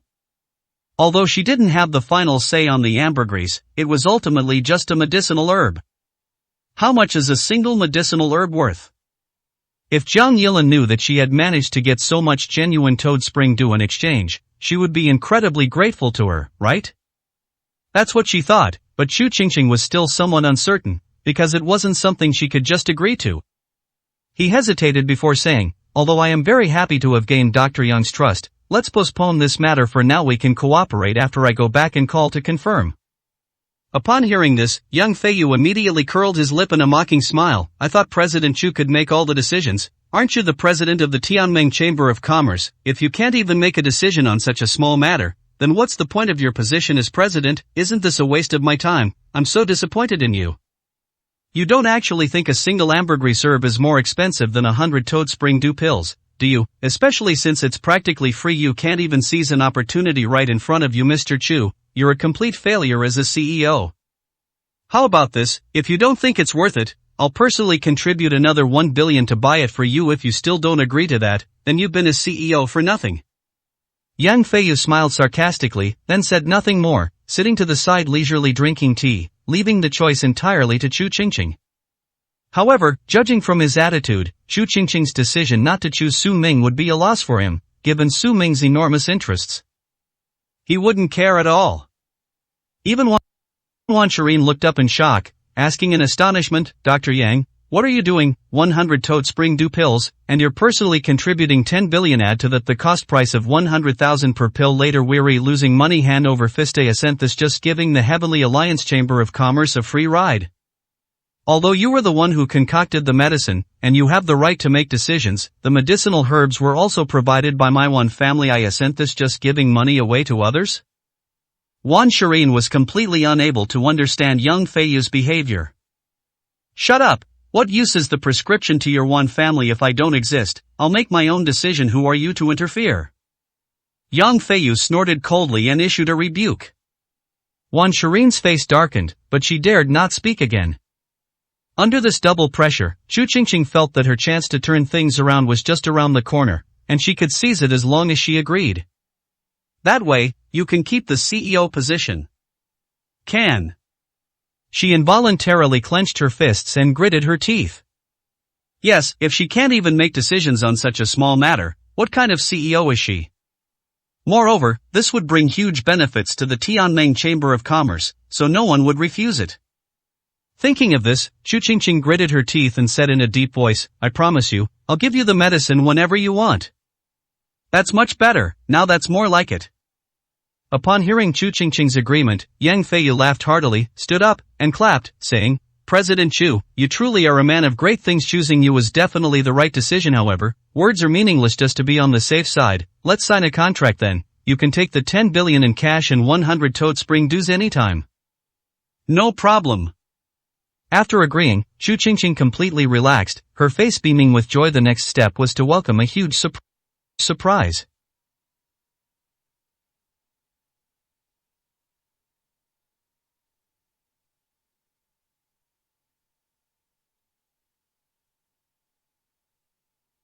Afterwards, Yang Fei to help draft a contract. Once both parties sign the contract, the transaction is officially considered complete. Then Chu Qingqing happily asked the people from the Tianming Chamber of Commerce to come and move the goods, while Yang Feiyu's 1 billion yuan in cash was transferred to the Tianming Chamber of Commerce's account. Having settled everything, Chu Qingqing and the people from the Tianming Chamber of Commerce left in celebration. Yang Feiyu watched Chu Qingqing's departing figure, smiling without saying a word. Dr. Yang, what exactly are you planning? The toad spring dew hasn't even hit the market yet, and we've already suffered a huge loss. My Wan family can't afford to squander money like this. Wan Shirin's face was ashen. The Wan family is only at the bottom of the first-tier families, although they are supported by the group's funds. But the funds that any household can mobilize are at most 100 million. If Yang Feiyu were to offer everyone he met 100 toad spring dews, who could resist that? In less than 10 days or half a month, all of the Wan family's assets will be given away. So you're not the type of woman he's got the makings of a businessman. Yang Feiyu glanced back at Wan Shirin and said dismissively, haven't you ever heard of ambergris? I've heard of it, but even the most expensive ambergris can't be exchanged for 100 toad spring dews. Wan Shirin frowned deeply. Foolish. Yang Feiyu gave a sarcastic snort. Dragon saliva grass, one of the three great natural treasures, has a market price of nearly 10 billion, and it's priceless otherwise. Do you think the Heavenly Alliance Chamber of Commerce would be so stupid as to travel thousands of miles to other states to transport the medicinal herb back? One dragon saliva grass for 100 toad spring dews. We've made a killing. Moreover, do you know how much value this rare and precious material would have in my hands? This? Wan Shireen looked up in shock, seemingly realizing something, but not quite understanding it.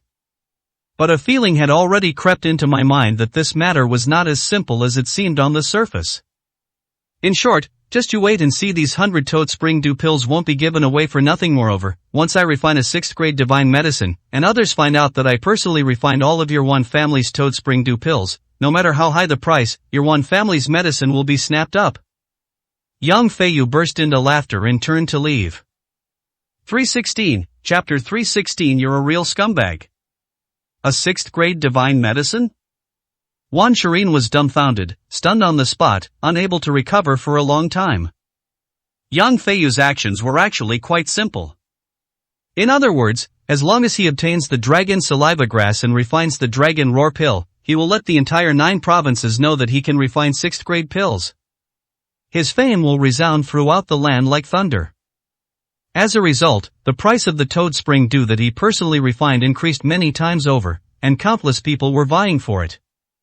In comparison, the 100 toad spring dews sent out are as insignificant as earthworm bait. He exchanged 100 toad spring dews and 1 billion in cash for immeasurable value and a meteoric rise to fame. Once you understand this, nothing is not worthwhile. That's why he mocked Wan Shireen for being short-sighted. However, Wan Shireen had no idea what Yang Feiyu was planning to do, and couldn't understand what was going on at all. In the evening, Chu Qingqing returned to the Chu family home. She now feels refreshed and light on her feet. Having secured such a large contract and brought such significant benefits to the Tianming Chamber of Commerce, she felt she was now omnipotent. Most importantly, her position as CEO is practically guaranteed.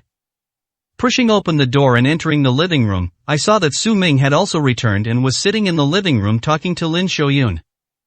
Upon seeing Su Ming, her gaze grew even more arrogant and haughty. She casually tossed the contract onto the table, looking down at Su Ming with disdain and saying, "Do you think your obstruction in the Su family will be of any use? A phoenix destined for the world cannot be stopped by the petty tricks of an ant like you?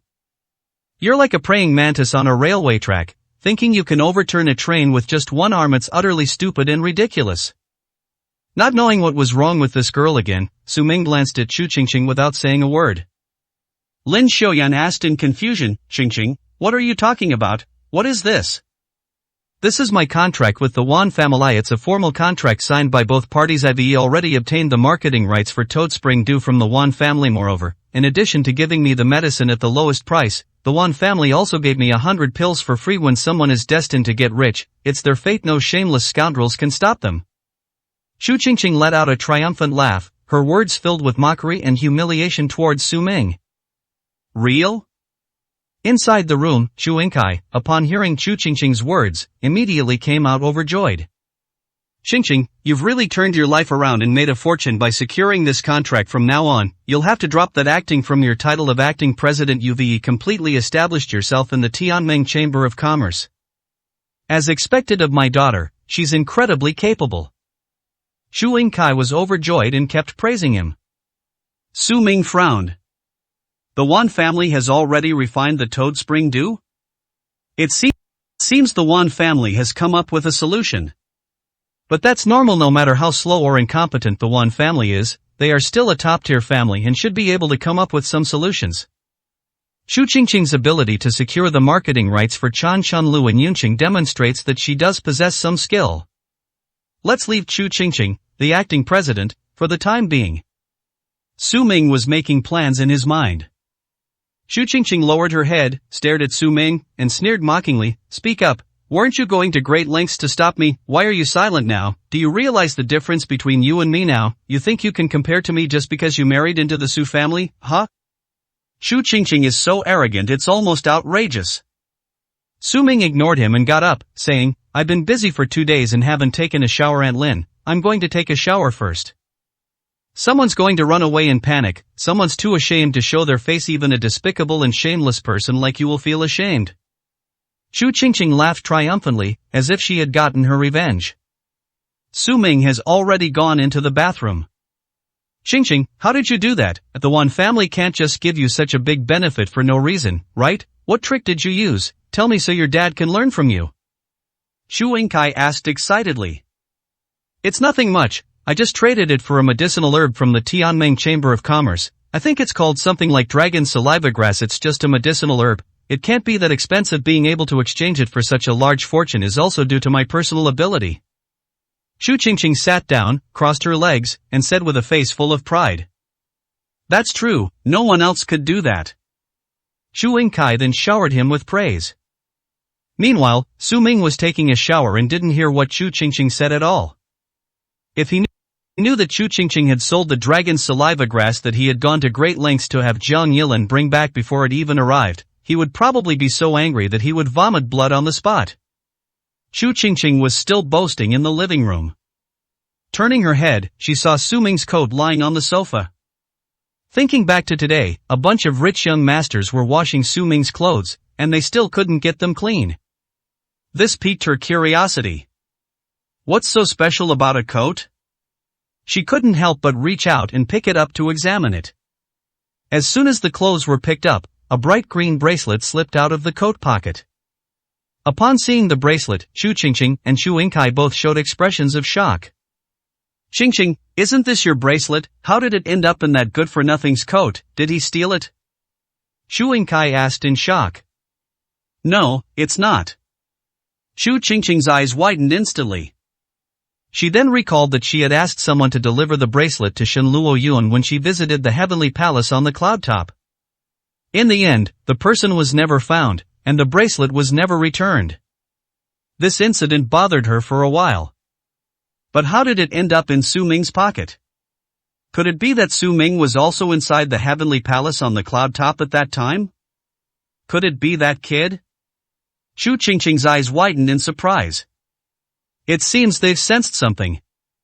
A moment later, Su Ming came out of the bathroom after taking a shower. As soon as he returned to the living room, he saw Chu Qingqing staring at him with a cold expression and sharp eyes, as if she were interrogating a criminal. Where did you get this? Chu Qingqing held the bracelet in her hand and asked with an icy expression. Su Ming looked up and immediately understood what was going on.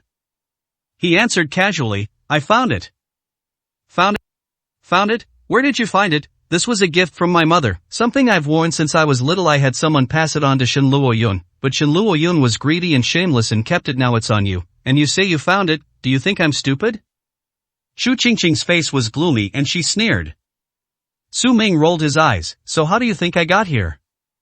Shen Luoyun gave it to you, didn't she? Chu Qingqing curled her lips into a cold smile, looking as if she knew everything. You have a good relationship with Shen Luoyun. To put it simply, you're a gigolo. Not only are you trying to marry into the Su family, but you're also acting like a lapdog for Shen Luoyun. You're two-timing him. You're a real scumbag. Chu Qingqing said with utter disdain. 317, Chapter 317 Reminder. Su Ming raised an eyebrow, thinking that Chu Qingqing had finally realized his identity. After all, he had planned to give the bracelet to Chu Qingqing in person when they were at the Tianming Chamber of Commerce.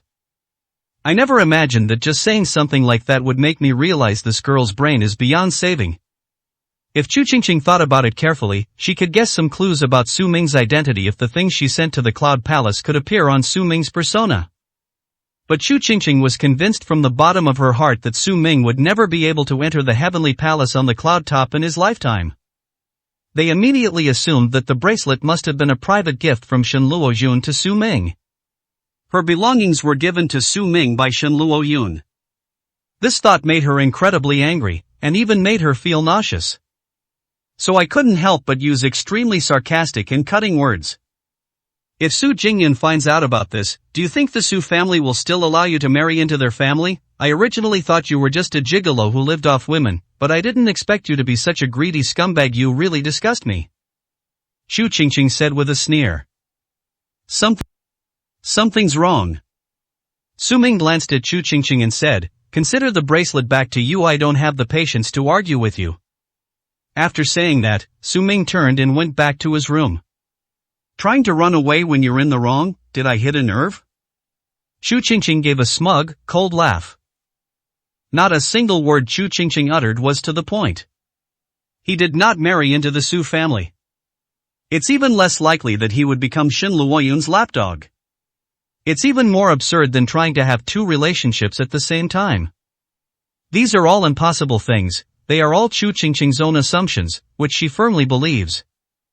Su Ming didn't bother to argue, arguing with Chu Qingqing would only make him look foolish. After entering the room, he took out some medicinal herb seeds from a drawer. He had left a lot of things at the Chu family's house before, and he took them all back this time. These medicinal seeds are the ingredients he needs to refine the dragon roar pill, and he will take them to the Chang family to cultivate first. The ambergris will be arriving soon, so we need to go to the Chang family's house in advance to prepare. After taking the medicinal herbs, Su Ming said goodbye to Lin Xiaoyun and went out to the Chang family's house. Upon arriving at the Chang family home and entering the hall, I saw Chang Chun and his son Chang Qingyun examining the toad spring dew they had bought from the Wan family. The renowned physicians of the 9 provinces medical academy are quite skilled. They've refined the medicinal effects of toad spring dew to such a high degree, even surpassing the previous toad spring dew from the central province. This probably restores 8/10 of the original efficacy, right? Once this is released, it will surely cause a sensation. Chang Chun said with a look of amazement. The Kyushu Medical Academy is indeed unique. I was fortunate enough to visit it once, and the scene and environment there left me in awe and will never forget it. The renowned doctors at the Kyushu Medical Academy are naturally exceptional as well. Chang Qingyun said, then sighed, I'm afraid I'll never catch up in my lifetime. Su Ming stepped forward, picked up Wan's toad spring dew, glanced at it, and sneered, trash, tampering with my prescription is superfluous. Tamper?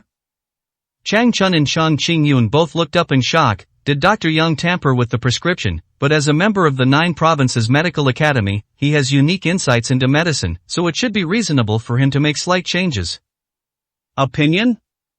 Su Ming scoffed, laughing disdainfully, I dare say, within the 9 provinces, no one can improve my prescription. To say he's tampered with it is to give him too much credit. He merely replaced the herbs I prepared with more potent and expensive ones. This might indeed enhance the efficacy, but the consequences are unimaginable.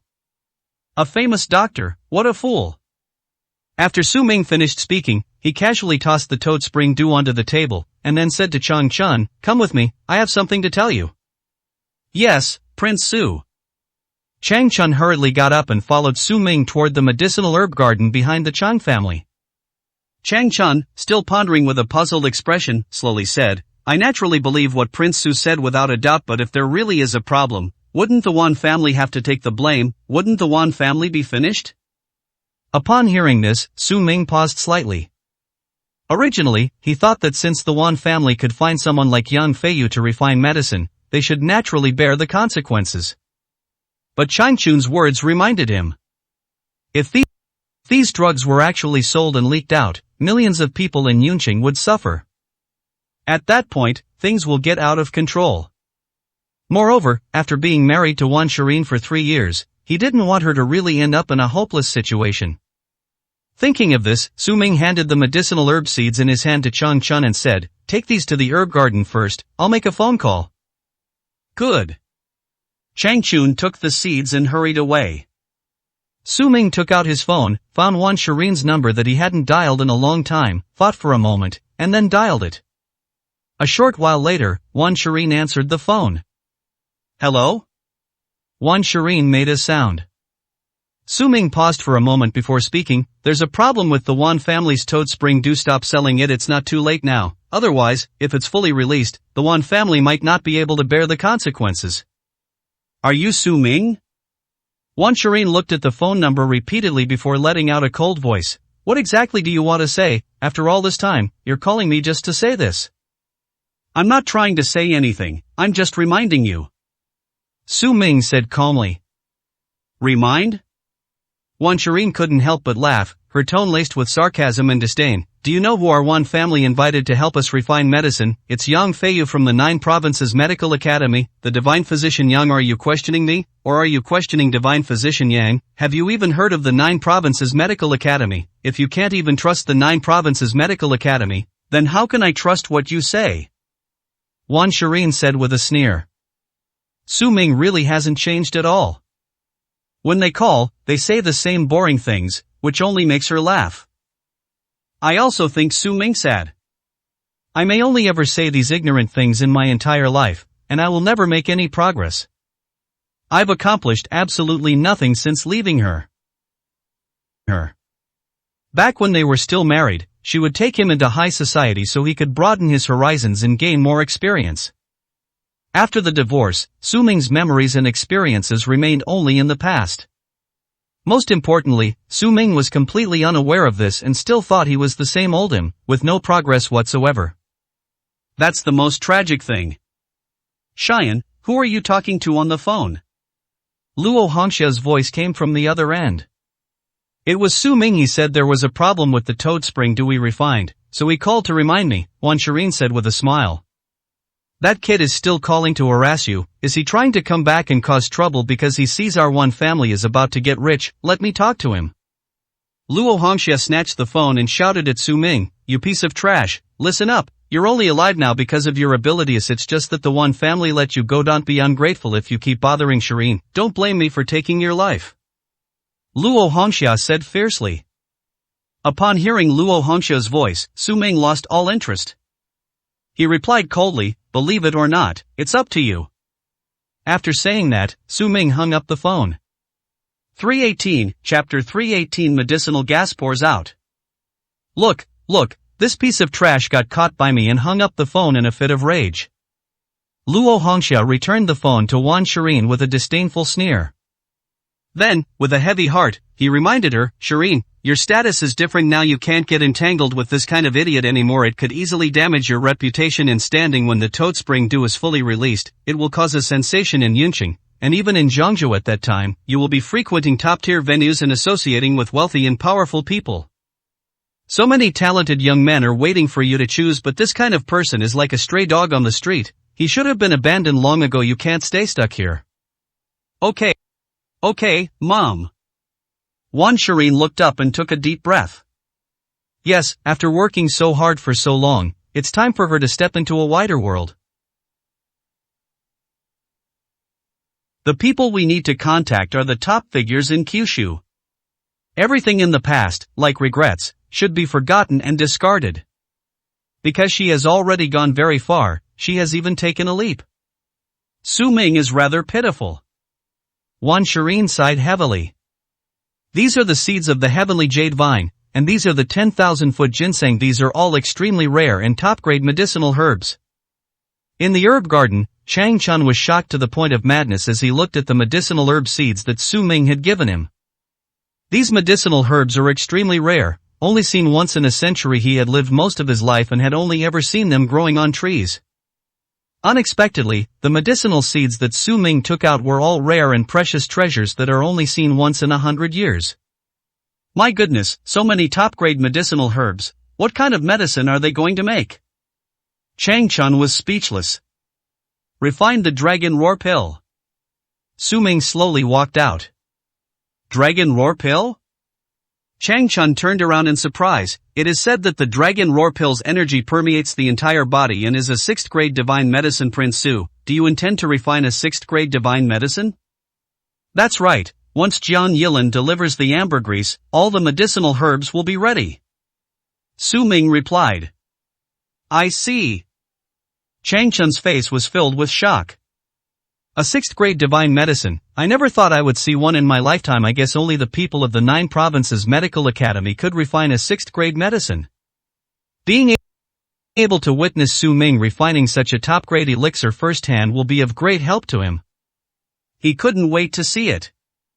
Then, King Su, what can I do, or what can my Chang family do? Just tell me. Chang Chun said excitedly. There's nothing you need to do. Your herb garden's cultivation capacity is insufficient to nurture these top-grade medicinal herbs because I suppressed the seed plants before. The energy they emit is completely inadequate to keep these herbs alive. You need to awaken their energy. The suppression before was all for this moment. As he spoke, Su Ming walked around the herb garden and sucked out the silver needles that had been inserted to suppress the herb seeds, one by one. When the last silver needle was removed, there was a loud bang. A sound like thunder came from underground. The entire ground of Changzhou was violently shaken. A powerful wave of air surged forth, and a fierce wind rose up, howling loudly. It was as if a beast that had been dormant for a long time had awakened. "What's wrong? What's wrong? Was there an earthquake?" Upon hearing the noise, Jiang Chongshan and Su Zifeng of the Shuzhou army both came to the herb garden. I felt a strong aura rushing towards me, blowing my hair high in the air, but this aura was refreshing and invigorating. No, it's not an earthquake, it's that the medicinal seeds have been awakened. Jiang Chongshan, a man of great experience and knowledge, spoke with a solemn expression. Medicine? Su Zifeng looked bewildered, not knowing what it was. Yes, medicinal seeds are the essence of heaven and earth. The Chang family was able to prosper because of medicinal herbs, probably because there are medicinal seeds underground. However, awakening the medicinal seeds might have negative effects because if the aura of the medicinal seeds cannot be suppressed, no matter what medicinal herbs are planted, they will die, and not a single blade of grass will grow. Jiang Chongshan said in a heavy tone. Outside the Chang family, Yang Feiyu, along with Wan Shirin and the reclusive tycoon Xiao Shihao, also came outside. At that moment, I also felt a violent tremor and a wave of air rushing towards me. Yang Feiyu looked up in surprise and gazed into the Chang family's residence. A moment later, he curled his lips into a sarcastic smile and said, "The Chang family's medicinal power has dissipated. It seems the Chang family's days are numbered this time. We won't need to exert too much effort." Xiao Shihao's Flying Swallow Alliance learned that Zhang Yilin from the Heavenly Alliance Chamber of Commerce would bring the dragon saliva grass back to Yun City today and deliver it to the Chang family. That makes sense, as the only family in Yunqing that could possibly store the dragon saliva grass is probably the Chang family, a renowned medical family in Yunqing. But as soon as they reached the door, they could feel the medicinal aura emanating from the Chang family, making it almost certain that they would obtain the dragon saliva grass. Medicinal fumes? What are those? Wan Shirin asked, puzzled. Medicinal energy is like spring water at the bottom of a well. It nourishes medicinal herbs entirely because of the continuous flow of this energy. But the Chang family, I don't know what they did, caused a leak in the medicinal energy, and it all spilled out. Now the Chang family's medicinal garden will become a wasteland. Most importantly, the dragon saliva grass simply cannot survive in a place like this. So today, I can get the ambergris without lifting a finger. With that, Yang Feiyu confidently led the two into the Chang family home. Little did they know, this was not a release of medicinal vapors, but rather the awakening of the medicinal elements. That's why the waves of anger are so huge. In the herb garden, Su Ming scattered the medicinal herb seeds he had brought one by one into the soil. The medicinal aroma that had been spreading out suddenly surged into the seed. After being watered again, these withered seeds sprouted and took root at an unimaginable speed. However, this process only lasted a moment. After the seed sprouts, the growth rate gradually stops. Chang Chun, Su Zifeng, Jiang Chongshan and the others stared in disbelief at this scene. This is the first time I've ever seen such a spectacular sight. I see. So Master deliberately awakened the medicinal seed. Seeing this, Jiang Chongshan finally understood. The awakening of medicinal plants is indeed terrifying. If the effects cannot be suppressed, the surrounding area will become barren. However, if stronger medicinal herbs are used to absorb the medicinal energy, there will be no effect. On the contrary, it's a case of one thing subduing another. The amazing sight of new shoots sprouting all over the ground is proof of this. While everyone was still in a daze, a servant of the Chang family rushed in and said to Chang Chun in a somewhat panicked manner, "Master Chang, Yang Feiyu from the Kyushu Medical Academy, Miss Wan Shirin from the Wan family, and the reclusive tycoon Xiao Shihao have all come outside, specifically asking to see you." See me? Chang Chun suddenly turned around and looked outside in surprise. Then he looked at Su Ming blankly. "You handle this. Leave this to me. When Zhang Yilin arrives, have her bring the dragon's saliva grass directly in," Su Ming said calmly. "Yes." Chang Chun respectfully acknowledged the order and quickly left. Su Ming did not stop working. He was still fiddling with things in the herb garden. Judging from his position and actions, he seemed to be setting up a formation. Jiang Chongshan walked over and asked curiously, "Master, what are you doing? Haven't these medicinal herb seeds already taken root and sprouted?" 319, Chapter 319. The Heavenly Alliance Chamber of Commerce has only one president. Dragon's saliva grass is not a seed without the support of strong medicinal energy. It will turn to ashes in less than 3 minutes if exposed to ordinary air. Therefore, we must gather all the medicinal energy in the herb garden and transfer it to the formation as soon as the dragon's saliva grass is delivered to ensure its survival. Su Ming answered slowly as he moved. Gather together? After this reminder, Jiang Chongshan and Su Zifeng realized that the strong medicinal aura around them, thanks to Su Ming's arrangement, was now continuously converging towards the center of the herb garden, without any of it escaping outwards. I never imagined that Master even knew about formations. Jiang Chongshan was completely convinced.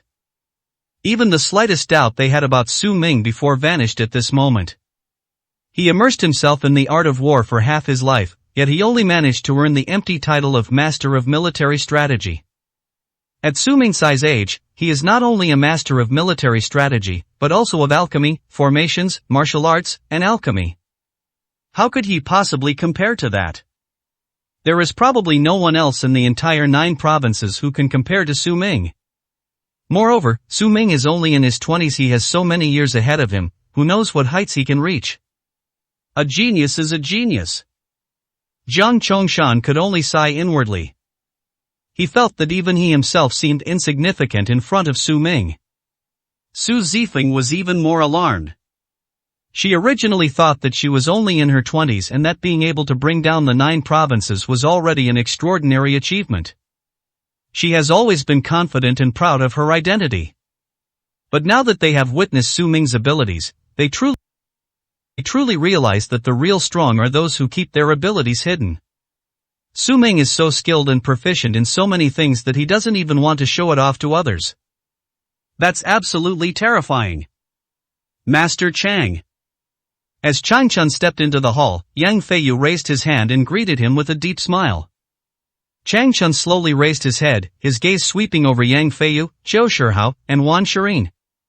It's unclear what Yang Feiyu is here for, but at least he has the prestigious Kyushu Medical Academy behind him, a hall of medical expertise with a high reputation. Chang Chun politely replied, I didn't know Dr. Yang was coming. I'm so sorry for not welcoming you sooner. Master Chang, there's no need to be so polite. I've come to the Chang family to collect the dragon saliva grass, not as a guest, so there's no need for such formalities. Yang Feiyu said with a smile. Get ambergris? Chang Chun raised an eyebrow. Yang Feiyu has such a big mouth and such audacity. They actually wanted Su Wang's dragon saliva grass right away. Did they have the guts of a bear and the gall of a leopard? Su Wang never said he would give the dragon's saliva grass to anyone.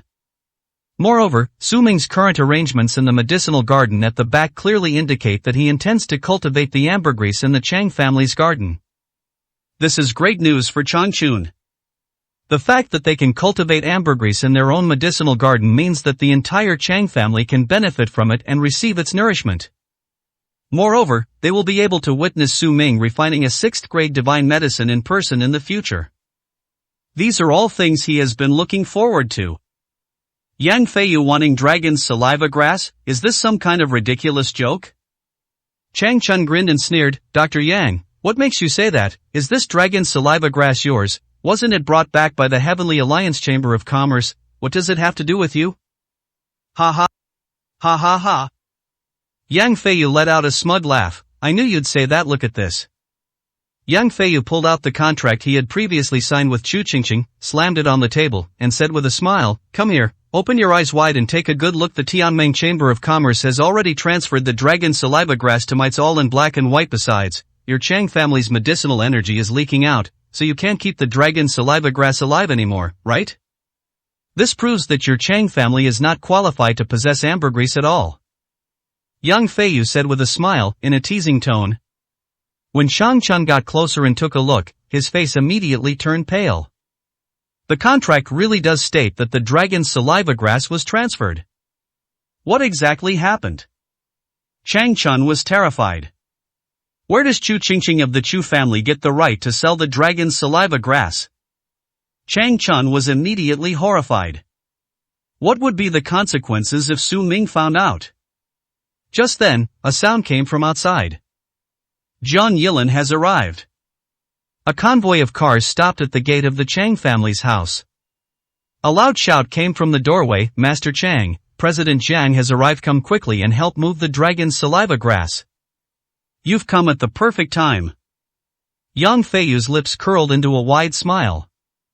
At the entrance, Zhang Yilin got out of the car first and led the people into the Chang family hall. She said to Chang Chun, "Master Chang, I'm back. The dragon's saliva grass has also arrived. Come and see how to move it. I don't have much of this kind of thing, so I don't want to make any mistakes." Zhang Yilin looked travel-worn, indicating that the trip had taken a lot of effort on her. Her face was also less radiant than before. When Zhang Yilin received Su Ming's message to transport the ambergris to the Chang family, she was certain that the Chang family must have received the same instructions. Having arrived here, her mission is now completely complete. But after I spoke, I received no response for a long time. Looking up, I saw that Chang Chun's face was extremely pale, and there were several strangers sitting in the hall. She knew only Wan Shireen, she didn't know anyone else. No need to move it anymore. What's the point? The Chang family these days isn't qualified to grow ambergris. President Jiang, thank you so much for going to all this trouble to bring the ambergris back for me. Leave the rest to me. Yang Feiyu stood up and looked at Zhang Yilin with a smile. Who are you? Zhang Yilin looked at Yang Feiyu with a puzzled expression and frowned. This is physician Yang Feiyu from the 9 Provinces Medical Academy, who personally helped my Wan family refine the Toad Spring Dew. He has also signed an agreement with your Heavenly Alliance Chamber of Commerce to purchase the dragon saliva grass. Now, we just need to hand over the dragon saliva grass to him. Wan Shireen said to Zhang Yilin with a complicated expression. Fart. Zhang Yilin was furious and sneered. I have never signed any contract with you or Yang Feiyu, nor would I sell the dragon saliva grass. Don't spout nonsense here, get out of my way, you nobody else. General Jiang, what a commanding presence. Yang Feiyu laughed heartily and calmly picked up the contract. I've heard of Zhang Yilin of the Tianming Chamber of Commerce before. She's extraordinary and dashing. Seeing her today, she's indeed remarkable, but mere presence isn't enough. It's all in black and white, you can't deny it now. After saying that, Yang Feiyu tossed the contract to Zhang Yilin. Zhang Yilin picked up the contract and was completely stunned. I was so angry I almost vomited blood. And then you see the last signature is Chu Qingqing. Chu Qingqing? Zhang Yilin's eyes widened, and her face darkened. She went through all that trouble to bring the ambergris back from such a faraway place, only to find that Chu Qingqing had already sold it as soon as she returned to Yuncheng. Does Su Ming know about this? Zhang Yilin gritted her teeth, filled with shock and anger. This contract was personally signed by the president of your Tianming Chamber of Commerce. If you don't believe me, you can call her over for a face-to-face confrontation, Yang Feiyu said with a confident smile. Alright, let her come over then. I also want to see what she has to say. The Tianming Chamber of Commerce only has one president, and that is me, Zhang Yilin. Zhang Yilin's eyes were icy cold as she threw the contract on the ground, unleashing a powerful and surging aura. 320, Chapter 320. President? Clown. When Chu Qingqing received Yang Feiyu's call, she thought it meant good luck had come her way again. They arrived at the Chang family's house in high spirits. After all, they had just signed a huge, highly profitable deal, and Yang Feiyu was so generous with her spending. If they were to contact her now, there must be some good things she wanted to take advantage of. If she can secure the same contract again, her reputation in the Tianming Chamber of Commerce will be known to everyone. She couldn't wait to find out what Yang Feiyu wanted to talk to her about. Upon entering the Chang family home, she froze on the spot. Inside the Chang family hall, there were not only Yang Feiyu and Wan Shireen, but also Zhang Yilin. Zhang Yilin is back? Chu Qingqing's eyes widened, and her expression turned rather unpleasant. President Chu, this way please. Yang Feiyu waved to Chu Qingqing. Chu Qingqing's eyes darted around quickly. She stepped forward and greeted Zhang Yilin first. Hello, President Jiang. Zhang Yilin gave Chu Qingqing a cold look and said nothing. What are you pretending for? Seeing Zhang Yilin's indifferent expression, Chu Qingqing felt extremely displeased. Yes, Zhang Yilin used to be incredibly talented. Everyone in Yuncheng knows Zhang Yilin's name. Everyone knows that Zhang Yilin is the one and only president of the Tianming Chamber of Commerce. But the situation is different now. She's also a president, albeit an acting one. She just made a great contribution to the Tianming Chamber of Commerce, so it's still uncertain who's stronger or weaker. In terms of achievements alone, isn't she much better than Zhang Yilin? If the CEO saw the contract she signed, wouldn't he immediately promote her to the position of CEO? As for Zhang Yilin, she'll probably be abandoned. Chu Qingqing sneered inwardly. Zhang Yilin probably has no idea what she did, and still thinks of herself as the unique President Jiang, which is why she has such a superior attitude. But soon, she will open Zhang Yilin's eyes to a whole new world. Chu Qingqing couldn't help but smile. President Chu, come and tell me, did you and I reach this agreement together, and did you sign it on behalf of the Tianming Chamber of Commerce? Yang Feiyu looked at Chu Qingqing with a mocking smile. Chu Qingqing immediately raised an eyebrow. This is a great opportunity to prove myself. This will be a good opportunity for Zhang Yilin to witness my amazing abilities. Zhang Yilin will probably be so surprised that her jaw will drop. He grinned with unwavering confidence and said, "That's right, I signed it myself. I signed it on behalf of the Tianming Chamber of Commerce. This contract will bring endless benefits to the Tianming Chamber of Commerce, and only I have such vision and courage." However, upon hearing this, everyone in the Chang family was taken aback. Yang Feiyu burst into laughter. Zhang Yilin's face instantly turned as black as the bottom of a pot. Seeing the change in Zhang Yilin's expression, Chu Qingqing immediately concluded that Zhang Yilin was frustrated and scared, and was too shocked to contain herself after witnessing her abilities. He immediately walked up to Zhang Yilin with a smug look on his face and said boastfully, "I'm really sorry, President Jiang, but while you were away, I did something amazing, but only I could do something like that, right? After all, you were in office for so long before you accomplished anything significant. This just shows that, President Jiang, you have a big reputation but little real ability. Unlike me, even in just 10 days or half a month, I can bring endless profits to the Tianming Chamber of Commerce. What does that prove? It proves that you, President Jiang, are no match for me at all. You have to admit you're getting old." Smack! Before Chu Qingqing could finish speaking, Zhang Yilin slapped her across the face. A crisp slap rang out, sending Chu Qingqing staggering back several steps, half her face flushed red as she stared at Zhang Yilin in utter shock. Chu Qingqing roared in shock and anger, "Zhang Yilin, are you crazy? I know you're jealous of me, I know you're resentful, but you dare to hit someone, you even dare to hit me. You used to have such a great reputation. Is this all you've got? Don't you understand what the capable should rule means? You're such a useless idiot, you got sold out and you're still helping them count the money. If it weren't for the boss's orders, you wouldn't even be qualified to join the Tianming Chamber of Commerce." Zhang Yilin looked at Chu Qingqing with disappointment, as if she were looking at a hopeless case.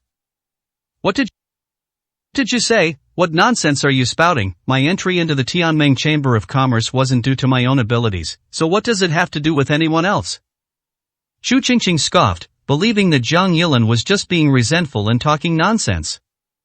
All right. Yang Feiyu, standing to the side, waved his hand with a smile and said sarcastically, "I don't want to hear about your internal power struggles within the Heavenly Alliance Chamber of Commerce. I just want to say, Zhang Yilin, now you should admit that there's nothing wrong with this contract, right? Hand over the dragon saliva grass worth billions immediately. If you don't pay, you'll have to pay back a hundredfold of 10 billion. You can calculate that clearly, right?" What? Chu Qingqing was instantly stunned, as if struck by lightning, and abruptly turned to look at Yang Feiyu. For a moment, Chu Qingqing's mind went blank, and her whole body went numb. "Dr. Yang, you said that the dragon saliva grass, a single medicinal herb, is worth 10 billion? 10 billion, that's still not enough."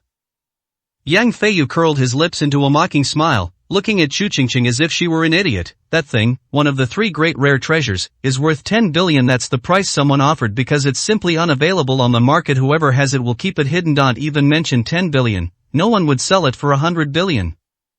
You don't really think I'm that stupid? You'd give me 100 Toad Spring Dew pills for free, and $1 billion in cash, and I wouldn't want anything else, would I? Do you think I, Yang Feiyu, am stupid? Do you really think I'd be fooled by you? Only an ignorant, idiotic country bumpkin like you would use ambergris for trade." Yang Feiyu threw his head back and laughed heartily.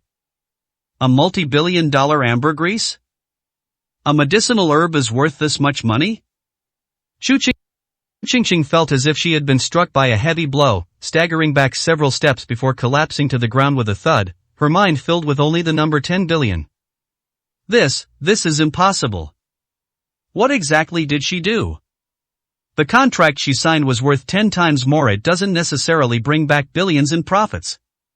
She was completely manipulated by Yang Feiyu. At that moment, she finally understood. Zhang Yilin wasn't jealous or envious of her, she just thought she was hopelessly stupid.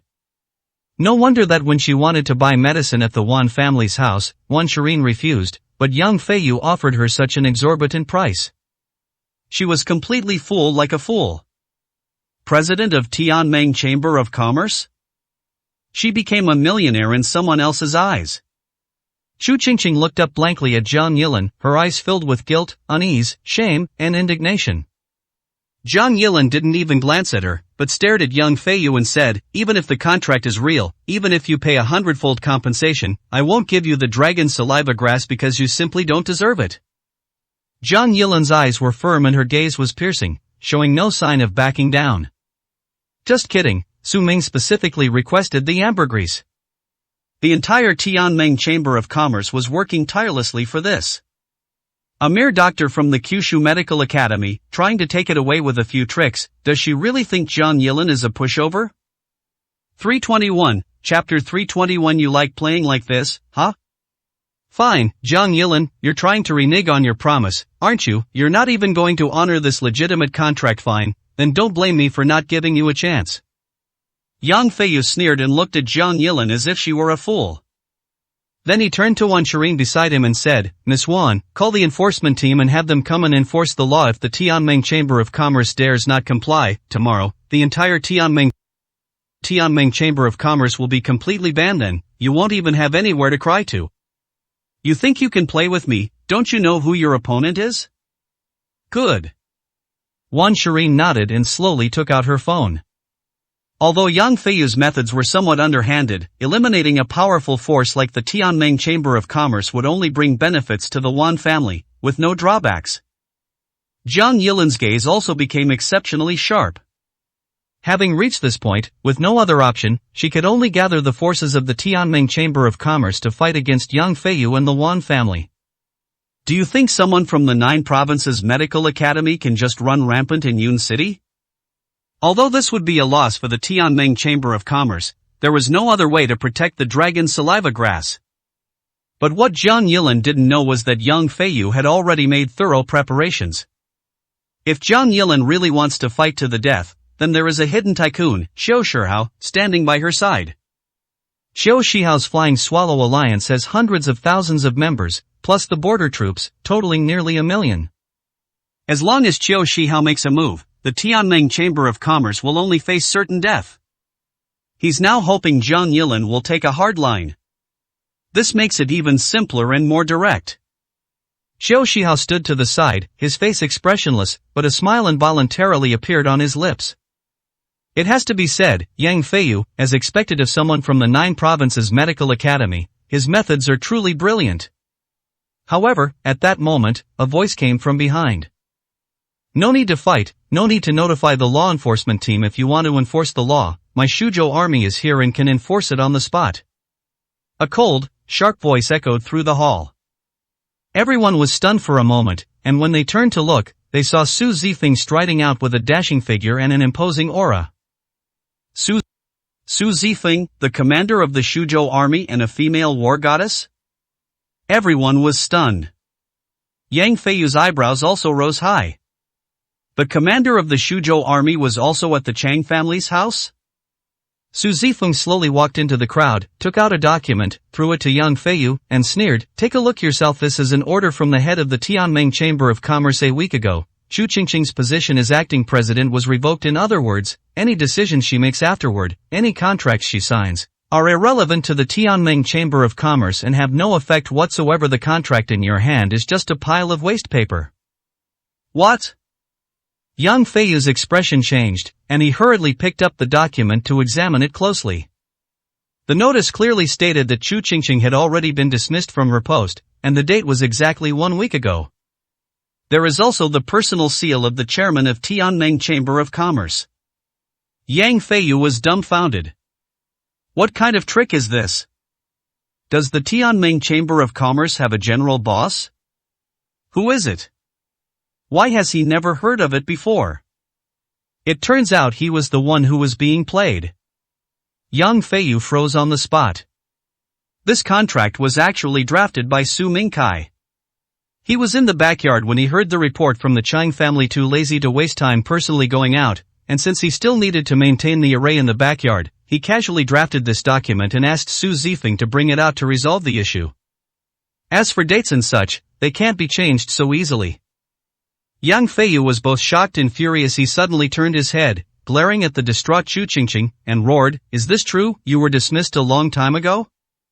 Xu Qingqing finally came to her senses, but realizing everything, she also realized her mistake and nodded through gritted teeth, saying, "That's right, I was dismissed a long time ago, it's just that I was unwilling to accept it, so I impersonated the president." Fine, so this is how the Heavenly Alliance Chamber of Commerce likes to play games, huh? We'll see who comes out on top. Dragon Saliva Grass, I want you to kneel down and hand it to me. Yang Feiyu gritted his teeth, his face filled with gloom and hatred. He then looked at Su Zifeng and asked coldly, "The contract has nothing to do with the Tianming Chamber of Commerce, but Xu Qingqing signed it, so it's related to her, right? Can I ask her for compensation?" "That's your right," Su Zifeng said expressionlessly. "That's fine." Yang Feiyu gave a sinister smile, glared fiercely at Xu Qingqing and Zhang Yilan, and strode away from the Chang family. Damn it, the Heavenly Alliance Chamber of Commerce actually had this trick up its sleeve. Once outside the Chang family's residence, Yang Feiyu continued to curse, filled with resentment. They were so close, yet they were played like this. We've fallen for their trap, haven't we? Didn't you suspect that the document was forged? Xiao Shihao asked suspiciously. Even if it is forged, how could the Tianming Chamber of Commerce forge such a document in such a short time and send it to the Chang family and Su Zifeng? This matter is extraordinary. It seems that we will have to use other means, Yang Feiyu said with a gloomy expression. Moreover, with the Shuzhou army present, continuing to entangle ourselves at the Chang family's residence won't benefit us. Your men should be ready at any time. If all else fails, we'll have to resort to your last resort, Yang Feiyu said in a deep voice. No problem. I will immediately dispatch 1,000 supreme war gods from the border region. 1,000 supreme war gods are more than enough to crush the ordinary family and the Heavenly Alliance Chamber of Commerce, Xiao Shihao said calmly. 1,000 supreme war gods? Hearing this, Wan Shirin, who was standing next to her, was so frightened that she almost lost her balance. Stunned, Xiao Shihao stared in disbelief. Just how terrifying is this man? They can actually mobilize 1,000 supreme war gods? What terrifying power this is! Let alone the Tianming Chamber of Commerce, probably no other organization in Yunqing could stop them. Only then did she realize the seriousness of the situation. Yang Feiyu and Xiao Shihao seemed to have been together from the very beginning. They were brewing a terrible plan. This caused a deep sense of unease to well up in Wan Shirin's heart. It seems the Wan family is also being held back. With someone as formidable as Yang Feiyu around, the Wan family has to consider Yang Feiyu's feelings before doing anything. Wan Shirin suddenly regretted listening to the Wan family and taking the initiative to approach and win over someone like Yang Feiyu. Isn't this just asking for trouble? Inside the Chang family's residence, Zhang Yilan and Su Zifeng transported the ambergris to the Chang family's backyard herb garden. Upon entering the herb garden, Zhang Yilan looked up and was surprised to find Su Ming there. President Su. Zhang Yilan let out a surprised cry, her face instantly beaming with joy. No wonder there was that dismissal document. No wonder Su Zifeng appeared in time. So Su Ming was here all along. It was all Su Ming's doing. Zhang Yilan's heart instantly calmed down. The 9 Provinces Medical Academy and Yang Feiyu were nothing compared to Su Ming, utterly insignificant as Aunt Su Ming didn't even want to personally intervene. Zhang Yilan was overjoyed. Yes, thank you for your hard work. Su Ming smiled at Zhang Yilan and nodded slightly. It's all what I should do, Zhang Yilan answered happily. 322, Chapter 322 An Untamable Ingratitude. Bring the ambergris over here. Su Ming said calmly. The dragon's saliva grass was moved over, and using the soil that had been dug up along with it, it was directly moved to the center of the formation instantly. All the medicinal energy gathered on the dragon's saliva grass. In an instant, the entire ambergris plant came back to life, its color radiant. Chang Chun watched from the side, amazed, almost bursting into tears. I never thought that I, Chang Chun, at my age, would be fortunate enough to see such a rare and precious herb, and it is even grown in my Chang family's medicinal garden. I, Chang Chun, can die without regrets. Su Ming walked out with a smile, patted Chang Chun on the shoulder, and said with a smile, "What do you mean by dying without regrets? You have to take good care of this medicine for me. If anything happens, I'll hold you responsible." Yes, even if it takes all the strength of the Chang family, we will absolutely not allow the dragon saliva grass to be damaged in the slightest. Chang Chun said excitedly. Su Ming then smiled and nodded. Then he looked at Jiang Yilin and asked, "Has everything been resolved outside? What did Zhang Feiyu say?"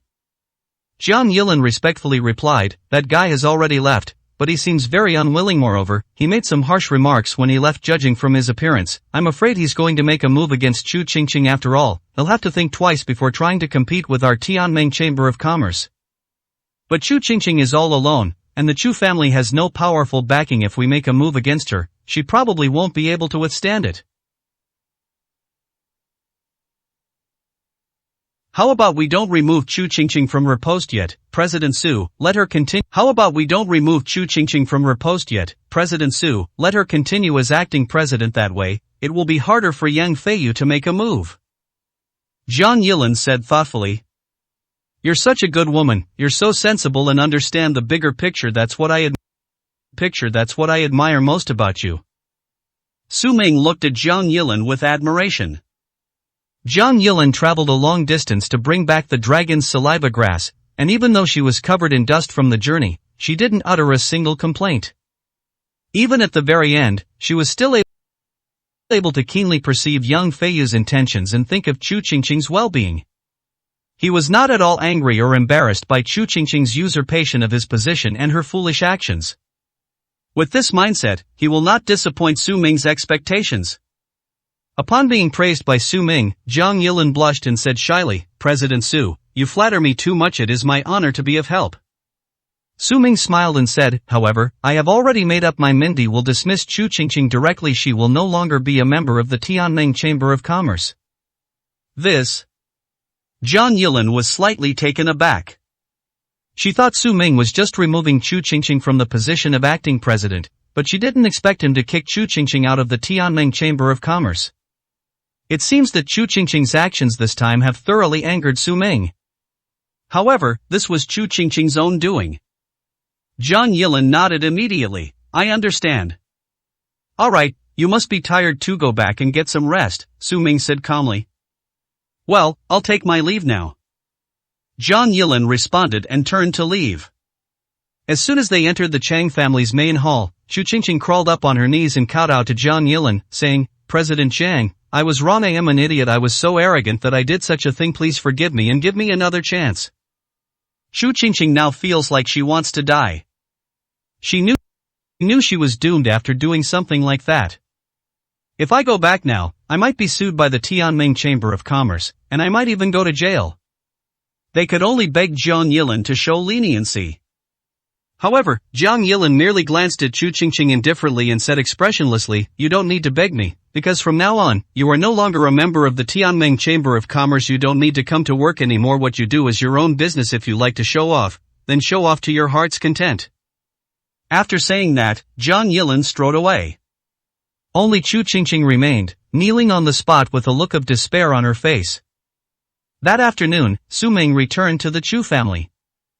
A short while later, Chu Qingqing also returned. But he was listless, his face full of defeat, his eyes vacant, as if he had lost his soul. With a broad smile, Chu Yingkai asked, "Qingqing, why are you leaving? Get off work so early today. Did you land another big contract? My daughter is amazing, even in a place like the Tianming Chamber of Commerce, full of talented people, she's thriving. I can't even imagine what she'll achieve in the future."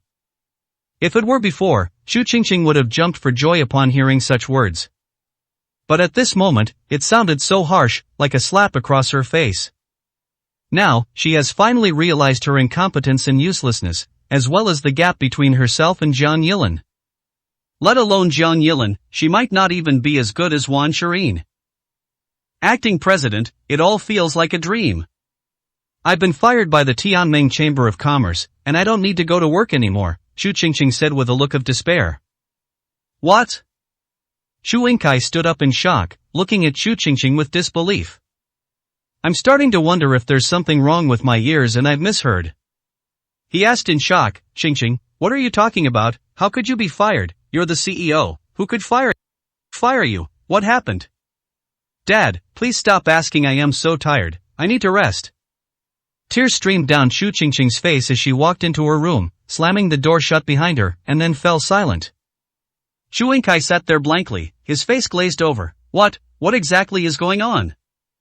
Then, gritting her teeth, she said angrily, isn't the Tianming Chamber of Commerce ungrateful? Qingqing just helped them secure a big contract, and they turned around and fired her. I sent that like crossing the river and burning the bridge. I used to think the Tianming Chamber of Commerce was so great, but it turns out they're just as despicable and shameless. I bet the Tianming Chamber of Commerce made its fortune through a lot of shady dealings. Xu Yingkai was furious and gave the Tianming Chamber of Commerce a severe dressing down.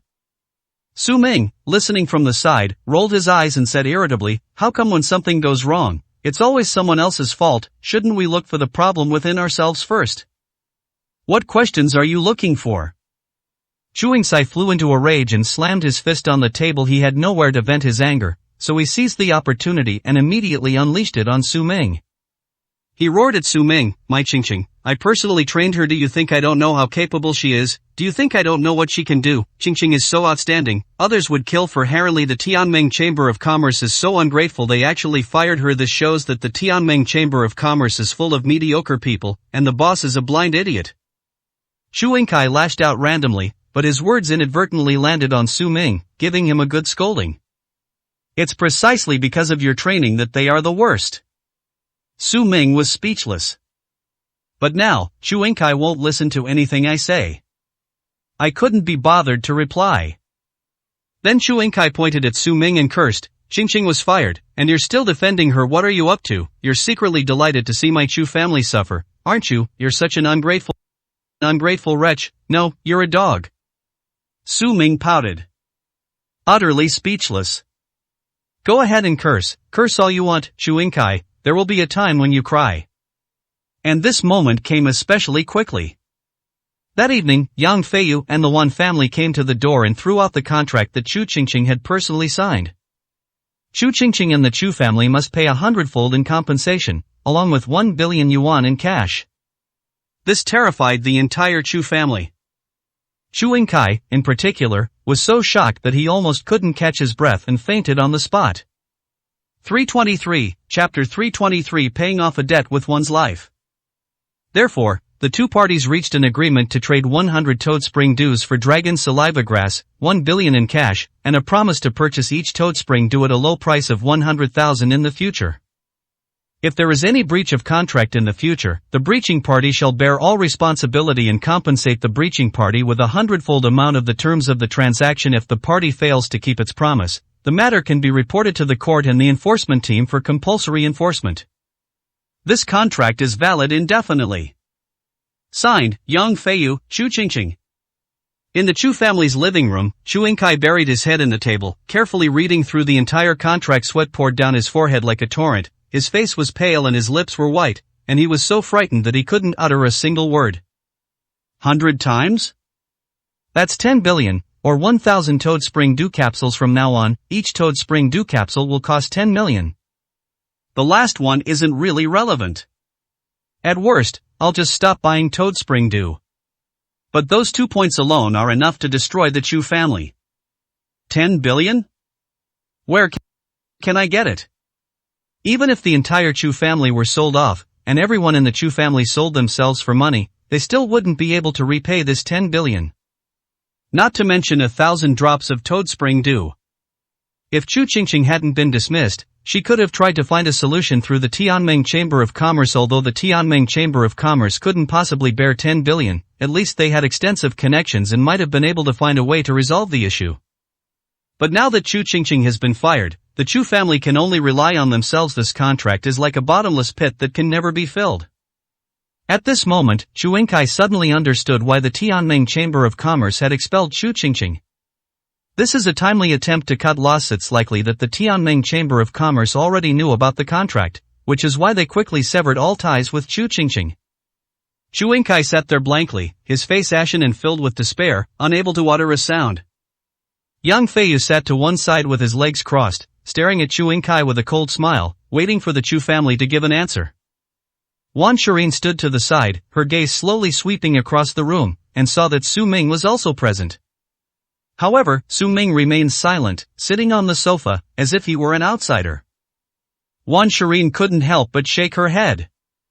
It's still as useless as ever. After Su Ming divorced her, he was taken in by the Chu family. In any case, the Chu family had been kind to Su Ming. In this situation, they were so frightened that they dared not speak. This kind of guy is disappointing and useless wherever he goes. However, the Chu family's vision was limited to this, otherwise, they wouldn't have taken in someone like Su Ming, nor would they have signed this contract, which was clearly a trap. The folly of the Chu family is evident. Although Yang Feiyu's behavior was despicable and excessive, it was the Chu family that jumped into the pit themselves. Foolish people will eventually end up like this. And since the Wan family is currently under Yang Feiyu's control, it's even less likely that she would speak up for them at this time. If anyone's to blame, it's Chu Qingqing for not recognizing her own limitations and taking herself too seriously. Have you finished watching? Yang Feiyu grinned coldly. I didn't lie to you, did I? It's all written in black and white, crystal clear, and it has Chu Qingqing's signature and seal from the Chu family. This contract is valid anywhere. I don't want to waste any more words with you. Give me a word on how you intend to settle the debt. Don't force me to enforce it. In that case, your entire Chu family will be dead. Yang Feiyu wore a mocking smile. He didn't care at all whether the Chu family lived or died. Having just suffered a setback with Zhang Yilin, the Chu family was filled with resentment and had nowhere to vent it. Moreover, he did this not without reason. The Chu family definitely can't afford to repay it, but Chu Qingqing was at least the acting president of the Tianming Chamber of Commerce. He refused to believe that the Tianming Chamber of Commerce would sit idly by when the Chu family was driven to the brink of destruction and faced the prospect of their annihilation. As long as the Tianming Chamber of Commerce dares to interfere, he has plenty of ways to take advantage of the situation and seize back the dragon saliva grass. We can't possibly afford to compensate for this. Chu Yingkai was so frightened that he knelt on the ground with a thud, his face full of terror as he knelt before Yang Feiyu and pleaded, Dr. Yang, please spare our Chu family's life. Qingqing is just a child. She doesn't understand anything. That's why she signed such a contract. We will try our best to repay the 10 billion. But even if we die, we still can't repay 100 times that amount. Chu Yingkai was terrified and desperate, tears streaming down his face, pleading incessantly. A child? She's already making money from autographs, she's an acting CEO, and she's still a child. Let Chu Qingqing come out and talk to me face to face, otherwise, your Chu family has no chance. Yang Feiyu snorted coldly. Chu Yingkai hurriedly and frantically shouted towards Chu Qingqing's room, Qingqing, come out and explain yourself. Do you really want the Chu family to die? A moment later, with a creak, the room door opened. Chu Qingqing slowly walked out. Seeing Yang Feiyu's fierce and imposing aura, Chu Qingqing trembled uncontrollably without taking a single step. Standing before Yang Feiyu, Chu Qingqing gritted her teeth and said, her face pale, I have to take responsibility for my own actions. Don't make things difficult for my parents. It was all my fault. I definitely can't afford to pay compensation, but there's a saying that death absolves all debts. If you really want it, then take my life. I'll repay you with my life once I'm dead. This matter will have nothing to do with my parents anymore. Yang Feiyu raised an eyebrow, his face darkening. Wan Shirin was also slightly surprised. I didn't realize that Chu Qingqing, though a bit foolish, was very stubborn and refused to back down even in this situation. It's no use. Such a desperate act of resistance might make others hesitate. But Yang Feiyu is a man who has clearly planned all of this out, so how could he possibly fall for Chu Qingqing's tricks? As expected, Yang Feiyu sneered disdainfully, looking at Chu Qingqing with contempt. What do you mean by paying off a debt with your life? What do you mean by death erases debt? Is your life worth 100 billion? Worth 1,000 toads? Spring dew? If you were still the acting president of the Tianming Chamber of Commerce, you might have some value, but now, You're just trash that the Tianming Chamber of Commerce has kicked out. Do you think your life is worth anything? Let me tell you, death wipes out debts, unless I let it go, but my billion won't just be thrown into the water. Even if you die, your Chu family will have to pay off this debt to me. Unless your entire Chu family is wiped out, then your debts will truly be absolved. Yang Feiyu burst into laughter. These vicious words plunged Chu Yingkai and his daughter Chu Qingqing into despair on the spot. Devil! This Yang Feiyu is known as a divine doctor, but his methods and mind are cold and vicious. He's practically a devil. This simply doesn't give them any chance at all. I just want to see them die. I'm only giving you 3 days. Don't care what method you use. Beg at the Tianming Chamber of Commerce, hang yourself, or whatever you have to pay off your debt. Either the dragon's saliva grass, or 100-fold repayment. If you can't do it in 3 days, your Chu family can just wait to have your corpses collected. Yang Feiyu let out a sinister laugh, stood up, and left with Wan Shirin. All that remained for the Chu family was a gloomy and desolate atmosphere, as bleak as death itself. Chapter 323: Paying off a debt with one's life. Therefore, the two parties reached an agreement to trade 100 Toad Spring dues for dragon saliva grass, 1 billion in cash, and a promise to purchase each Toad Spring due at a low price of 100,000 in the future. If there is any breach of contract in the future, the breaching party shall bear all responsibility and compensate the breaching party with 100-fold amount of the terms of the transaction. If the party fails to keep its promise, the matter can be reported to the court and the enforcement team for compulsory enforcement. This contract is valid indefinitely. Signed, Yang Feiyu, Chu Qingqing. In the Chu family's living room, Chu Yingkai buried his head in the table, carefully reading through the entire contract. Sweat poured down his forehead like a torrent, his face was pale and his lips were white, and he was so frightened that he couldn't utter a single word. 100 times? That's 10 billion, or 1,000 Toad Spring Dew capsules from now on. Each Toad Spring Dew capsule will cost 10 million. The last one isn't really relevant. At worst, I'll just stop buying Toad Spring Dew. But those 2 points alone are enough to destroy the Chu family. 10 billion? Where can I get it? Even if the entire Chu family were sold off, and everyone in the Chu family sold themselves for money, they still wouldn't be able to repay this 10 billion. Not to mention 1,000 drops of Toad Spring Dew. If Chu Qingqing hadn't been dismissed, she could have tried to find a solution through the Tianming Chamber of Commerce. Although the Tianming Chamber of Commerce couldn't possibly bear 10 billion, at least they had extensive connections and might have been able to find a way to resolve the issue. But now that Chu Qingqing has been fired, the Chu family can only rely on themselves. This contract is like a bottomless pit that can never be filled. At this moment, Chu Yingkai suddenly understood why the Tianming Chamber of Commerce had expelled Chu Qingqing.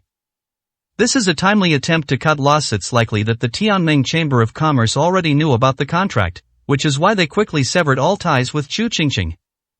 Chu Yingkai sat there blankly, his face ashen and filled with despair, unable to utter a sound. Yang Feiyu sat to one side with his legs crossed, staring at Chu Yingkai with a cold smile, waiting for the Chu family to give an answer. Wan Shirin stood to the side, her gaze slowly sweeping across the room, and saw that Su Ming was also present. However, Su Ming remained silent, sitting on the sofa, as if he were an outsider. Wan Shirin couldn't help but shake her head. It's still as useless as ever. After Su Ming divorced her, he was taken in by the Chu family. In any case, the Chu family had been kind to Su Ming. In this situation, they were so frightened that they dared not speak. This kind of guy is disappointing and useless wherever he goes. However, the Chu family's vision was limited to this, otherwise, they wouldn't have taken in someone like Su Ming, nor would they have signed this contract, which was clearly a trap. The folly of the Chu family is evident. Although Yang Feiyu's behavior was despicable and excessive, it was the Chu family that jumped into the pit themselves. Foolish people will eventually end up like this. And since the Wan family is currently under Yang Feiyu's control, it's even less likely that she would speak up for them at this time. If anyone's to blame, it's Chu Qingqing for not recognizing her own limitations and taking herself too seriously. Have you finished watching? Yang Feiyu grinned coldly. I didn't lie to you, did I? It's all written in black and white, crystal clear, and it has Chu Qingqing's signature and seal from the Chu family. This contract is valid anywhere. I don't want to waste any more words with you. Give me a word on how you intend to settle the debt. Don't force me to enforce it. In that case, your entire Chu family will be dead. Yang Feiyu wore a mocking smile. He didn't care at all whether the Chu family lived or died. Having just suffered a setback with Jiang Yilin, the Chu family was filled with resentment and had nowhere to vent it. Moreover, he did this not without reason. The Chu family definitely can't afford to repay it, but Chu Qingqing was at least the acting president of the Tianming Chamber of Commerce.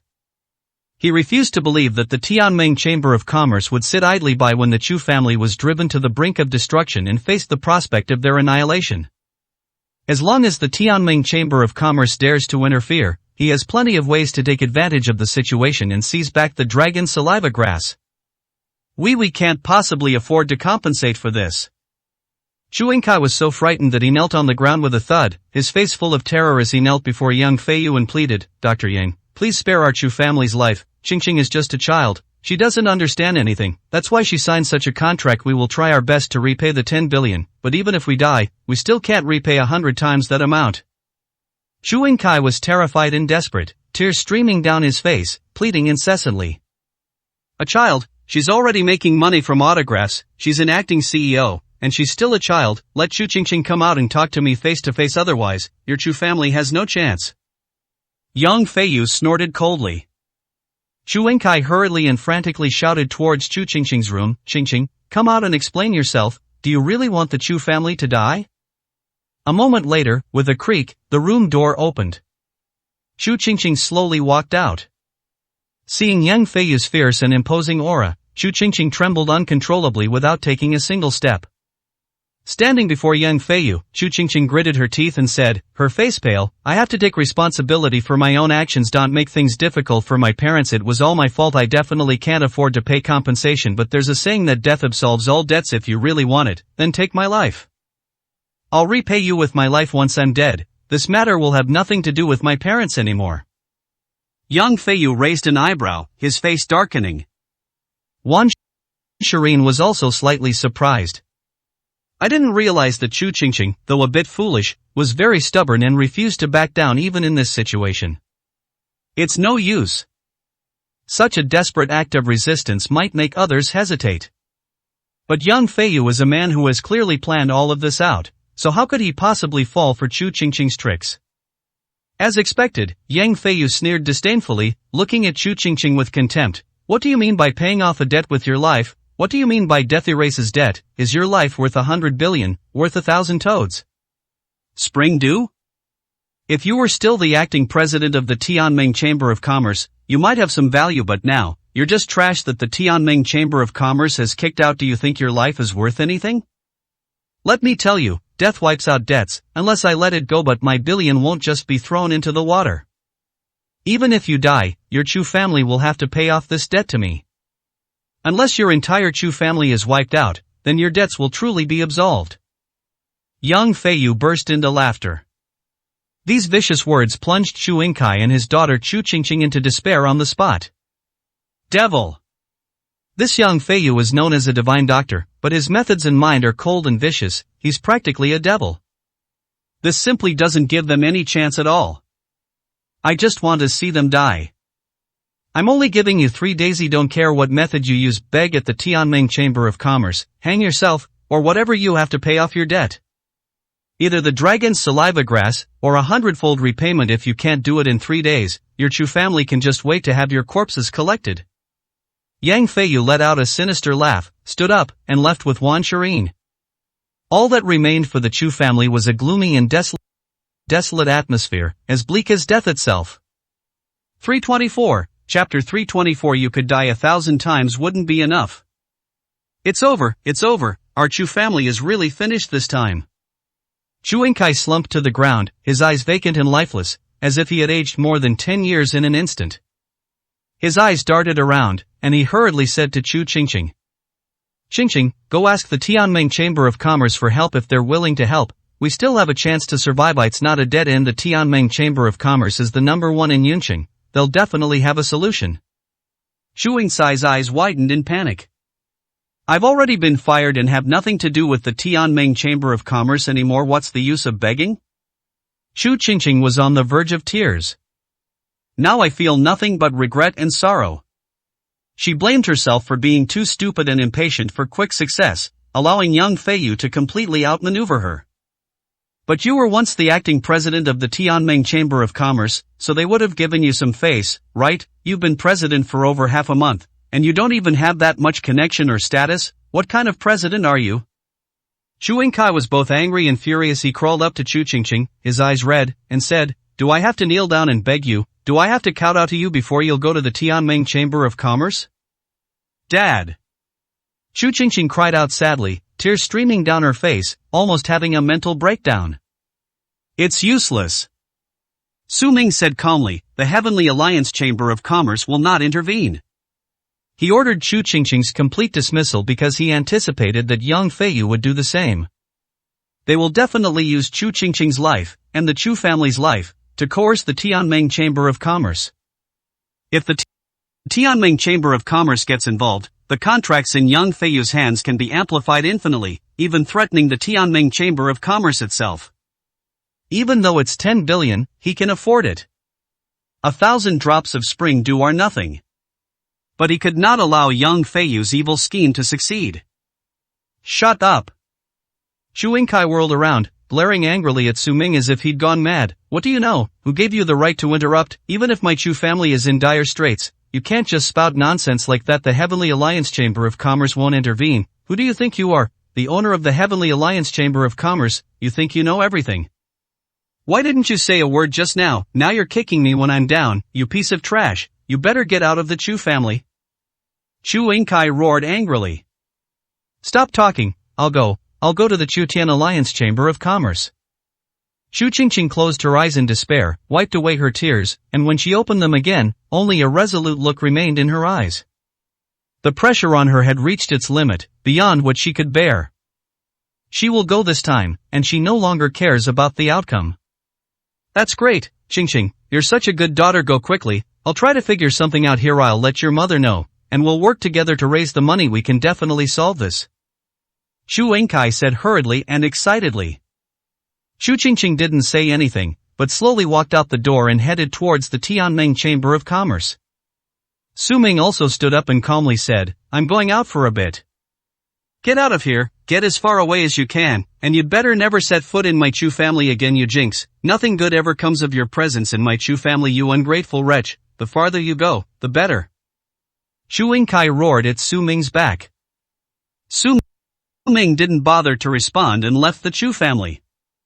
Soon, Su Ming arrived at the Tianming Chamber of Commerce office. As soon as he sat down, Zhang Yilin rushed in through the door and said to Su Ming, "President Su, Chu Qingqing has come for help. Young Feiyu has indeed threatened the lives of everyone in the Chu family. Should we take action? Repayment is definitely out of the question, but using all the connections and resources of our Tianming Chamber of Commerce, taking down Yang Feiyu should still be achievable." Su Ming calmly shook his head. "Do you know what kind of helper Yang Feiyu found? Zhou Shihao, the head of the Flying Swallow Alliance. To touch him is to fight the Flying Swallow Alliance to the death. Also, he has the 9 Provinces Medical Academy behind him. Touching him is no big deal, but going up against the 9 Provinces Medical Academy is a different story. Can the Yunqing Tianming Chamber of Commerce really do that? The Flying Swallow Alliance?" Upon hearing this, Zhang Yilin immediately looked surprised and doubtful. She did know that Yang Feiyu was from the Kyushu Medical Academy. But I never expected that even the Flying Swallow Alliance would be dragged into this. The Flying Swallow Alliance's influence extends far beyond Cloud City. It is said that the Flying Swallow Alliance has also raised a 1,000,000-strong army in the border region.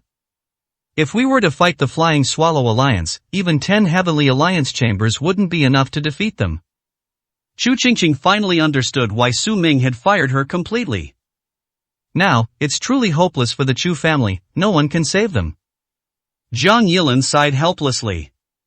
He fell silent, realizing that if anyone was to blame, it was Chu Qingqing's own foolishness. Go ahead and tell Chu Qingqing that the Tianming Chamber of Commerce has refused to intervene, Su Ming said expressionlessly. Yes. Zhang Yilin respectfully responded and turned to leave. However, Zhang Yilin still felt a little regret and pity. She watched her family fall into a desperate situation and was powerless to help them. She felt a little sympathy for them. After Zhang Yilin left, Su Ming picked up the phone on the table and dialed a number. Call Jiuzhou Medical Office. A moment later, the call was connected, and Luo Qianshan, the head of the Kyushu Medical Academy, answered the phone. "Hello?" Luo Qianshan asked. Su Ming spoke slowly.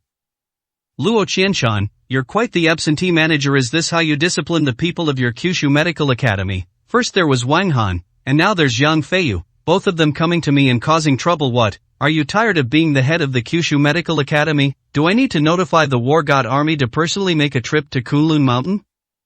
Su Ming's tone was icy cold, and his killing intent was palpable even through the phone. Luo Qianshan on the other end could clearly feel it. "Su, King Su?" Luo Qianshan trembled with fear and asked timidly. "I'm asking you, do you want me to notify the War God Army to personally visit you and teach you how to manage your subordinates?" Su Ming roared. Luo Qianshan trembled with fear, even though Kunlun was thousands of miles away inside the main hall of the 9 Provinces Medical Academy. Luo Qianshan suddenly knelt down on the ground with a thud. Terrified, he cried out, "Yang Feiyu, that beast, offended Prince Su, where is he?" Luo Qianshan felt ice cold all over, and in an instant, his clothes were soaked with sweat. They were so wet they could be wrung out. "I'm giving you one last chance. Come to Yun City and resolve this matter within 3 days, otherwise, I'll take action myself from now on. I'll kill every single person from your Kyushu Medical Academy I see, including you, Luo Qianshan." Su Ming's aura erupted, like a demon descending upon the world. "'Twill be there right away. I'll set off for Yunqing immediately. King Su, please, give me another chance. I promise I'll handle this matter perfectly." Luo Qianshan stumbled and crawled out of the main hall of the 9 Provinces Medical Academy as if he had gone mad. That very evening, in Kunlun Mountain of Kyushu, the renowned national medical master Luo Qianshan, as if someone had stepped on his tail, led his men down the mountain in a flurry of activity, rushing desperately towards Yunqing. "You beast, Yang Feiyu, of all people to offend, you had to provoke the king of the 9 provinces, hoping to bring down my 9 provinces medical academy? When I arrive, I will cut you into 1,000 pieces. Even dying 1,000 times wouldn't be enough." Luo Qianshan, on the road, let out a frantic roar. 325, Chapter 325. What a beautiful woman. At this moment, Yang Feiyu was still inside the Wan family home, celebrating with Qiu Shihao by opening champagne and raising a glass. Yang Feiyu raised his glass and drank it all in one gulp, a smug and arrogant smile on his face. "A mere heavenly alliance chamber of commerce and the Chu family, trying to play tricks on me. They probably have no idea what I'm capable of. Don't even mention them. The entire Cloud City is my plaything. Whoever I want to dies a single dragon saliva grass, and I'll make them crawl on their knees before me, begging my subordinates." "Wow, that's awesome."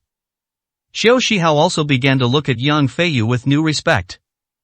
Before this, he thought that even if Yang Feiyu had the backing of the 9 Provinces Medical Academy, he was just a minor famous doctor within the 9 Provinces Medical Academy. Now it seems that it's probably not just a matter of being a famous doctor. Such heinous methods are beyond the capabilities of any doctor.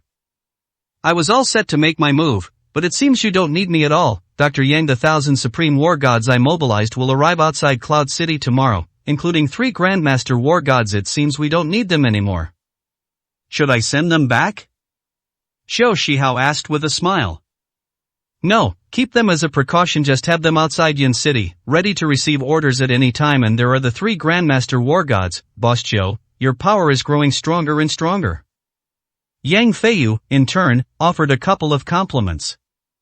Qiu Shihao laughed and said, "This is nothing. Once you, Dr. Yang, refine the Dragon Roar pill, you'll have as many Grandmasters and war gods as you want." "That's right, we're here to achieve great things together." The two laughed heartily and then engaged in another round of unrestrained drinking. The 3 Grandmasters of War? Dragon's Roar pill? Wan Shirin, listening nearby, was so frightened that she didn't dare to breathe. Now she finally understood just how terrifying it was for the two of them to join forces, and what earth-shattering things they were plotting.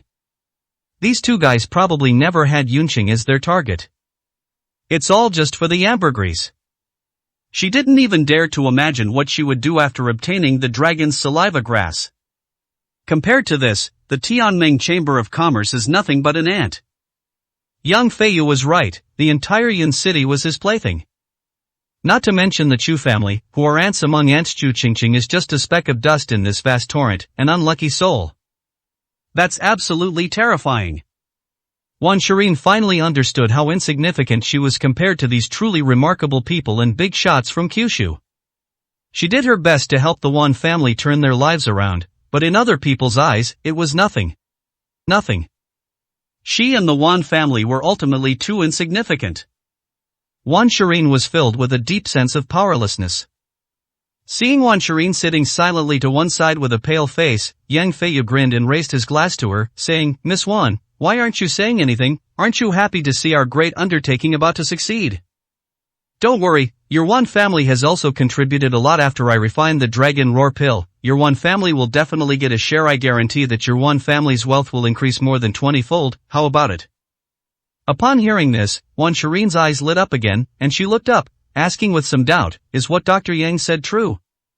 "Of course it's true. Haven't you heard the saying, when one person attains enlightenment, even his chickens and dogs ascend to heaven? I, Yang Feiyu, am renowned throughout the land. What's wrong with rewarding your families with wealth 10,000 times greater?" "That's wonderful." Wan Shireen was overjoyed and quickly raised her glass to drink with Yang Feiyu. "I was overjoyed and excited. It seems this isn't such a bad thing after all." Although Yang Feiyu's methods are terrifying, she is on the same side as Yang Feiyu, which means that the Wan family has also latched onto a powerful figure.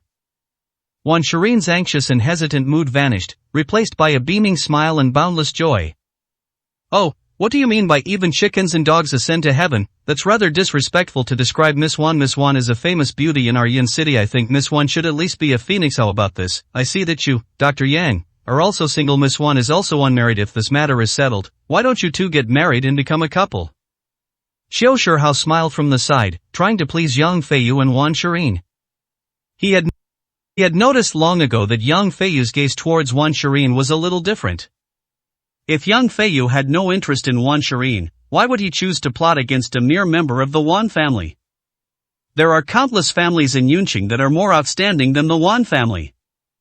Upon hearing this, Wan Shireen blushed, lowered her head, and remained silent. Yang Feiyu grinned meaningfully and said, "This matter cannot be discussed casually, we must obtain Miss Wan's consent first." Wan Shireen didn't say anything, but in her heart she was comparing Yang Feiyu with Su Ming and Ling Yun. But upon closer reflection, what's the point of comparing them? In terms of status, achievements, appearance, and every other aspect, Yang Feiyu is far superior. Moreover, Yang Feiyu is so ambitious that he wants to make the entire Kyushu his stage.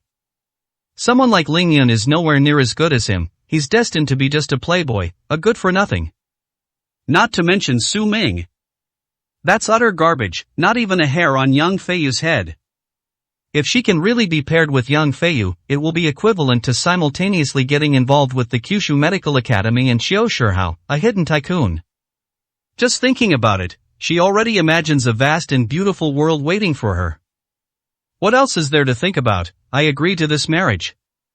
At this moment, Luo Hongxia and Wan Jinshan walked out with smiles. Dr. Yang is a dragon among men, a prodigy of the entire land. Who in the entire land can compare to him? For Wan Shireen to be able to be paired with Dr. Yang is a blessing earned over 10 lifetimes. As long as you, Dr. Yang, are willing and don't mind that Shireen is not good enough for you, then we too can make the decision on this marriage. We can set a date for your engagement and let the whole of Yunqing know. Ha, this is wonderful news. Xiao Shihao also joined in the cheering. They moved, clapped, and laughed. No rush. Yang Feiyu raised his hand to interrupt, and smiled calmly and confidently. If we are to get married, it will have to be when I have refined the Dragon Roar pill, become famous throughout the land, and achieved great success. That way, Miss Wan will have an incredibly glorious marriage with me. Dr. Yang is so thoughtful. He truly deserves to be a man of great things. Luo Hongxia smiled so broadly her eyes disappeared, and she kept boasting. Then it's a deal. The day Dr. Yang succeeds in his mission will be the day he marries Shireen. Luo Hongxia quickly made a verbal promise first. Wan Jia, this time they've really struck it rich. It's a deal. Yang Feiyu nodded with a smile, his eyes fixed on Wan Shireen. Wan Shireen has a curvaceous figure, wears a white dress around her waist, and has a beautiful and slender face. She also exudes a mature and intellectual charm. What a beautiful woman. Yang Feiyu drank several large glasses of wine in succession. What a feast for the eyes. 326, Chapter 326 Cousin. What? The Heavenly Alliance Chamber of Commerce is unwilling to intervene. I knew I was right. The Heavenly Alliance Chamber of Commerce is an ungrateful, heartless bunch. You helped them get rid of such audacious act, and then they turn around and wipe the hatchet over the slightest problem. Disgusting, utterly disgusting.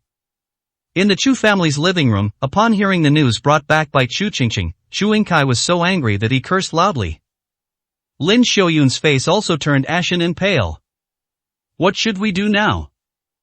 Tianming Chamber of Commerce refused to intervene. 100-fold contract pressure. How could the Chu family afford to bear this? Xiaoyun, why don't you ask the Su family for help? The Su family just released their cold medicine. They must have made a lot of money, right? At worst, you can sell your 20% stake and see how much you can get. I'll try to raise some more money and see if we can repay the 10 billion. Chu Yingkai racked his brains and anxiously said to Lin Xiaoyun. Lin Xiaoyun's face immediately darkened. The Su family was only willing to give her 20% of the shares because of Su Ming, their son-in-law. She was just a small employee at Su Family Pharmacy. How could she possibly have the connections to get the Su family to help her? Still 10 billion. Even if she sold all her shares, they wouldn't be worth 10 billion. Seeing Chu Yingkai putting pressure on Lin Xiaoyun, Su Ming couldn't stand it anymore and said in a deep voice, "No need for all this trouble. I've already called someone to handle it. Don't worry, Yang Fei, you will be finished in 3 days. You don't need to pay any compensation, just wait for the good news." Ha! Chu Yingkai and Chu Qingqing both turned their heads and looked at Su Ming as if he were a fool. Who are you asking to solve this? Can you tell me? Su Ming was clearly just spouting nonsense. The two men didn't believe it at all, thinking that Su Ming was just old-fashioned and wanted to seize this opportunity to show off in front of them. But this act is so nonsensical, it's like something a fool would do. It just makes people feel disgusted. The 9 Provinces Medical Academy, Luo Qianshan. Su Ming replied calmly. Puff. Chu Yingkai almost coughed up blood in anger. Pointing at Su Ming, she angrily said, "Didn't I tell you to get lost this afternoon? How dare you come back? If you don't return to our Chu family, you won't even get any food. So you shamelessly came back, and you call yourself Luo Qianshan of the 9 Provinces Medical Academy. You're utterly ridiculous. It's not that my daughter looks down on you, but any normal person would look down on you. You'd better shut your dog mouth." Disgusting. Chu Qingqing said with a dark face. If Su Ming knew Luo Qianshan, she could know the Emperor of Kyushu. They're like frogs in a well, never recognizing their own limitations their entire lives. Seeing that they were arguing again, Lin Xiaoyun shook her head helplessly. "Stop arguing, forget it. I'll try tomorrow, but it's too late today. Let's all get some rest." Then the group got up to rest. "Mom, did you hear the nonsense that kid was spouting? Luo Qianshan, if he really knew Luo Qianshan, would I still be burdened with this billion-dollar compensation? I've never seen such a shameless person." Does he even know who Luo Qianshan is? He probably just heard the name somewhere and started spouting nonsense. Chu Qingqing followed Lin Xiaoyun into the room, her voice filled with utter contempt for Su Ming.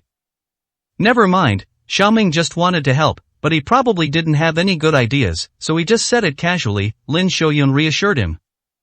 "Someone who's offering help like this is just trying to annoy me. Bet he's secretly thrilled to see me fail, get humiliated, and expelled from the Tianming Chamber of Commerce." Chu Qingqing was furious. Su Ming heard everything clearly, but he was too lazy to pay attention and went back to his room to rest. The next day. Whether Luo Qianshan would come or not was unknown, but the arrival of a guest brought a turning point for everyone in the Chu family. "Lu Jianming, cousin, is it really you?" In the living room, Chu Qingqing looked at the young man in the suit in front of her with surprise and exclaimed in shock. "Long time no see, Qingqing." The young man said with a broad smile, radiating confidence. "It really is Jianming." Chu Yingkai and Lin Xiaoyun also came out to greet him, and were overjoyed to see Lu Jianming. Lu Jianming's ancestral home is the same as the Chu family's, so they are considered cousins.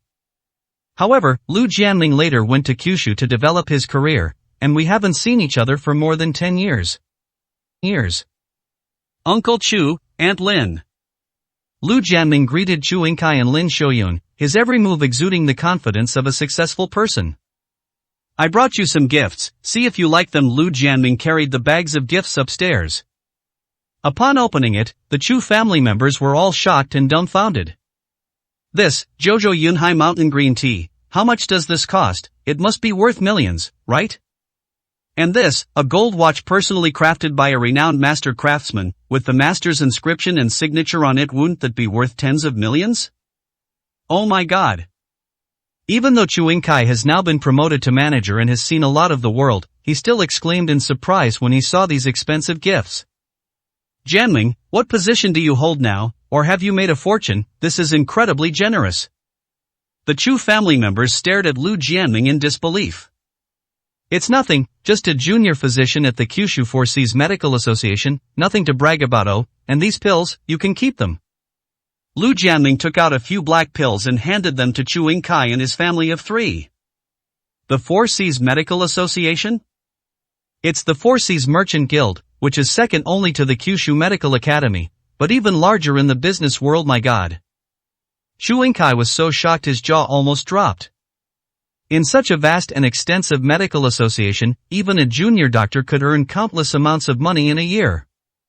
Moreover, the Four Seas Medical Association is renowned throughout the 9 provinces and can be ranked among the top 50 in the 9 provinces medical ranking. Lu Jianming's future is unimaginable. Look, this is a real genius, Jianming, you've really made something of yourself. It brings us honor. Chu Yingkai kept exclaiming in amazement. Chu Qingqing looked at her cousin with eyes full of admiration. These are the true prodigies of the 9 provinces. Compared to them, Jiang Yilin is nothing. These are figures on the stage of Kyushu, who will achieve great success and be remembered by history. In contrast, Su Ming was standing behind him. Chu Qingqing glanced back at Su Ming and felt nauseous. This is just a piece of trash in my own home. They still won't leave. By the way, Jianming, now that you're so capable, Uncle Chu needs your help with something. Can you help me? Chu Yingkai asked eagerly. Uncle Chu, you said we're all on the same side, so you'll definitely help me without hesitation. Seeing the reactions of the Chu family members, Lu Jianming couldn't help but smile with pride and satisfaction. That's the expression he wanted to see. The shocking reaction caused by this upper-class person entering the lower-class level. As for what Chu Yingkai asked for, it probably wasn't anything major after all. For a family like that, $1 million or 2 would make them happy for a lifetime. That's all they can do, and nothing more than this level. 327, Chapter 327. He understands nothing. That's great, Qingqing made a mistake and breached a contract. Now she needs to pay compensation. This should be easy for you, Jianming. Chu Yingkai said excitedly. How much compensation, Uncle Chu? Just name your price, money is no problem. Lu Jianming sat down with a smile, crossed his legs, and looked like he could do anything. 10 billion. Puff. Lu Jianming nearly spat out a mouthful of blood, almost thinking he had misheard. Uncle Chu, how much did you say? 10 billion? Are you kidding me? How come you owe so much money? Lu Jianming was almost scared out of his wits.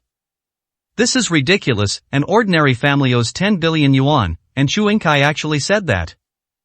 Let alone him, even the Four Seas Medical Association wouldn't take out 10 billion without batting an eye. What's going on with the Chu family? Here's what happened. So Chu Yingkai explained to Lu Jianming in detail how Chu Qingqing signed the contract with Yang Feiyu and how she faced the issue of compensation.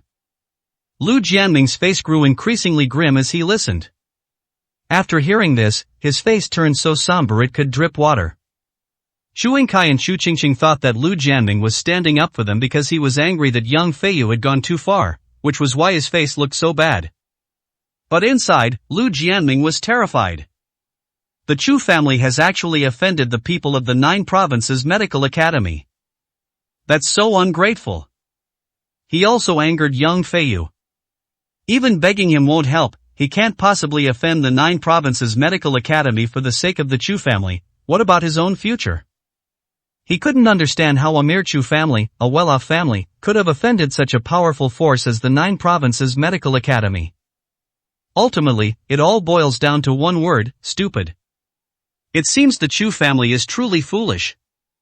After a long pause, Lu Jianming slowly raised his head, swallowed hard, and said, Uncle Chu, 10 billion isn't much to me. It's not that I can't afford it, but giving away 10 billion for nothing is not worth it.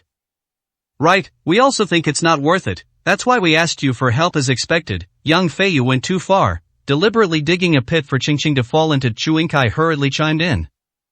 Knowing it's a trap, you still jump in? Aren't you guys stupid enough? Lu Jianming rolled his eyes. Yeah, that's exactly why I'm here. The Wan family is releasing Toad Spring Dew tomorrow. If you can get into the Wan family's sales event, you can buy a whole bottle of Toad Spring Dew. He can put in a good word for you. Then Yang Feiyu should give me some face. That's great. That's really great. A huge weight was finally lifted off Chu Yingcai's shoulders. Relieved, she excitedly grabbed Lu Jianming's arm and said, Jianming, you're our family's savior, our great benefactor. What do you want to eat? Anything from land and sea, we'll get it for you. We'll definitely treat you to a proper welcome. Look, my cousin, how successful and amazing he is. If you could learn even a tenth of that, you wouldn't be despised everywhere you go. Shu Qingqing turned around and said to Su Ming with a smug look on her face. With a cousin like that, she'll never have to worry about the future.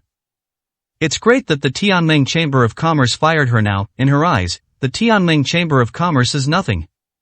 She no longer finds her good enough.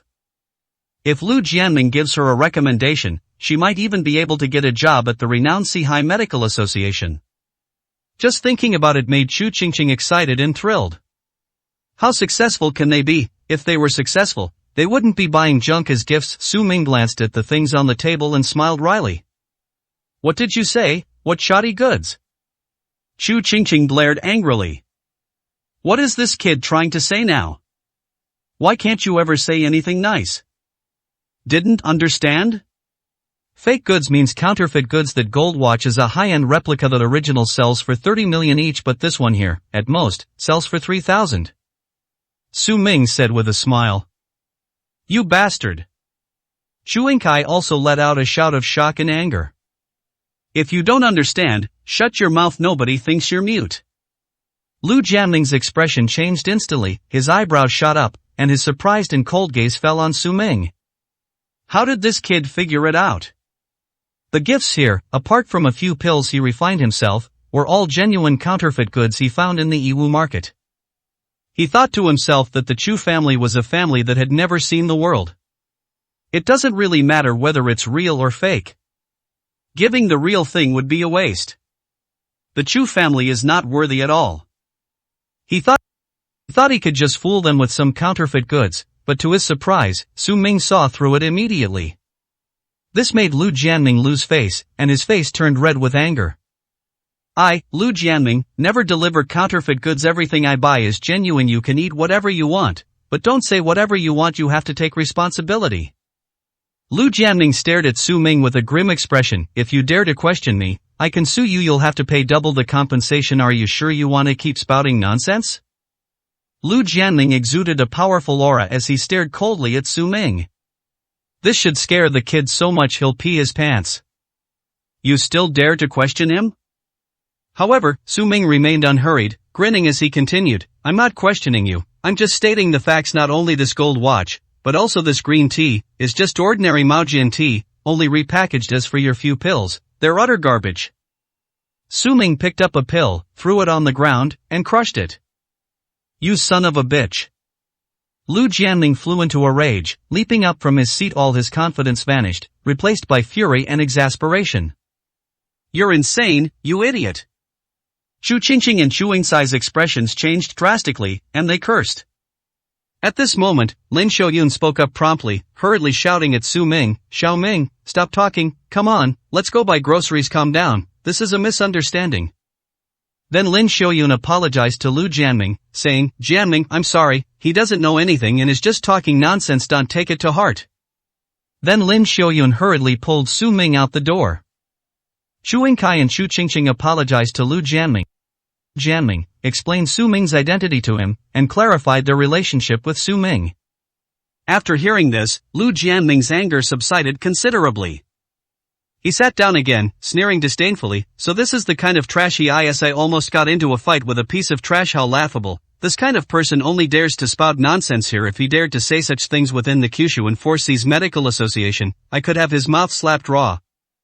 Cousin, you bet, I've disliked him for a long time. Once I've settled my business, I'll teach him a lesson.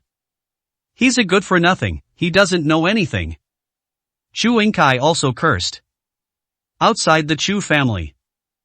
Aunt Lin, you don't believe me, do you? I'm telling the truth. Let that kid fool you. Those cheap knockoffs are just for show. If you take them seriously, they'll cause trouble later.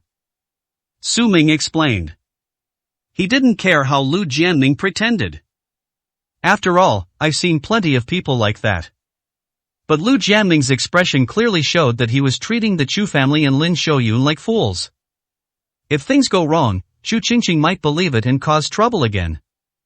328, Chapter 328. I'll make him regret it. It's not that I don't believe you. Lin Shouyun sighed earnestly. He's a member of the Sihai Medical Association. After all, we should at least give him some face. Besides, he just agreed to help us resolve this 10 billion yuan compensation problem. Even if he sent fake goods, we can't expose him. Lin Shouyun, with her kind and easygoing nature, explained. Aunt Lin, you're just too kind-hearted, which makes you easy to be taken advantage of. Su Ming was helpless. However, this is also Lin Shouyun's strength. Otherwise, he might have died from poisoning, and Lin Shouyun wouldn't have saved him. Afterwards, he bought groceries and treated Lu Jianming to a meal. Lu Jianming stayed overnight at the Chu family's house. The next day, Wanjie held a new drug launch event, which was attended by many well-known figures in Yuncheng. In addition, a piece of news in Yuncheng also shocked all the upper-class tycoons. The head of the 9 Provinces Medical Academy, Luo Qianshan, has arrived in Yun City today. Immediately, all the wealthy and powerful people in Yuncheng flocked to the city gate. I never expected that our Yuncheng would welcome such an important figure. I wonder which big shot is so influential that they could invite a renowned traditional Chinese medicine master like Luo Qianshan. As far as I know, all the families in Yun City have just received this news. Perhaps Lord Luo just happened to be passing through Yun City and chose to stay there. That's an incredible blessing for us. The top figures of Yuncheng were all in a frenzy at this moment, and they were all eagerly waiting at the city gate to welcome Luo Qianshan. I don't think so. From the crowd, Chen Fengyu spoke slowly, gazing into the distance, and calmly said, Don't you all know that physician Yang Feiyu is also from the 9 Provinces Medical Academy, and might even be Luo Qianshan's personal disciple? I think that this time, it's because Lord Luo knows that his disciple has successfully refined Toad Spring Dew, so he came here specifically to support his disciple. My God, so that's how it is. Everyone suddenly realized what was going on. Now things are even more complicated. If they could invite Luo Qianshan to stay with any of their families, it would be equivalent to getting Yang Feiyu and the Wan family's Chan Xuanlu. They could have as much as they wanted. Most importantly, that's the renowned Luo Qianshan, the head of the 9 Provinces Medical Academy. Just this name alone can bring enormous benefits and wealth. Don't try to take it from me. My family has everything we need and will definitely be able to give Lord Luo the best treatment. Your family is nothing. My Luo family has everything. Everyone went crazy for it. Stop arguing, everyone, the city lord is here. A shout came from the side. Lord Huang Rinqing has also arrived? Everyone was shocked and turned to look. At the city gate, City Lord Huang Rinqing, dressed in fine clothes, led a large entourage out to personally greet Luo Qianshan of the 9 Provinces Medical Academy. I didn't expect even the city lord to be alarmed. Now we have no chance at all. A group of wealthy people from Yuncheng immediately looked regretful and sighed. With City Lord Huang Rinqing personally making an appearance, Luo Qianshan will undoubtedly go to the City Lord's mansion. Huang Rinqing took the lead, standing in front of everyone. It was natural for him to personally take charge of welcoming the renowned traditional Chinese medicine doctor. Being able to get Luo Qianshan into the City Lord's mansion would bring him honor, and his own City Lord's mansion would once again be awe-inspiring. Under the watchful eyes of the crowd, a black sedan sped towards them. Everyone's eyes lit up. It's here. Huang Rinqing hurriedly went to greet them, and led his men to kowtow before the car. Huang Renqing excitedly shouted, I, Huang Renqing, the city lord of Yunqing, hereby respectfully welcome Lord Luo, the national medical master of the 9 provinces medical academy. The city lord's mansion has prepared a top-quality banquet, awaiting Lord Luo's arrival to welcome you and celebrate your arrival. Get out of my way. However, the car window rolled down, and the disciple from the Kyushu Medical Academy who was driving leaned out to look, then roared at Huang Renqing. Don't block my way, or I'll run you over. Ah! Huang Renqing suddenly looked up, his face filled with shock and astonishment. All the top figures from Yunqing present were dumbfounded, staring in disbelief. What's going on? The city lord himself came to greet us. Wasn't that a great honor enough? Yet the people from the 9 provinces medical academy didn't even give us that much face, and instead started cursing? Huang Renqing was struck dumb, kneeling on the spot with a dazed expression, and asked blankly, Is this Lord Luo? Lord Luo, I sincerely invite you, could you give me a chance? At this moment, Luo Qianshan slowly leaned out of the car window. His hair was completely white, but his face was wrinkle-free, with a youthful face despite his white hair, and an air of otherworldly grace. In the blink of an eye, an overwhelming aura surged forth, pressing down as if it were an insurmountable force. Huang Renqing only needed to glance at him to feel suffocated. Even though he was the city lord of Yunqing, he was so nervous that he couldn't breathe. Is this the famous Luo Qianshan of Kyushu? That's truly terrifying. Luo Qianshan calmly looked at Huang Renqing and said, I have other matters to attend to. I am in a hurry to pay my respects to the king. You'd better not block my way, otherwise, you can forget about being the city lord. Upon hearing this, Huang Renqing was instantly horrified. King? What king? He was so shocked that his mouth dropped open. What kind of king is Yunqing? He's never heard of him before, and what kind of person is he that even Luo Qianshan has to pay homage to? When did such a big shot appear in Yunqing? Huang Renqing was completely shocked and bewildered, unable to understand it at all. But Chen Fengyu, Luo Han, and the others behind them were horrified when they heard this. The person Luo Qianshan is about to pay his respects to is none other than the king of the 9 provinces. I see. No wonder a big shot like Luo Qianshan would grace the small city of Yunqing with his presence. Aside from that person, there probably isn't anyone else in Yunqing who could keep Luo Qianshan away from Kunlun Mountain. Let's drive. Luo Qianshan pulled his head back and said to the driver. Rumble. The black sedan drove into Yunqing amidst the shocked and bewildered gazes of the crowd, gradually disappearing into the distance. Inside the Tianxiang Tower in Yunqing, Luo Qianshan stumbled and crawled into the room, then knelt down in front of Su Ming with a thud before him. Trembling all over, he called out to Su Ming and said, This humble one, Luo Qianshan, pays his respects to King Su. If the city lord and the wealthy man from earlier had seen this scene, they would probably have fainted from fright. Su Ming slowly lowered his head and glanced at Luo Qianshan. It's more than 3,000 kilometers from Kunlun Mountain to here. You got here in 2 days, so you did your best. I dare not slacken my efforts for even a moment. Luo Qianshan was covered in cold sweat, and his face turned pale. Just moments ago they were all so imposing at the city gate, but now, in front of Su Ming, they didn't dare to even breathe loudly. Alright, then I'll give the 9 provinces medical academy one more chance. You'd better have a plan for dealing with Yang Feiyu. If you haven't, don't blame me. Su Ming said with a sneer. Yes, I will make him regret ever appearing in Yunqing. Luo Qianshan slammed his head heavily on the ground and kowtowed respectfully. Go! Su Ming dismissed Luo Qianshan, and at the same time, his phone rang. It was Lin Xiaoyun calling. Xiaoming, where did you go? We need to leave. Okay, Aunt Lin, I'll be right there. 329, Chapter 329 Gift. Where have you been? You've made so many of us wait for you. You must have a lot of influence.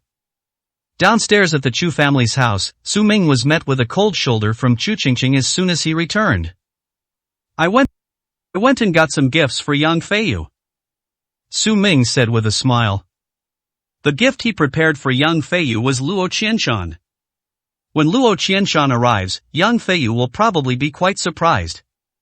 A gift? What kind of gift can you prepare? How much money do you have in total? What can you afford? Don't bring anything that will embarrass you. Just stay here quietly and don't say a word, and we'll be grateful. Shu Qingqing said with a sneer. Alright, that's enough, get in the car, we're in a hurry. Lu Jianming urged him on, while also giving Su Ming a disdainful look. The more awful a person is, the more trouble they cause. Did you think that preparing some gifts would make you stand out at the Wanjia sales event? They don't even consider what kind of people can get there. Someone like Su Ming, a nobody, would probably not even give a second glance. The group got into the car one after another. Speaking of gifts, I also brought some, but I'm just using what you brought yesterday as a gift to give to Dr. Yang and the Wan family. I hope you don't mind, Jianming? Sitting in the passenger seat, Chu Yingkai, holding something in his arms, said with a big smile. Puff! Lu Jianming slammed on the brakes but didn't press them firmly enough, and the car almost lurched forward. He turned his head in shock. Uncle Chu, what did you say? You took my things as gifts. These are all counterfeit goods. The Chu family might not be able to tell the difference, but what kind of people are the Wan family? If these are sent over, won't their true colors be exposed? Upon hearing this, Su Ming couldn't help but curl the corners of his mouth. Lu Jianming really shot himself in the foot. Therefore, those who commit many unrighteous acts will surely perish. Lu Jianming said somewhat flusteredly, Uncle Chu, why don't you change the gift? I'll wait for you. This is a gift from me to you. It doesn't seem right to just give it away to someone else. What's there to be afraid of? Chu Yingkai shook his head, calmly saying, gifts are just something that's passed around. The most important thing is that my Chu family is in a situation where we really can't offer anything better. Jianming, just go all the way and give it to Dr. Yang. It'll make you look good. No, that's not what I meant. Lu Jianming was suffering in silence, feeling as if he had swallowed a bitter pill, and he hesitated to speak.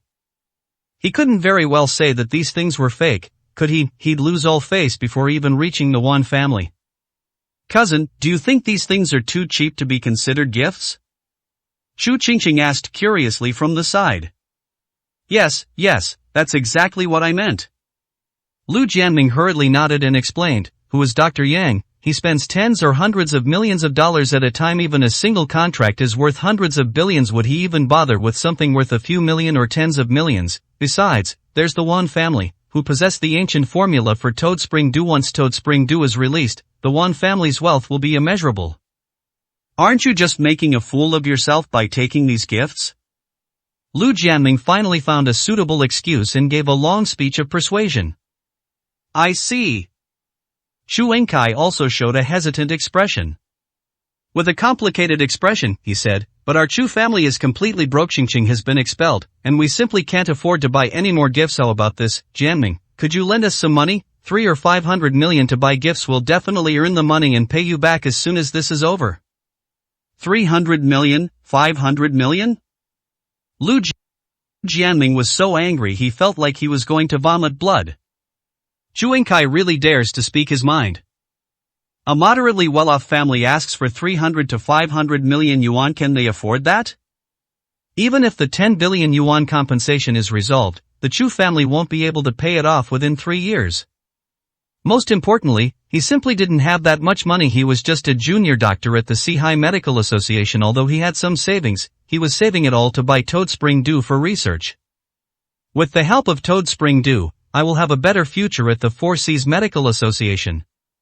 It's impossible for him to give the Chu family the money he's saving for his future to buy gifts. Lu Jianming thought for a moment, gritted his teeth, turned to Chu Yingkai and said, it's too late to buy gifts now. You can send these, but everything has to be done according to my instructions. When to send them and to whom to send them is up to me. Is that alright? No problem. Chu Yingkai hurriedly agreed. He had to change his plans. Anyway, once he gets the Toad Spring Dew, he'll leave Yunqing tomorrow. Even if he is exposed and the Chu family is scorned, it will have nothing to do with him. He was filled with regret. He wished he had never come to this damned Chu family and tried to become related to them. This almost cost him his life. Associating with useless and incompetent people will only harm you. With a gloomy face, Lu Jianming stepped on the gas and headed towards the Wan family's location. In the blink of an eye, we arrived outside the Wan family compound. At this moment, the entrance to Wanjia was already packed with people. Besides the top floor of Yunqing, there were many others who had come from afar, all wanting to enter Wanjia to buy Toad Spring Dew. The entire Wanje area was bustling and prosperous. Looking at this familiar scene, Su Ming was also filled with emotion. After all, I lived in the Wan family's house for 3 years, and I was already very familiar with their plants and trees. I never expected to return here in this way again. At the entrance of the Chu family residence, Luo Hongxia and Wan Hua, along with the Wan family's servants, respectfully welcomed the guests. This press conference requires an invitation to enter. Otherwise, if everyone wanted to buy Toad Spring Dew, it would be enough to break down the thresholds of every household. The Chu family group walked over, and Lu Jianming handed them an invitation. Welcome to the Medical Association of the Four Seas. Luo Hongxia opened the invitation and her eyes lit up with joy. She excitedly told Lu Jianming that she was delighted. To be able to invite the Four Seas Medical Association, such a powerful person, brought great honor to her Wan family. All the people who came were big shots.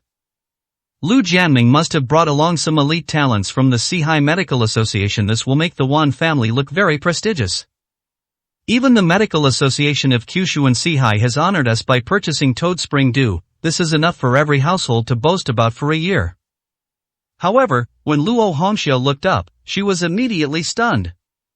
Behind Lu Jianming were not the elites of the Sihai Medical Association, but rather the useless members of the Chu family, along with Su Ming, whom she despised and regarded as trash. Luo Hongxia's face immediately darkened. Wan Hua also saw it and his eyes widened in shock and anger. It's you, you bunch of good-for-nothings, how dare you come to our Wan family, especially you, brat. Wan Hua raised his hand and pointed fiercely at Su Ming. We're with him. Chu Yingkai panicked and hurriedly explained. Together, you think you're worthy to be with the elites of the Four Seas Medical Association? Don't you know what kind of trash your Chu family is? Amen, throw all these idiots out. Luo Hongxia shouted angrily. 330, Chapter 330. Feeling incredibly good, huh? At Luo Hongxia's command, more than a dozen servants from the Wan family rushed out, ready to attack Chu Yingkai and his companions. Lu Jianming glanced around, then quickly blocked her view, saying to Luo Hongxia in a deep voice, Madam Luo, they are indeed with mights not unreasonable for the Sihai Medical Association to bring a few people to the sales event, is it? Luo Hongxia was taken aback and raised her hand to signal her men to step back.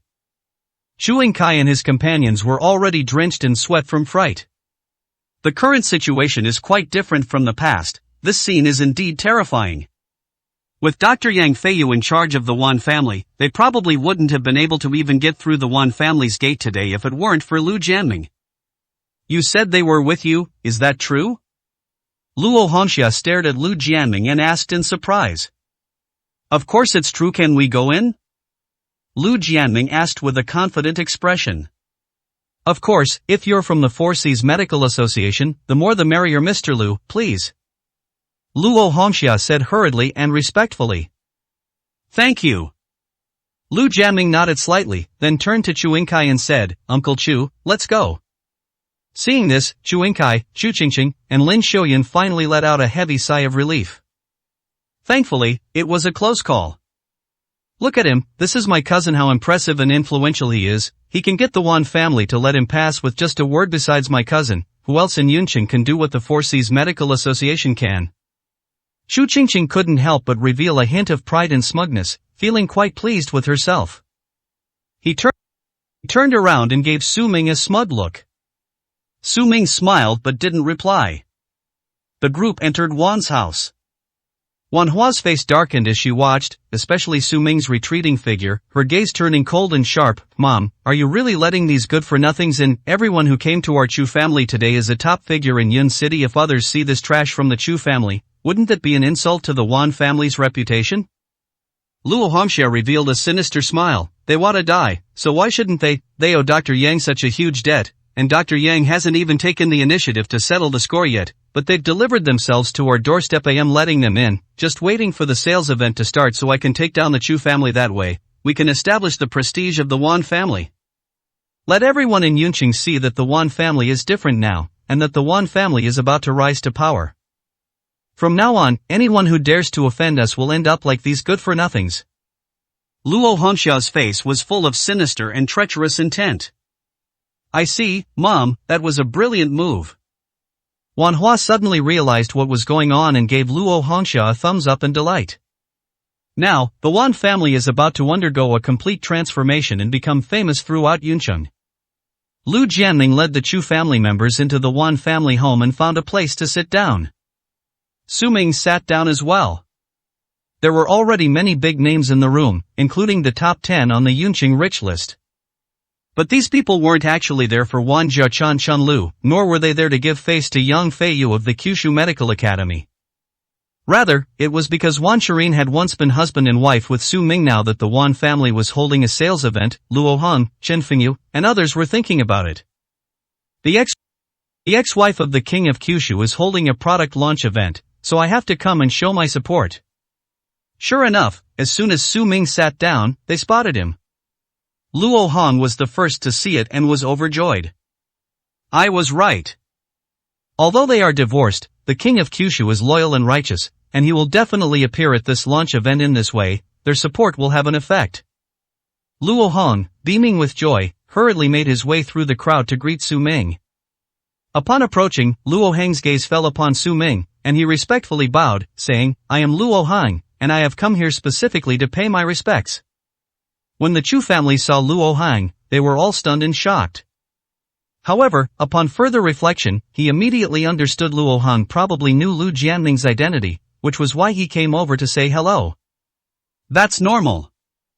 Although Luo Hong ranks second on the Yunqing rich list and is a well-known real estate tycoon, he is still far behind the Kyushu Sihai Medical Association. The power of the Four Seas Medical Association is such that even 10 Luo Hongs might not be able to match it. In front of the Four Seas Medical Association, Luo Hong, who should have been a big shot, was reduced to a small fry. Lu Jianming thought so too. After all, among their group, he was the only one worth paying respects to. I never expected my reputation to spread so quickly. People from Yunqing have come to pay me a visit. Lu Jianming immediately looked smug and full of arrogance, waving his hand at Luo Hong and saying, no need to be so polite, such a grand gift is unnecessary. We're all here to attend the launch event, so please take good care of us. Sand money? Luo Hong suddenly turned his head and looked at Lu Jianming as if he were an idiot. Is this kid out of his mind? How dare you interrupt? He came to pay his respects to Su Ming. How dare this piece of trash talk to him like that? Are you tired of living? If Su Ming hadn't been there to oversee things, he would have loved to slap Lu Jianming twice right now. Su Ming watched this and found it somewhat amusing. He guessed that Luo Hong was probably a little confused. Smiling, she raised her hand and said, no need tell the others not to come either. I just came to take a look and maybe watch a good show. Su Ming saw that behind Luo Hong, not far away, were Chen Fengyu and a group of wealthy people from Yunqing, all eager to come over and say hello. There's no need to make such a big fuss. He then sent Luo Hong back to relay the message. Yes. Luo Hong immediately understood Su Ming's meaning, respectfully responded, and turned to leave. This? The Chu family members all turned their heads in surprise and looked at Su Ming. Lu Jianming also looked at Su Ming with a puzzled expression. Is it fun to steal the spotlight? You're really good at using someone else's power to your advantage, aren't you? You don't miss the slightest opportunity. That person clearly came to greet my cousin, and you just pretended. You must be feeling really good about it. Chu Qingqing stared at Su Ming with a cold laugh. He's here to pay his respects to me. Su Ming explained calmly. Although Luo Hong's status is not considered, no matter how remarkable they are, in Yunqing they can still wield considerable influence. Within Yunqing, there was no one else besides him whom Luo Hong could pay his respects to. However, Su Ming's explanation was of no use whatsoever, and instead earned him only endless contemptuous looks from Chu Yingkai and Chu Qingqing. Do you even believe what you're saying, paying respects to you? Do you think you're bigger than the Four Seas Medical Association? Without my cousin, you wouldn't even be able to get into the Wan family's house today. Look at how Luo Hongxia and Wan Hua look at you like they're looking at garbage from a sewer. You have no self-awareness at all. You're really making a fool of yourself. Chu Qingqing gritted her teeth. I don't understand what kind of pig brain Su Ming has, that he has to put on this act at a time like this. Is this interesting? I shouldn't have brought you along. Chu Yingkai snorted coldly. Forget it, I don't mind, it's not a big deal anyway, let's not argue and make a fool of ourselves, let's just wait for the launch event to start. Lu Jianming said magnanimously, appearing forgiving of Su Ming.